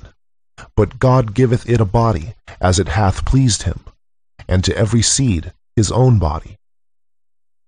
Quote, from Bible, King James Version, Proverbs 3:13-20. Happy is the man that findeth wisdom, and the man that getteth understanding. For the merchandise of it is better than the merchandise of silver, and the gain thereof than fine gold. She is more precious than rubies, and all the things thou canst desire are not to be compared unto her. Length of days is in her right hand, and in her left hand riches and honor. Her ways are ways of pleasantness, and all her paths are peace. She is a tree of life to them that lay hold upon her, and happy is everyone that retaineth her. The Lord by wisdom hath founded the earth, by understanding hath he established the heavens. By his knowledge the depths are broken up, and the clouds drop down the dew. Quote, from Bible, King James Version, Proverbs 3:13-20. On the left hand, where he doth work, but I cannot behold him. He hideth himself on the right hand, that I cannot see him. But he knoweth the way that I take. When he hath tried me, I shall come forth as gold. My foot hath held his steps. His way have I kept, and not declined. Quote, from Bible, King James Version, Song of Solomon, 5:10-16. My beloved is white and ruddy, the chiefest among 10,000. His head is as the most fine gold. His locks are bushy, and black as a raven. His eyes are as the eyes of doves by the rivers of waters, washed with milk, and fitly set. His cheeks are as a bed of spices, as sweet flowers, his lips like lilies, dropping sweet-smelling myrrh. His hands are as gold rings set with a beryl. His belly is as bright as ivory overlaid with sapphires. His legs are as pillars of marble set upon sockets of fine gold. His countenance is as Lebanon, excellent as the cedars. His mouth is most sweet. Yea, he is altogether lovely. This is my beloved, and this is my friend, O daughters of Jerusalem. Quote from Bible, New International Version, 2011. Zechariah 4-6. Zechariah 4. Then the angel who talked with me returned and woke me up, like someone awakened from sleep. He asked me, "What do you see?" I answered, "I see a solid gold lampstand with a bowl at the top and 7 lamps on it, with 7 channels to the lamps. And there are 2 olive trees by it, one on the right of the bowl and the other on its left." I asked the angel who talked with me, "What are these, my Lord?" He answered, "Do you not know what these are?" "No, my Lord," I replied. So he said to me, "This is the word of the Lord to Zerubbabel. Not by might nor by power, but by my Spirit, says the Lord Almighty. What are you, mighty mountain? Before Zerubbabel you will become level ground. Then he will bring out the capstone to shouts of God bless it, God bless it. Then the word of the Lord came to me. The hands of Zerubbabel have laid the foundation of this temple. His hands will also complete it. Then you will know that the Lord Almighty has sent me to you. Who dares despise the day of small things, since the 7 eyes of the Lord that range throughout the earth will rejoice when they see the chosen capstone in the hand of Zerubbabel? Then I asked the angel, "What are these 2 olive trees on the right and the left of the lampstand?" Again I asked him, "What are these 2 olive branches beside the 2 gold pipes that pour out golden oil?" He replied, "Do you not know what these are?" "No, my Lord," I said. So he said, "These are the 2 who are anointed to serve the Lord of all the earth." Zechariah 5. I looked again, and there before me was a flying scroll. He asked me, "What do you see?" I answered, "I see a flying scroll, 20 cubits long and 10 cubits wide." And he said to me, "This is the curse that is going out over the whole land. For according to what it says on one side, every thief will be banished, and according to what it says on the other, everyone who swears falsely will be banished. The Lord Almighty declares, I will send it out, and it will enter the house of the thief, and the house of anyone who swears falsely by my name. It will remain in that house and destroy it completely, both its timbers and its stones." Then the angel who was speaking to me came forward and said to me, "Look up and see what is appearing." I asked, "What is it?" He replied, "It is a basket." And he added, "This is the iniquity of the people throughout the land." Then the cover of lead was raised, and there in the basket sat a woman. He said, "This is wickedness." And he pushed her back into the basket, and pushed its lead cover down on it. Then I looked up, and there before me were 2 women, with the wind in their wings. They had wings like those of a stork, and they lifted up the basket between heaven and earth. "Where are they taking the basket?" I asked the angel who was speaking to me. He replied, "To the country of Babylonia, to build a house for it. When the house is ready, the basket will be set there in its place." Zechariah 6. I looked up again, and there before me were 4 chariots, coming out from between 2 mountains, mountains of bronze. The first chariot had red horses, the second black, the third white, and the fourth dappled, all of them powerful. I asked the angel who was speaking to me, "What are these, my Lord?" The angel answered me, "These are the 4 spirits of heaven, going out from standing in the presence of the Lord of the whole world. The one with the black horses is going toward the north country, the one with the white horses toward the west, and the one with the dappled horses towards the south. When the powerful horses went out, they were straining to go through the earth, and he said, "Go throughout the earth." So they went throughout the earth. Then he called to me, "Look, those going toward the north country have given my spirit rest in the land of the north." The word of the Lord came to me, "Take silver and gold from the exiles, Heldai, Tobijah, and Jediah, and who have arrived from Babylon. Go the same day to the house of Josiah, son of Zephaniah. Take the silver and gold and make a crown, and set it on the head of the high priest, Joshua, son of Josadak. Tell him this is what the Lord Almighty says. Here is the man whose name is the branch, and he will branch out from his place and build the temple of the Lord. It is he who will build the temple of the Lord, and he will be clothed with majesty, and will sit and rule on his throne. And he will be a priest on his throne, and there will be harmony between the two. The crown will be given to Heldai, Tobijah, Jediah, and Hin, son of Zephaniah, as a memorial in the temple of the Lord. Those who are far away will come and help to build the temple of the Lord, and you will know that the Lord Almighty has sent me to you.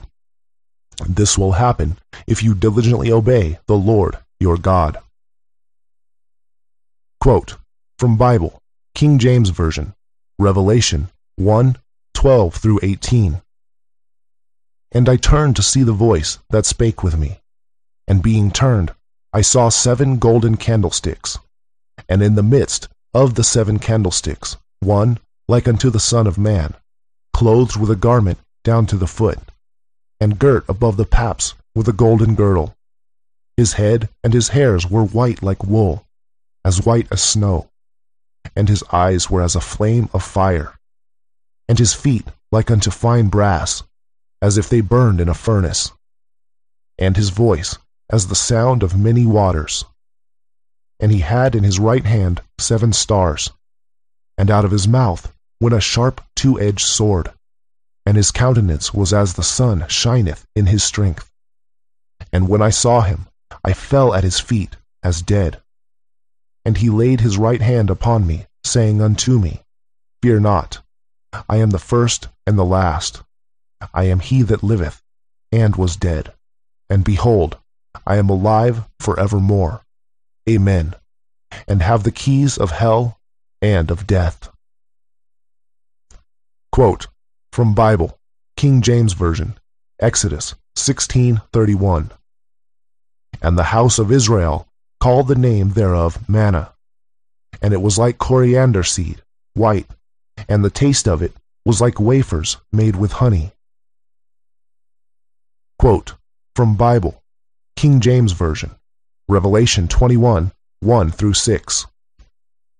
And I saw a new heaven and a new earth, for the first heaven and the first earth were passed away, and there was no more sea. And I, John, saw the holy city, New Jerusalem, coming down from God out of heaven, prepared as a bride adorned for her husband. And I heard a great voice out of heaven saying, Behold, the tabernacle of God is with men, and he will dwell with them. And they shall be his people, and God himself shall be with them, and be their God. And God shall wipe away all tears from their eyes, and there shall be no more death, neither sorrow nor crying, neither shall there be any more pain, for the former things are passed away.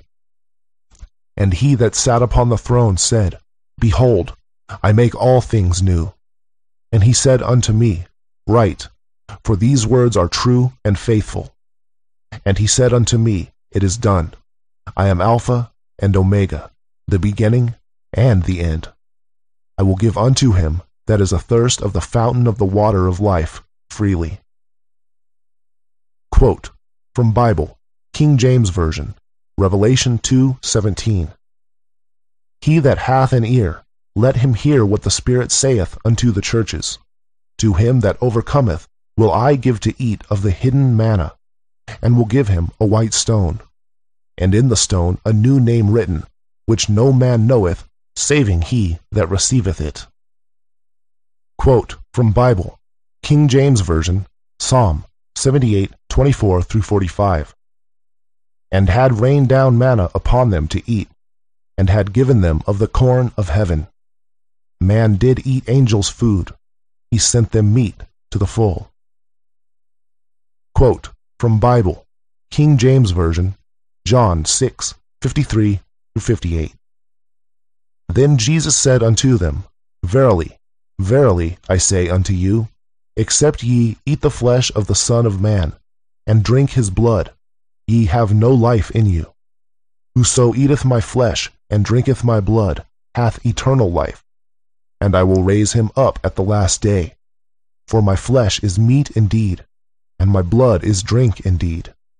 He that eateth my flesh, and drinketh my blood, dwelleth in me, and I in him. As the living Father hath sent me, and I live by the Father, so he that eateth me, even he shall live by me. This is that bread which come down from heaven, not as your fathers did eat manna, and are dead. He that eateth of this bread shall live forever. Quote from Bible, King James Version, 1 Peter 2, 6-8. Wherefore also it is contained in the Scripture, Behold, I lay in Sion a chief cornerstone, elect, precious, and he that believeth on him shall not be confounded. Unto you, therefore, which believe he is precious, but unto them which be disobedient, the stone which the builders disallowed, the same is made the head of the corner, and a stone of stumbling, and a rock of offense, even to them which stumble at the word, being disobedient, whereunto also they were appointed. Quote from Bible, King James Version, Genesis 3:22. And the Lord God said, The man has now become like one of us, knowing good and evil. He must not be allowed to reach out his hand and take also from the tree of life and eat and live forever. Quote from Bible, King James Version, Genesis 2, 4-7. This is the history of the heavens and the earth when they were created, in the day that the Lord God made the earth and the heavens, before any plant of the field was in the earth, and before any herb of the field had grown. For the Lord God had not caused it to rain on earth, and there was no man to till the ground. But a mist went up from the earth, and watered the whole face of the ground. And the Lord God formed man of the dust of the ground, and breathed into his nostrils the breath of life, and man became a living being. End quote.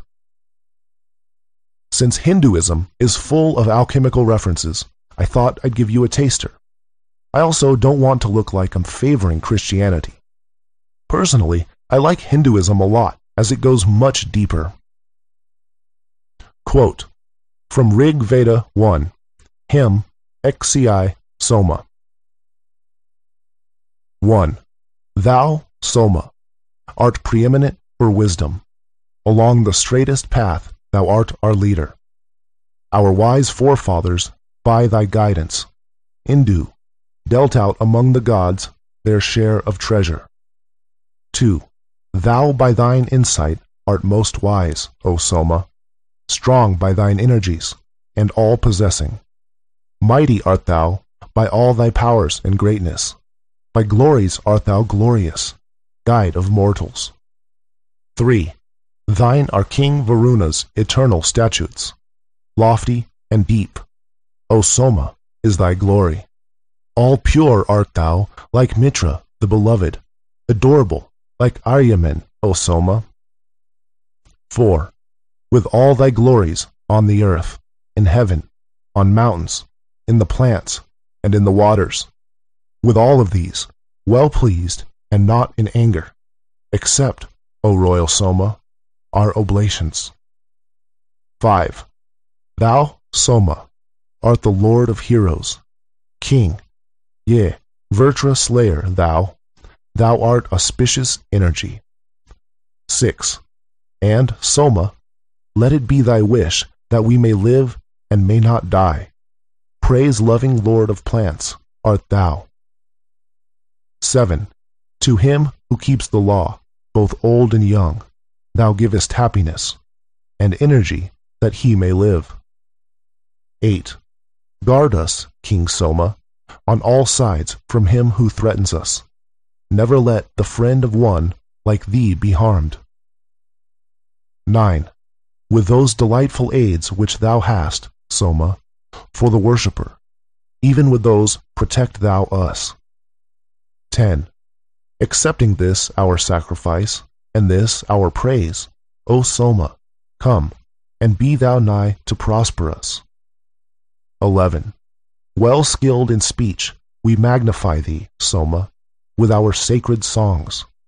Come thou to us, most gracious one. 12. Enricher, healer of disease, wealth finder, prospering our stone, be, Soma, a good friend to us.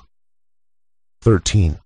Soma, be happy in our heart, as milch kine in the grassy meads, as a young man in his own house. 14. O Soma, God, the mortal man who in thy friendship hath delight, him doth the mighty sage befriend. 15. Save us from slanderous reproach, keep us, O Soma, from distress. Be unto us a gracious friend. 16. Soma, wax great. From every side may vigorous powers unite in thee. Be in the gathering place of strength. 17. Wax, O most gladdening Soma, great through all thy rays of light, and be a friend of most illustrious fame to prosper us. 16. In thee be juicy nutriments united, and powers and mighty foe subduing vigor, waxing to immortality, O Soma, win highest glories for thyself in heaven. 19. Such of thy glories as with poured oblations men honor, may they all invest our worship, wealth giver, furtherer with troops of heroes, sparing the brave. Come, Soma, to our houses. 20. To him who worships Soma, give the milch cow, a fleet steed, and a man of active knowledge, skilled in home duties, meet for holy synod, for council meet, a glory to his father.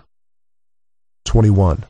Invincible in fight, saver in battles, guard of our camp, winner of light and water, born amid hymns, well housed, exceeding famous, victor, in thee will we rejoice, O Soma. 22. These herbs, these milch kine, and these running waters, all these, O Soma, thou hast generated. The spacious firmament hast thou expanded, and with the light thou hast dispelled the darkness. 23. Do thou, God Soma, with thy godlike spirit, victorious, win for us a share of riches. Let none prevent thee. Thou art Lord of valor. Provide for both sides in the fray for booty. End quote. Chapter 34. Prehistory. I was going to elaborate much more in this chapter and all the ones following, but I'm getting lazy of writing this book, so I'm going to do the history section in a nutshell. You can look up anything yourself if you want more information. The Great Year, or Precession of the Equinoxes, is a 25,920-year cycle. Quote, from the Precession of the Equinoxes by ancientwisdom.co.uk. The precession of the equinoxes refers to the observable phenomena of the rotation of the heavens, a cycle which spans a period of approximately 25,920 years, over which time the constellations appear to slowly rotate around the Earth, taking turns at rising behind the rising sun on the vernal equinox. This remarkable cycle is due to a synchronicity between the speed of the Earth's rotation around the Sun and the speed of rotation of our galaxy. The precession of the equinoxes equals 25,920 years, equals 360-degree rotation. If the sky is divided into 12 constellations, 25,920 divided by 12 equals 2,160. Note, 6 times 10 times 6 equals 360, and 360 times 6 equals 2,160.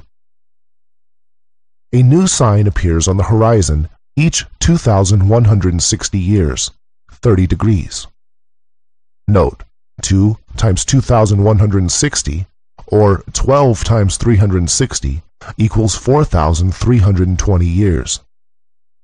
Therefore, to move 1 degree on the horizon equals 72 years.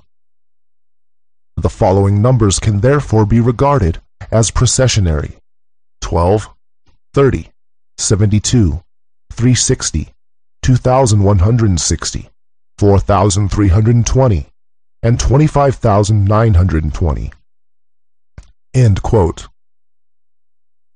The great year is separated into 4 ages of 6,480 years each, or, according to Hinduism, in the ratio of 4 to 3 to 2 to 1. Every time we move between one of these ages, a big catastrophe occurs. The last time was a big flood, the deluge. Every culture has stories of the flood. Modern science pretends that it didn't happen just because they don't want to admit to something in the Bible being true. But the evidence is overwhelming. Look it up. After every catastrophe, there is evolution. The conditions on Earth change due to the catastrophe, and therefore all life evolves into new forms very quickly. This is how evolution makes big steps over just a few generations, as we have evidence for, but previously no explanation. There have been various races of humans which look different to us throughout history. They often get mistaken for aliens. Sorry, no aliens. Only humans of previous races who had the stone. Didn't you wonder at how all other animals come in so many shapes and sizes? How many different types of dogs are there? Yet they can still interbreed, and they are all still dogs. Well, humans come in different shapes and sizes too. Some of them are still around. Quote, from Sudden Origins, A Leap in Evolution, by Kat Piper, 2007. Evolutionary changes in species occur suddenly, rather than through tiny gradual changes as suggested in Darwin's theory of evolution, researchers say. Resistance to change means that evolution is more likely to occur in bursts triggered by extreme environmental conditions, says Jeffrey H. Schwartz, professor of anthropology at the University of Pittsburgh. According to biologists, cells are protected by an army of proteins, making them very resistant to change. So, argues Professor Schwartz, the Darwinian idea that animals adapt to their environment through constant small mutations in their genes, natural selection, goes against basic cell biology. Only extreme stresses can overcome these defenses and cause mutations in the cells. The mutations may remain dormant for several generations before suddenly manifesting as a new feature. The change may be just as likely to kill the organism as it is to help it, says Professor Schwartz. So it is not so much adapting to the environment, but being rocked by it. Further evidence against gradual evolution, says Professor Schwartz, comes from the fossil record. If organisms evolved slowly and continuously, you would expect to see this reflected in fossil finds. What is actually seen is large changes from one species to the next. Most scientists explain this by saying that the missing links have not yet been discovered. End quote. These 4 ages are symptoms of the development, evolution of the Earth. In the same way the stone is developed, following the laws and cycles of nature. The planet is evolving, as are all life forms living on or in the planet. Evolution happens mostly in short bursts, These things are all connected: natural cycles, time, evolution, catastrophes, purification. Purification occurs by water or fire. With these alternating, it achieves higher and higher degrees of purification, or evolution. The Golden Age. Catastrophe. The earth evolves, along with humans and animals. Everyone has the stone, or if they don't, then they don't need it. Everyone is truly happy. No one needs any rules or technology. There is no such thing as money. Truth and nature is obvious. Everyone is very spiritual. Good times. The Silver Age. Catastrophe. The earth evolves, along with humans and animals. Everyone has the stone. People are mostly happy. People start developing advanced technology. This is the age of technology. There's no need to work still, but people like inventing things. Ownership of property starts, which causes problems, and by the end, there are wars. The Bronze Age. Catastrophe. The earth evolves, along with humans and animals. The survivors keep the stone away from the new, evolved humans and call themselves gods. They build cities and rule the new humans. There is still some technology which the gods keep for themselves. The gods decide gold and silver are to be the new currency, since they can easily produce these two metals and the new humans cannot. People are happy half the time. The Iron Age. Catastrophe. The earth evolves, along with humans and animals. The gods are dead now, or hiding. The technology is mostly lost. The stone is kept very secret by the few who manage to retain the knowledge. People start to care about money more than anything else. The people can't live without rules, but good rulers are few and far between. People are depressed and lose the ability to comprehend truth, preferring to believe their own lies. In the very latter part of this time, as the Iron Age is starting to pass into the Golden Age again, technology starts to develop. But this is only temporary and does not develop properly due to the best technology being kept secret and the fact that the people can't understand nature. At the end of the Iron Age, the stone is rediscovered and released back into the world, which is the catalyst causing all secrets to be released and ushers in the Golden Age. Chapter 35. History of the Stone. The following quote refers to a time in the Silver Age, the true age of technology. Quote, the Ramayana, 450 BC. The Pushpaka chariot that resembles the sun and belongs to my brother was brought by the powerful Ravana, that aerial and excellent chariot going everywhere at will. That chariot resembling a bright cloud in the sky. And the king got in, and the excellent chariot at the command of the Raghira rose up into the higher atmosphere. End quote. The stone was possessed by various people throughout history, some of them being well-known figures. Quote, from the Sophic Hydrolith, or Waterstone of the Wise, by Anonymous, 17th century. I will enumerate some of the true sages, besides those named in Holy Scripture, who really knew this art, in the natural order of their succession. They are Hermes Trismegistus, Pythagoras, Alexander the Great, Plato, Theophrastus, Avicenna, Galen, Hippocrates, Lucian, Longinus, Rhases, Archelaus, Rupacissa, the author of the Great Rosary, Mary the Prophetess, Dionysius, Zachary, Haley, Maurinius, Khalid, Constantius, Serapion, Albertus Magnus, Estrade, Arnold de Villanova, Gibber, Raymond Lully, Roger Bacon, Alan Thomas Aquinas, Marcellus Palingenius, and Among moderns, Bernard of Trevisa, Frater Basil, Valentinus, Philip Theophrastus, i.e. Paracelsus, and many others. Nor is there any doubt that among our own contemporaries there might be found some who, through the grace of God, daily enjoy this arcanum, though they keep it a close secret from the world. Quote, from the New Pearl of Great Price, by Peter Bonus, 1338 A.D. If, therefore, thou shalt rightly consider those things which I shall say unto thee, as also the testimonies of the ancients, well and fully shalt thou know that we agree in all things, and so all of us reveal the same truths.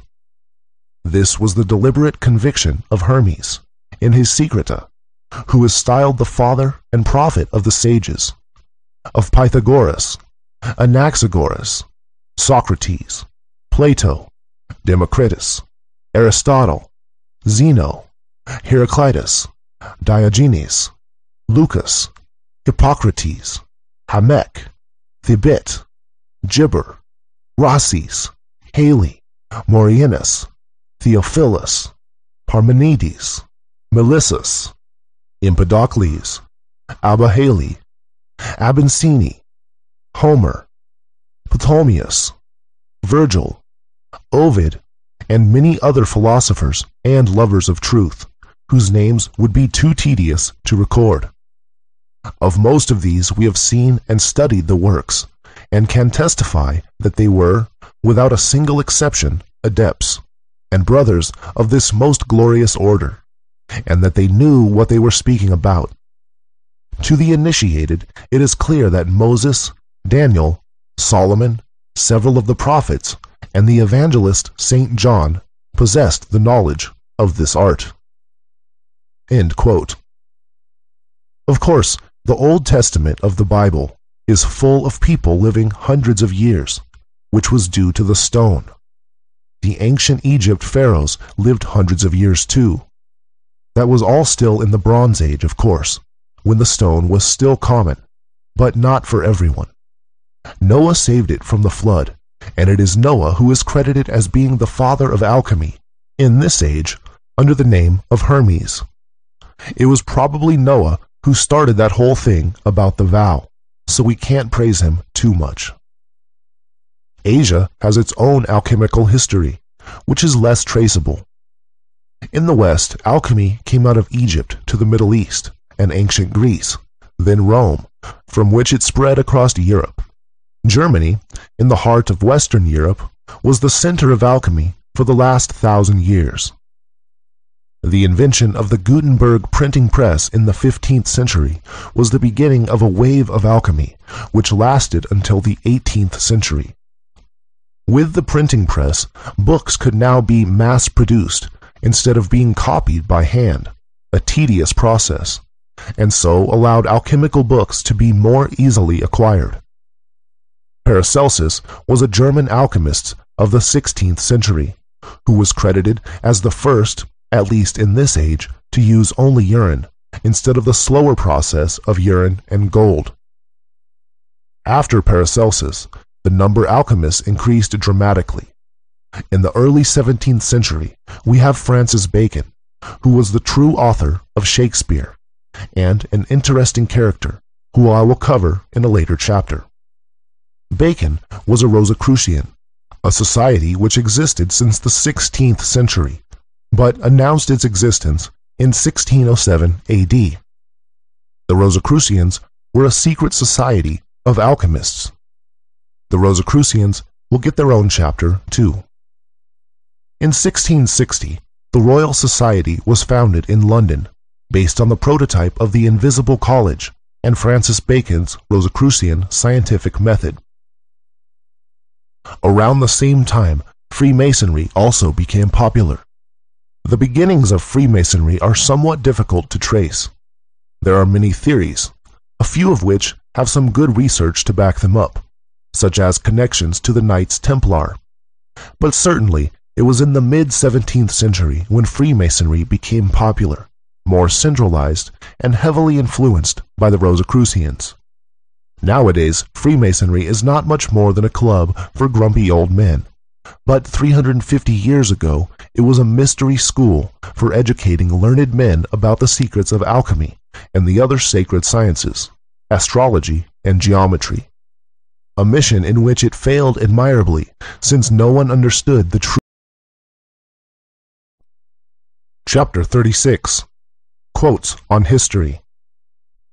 Some quotes for you from the alchemical books in respect to the history of the stone. Quote from the Aurora of the Philosophers by Theophrastus Paracelsus, 16th century. Chapter 1. Concerning the origin of the philosopher's stone. Adam was the first inventor of arts, because he had knowledge of all things, as well after the fall as before.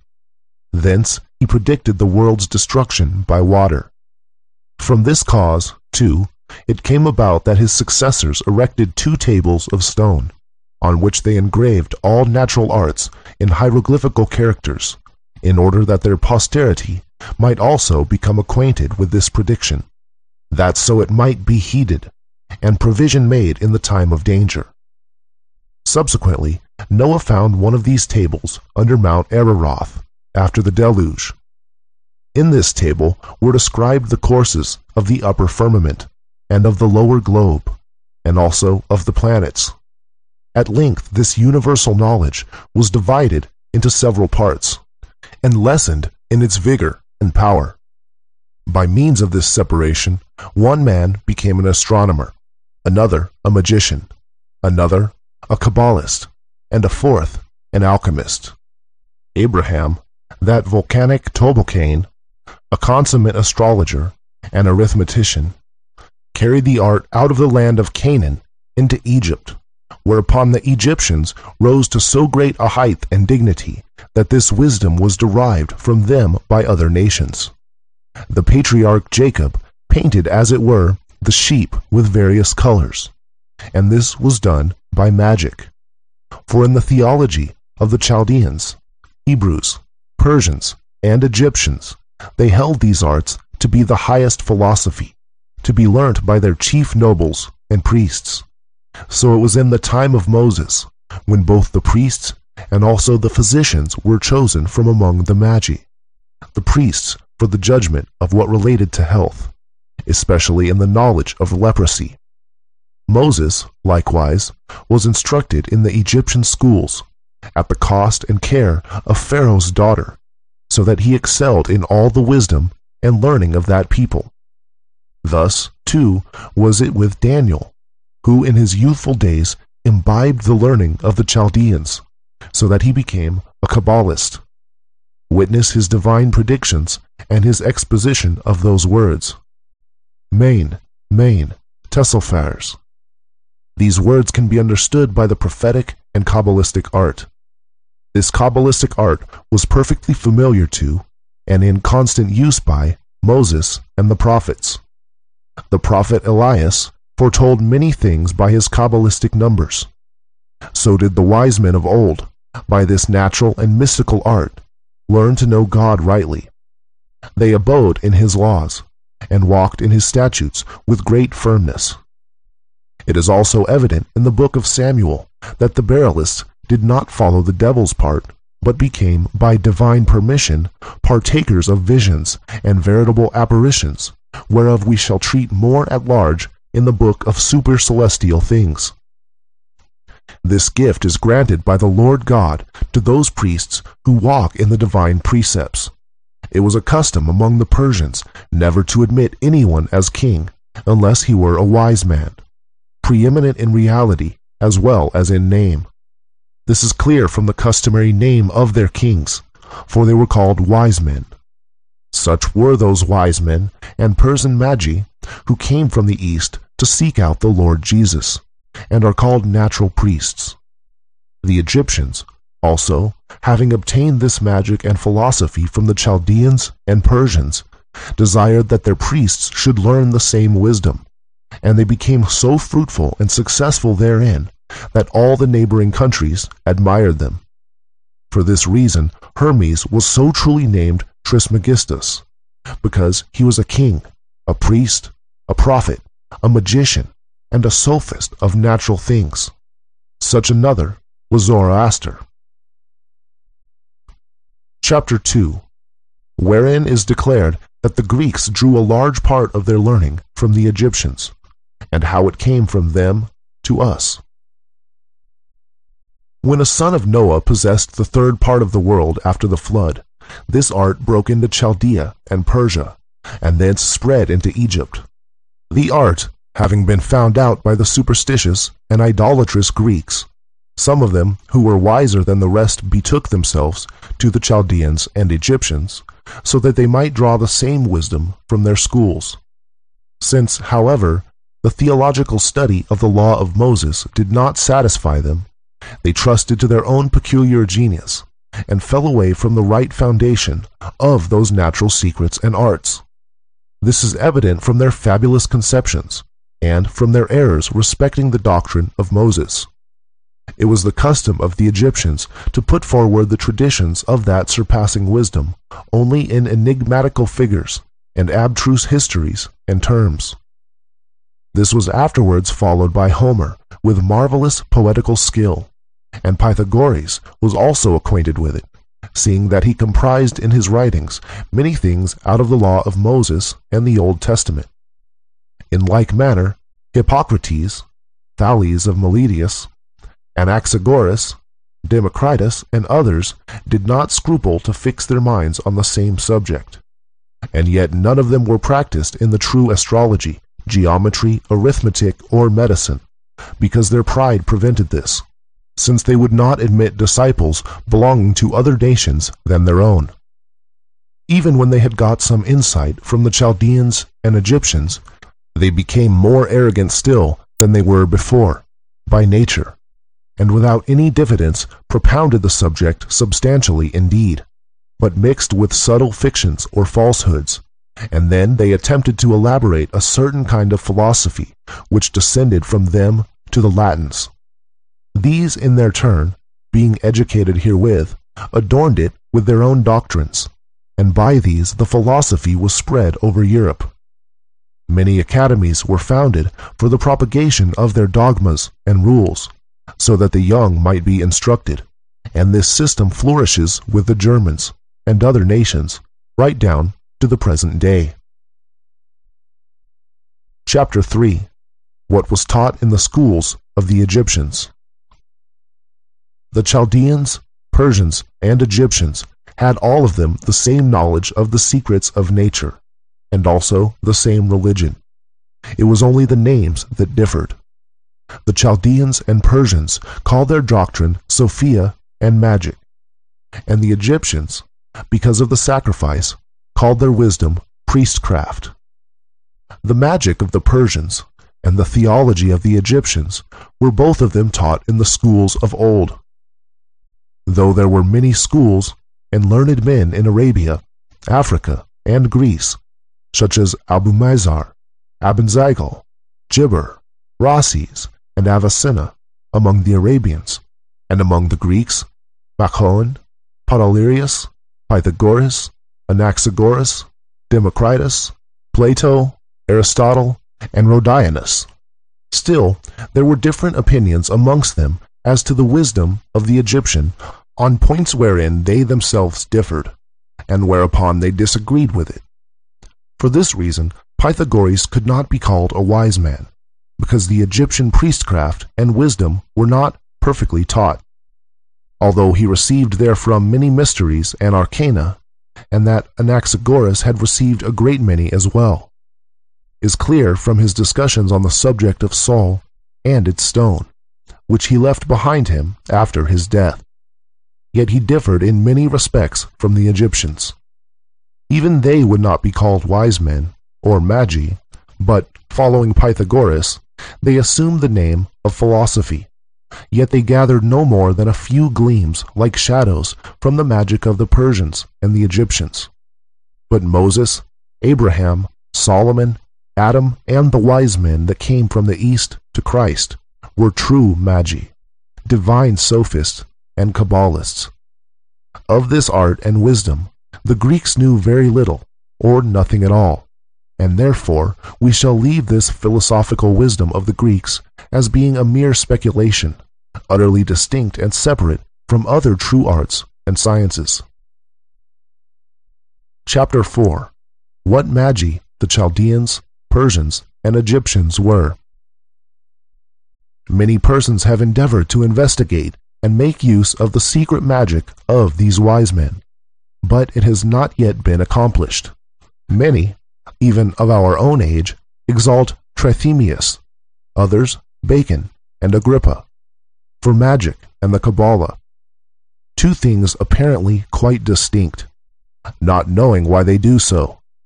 Magic, indeed, is an art and faculty whereby the elementary bodies, their fruits, properties, virtues, and hidden operations are comprehended.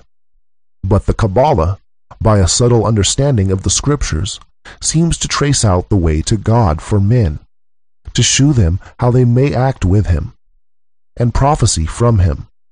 For the Kabbalah is full of divine mysteries, even as magic is full of natural secrets.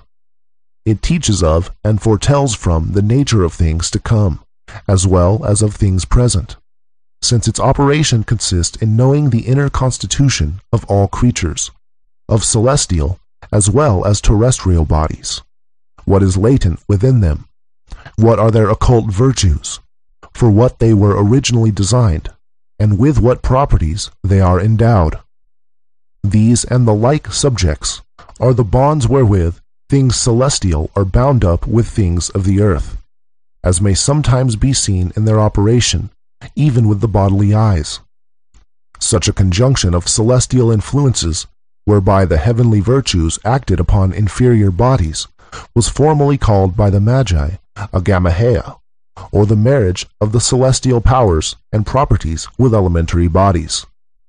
Hence ensued the excellent commixtures of all bodies, celestial and terrestrial, namely of the sun and planets, likewise vegetables, minerals, and animals. Quote from the Metamorphosis of Metals by Irenaeus Philalethes, 1694 A.D. Hermes, surnamed Trismegistus, is generally regarded as the father of this art, but there are different opinions with regard to his identity. Some say he was Moses. All agree that he was a very clear-sighted philosopher, the first extant author on the subject, and was also of Egyptian extraction. Others say that Enoch invented the art, and, before the coming of the flood, described it on the so-called Emerald Tables, which were afterwards found by Hermes in the valley of Hebron.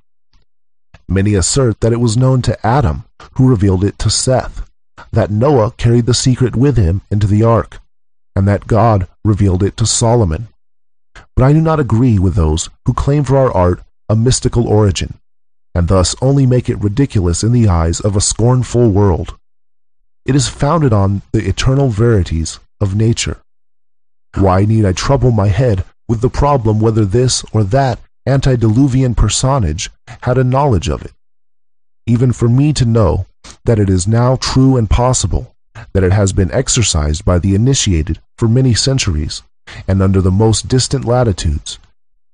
It may also be observed that though most of these write in an obscure, figurative, allegorical, and altogether perplexing style, and though some of them have actually mixed falsehood with truth, in order to confound the ignorant, yet they, though existing in many series of ages, differing in tongue and nation, have not diversely handled one operation, but do all exhibit a most marvelous and striking agreement in regard to the main features of their teaching, an agreement which is absolutely inexplicable, except on the supposition that our art is something more than a mere labyrinth of perplexing words. Quote from the Sophic Hydrolith, or Water Stone of the Wise, by Anonymous, 17th century. From the beginning of the world, there have always been God-enlightened men, and experienced philosophers, and wise Gentiles who diligently studied the nature and properties of the lower creation. They laboriously endeavored, and fervently longed to discover whether nature contained anything that would preserve our earthly body from decay and death, and maintain it in perpetual health and vigor. For by the light of nature and divine revelation, they intuitively perceived that the Almighty, in his love to men, must have concealed in the world some wonderful arcanum by which every imperfect, diseased, and defective thing in the whole world might be renewed and restored to its former vigor. By the most diligent and careful search, they gradually found out that there was nothing in this world that could procure for our earthly and corruptible body immunity from death, since death was laid upon the protoplasts, Adam and Eve, and their posterity as a perpetual penalty. But they did discover one thing which, being itself incorruptible, has been ordained of God for the good of man, to remove disease, to cure all imperfection, to purge old age, and to prolong our brief life, a boon actually enjoyed by the patriarchs. For by its aid, Noah is said to have built the ark, Moses the tabernacle with all its golden vessels, and Solomon the temple, besides accomplishing many other great deeds, fashioning many precious ornaments, and procuring for himself long life and boundless riches. Quote, from a golden and blessed casket of nature's marvels, by Benedictus Figulus, 1607 A.D. After the flood, the general understanding and knowledge of this true natural philosophy became weakened in force and scattered in fragments in all directions. Hence arose a subdividing of the whole into parts, and one has become an astronomy, another a magician, a third a Kabbalist, a fourth an alchemist, and especially did it afterwards flourish in Egypt.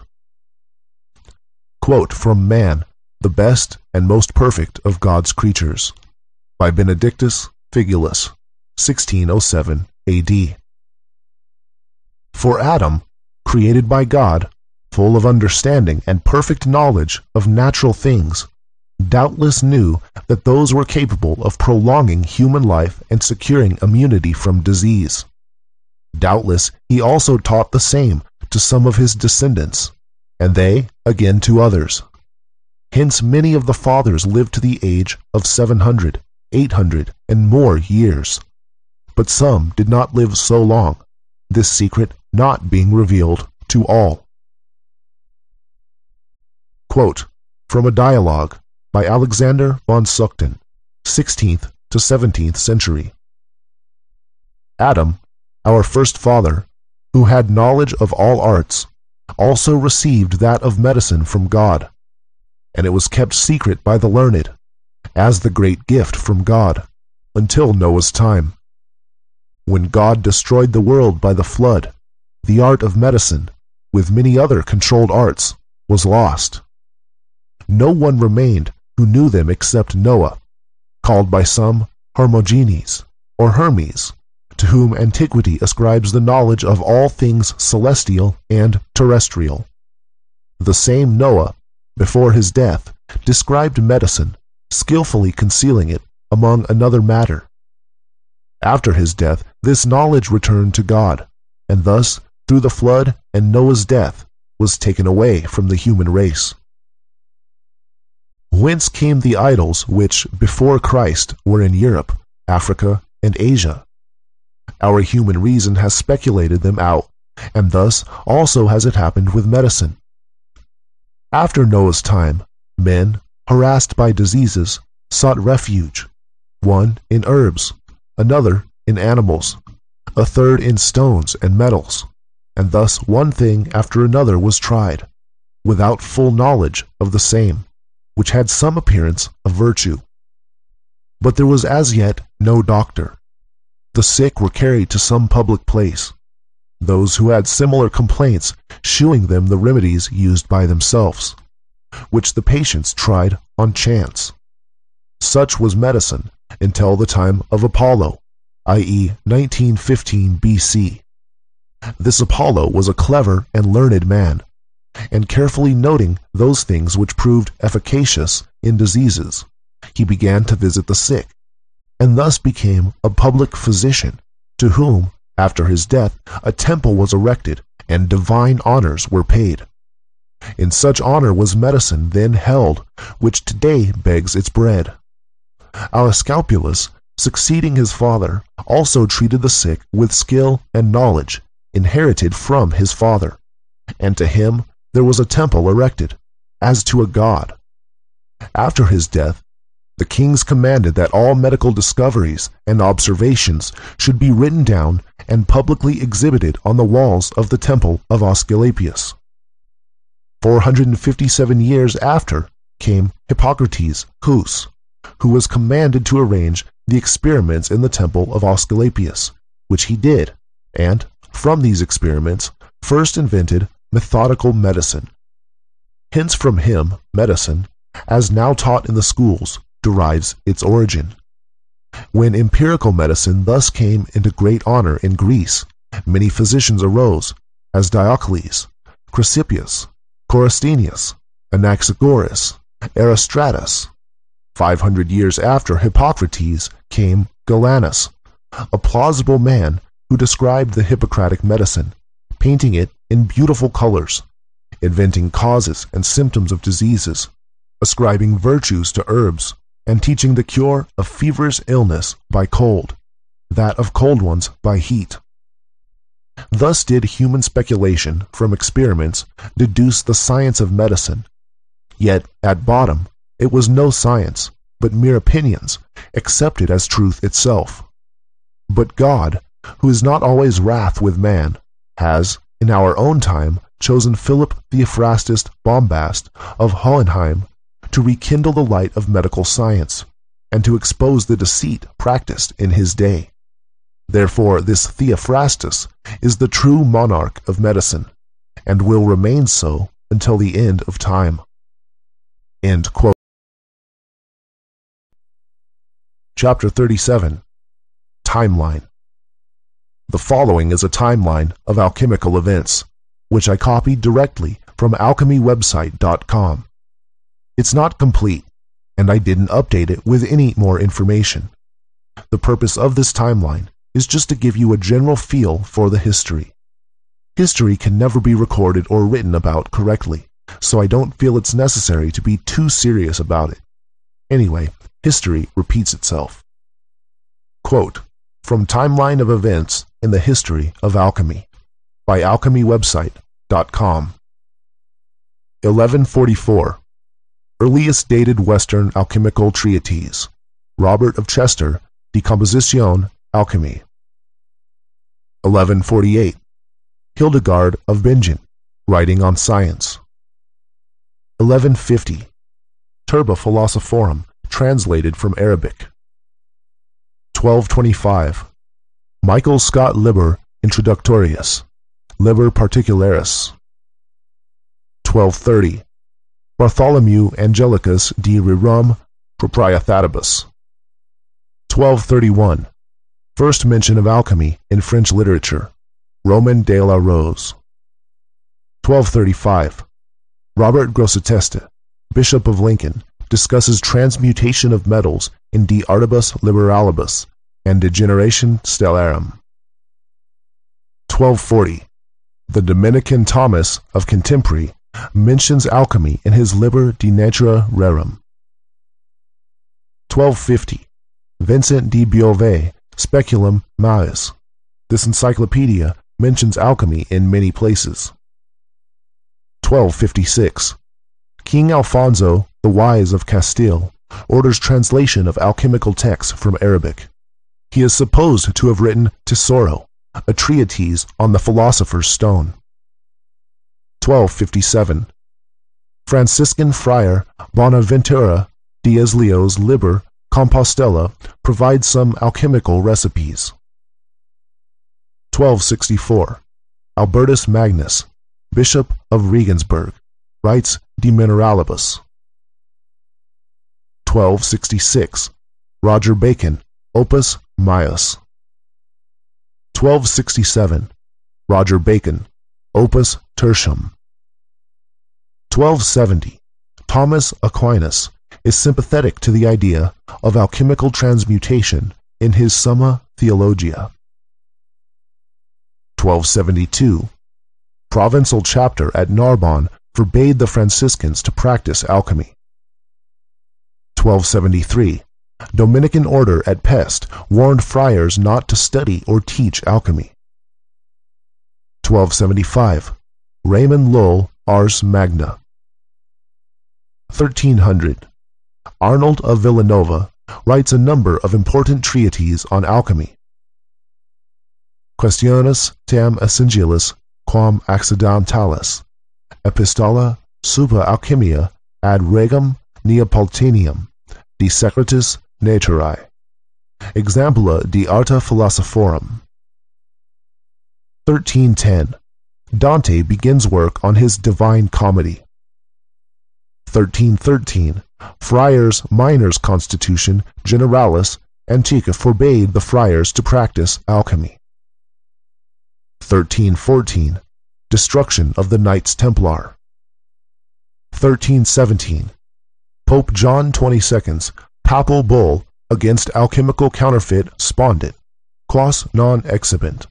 Cistercians ban alchemy. 1318. The monk Adolf Muetha, driven from the Cistercian monastery at Walkenried for practicing alchemy. 1320. John Daston, the alchemist, writes his alchemical letters to Pope John XXII. 1323.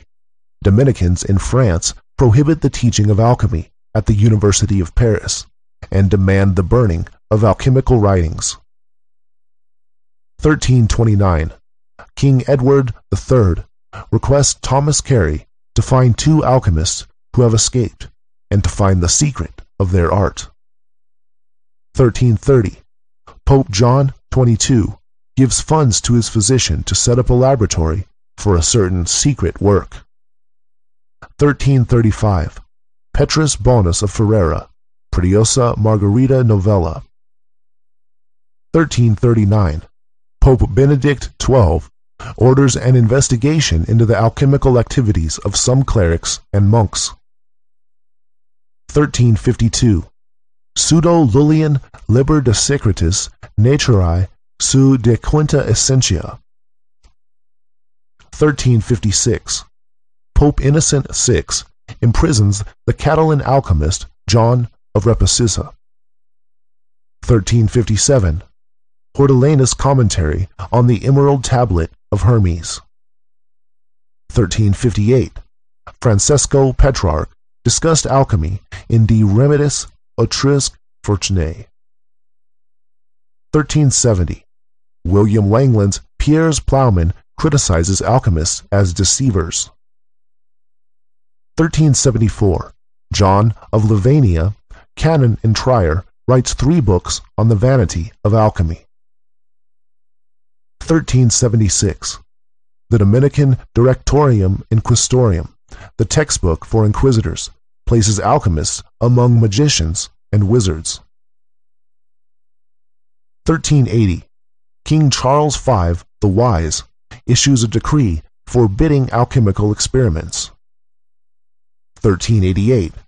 Geoffrey Chaucer Canterbury Tales discussed alchemy in the canon's Yeoman's Tale.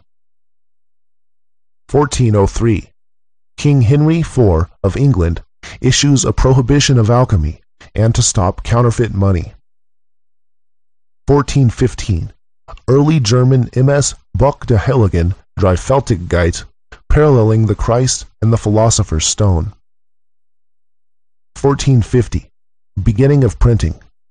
Cosimo de' Medici asks Marsilio Ficino to set up the Platonic Academy in Florence. 1456. 12 men petition Henry VI of England for a license to practice alchemy. 1470. Der Antichrist und die Funzen Zeichnen, the Book of the Antichrist, associates alchemists with demons and Satan. 1471. George Ripley Compound of Alchemy, Ficino's translation of the Corpus Hermeticum. 1474, Christopher of Paris, Elucidarius. 1476, George Ripley, Medulla Alchemy. 1477, Thomas Norton writes his Ordinal. 1484, Avicenna's De Anima. Hieronymus Bosch Garden of Earthly Delights.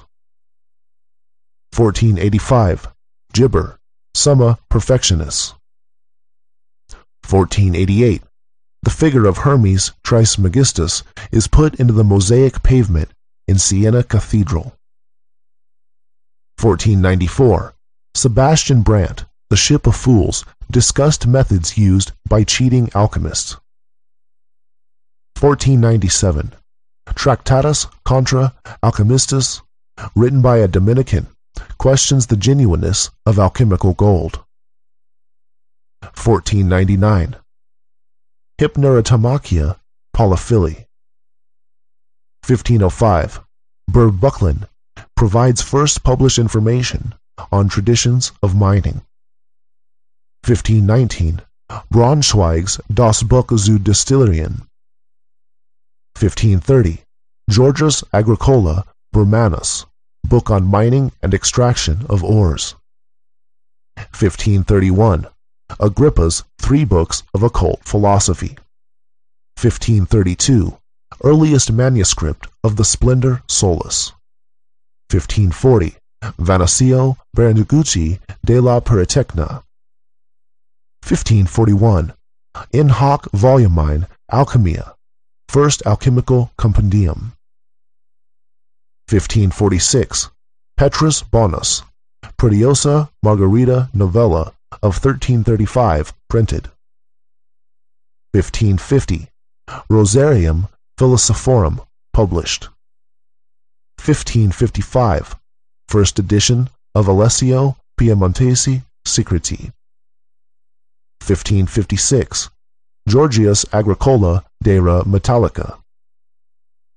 1560, Adam von Bodenstein begins his work of editing various writings of Paracelsus, Giambattista della Porta Magia Naturalis.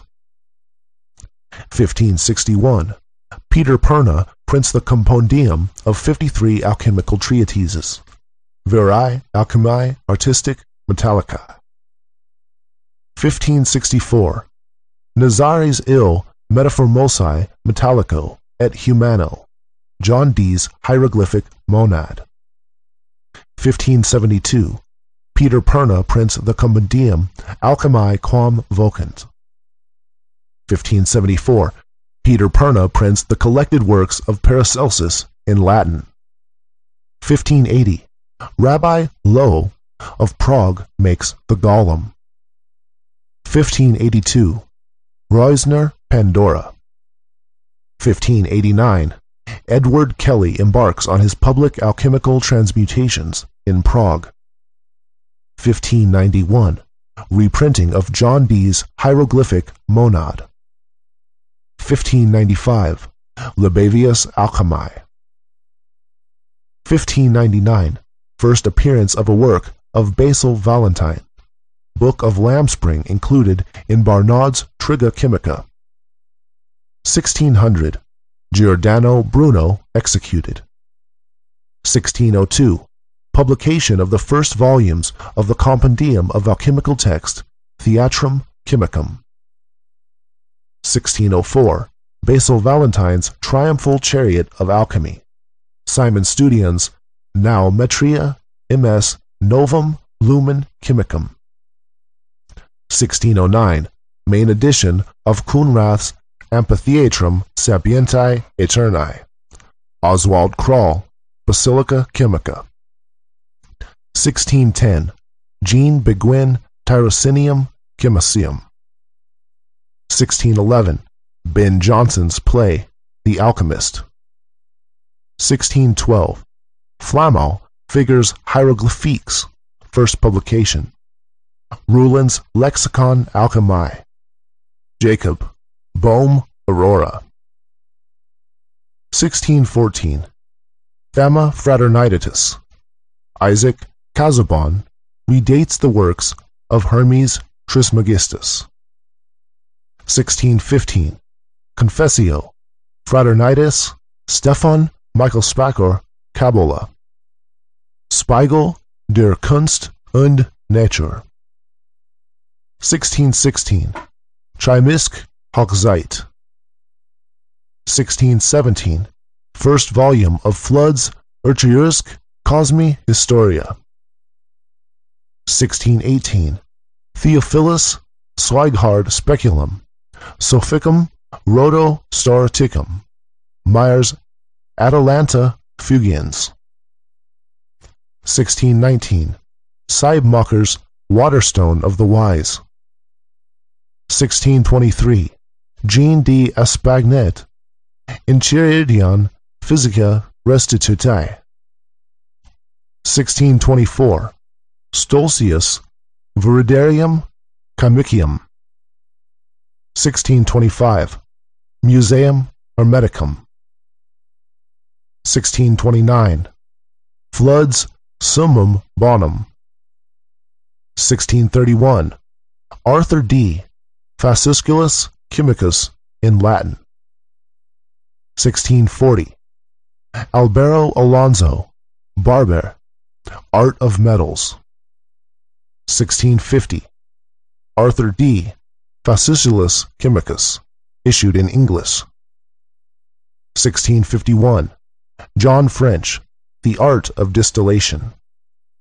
1652. Ashmole, Theatrum Chymicum Britannicum, English translation of Fama and Confessio, edited by Thomas Vaughan. 1654. Pierre Borel, Bibliotheca Chymica.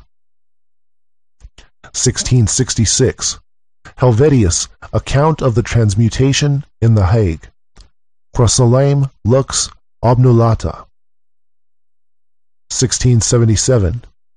Uranius Philalethes, An Open Entrance to the Closed Palace of the King.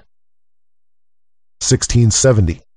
Montfaucon de Villars, Satyrus Secretet Nolede in his Comte de Gabales. 1672. Bibliothèque des Philosophes Chimiques. 1673. William Cooper begins to publish works on alchemy, especially those of Uranius Philalethes. 1674. Nor von Rosenroth's Kabbalah Denudata. 1677. Mutus Liber. 1682. Jichtel's edition of the collected works of Bohm. 1690. Publication of the English translation of The Chemical Wedding of Christian Rosenkreutz. 1702.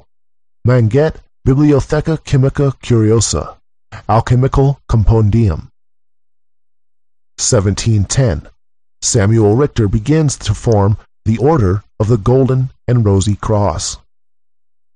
1719. George von Welling, Opus Mago Kabbalisticum, first edition. 1973. Kirchwedger's Golden Chain of Homer. 1728. Frederick Roth Schultz, Deutsches Theatrum Chemicum. 1735. Abraham Eliezer, Uraltes Chemicus work. 1752. Hermaphroditus' Son und Mondskind. 1758. Dom Pernity, Dictionnaire Mytho-Hermetique. 1776. Adam Weishaupt forms the Order of Illuminati of Bavaria. 1779. Burkholz, Der Compass der Weisen. 1783. James Price commits suicide after performing some alchemical experiments. 1785. Geheim Figurum, the secret symbols of the Rosicrucians. 1802. Karl von Eckhartshausen, Chemische Research. End quote. Chapter 38. Nicolas Flamel. As far as alchemists go, Nicolas Flamel, or Nicholas Flamel, was not particularly interesting, nor did he write any really useful information on the stone. But he is probably the most well-known of the alchemists due to him being a character in many popular fiction books, especially Harry Potter. So I'm including this chapter just because he's popular. Flamel did exist, and he did find the stone. There are plenty of records in Paris from his time to prove his existence. Quote, from a detailed biography of Nicolas Flamel by Reginald Merton, 2000 to 2010.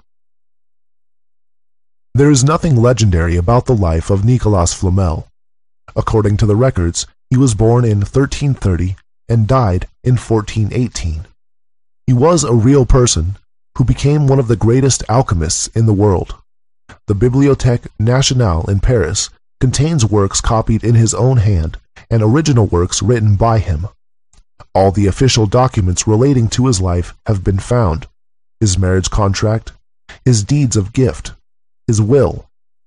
His history rests solidly on these substantial material proofs for which men clamor, if they are to believe in obvious things. To this indisputably authentic history, legend has added a few flowers. But in every spot where the flowers of legend grow, underneath there is the solid earth of truth. Quote, from Seeking the Immortal Nicolas Flamel in Paris, by Dennis D. Jacobs, 2010. Yes, Nicolas Flamel of Harry Potter fame was a real person. Some believe he is a real person. Flamel was born in 1330 in Paris, or its immediate environs. He achieved success as a scrivener and bookseller in Paris. He and his wife, Pernelle, spent their later years in a house at 51 Rue de Montmorency. Built in 1407, the house is the oldest in Paris still standing. You can literally get a flavor for Nicolas Flamel's home by dining in the restaurant that occupies the building's ground floor, the Auberge Nicolas Flamel. You can also learn more about Flamel by taking the Mysteries of Paris Ghost Tour. This English-language tour begins not far from Flamel's home at O'Sullivan's Rebel Bar near the Châtelet metro station at 10 Rue des Lombards. Like the majority of his fellow countrymen, Flamel was Catholic. One night, he had a dream in which an angel presented him with a book. At first you will understand nothing in it, the angel told him, but one day you will see in it that which no other man will be able to see. Not long after, a young man in need of money appeared in his bookstep, offering him a manuscript called the Book of Abraham, the Jew. Flamel recognized it immediately as the book from the dream, and did not quibble over the asking price of the 2 florins. The book contained many strange characters and diagrams, and the word Maranatha repeated over and over on every page. It was written by a man who allegedly was a Levite prince, as well as a prince, astrologer, and philosopher. It promised curses to anyone who read it, who was not a priest or a scribe. Flamel traveled to the part of Spain under Moorish control in search of Jews who could help him decipher the portions of the text written in ancient Hebrew. He found a man in Lyon who could translate the few pages of the book Abraham Flamel had brought with him. The man agreed to return to Paris with Flamel to help decipher the rest of the book, but became ill in Orleans and died. Flamel returned to Paris, and with the knowledge he had gained from his journey, was able to eventually comprehend the meaning of the rest of the Book of Abraham. Using techniques described in the manuscript, he supposedly turned mercury into silver and gold, and became wealthy. He and his wife used their wealth for philanthropic purposes, according to historian Louis Figuier. Husband and wife lavished succor on the poor, founded hospitals, built or repaired cemeteries, restored the front of St. Genevieve des Ardentes, and endowed the institution of the Quinze Vingt, the blind inmates of which, in memory of this fact, came every year to the church of St. Jacques la Boucherie to pray for their benefactor. Figuier said this practice continued until 1789. The church was demolished in 1797, save for its bell tower, which is part of the Paris Ghost Tour. One treasure Flamel was not willing to share with others, however, was the secret of the Philosopher's Stone, which made possible the transmutation of metals, and, according to some, also contained the secret of immortality. In 1410, Flamel designed his own tombstone, which is still on display at the Musée de Cluny. It includes images of the sun and a man depicted with two other men as saints, with a key and a book. The tombstone originally covered Flamel's grave in the Cemetery of Innocents, where he was laid to rest in 1418. But as Flamel's notoriety grew over the years, his gravesite became the frequent target of robbers, and the tombstone was moved. Legend has it that the first grave robber was shocked to discover no body underneath the tombstone, lending credence to the Flamel immortality stories. End quote. Chapter 39. Paracelsus. Quote from Paracelsus by en.wikipedia.org. Paracelsus, born Philippus Areolus Theophrastus Bombastus von Hohenheim, 11 November or 17 December 1493, in Einsheiden, died 24 September 1541 in Salzburg, was a Renaissance physician, botanist, alchemist, astrologer, and general occultist. Paracelsus, meaning equal to or greater than Celsus, refers to the Roman encyclopedist Aulus Cornelius Celsus from the 1st century, known for his tract on medicine. He is also credited for giving zinc its name, calling it zincum, and is regarded as the first systematic botanist. End quote. I'm including a chapter on Paracelsus because he was considered by many alchemists after his time to be one of the greatest alchemists of this age, after Hermes himself. Paracelsus was credited on writing hundreds of books on alchemy and medicine, including advanced topics such as Taqwin, creation of life, and for being the first to invent or rediscover the shorter method of making the stone out of urine only. Although I do think some alchemists before Paracelsus and of this age were using the shorter method. I only had access to a few of Paracelsus' books, some of which appear to be forgeries, and of those that were not, they were not very detailed, so Paracelsus wasn't a big help to me. But certainly Paracelsus was the first of a wave of alchemists who wrote much more openly about the art after the invention of the Gutenberg printing press. It's possible he had a connection to the Rosicrucians, since they were already existent in Germany during Paracelsus' life, although still silent during this time. Some people have supposed Paracelsus to be the founder of the Rosicrucians, although there is no evidence to support that. Paracelsus' life story is not very interesting, at least the way it's told today, so I will not waste your time reproducing it here. You can look it up if you're interested.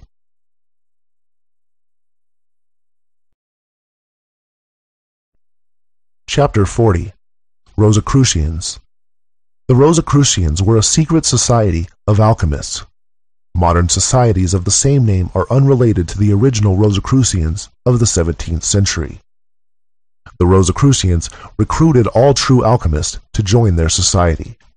They had agents in every country of Europe and were a strong influence in the establishing the New World in America, Freemasonry, and modern science as we know it. Quote from Rosicrucianism by en.wikipedia.org. Rosicrucianism is a philosophical secret society said to have been founded in late medieval Germany by Christian Rosenkreuz. It holds a doctrine or theology built on esoteric truths of the ancient past, which, concealed from the average man, provide insight into nature, the physical universe, and the spiritual realm. Rosicrucianism is symbolized by the Rosy Cross. Between 1607 and 1616, 2 anonymous manifestos were published, first in Germany and later throughout Europe. These were Fama Fraternitas RC, the fame of the Brotherhood of RC, and Confessio Fraternitatis, the Confession of the Brotherhood of RC. The influence of these documents, presenting a most laudable order of mystic philosopher doctors and promoting a universal reformation of mankind, gave rise to an enthusiasm called by its historian Dame Frances Yates the Rosicrucian Enlightenment. End quote. According to the altar of the Seraphic Tie and the New Atlantis, the Rosicrucians lived together in a castle in Germany. They performed all kinds of experiments and invented many new technologies. They also had access to advanced ancient technology. Furthermore, the Rosicrucians secretly influenced the world by planting inventions and ideas when and where they saw fit. Quote, from the altar of the Seraphic Tie by B.M.I. of the Rosicrucians, 1616 A.D. In order that we have knowledge and news of all things in the order, so that everything shall be free and unconcealed from any of us, we travel through all lands, unknown, now here, now there. We have in these times many things, which were invented by the ancients, which we admit and experiment with, and readily allow them to pass, which if rightly looked at, are hardly to be comprehended by human mind. On little do we live, well satisfied with some thing. Our bodies we cure, according to nature properly. Therefore, our health is good indeed, and we live many a long year, which creepies softly along like a tender rivulet, runs equally away on its course. Quote, from the New Atlantis by Francis Bacon, 1627 A.D. We practice likewise all conclusions of grafting and inoculating, as well of wild trees as fruit trees, which produceth many effects. And we make by art, in the same orchards and gardens, trees and flowers, to come earlier or later than their seasons, and to come up and bear more speedily than by their natural course they do. We make them also by art greater much than their nature, and their fruit greater and sweeter, and of differing taste, smell, color, and figure from their nature. And many of them we so order as that they become of medicinal use, wherein we find many strange effects, as continuing life in them, though diverse parts, which you account vital, be perished and taken forth, resuscitating of some that seem dead in appearance, and the like. We try also all poisons and other medicines upon them, as well of chirurgy, of physic. By art likewise we make them greater or smaller than their kind is, and contrariwise dwarf them and stay their growth. We make them more fruitful and bearing than their kind is, and contrariwise barren and not generative. And also we make them differ in color, shape, activity, many ways.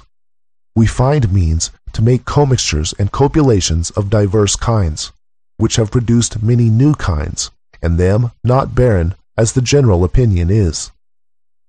We have also diverse mechanical arts, which you have not, and stuffs made by them, as papers, linen, silks, tissues, dainty works of feathers, of wonderful luster, excellent dyes, and many others, and shops likewise as well for such as are not brought into vulgar use among us, as for those that are. For you must know that of the things before recited, many of them are grown into use throughout the kingdom, but yet, if they did flow from our invention, we have of them also for patterns and principles. We procure means of seeing objects afar off, as in the heaven and remote places, and represent things near as afar off, and things afar off as near, making feigned distances. We have also helps for the sight, for above spectacles and glasses in use. We have also glasses and means to see small and minute bodies, perfectly and distinctly, as the shapes and colors of small flies and worms, grains and flaws in gems, which cannot otherwise be seen, observations in urine and blood not otherwise to be seen. We make artificial rainbows, halos, and circles about light. We represent also all manner of reflections, refractions, and multiplications of visual beams of objects. We have all means to convey sounds in trunks and pipes, in strange lines and distances. We imitate also flights of birds. We have some degrees of flying in the air. We have ships and boats for going underwater and brooking of seas, also swimming girdles and supporters. Lastly, we have circuits or visits of diverse principal cities of the kingdom, whereas it cometh to pass we do publish such new profitable inventions as we think good. End quote. Chapter 41. Francis Bacon. Quote, from Francis Bacon, by en.wikipedia.org. Francis Bacon, first and only Viscount of St. Alban, K.C., 22 January 1561 through 9 April 1626, was an English philosopher, statesman, scientist, lawyer, jurist, and author. He served both as Attorney General and Lord Chancellor of England. Although his political career ended in disgrace, he remained extremely influential through his works, especially as a philosophical advocate and practitioner of the scientific revolution. His dedication brought him into a rare historical group of scientists who were killed by their own experiments. His works established and popularized deductive methodologies for scientific inquiry, often called the Baconian method, or simply the scientific method. His demand for a planned procedure of investigating all things natural marked a new turn in the rhetorical and theoretical framework for science, much of which still surrounds conceptions of proper methodology today. End quote. Francis Bacon was an alchemist and a Rosicrucian. He was also the real author of the plays of William Shakespeare, possibly along with his brother Anthony, and his group of good pens. Quote, from The Secret Teachings of All Ages, by Manly P. Hall, 1928 A.D. 1 year after the publication of the first great Shakespearean folio, a remarkable volume on cryptograms and ciphers was published. The title page of the work is reproduced here. The year of its publication, 1624, was during the Rosicrucian controversy. The translation of the title page is as follows: The Cryptomimesis and Cryptography of Gustavus Cellinus, in the 9 books, to which is added a clear explanation of the system of steganography of John Trithemius, abbot of Spanheim and Herbipolis, a man of admirable genius, interspersed with worthy inventions of the author and others. 1624. The author of this volume was believed to be Augustus, Duke of Brunswick. The symbols and emblems ornamenting the title page, however, are conclusive evidence that the Rosicrucians were behind its publication. At the bottom of the picture is a nobleman placing his hat on another man's head. In the 2 side panels are striking and subtle Shakespearean allusions. On the left is a nobleman, possibly Bacon, handing a paper to another man of mean appearance, who carries in his hand a spear. At the right, the man who previously carried the spear is shown in the costume of an actor, wearing spurs and blowing a horn. The allusion to the actor blowing his horn and the figure carrying the spear suggest much, especially as spear is the last syllable of the name Shakespeare. End quote. The whole Shakespearean authorship debate has been going on for centuries, so I won't try to convince you about that. But what I will convince you of is that the author of Shakespeare's works, whether Shakespeare, Bacon, or another, was certainly an alchemist, as is clear from alchemical references in many of Shakespeare's plays, and most obviously in his poem, The Phoenix and the Turtle, Dove. Quote, from Shakespeare, "Let the bird of loudest lay on the sole Arabian tree, herald sad and trumpet be, to whose sound chaste wings obey. But thou shrieking harbinger, foul procurer of the fiend, augur of the fever's end, to this troop come thou not near. From this session interdict every fowl of tyrant wing, save the eagle feathered king, keep the obsequies so strict. Let the priest in surplice white, that defunctive music can be the death divining swan, lest the requiem lack his right. And thou treble-dated crow, that thy sable gender makest, with the breath thou givest and takest, mongst our mourners shalt thou go. Here the anthem doth commence, love and constancy is dead. Phoenix and the turtle fled, in a mutual flame from hence.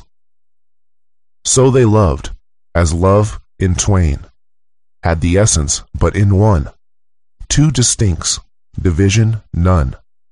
Number therein love was slain. Hearts remote, yet not asunder, distance and no space was seen, twixt the turtle and his queen, but in them it were a wonder. So between them love did shine, that the turtle saw his right, flaming in the phoenix's sight. Either was the other's mine. Property was thus appalled, that the self was not the same. Single nature's double name, neither two nor one was called. Reason in itself confounded, saw division grow together. To themselves yet either neither, simple were so well compounded. That it cried, how true a twain, seemeth this concordant one. Love hath reason, reason none, if what parts can so remain. Whereupon it made this thrain, to the phoenix and the dove, co-supremes and stars of love, as chorus to their tragic scene. Thrinos, beauty, truth, and rarity, grace, and all simplicity, here enclosed in cinders lie. Death is now the phoenix nest, and the turtle's loyal breast to eternity doth rest. Leaving no posterity, 'twas not their infirmity, it was married chastity. Truth may seem, but cannot be, beauty brag, but 'tis not she, truth and beauty buried be. To this urn let those repair, that are either true or fair, for those dead birds sigh a prayer. End quote. Bacon was a very influential figure in England in his time. He achieved a lot and contributed a lot. He has even been considered the father of modern science. But this part of his history is well enough documented that I need not cover it. Bacon was involved in all kinds of influential business, including the first English translation of the Bible, the King James Version, and the colonization of America. Bacon also wrote The New Atlantis, which I quoted from in the previous chapter. This was considered to be a work of fiction. However, considering that we know Bacon was a Rosicrucian himself, and it is clear he was writing about the Rosicrucians, we can take his description of Solomon's house, the Rosicrucians, literally.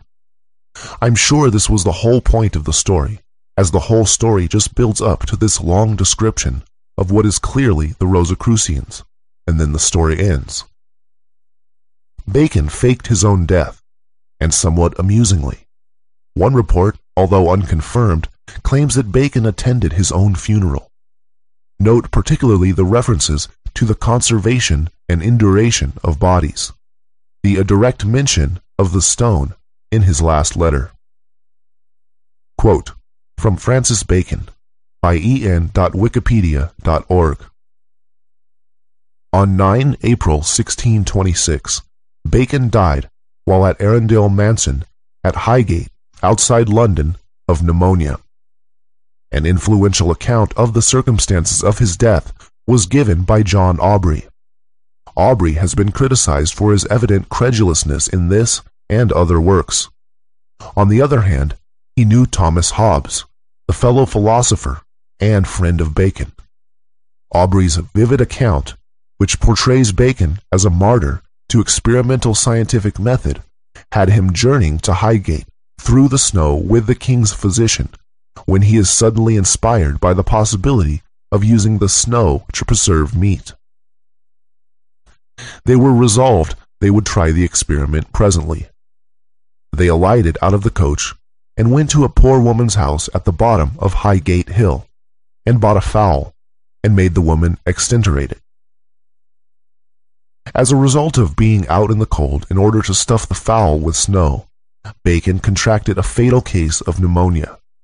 Some people, including Aubrey, consider these two contiguous, possibly coincidental events, as related and causative of his death. The snow so chilled him that he immediately fell so extremely ill that he could not return to his lodging, but went to the Earl of Arundel's house at Highgate, where they put him into a damp bed that had not been lain in, which gave him such a cold that in 2 or 3 days, as I remember Mr. Hobbes told me, he died of suffocation. Being unwittingly on his deathbed, the philosopher wrote his last letter to his absent host and friend, Lord Arundel. My very good lord, I was likely to have had the fortune of Caius Plinius the elder, who lost his life by trying an experiment about the burning of Mount Vesuvius. For I was also desirous to try an experiment or two touching the conservation and induration of bodies.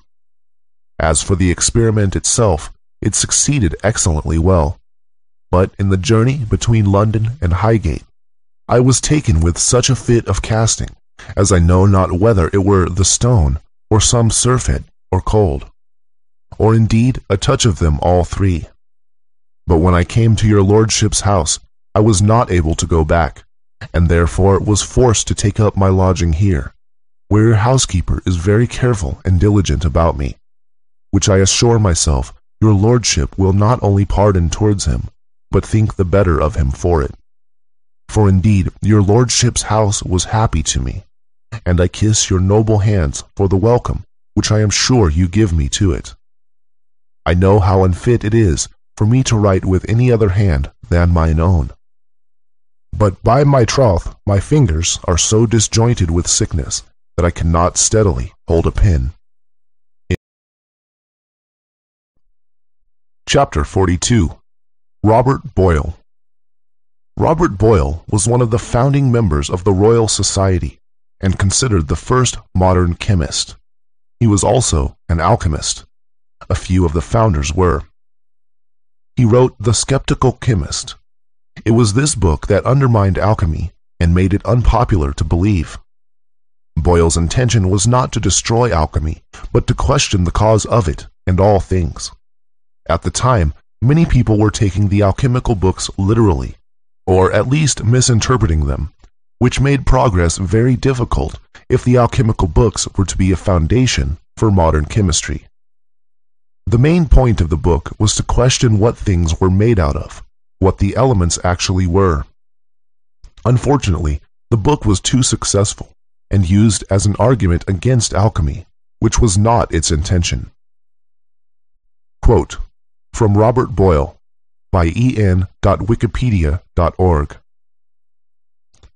Robert Boyle, FRS, 25 January 1627 through 31 December 1691, was a 17th century natural philosopher, chemist, physicist, and inventor, also noted for his writings in theology. He is best known for Boyle's Law. Although his research clearly has its roots in the alchemical tradition, he is largely regarded today as the first modern chemist, and therefore one of the founders of modern chemistry. Among his works, The Skeptical Chemist is seen as a cornerstone book in the field of chemistry. Boyle's great merit as a scientific investigator is that he carried out the principles which Francis Bacon espoused in the Novum Organum. Yet he would not avow himself a follower of Bacon, or indeed of any other teacher. On several occasions, he mentions that in order to keep his judgment as unprepossessed as might be with any of the modern theories of philosophy, until he was provided of experiments to help him judge of them, he refrained from any study of the atomical and the Cartesian systems, and even of the Novum Organum itself, though he admits to transiently consulting them about a few particulars. Nothing was more alien to his mental temperament than the spinning of hypotheses.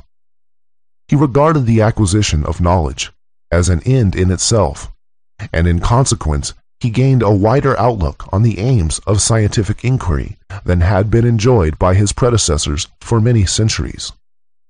This, however, did not mean that he paid no attention to the practical application of science, nor that he despised knowledge which tended to use. Boyle was an alchemist, and believing the transmutation of metals to be a possibility, he carried out experiments in the hope of achieving it, and he was instrumental in obtaining the repeal in 1689 of the statute of Henry IV against multiplying gold and silver. With all the important work he accomplished in physics, the enunciation of Boyle's law, the discovery of the part taken by air in the propagation of sound, and investigations on the expansive force of freezing water, on specific gravities and refractive powers, on crystals, on electricity, on color, on hydrostatics, etc. Chemistry was his peculiar and favorite study. His first book on the subject was The Skeptical Chemist, published in 1661, in which he criticized the experiments whereby vulgar spagurists are wont to endeavor to evince their salt, sulfur, and mercury to be the true principle of things. For him, chemistry was the science of composition of substances, not merely an adjunct to the arts of the alchemist or the physician. He endorsed the view of elements as the undecomposable constituents of material bodies, and made the distinction between mixtures and compounds. He made considerable progress in the technique of detecting their ingredients, a process which he designated by the term analysis. He further supposed that the elements were ultimately composed of particles of various sorts and sizes, into which, however, they were not to be resolved in any known way. He studied the chemistry of combustion and of respiration, and conducted experiments in physiology, where, however, he was hampered by the tenderness of his nature, which kept him from anatomical dissections, especially of living animals, though he knew them to be most instructing. End quote. It's very possible that Robert Boyle succeeded in making the stone. Indeed, before he supposedly died, Boyle reported that he was to spend his last years performing hermetic, alchemical experiments. Quote, from Robert Boyle, by en.wikipedia.org. In 1689, his health, never very strong, began to fail seriously, and he gradually withdrew from his public engagements, ceasing his communications to the Royal Society, and advertising his desire to be excused from receiving guests, unless upon occasions very extraordinary, on Tuesday and Friday forenoon, and Wednesday and Saturday afternoon. In the leisure thus gained, he wished to recruit his spirits, range his papers, and prepare some important chemical investigations, which he proposed to leave as a kind of hermetic legacy to the studious disciples of that art, but of which he did not make known the nature. End quote. Newton, who was a contemporary of Boyle, warned Boyle against speaking about alchemy, which is amusing since it appears that Newton failed to achieve anything with alchemy, whereas it looks like Boyle was successful. Quote, From Newton on Keeping Alchemy Secret by alchemylab.com. Isaac Newton wrote fellow alchemist Robert Boyle a letter urging him to keep high silence in publicly discussing the principles of alchemy, because the way by the mercurial principle may be impregnated has been thought fit to be concealed by others that have know it, Newton wrote, and therefore may possibly be an inlet to something more noble that is not to be communicated without immense damage to the world, if there be any verity in the warning of the Hermetic writers. There are other things besides the transmutation of metals, which none but they understand. End quote. Chapter 43. James Price. I'm just going to go ahead and quote the entire Wikipedia article on James Price. Quote, from James Price, by en.wikipedia.org. James Price, 1752 to 1783, was an English chemist and alchemist who claimed to be able to turn mercury into silver or gold. When challenged to perform the conversion in front of credible witnesses, he instead committed suicide by drinking prussic acid. Born in London in 1752, he was initially called James Higginbotham, but changed his name to Price following the wishes of a relative who had died and left him a legacy. He attended Oxford University and, although no records of his early education or his research at Oxford exist, had a brilliant career there. He became a Master of Arts at 25, and the university made him a Doctor of Medicine in 1778, particularly for his work in the field of chemistry. In 1781, at the age of 29, he became a member of the Royal Society. Work on transmutation.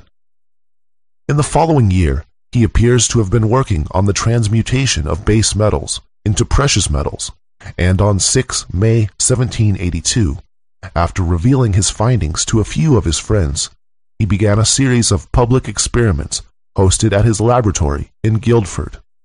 He demonstrated that he could produce precious metals by mixing borax, nitre, and red or white powder of his own devising, known as the powder of production, with 50 times its own weight in mercury, and stirring the mixture in a crucible with an iron rod. Mixing in the red powder produced gold, the white powder silver. He performed 7 of the public demonstrations, the final one being on 25 May 1782, which were attended by the elite, peers, clergymen, lawyers, and chemists. Some of the gold produced during the experiments was presented to George III. The accounts of the experiments were published with great success. Challenged by other fellows. The fellows of the Royal Society were less convinced, however, and asked him to repeat the experiments in the presence of some of the members of the society. Price seemed less than happy to do this. He claimed that his powders were exhausted, and preparation of new samples would cost him time and money, and be damaging to his health. He also protested that the cost of preparing the gold or silver by this method was not economical, as it cost 17 pounds to make an ounce of gold, which was only valued at 4 pounds. The Royal Society insisted on the repetition of the experiments and reminded Price that, as a member, he was calling the honor of the society into question. Price rebuked them, claiming that his reputation and position in society should prevent any hint of suspicion from being cast upon the veracity of his claims. But eventually he was forced to submit. Events leading to ingestion of poison. In January 1783, Price returned to his laboratory in Guildford, ostensibly to start production of the miraculous powders. In fact, he set about the distillation of laurel water, which contained prussic acid. He wrote his will at the same time, but it was another 6 months before he returned to London to invite members of the Royal Society to witness the experiment on 3 August. Despite the success of his initial demonstrations and the furor they had caused, only 3 members turned up on the appointed day. Although clearly disappointed by the poor turnout, Price welcomed the 3 men, and then, stepping to one side, drank the flask of laurel water he had prepared. The 3 men immediately noticed a change in his appearance, but before they could do anything, Price was dead. His motives for attempting the deception are unknown. He was a wealthy and respected man who had already been honored for his chemical research. End quote. It seems strange that only 3 fellows turned up. Perhaps everyone wasn't notified in time. I suspect that these 3 were alchemists themselves, and the whole thing was arranged. They either helped him fake his death, or else made him drink the poison. For a little bit of fun speculation, let us remember in Romeo and Juliet, written by Francis Bacon, a Rosicrucian, when Juliet drinks a potion that will make her appear dead for 42 hours. This potion is given to Juliet by a Franciscan friar, Friar Lawrence. Roger Bacon, no known relation to Francis Bacon, was a Franciscan friar and well-known alchemist. Friar Lawrence is presented as somewhat of a philosopher who studies nature. He is an alchemist, as we can see from the first of his lines. Quote, from Romeo and Juliet, Act 2, Scene 3, by Shakespeare, 1597 A.D. The gray-eyed morn smiles on the frowning night, checkering the eastern clouds with streaks of light, and flecked darkness like a drunkard reels from 4th day's path and Titan's fiery wheels. Now, ere the sun advance his burning eye, the day to cheer and night's dank dew to dry, I must upfill this osier cage of ours with baleful weeds and precious juiced flowers. The earth that's nature's mother is her tomb. What is her burying grave that is her womb? And from her womb children of diverse kind we sucking on her natural bosom find. Many for many virtues excellent, none but for some, and yet all different. Oh, mickle is the powerful grace that lies in herbs, plants, stones, and their true qualities. End quote. I could therefore speculate that Friar Lawrence is a character based on Roger Bacon, whose books Francis Bacon surely read, as they are well known to alchemists, and even I quoted extensively from Roger Bacon in this book. Now, the Rosicrucians, as we know from The New Atlantis, written by Francis Bacon, were studying the effect of poisons a good 200 years before James Price's death, and with the character of Friar Lawrence being an alchemist, and the whole story written by an alchemist, it is possible that the potion mentioned may well have existed. They could have been what James Price drank, as I doubt that the alchemist would actually kill one of their own, especially when the damage is already done and no one believed it anyway.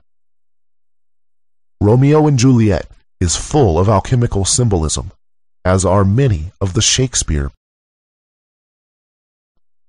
Chapter 44. Fulcanelli. Fulcanelli was the last recorded alchemist. He lived in France during the early 20th century. Fulcanelli's true identity is disputed. There is plenty of information and wild theories concerning Fulcanelli on the internet, so I will cover him only briefly. Fulcanelli wrote 2 books, The Mystery of the Cathedrals, 1922, and Dwellings of the Philosophers, 1929. Both books are primarily concerned with alchemical symbolism in architecture. The latter book also includes some interesting thoughts regarding chemistry. Fulcanelli did not obtain the stone until 1932, after writing his 2 books, which is important to consider as he makes some statements which seemingly contradict the older alchemist. The most notable being that he claims the fermentation process makes the stone only capable of transmuting metals, which I covered in the contradictions chapter. Other contradictions include Fulcanelli claiming that the pretended Brotherhood of the Rose Cross never had any social existence, which is neither logical, and nor does he offer any evidence to support his claim against that which has evidence. The reason Fulcanelli deserves a special mention, instead of just being another obscure alchemist, is because his books show a more modern and scientific take on alchemy. Additionally, his existence shows that alchemy was still alive and well up until very recently. If I'm honest, I think that Fulcanelli did not help anyone by publishing his books. They are full of the type of symbolism that you must already know in order to understand, and I personally feel this type of thing is only a hindrance. You can only understand his symbolism if you already understand his symbolism, which makes it all redundant. Such endless symbolism serves to unnecessarily complicate the truth, bringing people away from the guidance of nature and towards the vain products of imagination and excitement for shadows. Chapter 45. Where did they go? Where did the alchemists go? Are they still wandering around somewhere? What happened to the Rosicrucians? The first consideration is that many of the alchemists are likely dead now. Just because they can live forever does not mean that they would want to. Eventually, life gets boring. I don't think many lived more than a couple hundred years.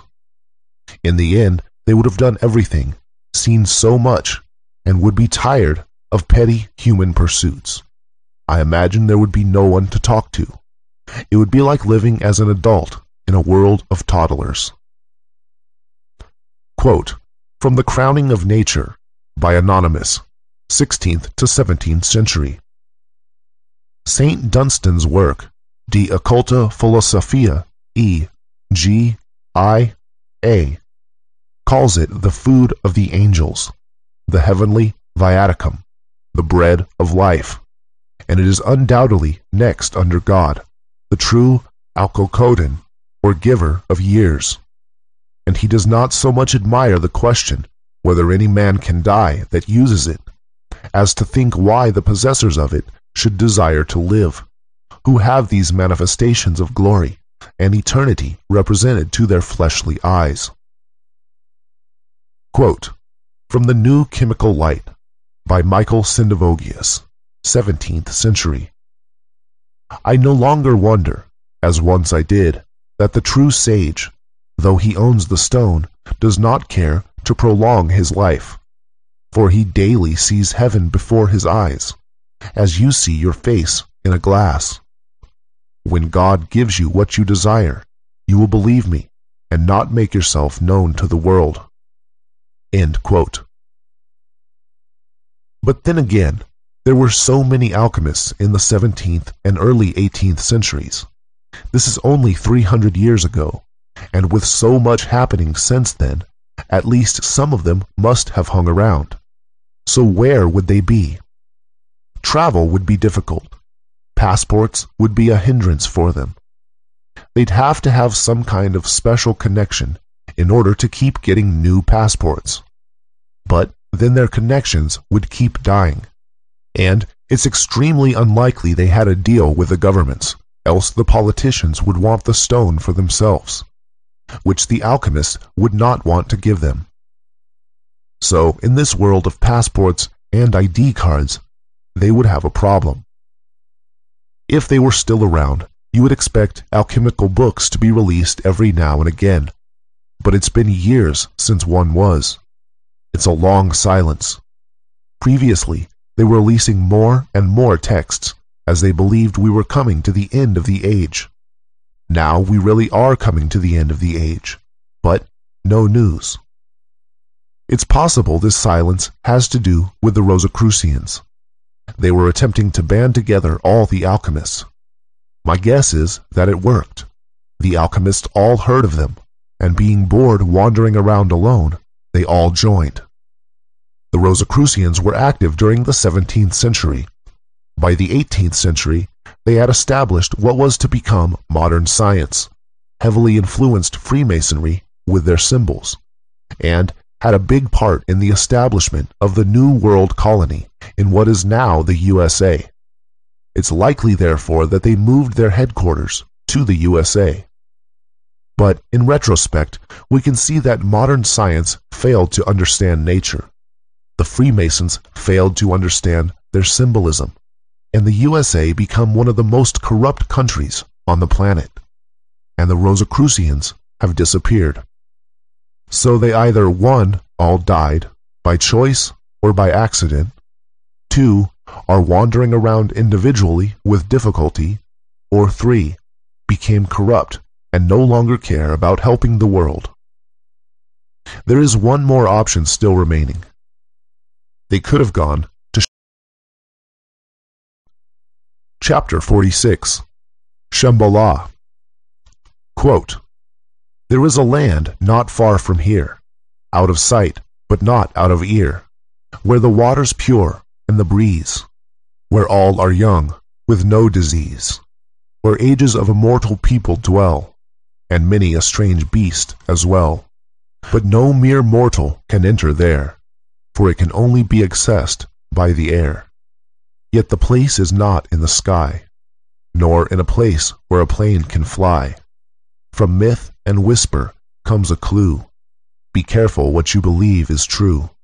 Indeed, you could be standing upon 2 lands when all you see is one. 2 lands separated by only stone. One you can see, another unknown." End quote. I wrote that poem. If you have a tradition throughout all of history of very intelligent people with access to lost technology, who never age and have unlimited gold, what would you expect to happen? Logic would tell me that these people would establish their own country, a parallel civilization independent to this one. It's the obvious thing to do.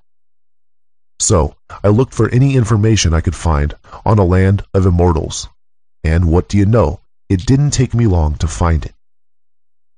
Quote, from Exploring the Unexplained by Kelly Nauer, 2006. "No human dream is more universal than the longing for a paradise on earth, a place free of the ravages of time and disease, where the best in nature flourishes, while the worst is forbidden to enter. By definition, such magical lands can't be near at hand. They must be remote and inaccessible, destinations to be reached by a pilgrimage or a heroic journey. Ancient Tibetan Buddhist text spoke of just such a kingdom, where the kings, blessed with long lifespans, await the day when they will take power over the world, ushering in a golden age of peace and justice. This mythical kingdom was called Shambhala. Its location, known only to a few initiates, was reputed to be northern India, or Xinjiang province in western China, or even near the Gobi Desert. Said to be enclosed by a double ring of snow-capped mountains, the fabled veil of Shambhala resembled a mandala, Buddhism's circular symbol of the unity of all creation. Quote, from Shambhala, The Fascinating Truth, by Victoria LePage, 1996. For thousands of years, rumors and reports have been circulating among the cognoscenti of the nations, suggesting that somewhere between Tibet, among the icy peaks and secluded valleys of Central Asia, there lies an inaccessible paradise, a place of universal wisdom and ineffable peace called Shambhala, although it is also known by other names. It is inhabited by adepts from every race and culture who form an inner circle of humanity, secretly guiding its evolution.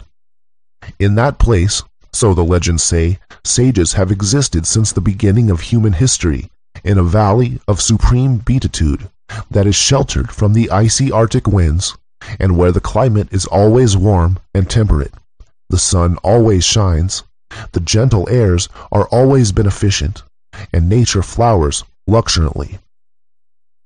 There, in a verdant oasis, only the pure of heart can live, enjoying perfect ease and happiness, and never knowing suffering, want, or old age. Love and wisdom reign, and injustice is unknown. The inhabitants are long-lived, wear beautiful and perfect bodies, and possess supernatural powers. Their spiritual knowledge is deep, their technological level highly advanced, their laws mild, and their study of arts and science covers the full spectrum of cultural achievement, but on a far higher level than anything the outside world has attained. Into this basic theme of the northern utopia, popular folklore has woven strange and wonderful features. This place is invisible. It is made of subtle matter. It is an island in the sea of nectar, a heavenly piercing mountain, forbidden territory. The ground is strewn with gold and silver, and precious jewels bedeck the trees. Rubies, diamonds, and garlands of jade. The place is guarded by great devas from another world, and by walls as high as heaven. Magic fountains, lakes of gems or crystal, and the nectar of immortality.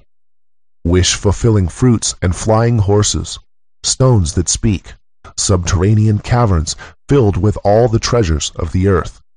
These and many more wonders embellish the landscape of the primal paradise that seems to express the deepest yearnings of the human heart.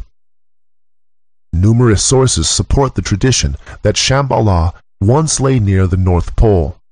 The Scythian, a branch of the Vedic peoples who roamed the Central Asian steppe in the first millennium BC, told of a wonderful place similar to Shambhala that lay far to the north. They said that if one traveled far enough, one came to lands of mythical and fantastic tribes, and beyond them to the Riparian Mountains, which lay in a desolate waste of snow and darkness that no mortal could cross. Beyond that barrier lay a beautiful country, warm and sheltered from the icy winds outside, where the sun rose and set only once a year, as it does within the Arctic Circle. And there a happy race lived in parklands full of flowering trees. According to the ancient Greeks, this was the northern station of their Delphic god Apollo, the god of medicine, and the land of the legendary Hyperboreans, to which Apollo returned every 19 years, riding the sky on a chariot drawn by swans.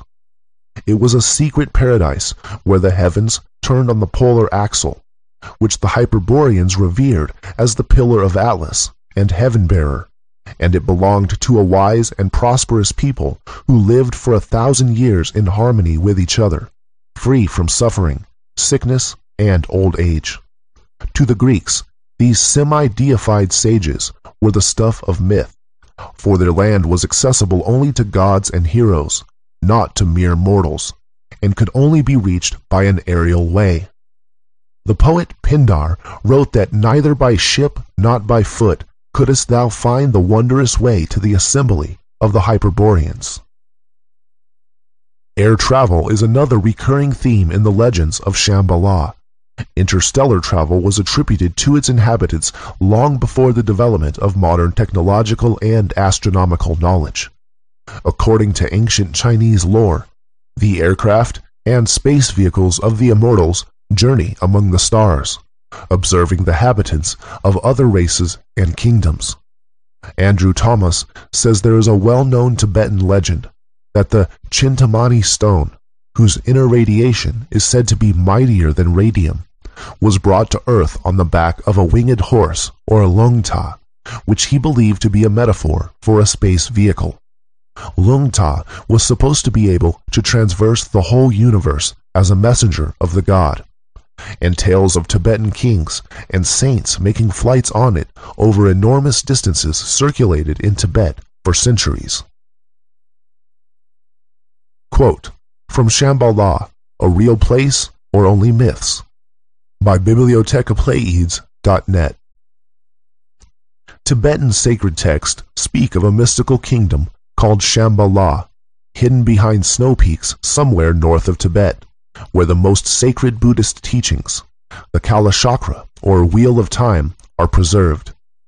It is prophesied that a future king of Shambhala will come with a great army to free the world from barbarism and tyranny, and will usher in a golden age. Similarly, the Hindu Puranas say that a future world redeemer, the Kalki Avatara, the 10th and final manifestation of Vishnu, will come from Shambhala. Both the Hindu and Buddhist traditions say it contains a magnificent central palace radiating a powerful diamond-like light. Quote from Atlantis Rising number 21 by atlantisrising.com.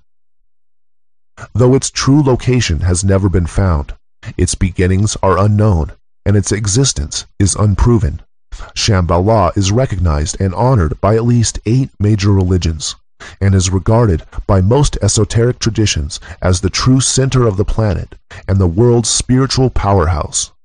It is said to be inhabited by adepts from every race and culture who form an inner circle that secretly guides human evolution. This remarkable kingdom reputedly exists both above and below ground, with a network of tunnels hundreds of miles long.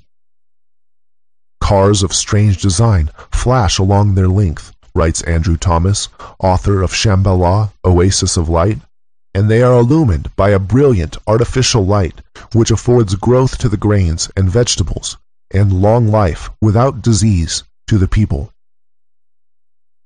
Quote from Agartha by en.wikipedia.org.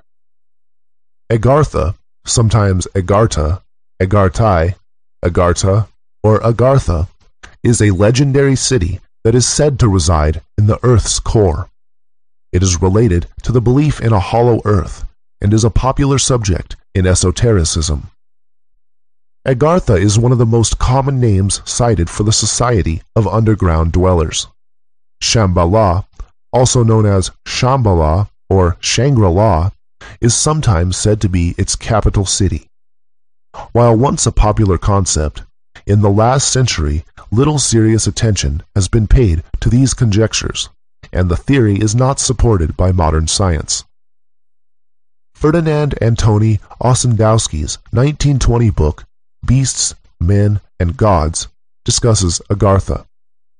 The myth of Agartha is also known as Shambhala, as it was known in India, the underworld realm peopled by initiates and led by the masters who are the spiritual leaders of humanity. Quote from Mistaken Foreign Myths About Shambhala by Alexander Berzin, 1996. In the 1922 book Beasts, Men, and Gods, Ferdinand Ossendowski, 1876 to 1945, a Polish scientist who spent most of his life in Russia, wrote of his recent travels in Outer Mongolia during the campaigns of Baron von Ungern-Sternberg. Ossendowski related that several Mongol lamas had told him of Agarthy, an underground kingdom beneath Mongolia, ruled by the king of the world. In the future, when materialism would ruin the world, a terrible war would break out. At that time, the people of Agarthy will come to the surface and help end the violence. Ossendowski reported that he convinced Ungern of his story, and that, subsequently, Ungern twice sent missions to seek Agarthy, led by Prince Polzik. The missions were unsuccessful, and the prince never returned from the second expedition. The British astronomer Sir Edmund Halley, also in the late 17th century, forwarded the theory that the Earth is hollow. The French novelist Jules Verne popularized the idea in Voyage to the Center of the Earth, 1864.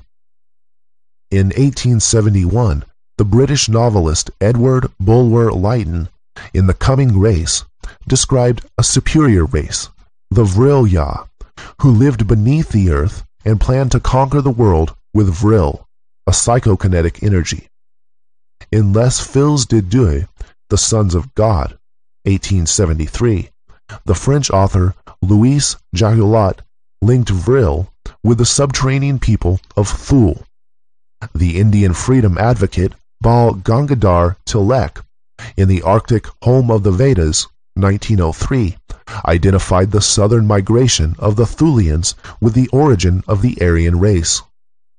In 1908, The American author Willis George Emerson published the novel The Smoky God, or A Voyage to the Inner World, which described the journey of a Norwegian sailor through an opening at the North Pole to a hidden world inside the Earth. End quote. Chapter 47. UFOs. Quote, from Altar of the Therific Tie by B.M.I. of the Rosicrucians, 1616 A.D. We have in these times many things, which were invented by the ancients, which we admit and experiment with, and readily allow them to pass, which if rightly looked at, are hardly to be comprehended by human mind. End quote. UFOs. One of the most avoided topics in the world. Why are people scared to talk about UFOs? It's as if we've been programmed to consider anyone who talks about such things as crazy. We can talk about all kinds of strange things, but we can't talk about UFOs. We deliberately avoid this one topic for no apparent reason. Paul Hellyer is the former Deputy Prime Minister of Canada and ex-Canadian Minister of National Defense. Even when this guy talks about UFOs, nobody listens.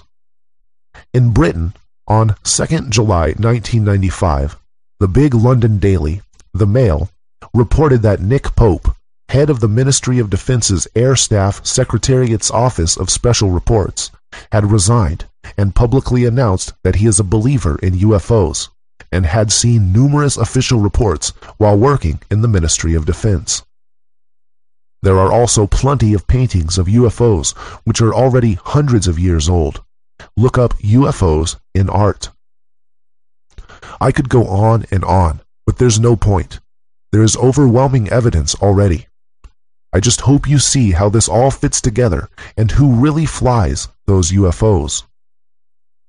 The following is the transcript of a recording from the 1972 UFO conference at Tampa, Florida. Quote, from Professor Robert Carr, 1972. Moderator. It was Professor Carr who sent shockwaves through the Pentagon and the Air Force on October 14th, when he accused the Air Force of not telling the truth about flying saucers. At a news conference in Tampa, Florida, Professor Carr said he had information that the Air Force had 2 flying saucers and the bodies of 12 spacemen on ice in a refrigerated building at Wright-Patterson Field in Dayton, Ohio. At the Flying Saucer Symposium, Professor Carr talked for an hour about what he calls the worst-kept secret in the world. The discovery in February 1948 of 2 flying saucers in northwestern New Mexico near the town of Aztec. It is known throughout the academic world, the medical world, it is known throughout the Air Force, and above all it is known throughout the CIA, that the air intelligence at Wright-Patterson Field has in its possession a spacecraft 31 feet in diameter, and it is entirely undamaged, except for a small hole broken in the plastic dome, in the transparent plastic dome that covered the cockpit. And because of this accident in space, the 12 small human beings, died suddenly of decompression, in the purely mortal way that the Russian astronauts perished last year in a similar accident of decompression during re-entry. They were not shot down by our fighter planes. They suffered an operational loss. However, in this particular case, it was very fortunate that our alert radar net in the western states had the UFO on its screen. In fact, 3 radar stations were tracking an unidentified object at immense altitude and traveling at unbelievable speed when it stopped, fluttered, went out of control, and fell, circling toward the Earth. Because 3 radar stations were locked on it, they were able to triangulate the point at which it reached Earth. That point was 3 miles west of the small town of Aztec, New Mexico, in the northern part of the state, near the Colorado line. At that time, I owned and operated a ranch in the high mountains of northern New Mexico. It happened in my neighborhood. All available law enforcement officers were rushed to the scene, and planes were flown from the nearest Air Force Base, which is Edwards Air Force Base in the Mojave Desert. And, as they landed, there was a silvery gleaming disc-shaped spacecraft standing on a tripod landing gear. Apparently, it made an automatic landing after its occupants had died. And, as the local sheriffs approached, with drawn guns, oh, you can be sure the guns were drawn. Let anything new appear, and the guns are drawn. They surrounded the spacecraft and peered into the cockpit, and there, slumped over their instruments, motionless, were 12 small men. The Air Force arrived, and due to their ingenuity, it was quite ingenious, but I won't go into the technical details. They managed to get the door open, and the medical officers said that the bodies were, the bodies were still limp and warm. They had been dead only a short time. They were put aboard a hospital plane and flown to the nearest large mortuary, which is at Edwards Air Force Base, where they have, as do all large military establishments, a large refrigerated morgue. After all, a very large base devoted to death would need a morgue. The city of Tampa has a refrigerated morgue for overnight visitors who can't find hotel accommodations. Audience laughter. Edwards Air Force Base received this in February 1948. Now that was in one of the worst periods of the Cold War. The president was notified, but the president didn't come.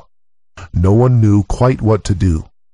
The bodies were carefully preserved in cryonic suspension, which is not as the Air Force spokesman on the television program yesterday in ridiculing and abusing me said that Bob Carr says little green men are being kept in the frozen food locker. You see, you just change a few words, and you can convert the story of the century into a bit of idiocy. First of all, they weren't green. They were fair-skinned. All were males. They were between 3 and 4 feet in height, 3.5 being about the average. All had light hair, differing shades of light hair, but on the brownish-yellow side. All had blue eyes. All had perfect teeth without any dental work.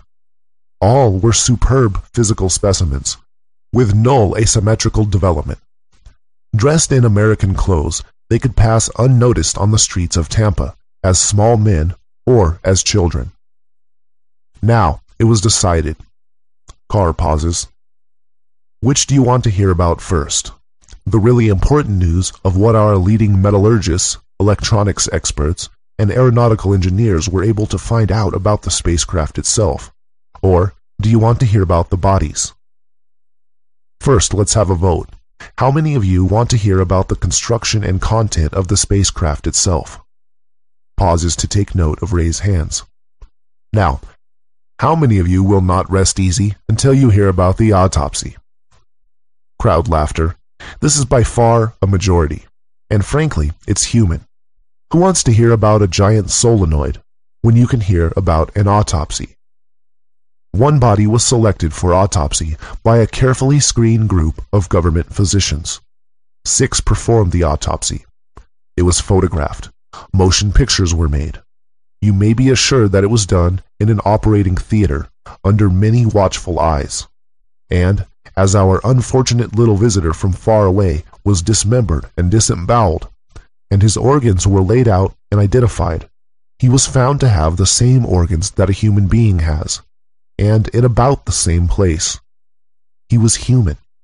The blood type was human. Genes and chromosomes would match up with those of an Earth woman. Either we are their lost colony, or they are our lost cousins. Biologically, the chances of utterly unrelated life developing across the aching immensities of interstellar space and coming out with 2 absolutely identical species, the odds are like, well, it's like rolling 37 sevens in a row in a crap game. It just couldn't happen. No, we are somehow related. They came here, probably because they too are oxygen breathers and water drinkers. If they had been ammonia-breathing turtles, they could have gone to Jupiter or some congenial place. But no, they were like ourselves. So they sought out our planet. Undoubtedly, there has been an unbroken link going back a long time. Everything was quite normal until the celebrated brain surgeon got out his horrid little saw and sawed open the skull and laid bare the right hemisphere of the brain. And then the 6 assembled surgeons gasped because they realized they were looking upon something that no human eyes had ever before beheld. There on the body of a vigorous young man, estimated to be 30 years of age in Earth time, could have been a small Olympic athlete. There in his skull was the brain of a human being several hundred years old. The brain specialist said that never had they seen the surface of a brain so deeply and so intricately convoluted. And, as you all know, the convolutions of the brain are an indication, an infallible indication, of both the age of the brain and the state of its intellectual development. A feeble-minded person of any age has an almost smooth brain surface. A newborn baby has a smooth brain surface. But as age and intellectual development occur, the convolutions become more pronounced. These are little folds and rivulets. You've seen them. And they had never seen so highly convoluted a brain. And if the same biological standards apply to their planet as they apply to this, there was a man several hundred years old who had been spared the infirmities of age and had never known about senility. What a gift this would be if they could tell us how they do it. Ponce de Leon and his fountain of youth. If they could share their medical secrets and other hygienic secrets with us, what a gift this would be to the human race. How much more amazing than the weapons I must tell you about, or the means of propulsion that the Russians at this moment are doing everything they can to try and capture, would be the gift of life to the human race. This is what the Air Force is striking aside every day by armed attacks on unidentified flying objects, which have done nothing hostile toward the United States, except possibly to fail to answer the recognition signal of the day, in the right idiom. Major Donald E. Kehoe, in his latest book, Aliens from Space, documents over 1,000 instances where fighter planes have been scrambled to attack harmless UFOs with the most deadly weapons that we have developed, simply to try and shoot one down. They have never succeeded. Certain pilots during debriefing sessions, shaking, ashen-faced, have told their commanding officers that they got within gun range. They opened up with 4 cannon.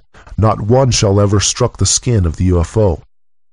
Apparently, they are surrounded by a powerful force field of electromagnetic emissions which is probably intended to protect them from meteorites, which of course are very dangerous, but will certainly make bullets curve enough to miss them.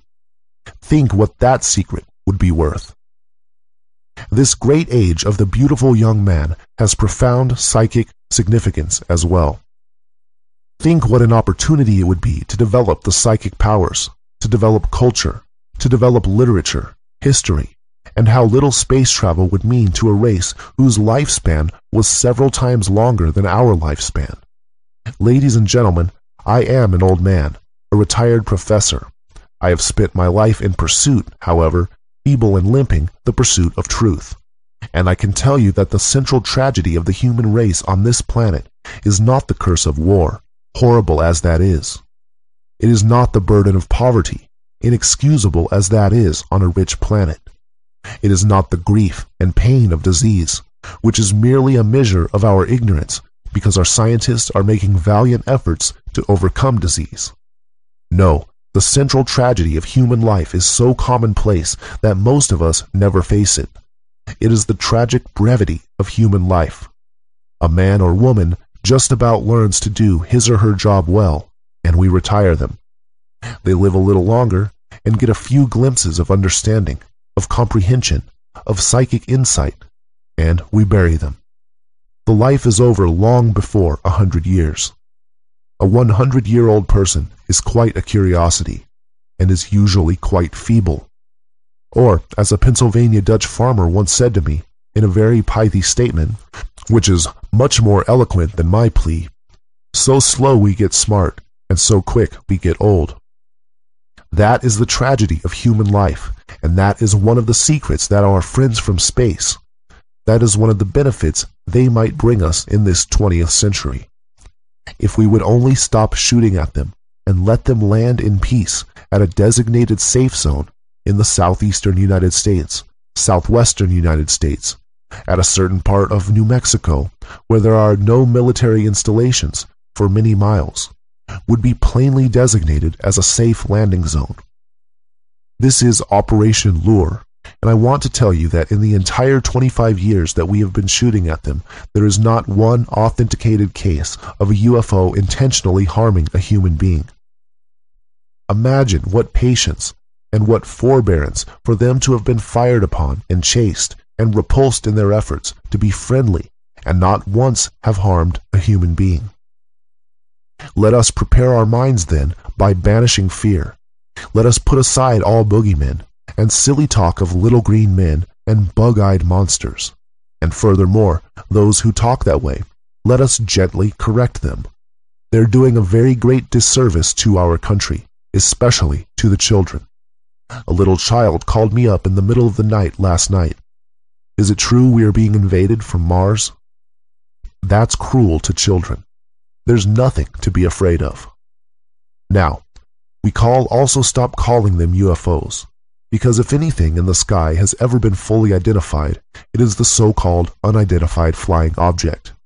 The Air Force has spent millions photographing them up close, studying them, measuring them, and have quite a collection of photographs, hundreds of feet of motion picture film, and all of this, of course, had to be withheld from the American people.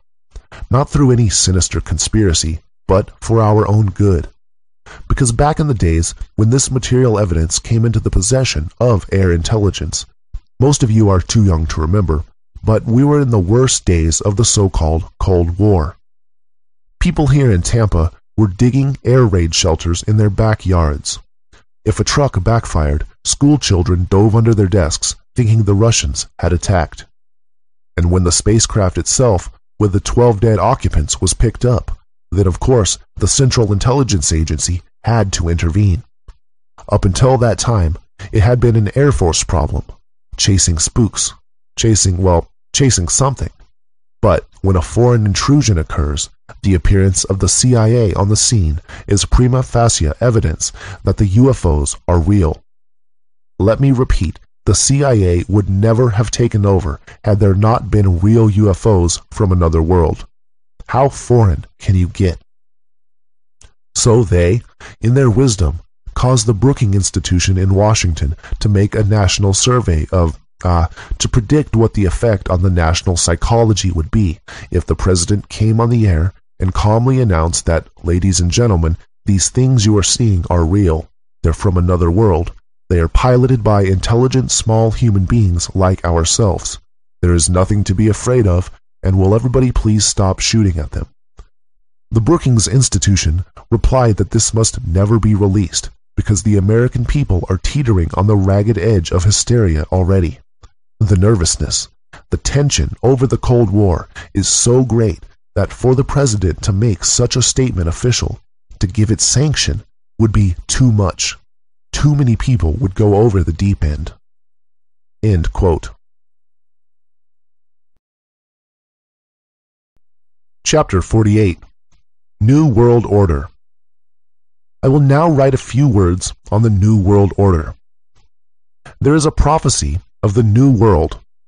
Every religion has this prophecy, which is the prophecy of the return of the Golden Age. Freemasonry was influenced with symbolism for the New World, but it originally comes from astrology, real astrology, not the popular modern astrology.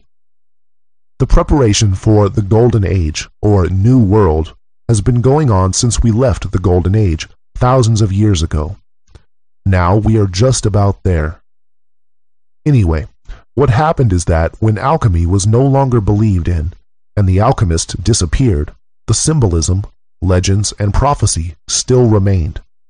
There was all this prophecy and symbolism saying that certain very wise and powerful people would initiate and oversee the transition into the New World.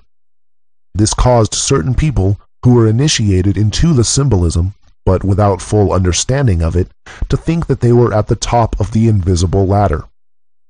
These people thought, and still think, that they are the people who are to oversee the transition into the Golden Age. But these people are not alchemists, nor do they understand nature, nor are they wise. It is the wise who are supposed to oversee the transition, but not seeing this, certain people thought they were the people. So this particular group of people formed their own new secret society for people who are rich and powerful and believe in their plan for the New World Order. Since the New World Order folk don't understand nature, they think that civilization will continue to develop in a linear fashion, in a straight line, whereas in truth, development is circular. Because of their linear belief and power to see what is really happening in our corrupt civilization, they soon realized that civilization is heading toward a point of collapse. Now, the prophecy says that a lot of people will die, all the ignorant people, in the catastrophe before the new world. And the new world will be glorious, and there will be no wars, etc. Considering all this, these New World Order folk have decided that they will fulfill the prophecy by killing lots of bad people, which they interpret as everyone who is not directly useful to them. At the same time, they will bring all countries together into one nation, and they will control all people to such an extent that it's not even possible to do anything they don't want you to do. Thus, there will be no wars, and they think they will have made the world a better place. To give these New World Order folk the benefit of the doubt, they were trying to help. If development was linear, and if no one did anything, our civilization would certainly collapse. But actually, this is what is supposed to happen. If any of you New World Order folk are reading this, I hope you now understand, and you will come back to the good side. Unfortunately, I fear that the systems are already in place, and the ball is already. Chapter 49. Mythology. Almost all mythology is an allegory for one of the three sacred sciences: alchemy, astrology, and geometry. Alchemy is the science of nature. Astrology is the science of time, and therefore prophecy. Geometry is the science of mathematics, shapes, and music. All of these relate to each other, of course. Here I will quote some myths allegorical for alchemy. Quote, from Man, the best and most perfect of God's creatures, by Benedictus Figulus, 1607 A.D. This is its fount and fundament, and the medicine whereby Aesculapius raised the dead. This is the herb by which Medea restored Jason to life. This is the secret substance brought from Colchis by the Argonauts under Jason, with so much journeying and pains, and hence called the Golden Fleece, partly because this science excels in virtue all others, as the sun does stars, and gold the other metals, and partly because that fleece was a book written with golden letters, according to the testimony of Sudeus, historiographer of the chemical and medical arts, and containing a full account of the preparation of the medicine.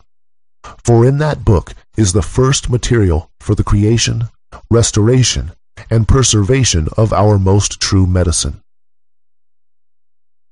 Quote, from Golden Calf, by John Frederick Helvetius, 15th century. The sages have seen the river in which Aeneas was cleansed of his mortality, the river of Pactolus in Lydia, which was changed into gold by King Midas bathing in it, the bath of Diana, the spring of Narcissus, the blood of Adonis trickling upon the snowy breast of Venus, whence was produced the anemone, the blood of Ajax, from which sprang the beautiful hyacinth flower, the blood of the giants killed by Jupiter's thunderbolt, the tears which Althea shed when she doffed her golden robes, the magic water of Medea, out of which grass and flowers sprang forth, the potion which Medea prepared from various herbs for the rejuvenescence of old Jason, the medicine of Asclepius, the magic juice by the aid of which Jason obtained the golden fleece, the garden of the Hesperides, where the trees bear golden apples in rich abundance. Atalanta turned aside from the race by the 3 golden apples. Romulus transformed by Jupiter into a god. The transfiguration of the soul of Julius Caesar into a comet. Juno's serpent, Pytho, born of decomposed earth after Deucalion's flood. The fire at which Medea lit her 7 torches. The moon, kindled by Phaethon's conflagration. Arcadia, in which Jupiter was wont to walk abroad. The habitation of Pluto, in whose vestibule lay the 3-headed Cerberus. The pile on which Hercules burnt those limbs which he had received from his mother, with fire, till only the fixed and incombustible elements derived from his father were left, and he became a god, and the rustic cottage whose roof was made of pure gold. End quote. One of my favorites is the Greek myth of Prometheus, who stole fire from the gods and gave it to mankind. The fire here is a metaphor for the stone. The gods are those elitists who are keeping the stone only for themselves. The myth of Prometheus continues with the more well-known myth of Pandora and her box. Quote from Pandora's Box by en.wikipedia.org. When Prometheus stole fire from heaven, Zeus took vengeance by presenting Pandora to Epimetheus, Prometheus's brother. With her, Pandora had a jar which she was not to open under any circumstance. Impelled by her natural curiosity, Pandora opened the box jar, and all evil contained escaped and spread over the earth. She hastened to close the lid, but the whole contents of the jar had escaped, except for one thing which lay at the bottom, which was hope. End quote. The myth of Pandora's box is the same as the Garden of Eden, Tree of Knowledge, Tree of Life fiasco. These are both allegories for mankind leaving the Golden Age, becoming corrupt and curious, which is to say that when mankind starts being selfish, instead of living in harmony with nature and God, then things go downhill. But left in Pandora's box is hope, which symbolizes the return of the Golden Age again. Similar is the Hindu myth of Garuda, who stole the nectar of immortality from heaven and gave it to earth. This legend also includes the cycle, for Garuda made a deal with Vishnu to allow the nectar of immortality to go back to the gods after a certain amount of time, which is when it is lost again.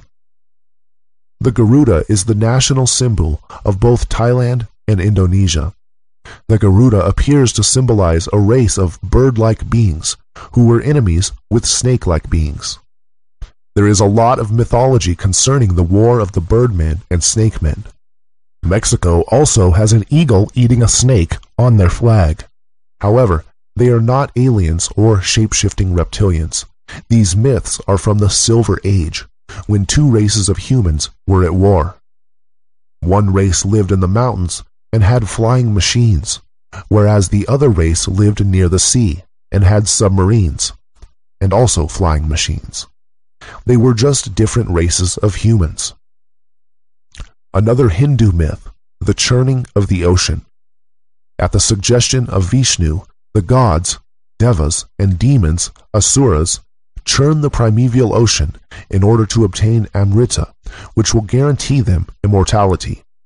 This story represents the process of making the stone and the cycle of time, with it becoming hidden and free again. Now, who remembers fairy stories? Fairyland was said to be a place underground. The fairies lived a long time. If you eat their food, you can't come back. Nowadays, we don't take such stories seriously, but once upon a time, people really believed this stuff. Perhaps it does have something to it.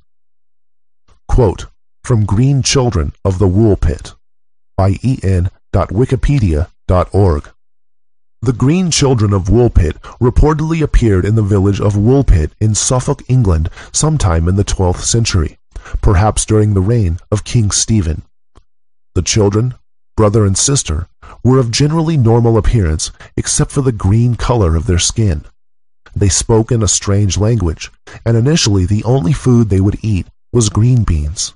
They eventually learned to eat other food and lost their green color, but the boy died. The girl adjusted to her new life and was baptized, but she was considered rather loose and wanton in her conduct. After she learned to speak English, the girl explained that she and her brother had come from St. Martin's Land, an underground world whose inhabitants are green. Chapter 50. Frequency and Planes. We, and everything we see, operate at a certain frequency, or range of frequencies, frequency band. Everything we can see, touch, and manipulate is also at this same range of frequencies.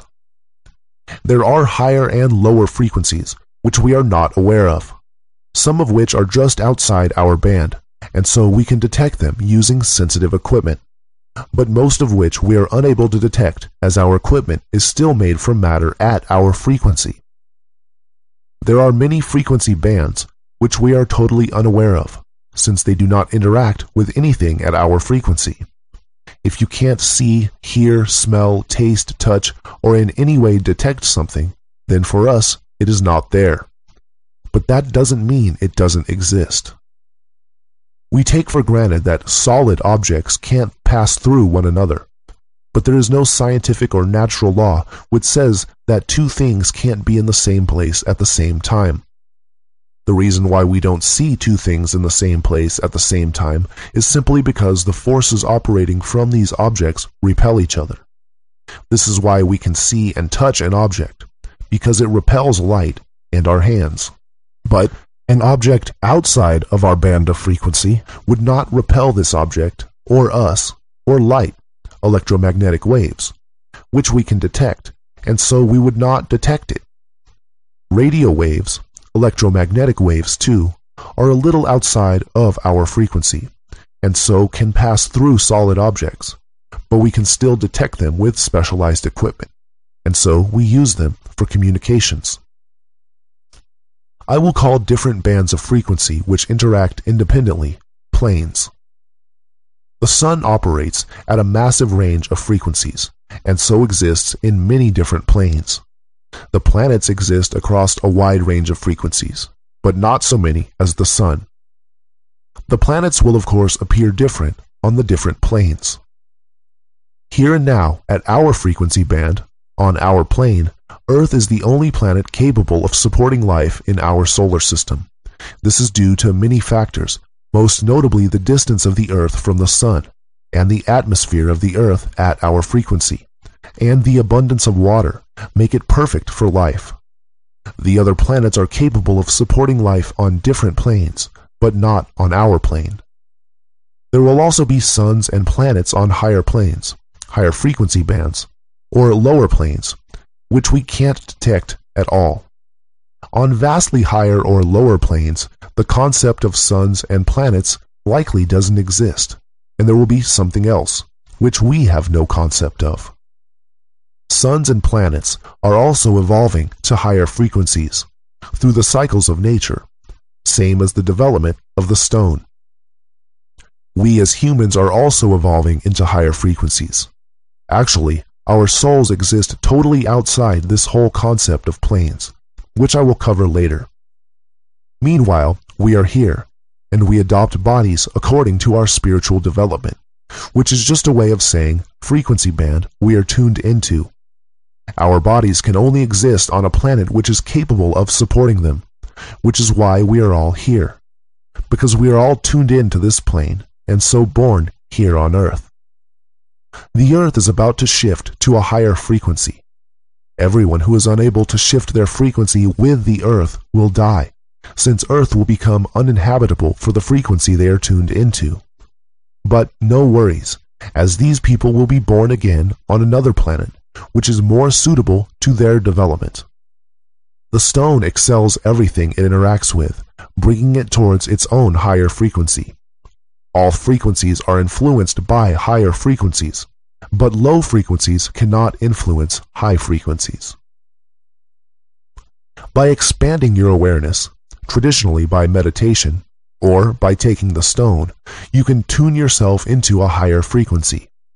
In the past, this has meant leaving this world for a higher plane, but since Earth is shifting into a higher frequency itself, we can stay here for a while. Matter of like frequency will attract each other, which is the effect we call gravity. Therefore, higher frequency objects, which are still detectable, will be lighter, since they are less attracted by the object in this plane. Gravity will have less effect on them. This is why extremely enlightened individuals have a habit of performing miracles, such as walking on water or levitation. They are, however, still attracted by higher frequency objects, and if their development continues, then they will become more and more involved in the higher plane and tune out of this one. Frequencies attracting like also make it possible to attract circumstances and entire concepts just by thinking about them. This is what that popular book, The Secret, was all about, although it's not exactly a secret. Kind of obvious, really. The placebo effect works this way, too. As above, so below. Everything in the universe works on the same principles, big or small. A fundamental truth applies on every level. If something doesn't apply on every level, then it is not a real truth. It is true that solar systems and atoms work on the same principle. It is a harmonic principle they follow. You can't expect that they look the same way from our perspective, but that doesn't mean they work on different principles. Whenever we look up, everything appears orderly and predictable. Whenever we look down, everything appears chaotic and unpredictable. This is only a matter of perspective. If you were a galaxy, then you would think solar systems look chaotic and unpredictable. If you were an atom, you'd think humans were orderly and predictable. Particles are an illusion. They are really fields of energy which act kind of like waves. These energy fields are an illusion. They are caused by thought. Thought is an illusion too. It's caused by desire. Desire is an illusion caused by separation. Separation is an illusion. Chapter 51. Universes in Universes. The universe is really a dream. Everything else we have spoken about, and all the planes of our universe, exist only in this universe, this dream, and so only matter while we are here. Eventually, we will leave this dream. A dream is a closed system which exists due to the awareness of the creator of the dream. The creator of the dream is called God. Our universe and all its planes are a dream of God. We also create universes, of which we are the God. Every time you dream at night, or daydream, or think any thought at all, you are creating a new universe. Every thought is a new universe. It exists for the amount of time you are thinking about it. Then, when your awareness moves to something else, it ceases to exist. This is how thinking works. All thoughts are universes, because a universe is any closed system in which there is awareness, or just any closed system. But if there was no awareness, then it wouldn't exist, since nothing would be aware of it. There is nothing outside of awareness. In fact, there can't be. Nothing can be outside of God by definition. So when God creates a universe, it is created inside of Himself, so to speak. When you dream, the dream is inside of you, but at the same time, it is a different reality and a different universe to this universe. It is a universe in a universe. I will elaborate. Whenever you think something, your thought exists. But where does it exist? It is existent in your awareness, and it only exists because you are thinking it. Your awareness created it. This, then, is a new universe. You created it to work out a problem, or to experience something. This new universe attempts to do what it was created for, and from this you intend to learn something. However, we can only create very weak and not particularly useful universes, since we are already so limited in this one. We don't have enough awareness to make a very complicated universe. So we just make very simple ones, and they don't work very well. It's better not to get answers from thoughts, therefore, since they are of our own creation, and so can't tell us something we don't already know. The best source for knowledge or inspiration is something in this universe, or better, from the one above, from God.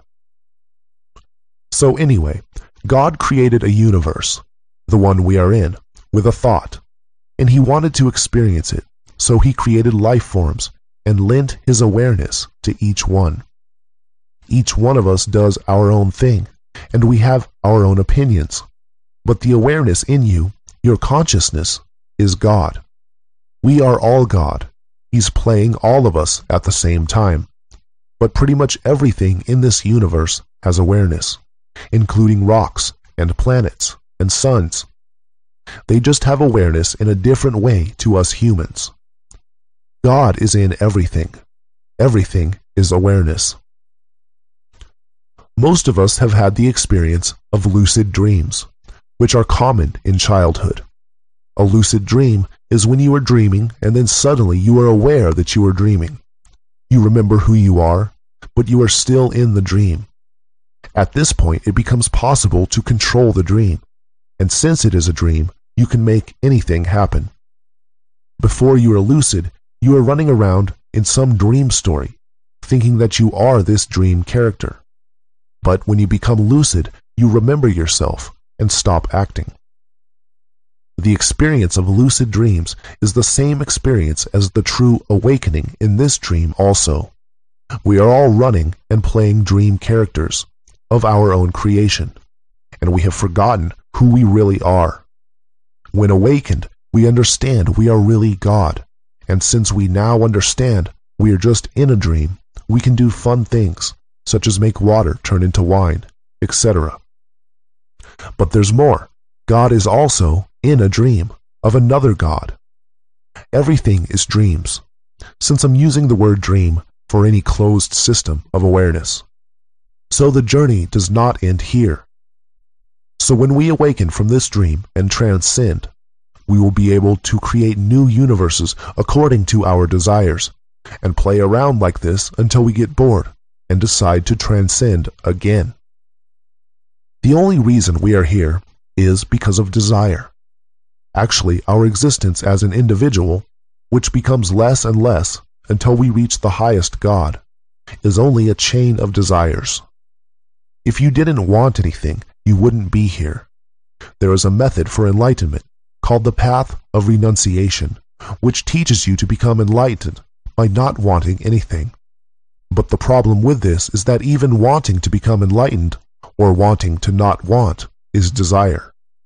All that person is really doing is thinking so much about enlightenment that they attract it, since they are adjusting their tuning to it and therefore attracting it. They haven't really stopped their desires, only focused them.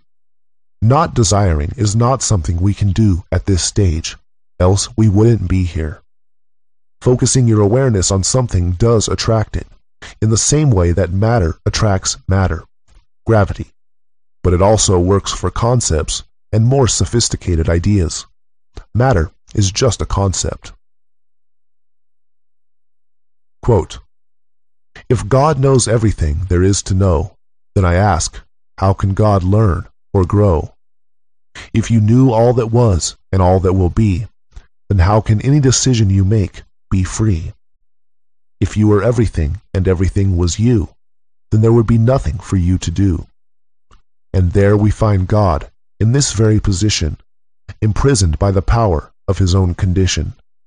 But there is a way to escape from this net. All that God would have to do is forget.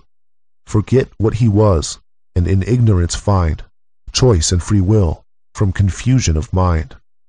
And so God created a plane of limitation, that confusing place we call creation, a place of ignorance where we're free to choose, free to make mistakes, and free to lose. For only a being who knows not what is true has the free will to choose what to do.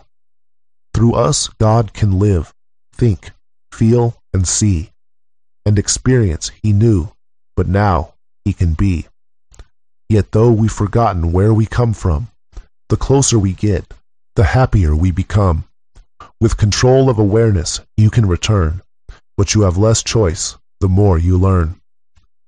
Each mortal longs for the infinite's touch, yet the infinite longs to know not so much. Chapter 52. The Alchemist's Prophecy. Quote, from the book concerning the tincture of the philosophers, by Theophrastus Paracelsus, 16th century. And although these may by the Lord God be made manifest to anyone, still the rumor of this art does not on that account at once break forth, but the Almighty gives therewith the understanding how to conceal these and other like arts, even to the coming of Elias the artist, at which time there shall be nothing so occult that it shall not be revealed. Quote, from the Aurora of the Philosophers, by Theophrastus Paracelsus, 16th century. In the last times there should come a most pure man upon the earth, by whom the redemption of the world should be brought about, and that this man should send forth bloody drops of a red color, by means of which he should redeem the world from sin. Quote, from an open entrance to the closed palace of the king, by an anonymous sage and lover of truth, 1645 A.D. The time has arrived when we may speak more freely about this art, for Elias the artist is at hand, and glorious things are already spoken of in the city of God. I possess wealth sufficient to buy the whole world, but as yet I may not use it on account of the craft and cruelty of wicked men. It is not from jealousy that I conceal as much as I do. God knows that I am weary of this lonely, wandering life, shut out from the bonds of friendship, and almost from the face of God. I do not worship the golden calf, before which our Israelites bow low to the ground. Let it be ground to powder like the brazen serpent. I hope that in a few years gold, not as given by God, but as abused by man, will be so common that those who are now so mad after it shall contemptuously spurn aside this bulwark of Antichrist. Then will the day of our deliverance be at hand, when the streets of the New Jerusalem are paved with gold, and its gates are made of great diamonds. The day is at hand when, by means of this my book, gold will have become as common as dirt, when we sages shall find rest for the soles of our feet, and render fervent thanks to God.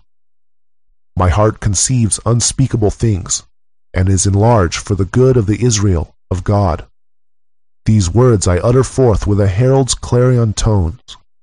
My book is the precursor of Elias, designed to prepare the royal way of the Master, and would to God that by its means all men might become adepts in our art. For then gold, the great idol of mankind, would lose its value, and we should prize it only for its scientific teaching. Virtue would be loved for its own sake.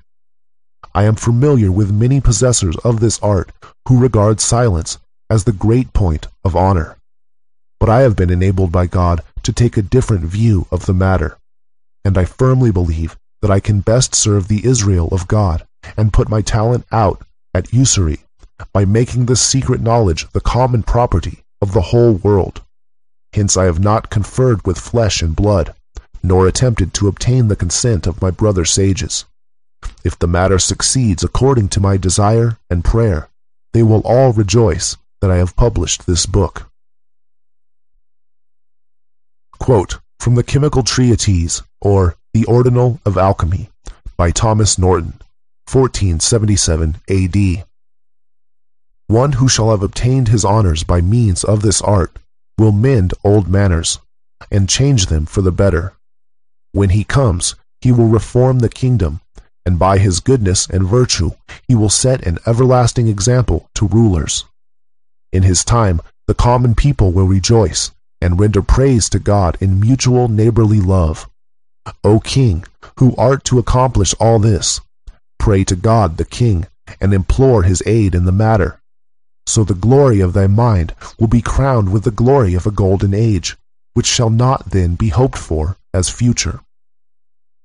Within the short space of 10 days, the same bed in a house near Leadenhall was successively occupied by 3 masters of this art, every one of whom possessed both the white and the red tincture, though hardly one person amongst 1,000,000 of men ever becomes possessed of the glorious prize.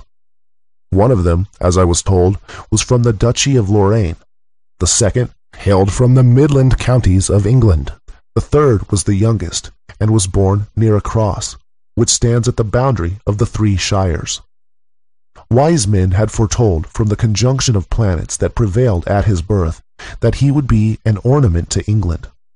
Anyone might travel through the length and breadth of Europe without meeting with 3 such masters. 2 of them are about to depart, but the third will remain and do much good in this part of the world.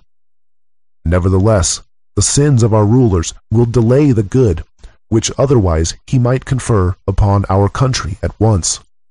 The oldest of the 3 masters prophesied concerning this young adept, that he would have to endure much suffering at the hands of those who owed him the greatest debt of gratitude. He also uttered many other prophecies, some of which were verified by the event, while the rest remained to be fulfilled. One thing is most certain, he said. After great sorrow, there will be great joy in all parts of this country, joy which will be experienced by all good men. The youth inquired when this thing should be, and the old man's answer was that it should come to pass when the cross was honored by night and by day in the land of God and the land of light, which thing will happen in due time, but is delayed by the grievous wickedness of men. But when the blessed hour arrives, this art will be revealed to a king, and more glorious things will then be brought to pass than it is possible for us to enumerate in this place, when he shall have reformed our manners and abolished all abuses. He will investigate this science in secret, and will be instructed in it by hermits or monks. End quote. Chapter 53. Afterward. So there we have it. How to make the Philosopher's Stone. Sorry if this book seems a little rushed and my style informal. I wrote it in just 3 weeks, but everything you need to know is in here. So I know what you're asking now. Where is it, right? I'll come clean. I haven't finished it yet. At the time of writing, I'm up to the black stage. All the signs occurred exactly as predicted by the alchemists. So why did I write the book before finishing the stone? Because I felt that it was the right thing to do, is the simple answer. What happens if I get hit by a bus and never finish it? By putting out this book, I am ensuring the stone will be found, and it takes the pressure off me. Additionally, without a book of instructions, no one would understand how to multiply the stone, or how it works. It would be a somewhat confusing situation with the stone being distributed and no one understanding what it is or what it does. Better you understand it properly before it comes. Furthermore, I'm hoping that some people are wandering around who have the stone, and on release of this book, they'll give it out. Or maybe the Shambhala people will reveal themselves. Or someone might have a great idea to use a different substance, which will make the process much shorter. Perhaps there is a vial of white or red powder in the basement of some church or museum. Try to project it, see what happens. If anyone finds the stone, you must give it out to the world. Who knows what will happen to me? I might just disappear. Quote, from The Crowning of Nature, by Anonymous, 16th to 17th century. He that knoweth not what he seeketh shall not know what he shall find. End quote. Chapter 54. Help. The only way this book will get around is if the reader, i.e. you, help to distribute it. It will not magically distribute itself. Without help from you to distribute, this book and the truths written herein will fade again into the forgotten realms of long-lost secrets. However, you found this book, whether it be a link from a website, on a forum, an email from a friend, or any other means. Someone made an effort to help distribute this book in order that you could find it. So I am requesting that you return the favor and pass this book along to more people. Whether you completely understand and believe what is written in this book, or even if you just think it an entertaining read, I am asking you to please help other people find this book. By passing it along, you are allowing each person to at least have the chance to come to their own opinion regarding the reality or unreality of alchemy and the stone. This book is free, so at any rate, you are only doing the other person a favor. They will read it if it interests them, and not if it doesn't, and then no harm done. While there may be a danger for me in writing this book, there is no danger for you in helping to distribute it. It will only require a small amount of your time, or as much as you are willing to give. Please email the link bookofaquarius.forgottenbooks.org to your friends, family, and coworkers. If you are a member of any internet forums, please post a new topic for this book. If you run a website, please add a link to bookofaquarius.forgottenbooks.org. If you would prefer to anonymously email your friends, family, and coworkers in case they judge you negatively for your interest in alchemy, then you can email them anonymously from here: bookofaquarius.forgottenbooks.org/email. For those who are willing to be active in helping to distribute the book, I have put together a list of ways that you can help, and also a private forum for discussion on the subject of distribution. If you are willing to do a good deed, please sign up to become an active distributor at bookofaquarius.forgottenbooks.org/help. I'd like to thank Forgotten Books, who have been particularly helpful in distributing the Book of Aquarius. They have provided free hosting and a link on every page of their website, as well as an announcement to their subscribers. Additionally, Forgotten Books has offered to actively advertise the Book of Aquarius in exchange for a mention of their products here. Of course, this book is completely free, but if you are interested in further reading and you would like to donate to the cause of helping to distribute this book in a monetary way, then Forgotten Books has promised to spend on marketing 50% of all revenue they make from sales of the physical book, which will be for sale on Amazon internationally, and also sales of their ebook membership, if you order through the link below. Of course, there's no point in purchasing unless you're actually interested in the products sold by Forgotten Books. I'm not asking you to spend money that you otherwise would not, but just remember that if you want to purchase membership from Forgotten Books, to use this link so as to help distribute the Book of Aquarius. www.forgottenbooks.org?ref=Book of Aquarius. Chapter 55. Questions and Answers. The following are all real questions asked to me by readers of this book, and my replies. Question: is this the same or similar to the white stone of urine, which was popular on the internet a few years ago? Answer: no. The white stone of urine was a misinterpretation of the alchemical writings. They took certain metaphorical parts literally, and so were involved with taking the oil of the urine, etc. This would not and did not work. In order to make the stone, we have to follow the guidance of nature. Question: to get to the white stone, you say that you need silver, and the red stone needs gold. Gold can't be used for both? Answer: silver for silver, gold for gold. No, you cannot use gold for both. Question: how much of the stone, approximately, will there be after the white stage? Answer: this depends on how much white salt you gather from the first part. Question: what is the difference besides strength of the white stone versus the red stone? Answer: the red stone and the white stone are the same in a way. The red stone is just much more powerful. Of course, the white stone transmutes metals into silver, whereas the red stone transmutes them into gold. As for the effects on the body, it is the red stone that can make an old person healthy and fit again, whereas the white stone will cure many diseases, but will not cure old age. Question: how do you use the stone? There were not specific instructions on how to ingest, or turn into a tincture, or to change the structure of other metals, and personally, I would want to use this for medicinal purposes for myself and many other people I know who have been struck with illness, so I'm mostly interested in the tincture ingestion part of it. Answer: the stone can be ingested in any form, solid, powder, or dissolved. It does not matter how. It can also be put on the skin as an ointment. Question: isn't alchemy spiritual, about the path to enlightenment and the purification of the soul? Answer: no. The Philosopher's Stone is a real, physical object with all the attributed powers and more.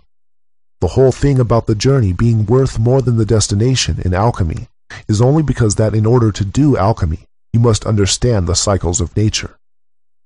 If you understand these cycles, then you understand how nature works. If you understand how nature works, then you understand something about God. But there are no magical effects just from trying to make it. Certainly, it will give you meaning to your life and peace of mind, which you could say is worth more than anything else. Question: I already have a medical condition, implant, pacemaker. What would happen if I take the stone? Answer: you will be cured. Any foreign body inside of you will either be ejected or dissolved. Question: what would happen if I fed the stone to my dog?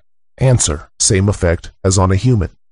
Question: if one is to eat the stone daily to sustain its effects, are we meant to have the process constantly running? Answer: no, it can easily and quickly be multiplied once completed. Question: can my stone made out of my urine be used to heal someone else if they consume it? Answer: yes, there's nothing special about whose urine it is. You could even use the urine of an animal. Question: since the stone is made from urine, will diet affect it? Answer: possibly by a tiny degree, but I doubt it makes a big difference and is not worth worrying about. If you are alive, then your urine will be alive enough to make the stone. Question: is there a shortcut? Answer: there's no shortcut I know of, although I'm not claiming one does not exist. The white stone is the first you get, which is less powerful, and won't keep you from death. It might cure a cancer, but it won't make you immortal. The red stone is the one that really makes you into something special. Question: why would you not need to eat if you ingested the red stone? Answer: this is how the stone works. It provides what I am calling life energy, which is what everything is made of. Any particle can be broken down into this and then remade into a new element. So when you ingest the stone, you don't need to eat anything else. You now have everything you need. Your body will convert it into exactly what it wants. When you eat food, this has to be digested in your stomach in an attempt to extract some life energy from it. So we are all living off just a little bit of energy, what we can extract from food, drink, and air. Lighter foods are easier to digest, so easier to extract the life energy, which is why they are more healthy. Question: if one is on medication, will it affect the stone? Also, would taking vitamins make it stronger or affect it in any way? Answer: unlikely. It doesn't matter too much what the content of the urine is, remember. We just want the volatile particles, whatever that may be. Question: you claim that the stone is made out of only one substance, and backs it up with quotes. However, then states about mixing water, gold, and silver into the mix. That is no longer one substance. Answer: there's no water added. The water is the distillate of the urine. The gold and silver are added at the end as a ferment. So it could be claimed that the stone is made from 2 or 3 substances, or it could be claimed to be 1. Either way, it doesn't really matter. The ferment is considered to be only for stabilizing the stone, and not really an ingredient as such, which is why the alchemists all claim that it is made from one thing alone.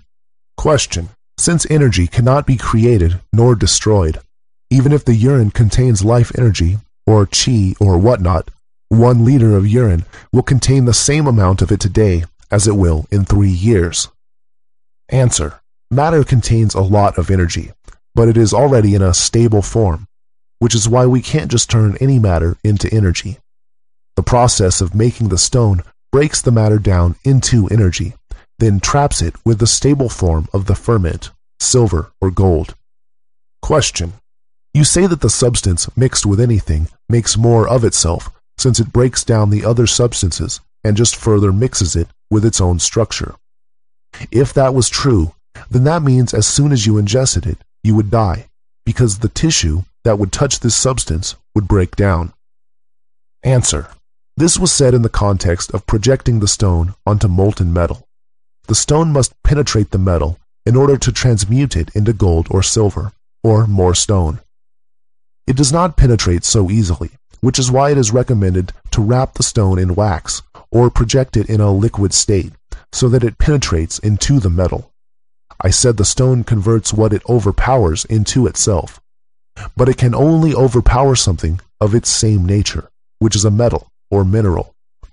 Otherwise, a stone made once would end up transmuting the whole universe unto itself, which is not the case. It must penetrate into a metal or mineral. Question. Some of the acclaimed uses just seem too surreal. To bring things back from the dead? Come on, that actually goes against nature, for nature dictates that all things has an expiration. Answer. How does it go against nature? Everything will die eventually, but life can be prolonged. A doctor can bring back a person with electricity. Is this not impossible under your terms? There is a time limit on resurrecting a dead body in this way. Your body still functions to some extent even after it dies. If it could be healed before it decomposes, then it would be exactly that, healed. There is always a reason for death, and with the problem cured, the body will live again. Question. If something dies, it still functions for a time, as you said. But if something dies and has been dead for some time, how do you expect to resurrect it after the body has been decomposed? Answer. After it has decomposed, it cannot be resurrected, as you said. The time given was 3 days. Within this time, a corpse could be brought back to life. But after this time, it will have already started to decompose, and then it is truly dead. Before this time, the body is still good in some sense, although unanimated. So instead of thinking of it as a resurrection, it should perhaps just be thought of as healing, the same as the stone does to a living body. Question. You also stated that with the stone, bodies can be made without the womb. How can that plausibly be possible, as the fetus is within the womb attached through the umbilical cord, where nourishment and blood is fed? Answer. The life energy, which is the active ingredient of the stone, is what everything is made of. This is all any being needs to live and grow. It is this that is in the blood, and this is the true nourishment. Question. Is the distillation to make white, red phosphorus? Answer. No, there is only a tiny amount of phosphorus in urine. Phosphorus also glows in the dark, so it's easy to spot, whereas our white salt does not. Question. Is it bad for you to take too much of the stone? Answer. From my understanding, the reason why it is suggested to eat a tiny amount is because it would just be wasteful to use more. There is only a certain amount we can use at any time. Perhaps there could be too much, but I'm sure this amount would be obvious, just like we can have too much of anything. Question. Since we are aiming to get life energy from the initial ingredient, would you see any benefit to, say, leading energy into it with intent before or during the gathering of the urine? Answer. Intent affects this entire universe directly without having to play by the rules of this universe. So yes, it would always help. Question. Given all else is equal, would you think that the process would be shorter for someone with more life energy than others? For example, an accomplished Qigong practitioner compared to the local drunk. I realize, though, that it would still work for both. Answer. It makes logical sense that it would be more efficient to use urine from a healthier or more spiritual person, although I'm not sure exactly how much difference it would make. Question. In regards to the addition of silver, what would be your take on the addition of molecular silver or ionic silver instead of shavings?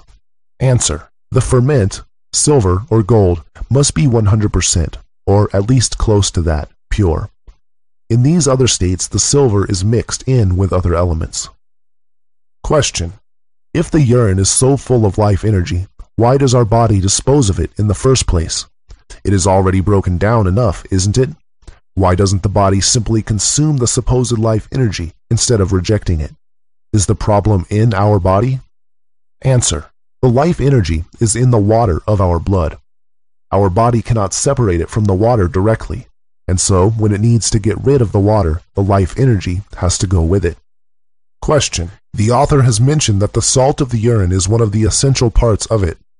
What exactly does the salt of the urine contain and/or represent? I mean at the urine's normal state, not after the first part. Answer: the particles which make up the salt are in the body of the urine, which is the color or cloudy part of it. The specific minerals of the salt do not matter. It is just the lightest, most volatile particles in the non-water part of the urine. If we could extract life energy directly instead of through a medium, then this would not be necessary. But the life energy is too volatile to trap unless it is trapped in a body. The body must be of the correct requirements, for which our salt serves perfectly. It must be able to be purified, be as light as possible, and then be able to absorb the moisture, putrefy, decompose into smaller particles, and then the life energy will form it. You could say grow into the white stone, then the red stone. Following the laws of nature, of course, and assuming the conditions are correct. Question: is there an approximate chemical analysis that could be done of urine to establish what it is in the final stone to speed up production? Answer: maybe, but I doubt it. Again, I think the actual elements and compounds are only a body for the active principle, which is the life energy.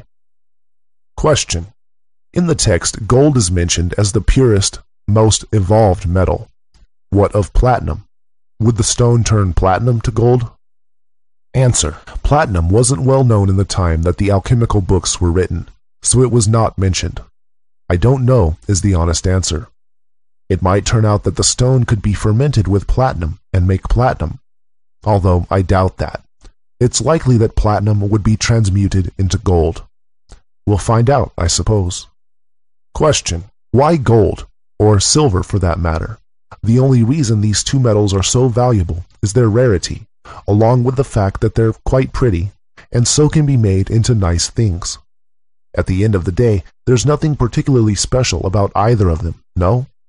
So why would these metals be involved in the making of the stone, and why would the stone turn other metals into them? Answer: as far as rarity goes, silver is reasonably common, whereas gold is more rare. However, in antiquity, silver and gold were worth almost the same. Gold was always worth more than silver, except in some rare circumstances, but the difference was not nearly as much as it is today. The reason why gold and silver are valuable, and the most popular metals, is because the stone makes gold and silver. Not that the stone happens to make those metals which are valuable. They are valuable because the stone can make them. This goes all the way back 12,000 years to when the stone was first hidden from the multitude. The philosopher kings of the time chose gold and silver to be the currency for their nations, since it was so easily controlled by them. They could make it, whereas the common people could not make it. Therefore, it was a perfect currency, much more secure than pieces of paper with lots of little lines on them, like we have now. Question: is there an approximate shelf life to urine? Answer: probably, but you never need to store it as urine, only as salt or distillate. Question: I understand about the reason for the low temperature distilling, but the first distillation is well above body temperature. Why doesn't that destroy the life force, so that all the other distillations are working with liquid without the life force present? Answer: the first distillation during the first part is only at less than 80 degrees Celsius, which is not yet high enough to destroy the life energy. In the second part, white to black to white to red, you are only circulating the moisture, and so you use heat around body temperature, as this is best for allowing the moisture to evaporate and condense. Using 80 degrees Celsius here would mean the moisture would never condense. In the red stage, you use high heat again, but now the stone is already fermented with silver, so it can stand the high heat. Question. In the blackness phase, you don't specify exact temperature. Answer. Actually, you do not want to follow any set instructions concerning the exact temperature at the black stage, or any stage following. The required temperature is variable depending on the amount of matter, size of vessel, ambient temperature, and other factors. You will just need to use common sense to optimize the temperature so that the moisture ascends and descends efficiently. That is so the matter is continuously watered and dried, but is never always dry or always wet. Question. I do not have the time now to perform it.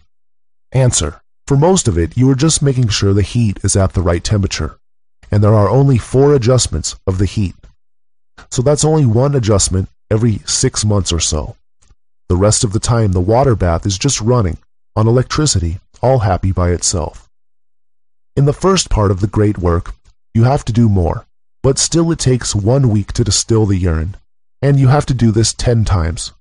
So that's only doing something once a week. Question. I think that if I tackle this project, I would probably get it right on the 3rd or 4th attempt.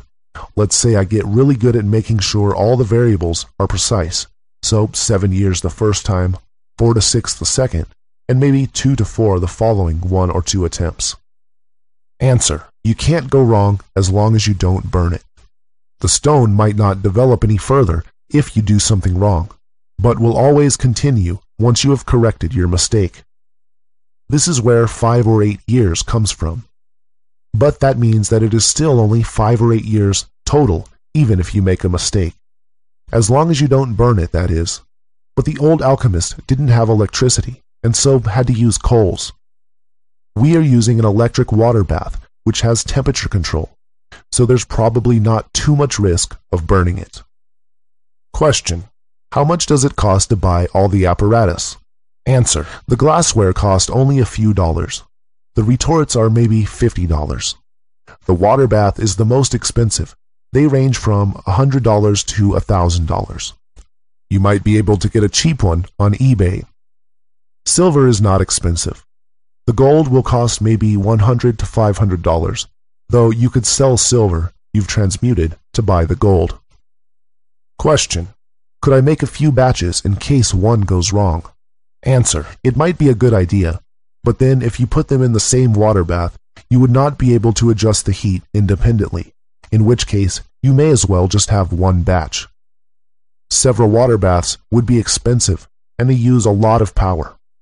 The stone can only really go wrong if you burn it, but it might be an idea to have a batch where you try to use a higher degree of heat, and a batch where you are very conservative with the heat. Question. What if I have added too much water in the second part? Should a small amount of liquid be poured off, or the vessel opened to evaporate out? Answer. If it's only a little too much water, then you can just turn up the heat accordingly. If it is quite a bit too much, then better not to evaporate it off, or you may lose the best part of it. In this case, you would want to use a pipette to carefully remove the excess. Though it is much better to be very careful not to add too much water, it could seriously increase the time it takes to get the stone. Question. Would it work better to filter the urine first? Answer. Filtering the urine won't make any difference. The urine has already been filtered by your body. Now it needs to be distilled and calcined. Filtration works only for visible large particles, but we are dealing with something very small. Question. What sort of location should be used to carry out the work? Space is at a premium for me. The only place I have available with power to carry this out is in a small office-type room in the upstairs of my house. Answer. For the most part, it can even be done in a cupboard. A locked cabinet would be perfect. Not that much space is required. Question. Can the apparatus be moved during the process? Say, relocated if moving home? Answer. The apparatus can. In the second part, you don't want the flask getting bashed around or turned upside down. But if you carefully carry it from one place to another, it should be okay. This will increase the time it takes because you'll have shaken it up, and so the layering will need to form again. But it will with time. Question. My partner and I are due a baby soon. and I am concerned about fumes, smells, etc. in the house. Can you please advise me if this is a viable location to conduct the great work, or should I wait until I can afford to hire some kind of lockup? Answer: your only concern with fumes is the calcining in the first part. This should be done outside. If you do not have an open and private garden, this could be done simply by taking a portable gas, electric stove, and the retort, and disappearing for a couple hours to somewhere away from your home and in the open, where no one is going to interrupt you. Question: will the urine stink out my house when distilling? Answer: no, distilled urine doesn't smell strongly, and the urine will be in the retort and so will not smell since it's not open to the air. Only the calcinations cause a bad smoke smell. Question: in the first part you say after the distillation calcination, the distilled urine must be distilled 3 times in the clean retort. My question regarding this step is, should I clean out the retort between distillations? Or the leftover, if any, can be left in the retort, just as in the distillation calcination step? Answer: you do not need to clean out the retorts at any stage. You should be using a different retort, 2 retorts total, for the further 1 to 3 distillations. There is no need to clean the retort in between these distillations because the distillate is already super clean, and each distillation makes it even purer. Question: do I need 2 retorts because I'll break one to collect the white salt? If the white salt is collected without breaking the retort, then could I clean out the same retort and reuse it to distill the rest of the urine future? Answer: yes, in case you break it, and also because your first retort will get very dirty. You'd have a hard time cleaning it unless you use something very strong like paint thinner. Question: how do you remove the white crystals from the retort? Are they fairly hard to remove? Do you need to scrape? And then what's the best way to remove impurities? Answer: they're not too hard to remove, but the crystals need to be cracked and broken. Then the black bits on them can be separated. A knife is good for this. If you touch the crystals, they sting your skin, but I touched them plenty of times and didn't die. Question: do you need to use a lid for the water bath? Answer: it doesn't need a lid, but with no lid you'd be wasting a lot of energy and will be constantly having to top it up with more water. During the first part, if you don't use a lid, the heating element may not be able to heat the water up to the right temperature. A lid is strongly recommended. For a quick and cheap lid, you could use cling film and put towels on top of this for insulation. Question: some of the apparatus are rather costly, especially the water bath. Is it possible to improvise? Answer: water baths are very simple appliances. They're just expensive because they're specialist equipment. Anything that will heat water to a temperature you can set will do the job.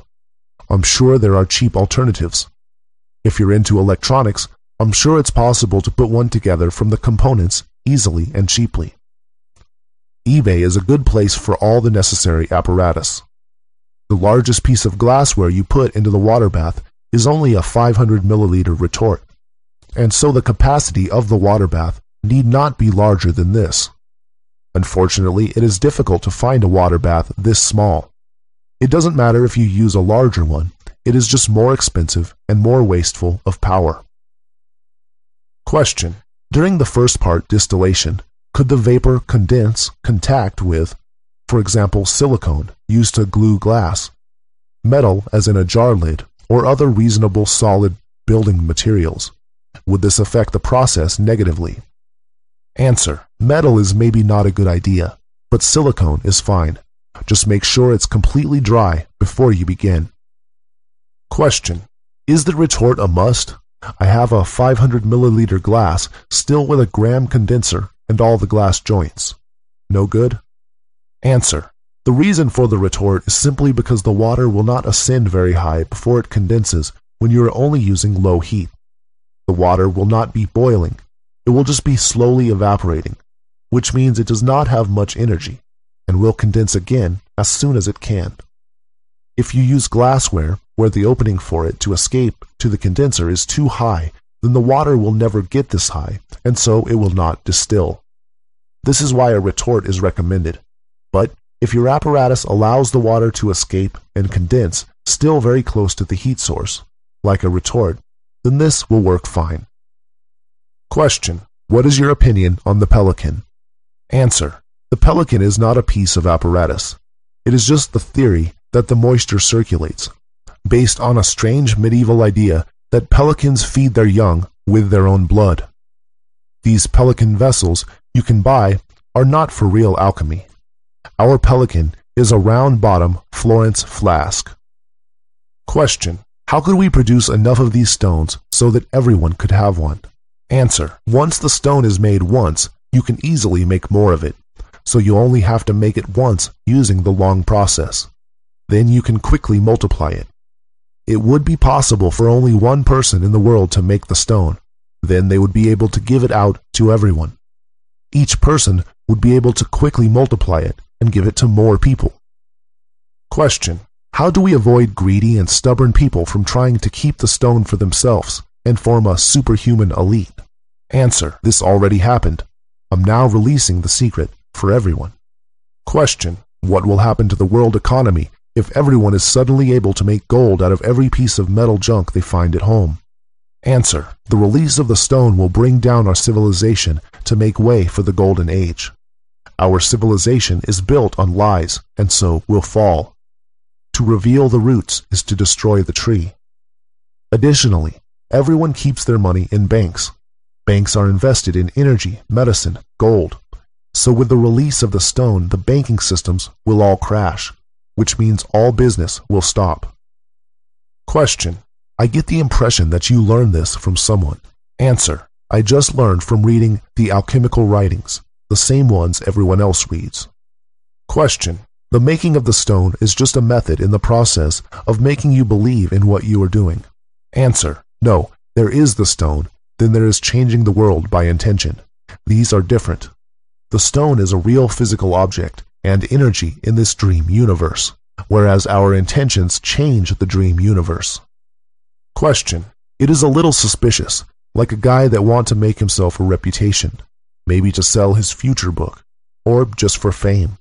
Answer: I don't care about reputation, else I would have given my name. I only care that people read the book, which is free and public domain, by the way.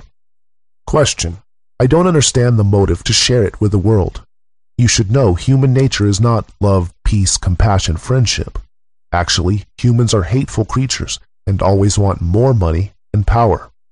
Answer: only when they think they have to steal these things from other people. If people were not worried about themselves and so caught up in things that don't matter, then they would care about other people naturally. We only attack because we think everyone else is attacking us.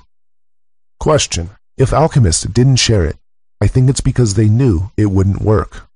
Answer: or because they knew it would. Question: in the book you said you hadn't actually finished the work, yet the level of detail with regards to the finished product was seemingly precise. Answer: yes, I have read hundreds and hundreds of alchemical texts. They each give a little clue. Put them all together and it's already overkill. I haven't seen it performed by anyone else, but I have got this far on my own, and I know it will work because it follows the laws of nature. If it did not work, then we live in a universe where actions do not lead to consequences. I have never been to Mongolia, but I believe that it exists because everything points to its existence. If Mongolia was a lie, then so much of the world, charts, history, etc., would not make sense. So I believe in Mongolia. I have seen evidence for Mongolia's existence, even if I have not seen it firsthand.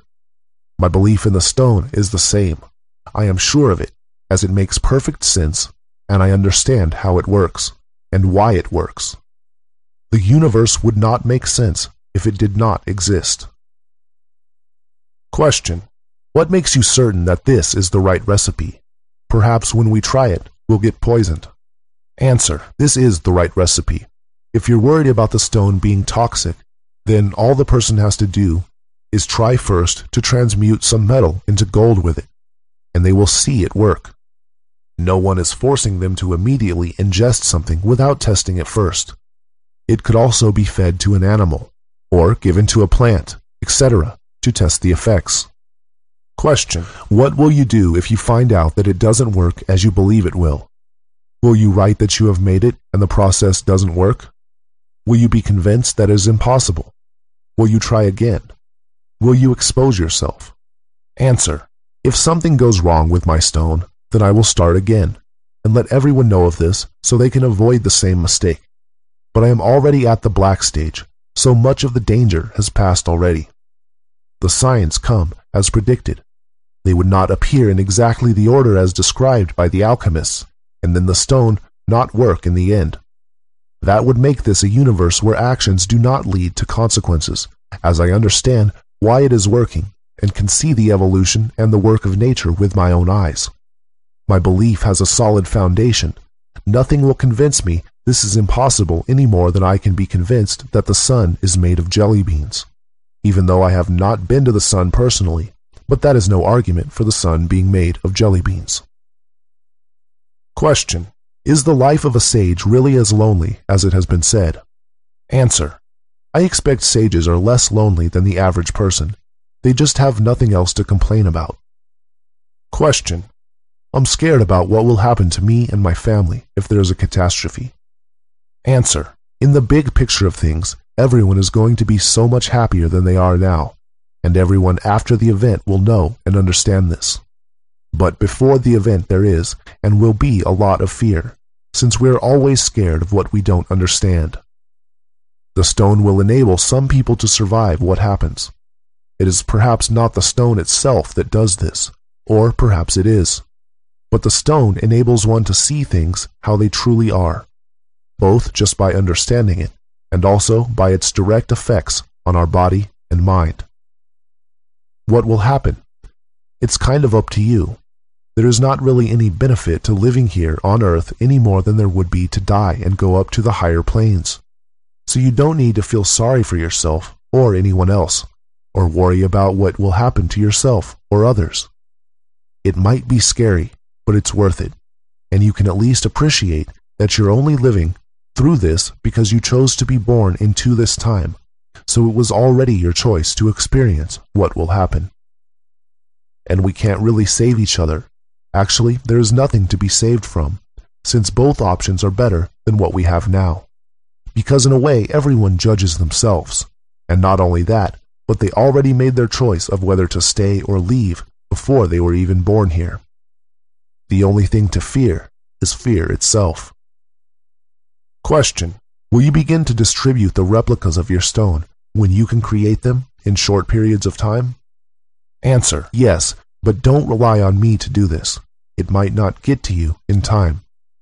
Question: how does one study alchemy? Web searches turn up all sorts of conflicting messages. Do you have any advice? Answer: study the old books, not the new ones, with the exception perhaps of Fulcanelli. The 16th and 17th century texts are the more easy to understand. Firstly, I'd say to read all the books from my bibliography, then go ahead and look for more. Be careful about listening to interpretations.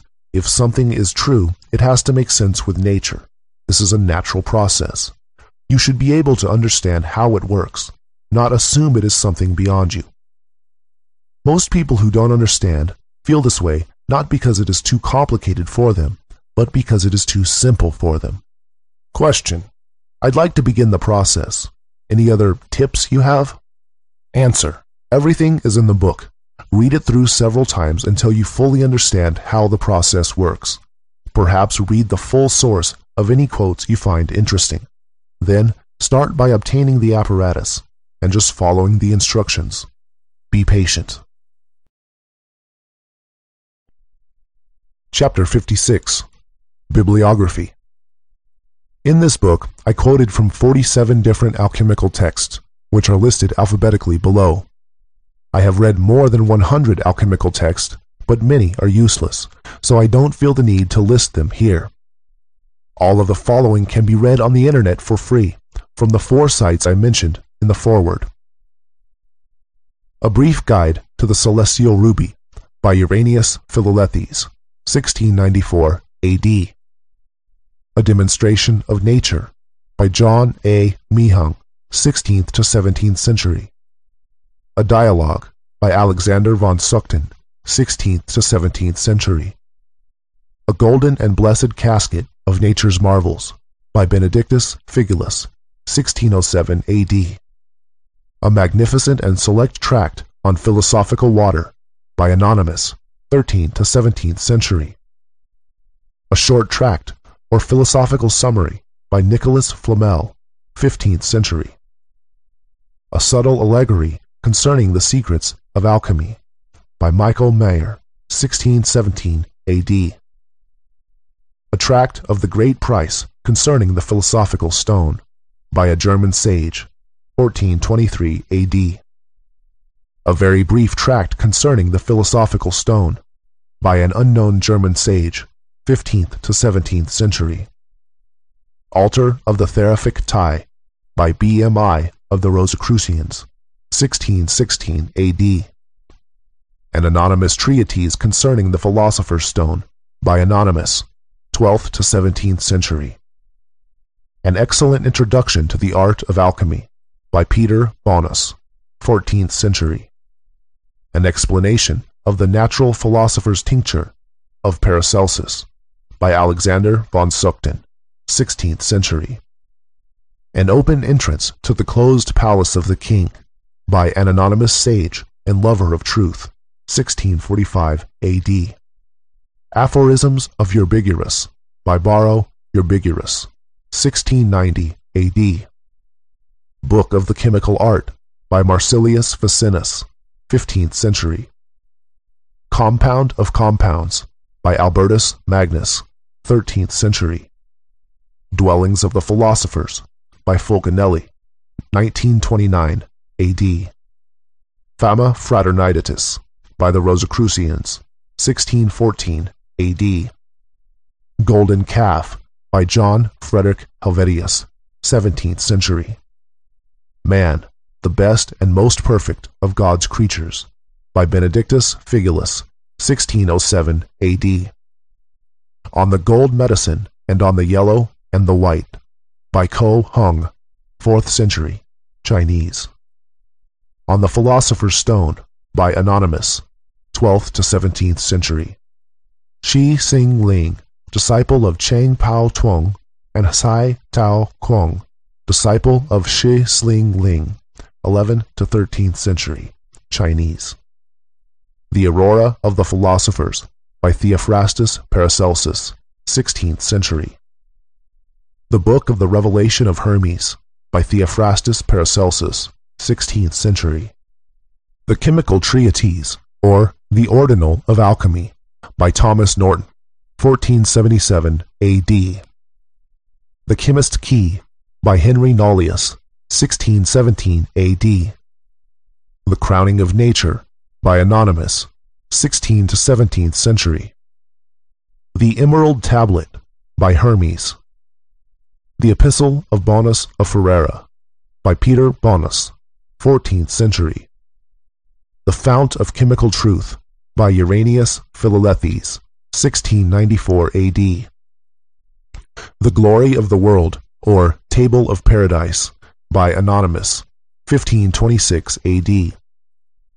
The Golden Age Restored by Henry Mattathanas, 1622 A.D.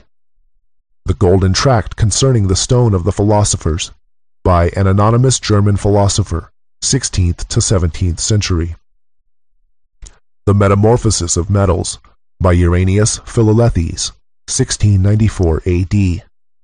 The Mirror of Alchemy by Roger Bacon, 13th century. The New Atlantis by Francis Bacon, 1627 A.D. The New Chemical Light by Michael Sindavogius, 17th century. The New Pearl of Great Price by Peter Bonus, 1338 A.D. The Root of the World by Roger Bacon, 13th century. The Secret Book of Artephius by Artephius, 12th century. The Sophic Hydrolith, or Waterstone of the Wise, by Anonymous, 17th century. The 12 Keys by Basilius Valentinus, 15th century. 3 Alchemical Poems by Chang Po Tuong, 11th century, Chinese. Verbum Dismissum by Count Bernard Trevisan, 15th century. Wu Chang Pian, Essay on the Understanding of Truth by Chang Po Tuong, 1078 AD, Chinese.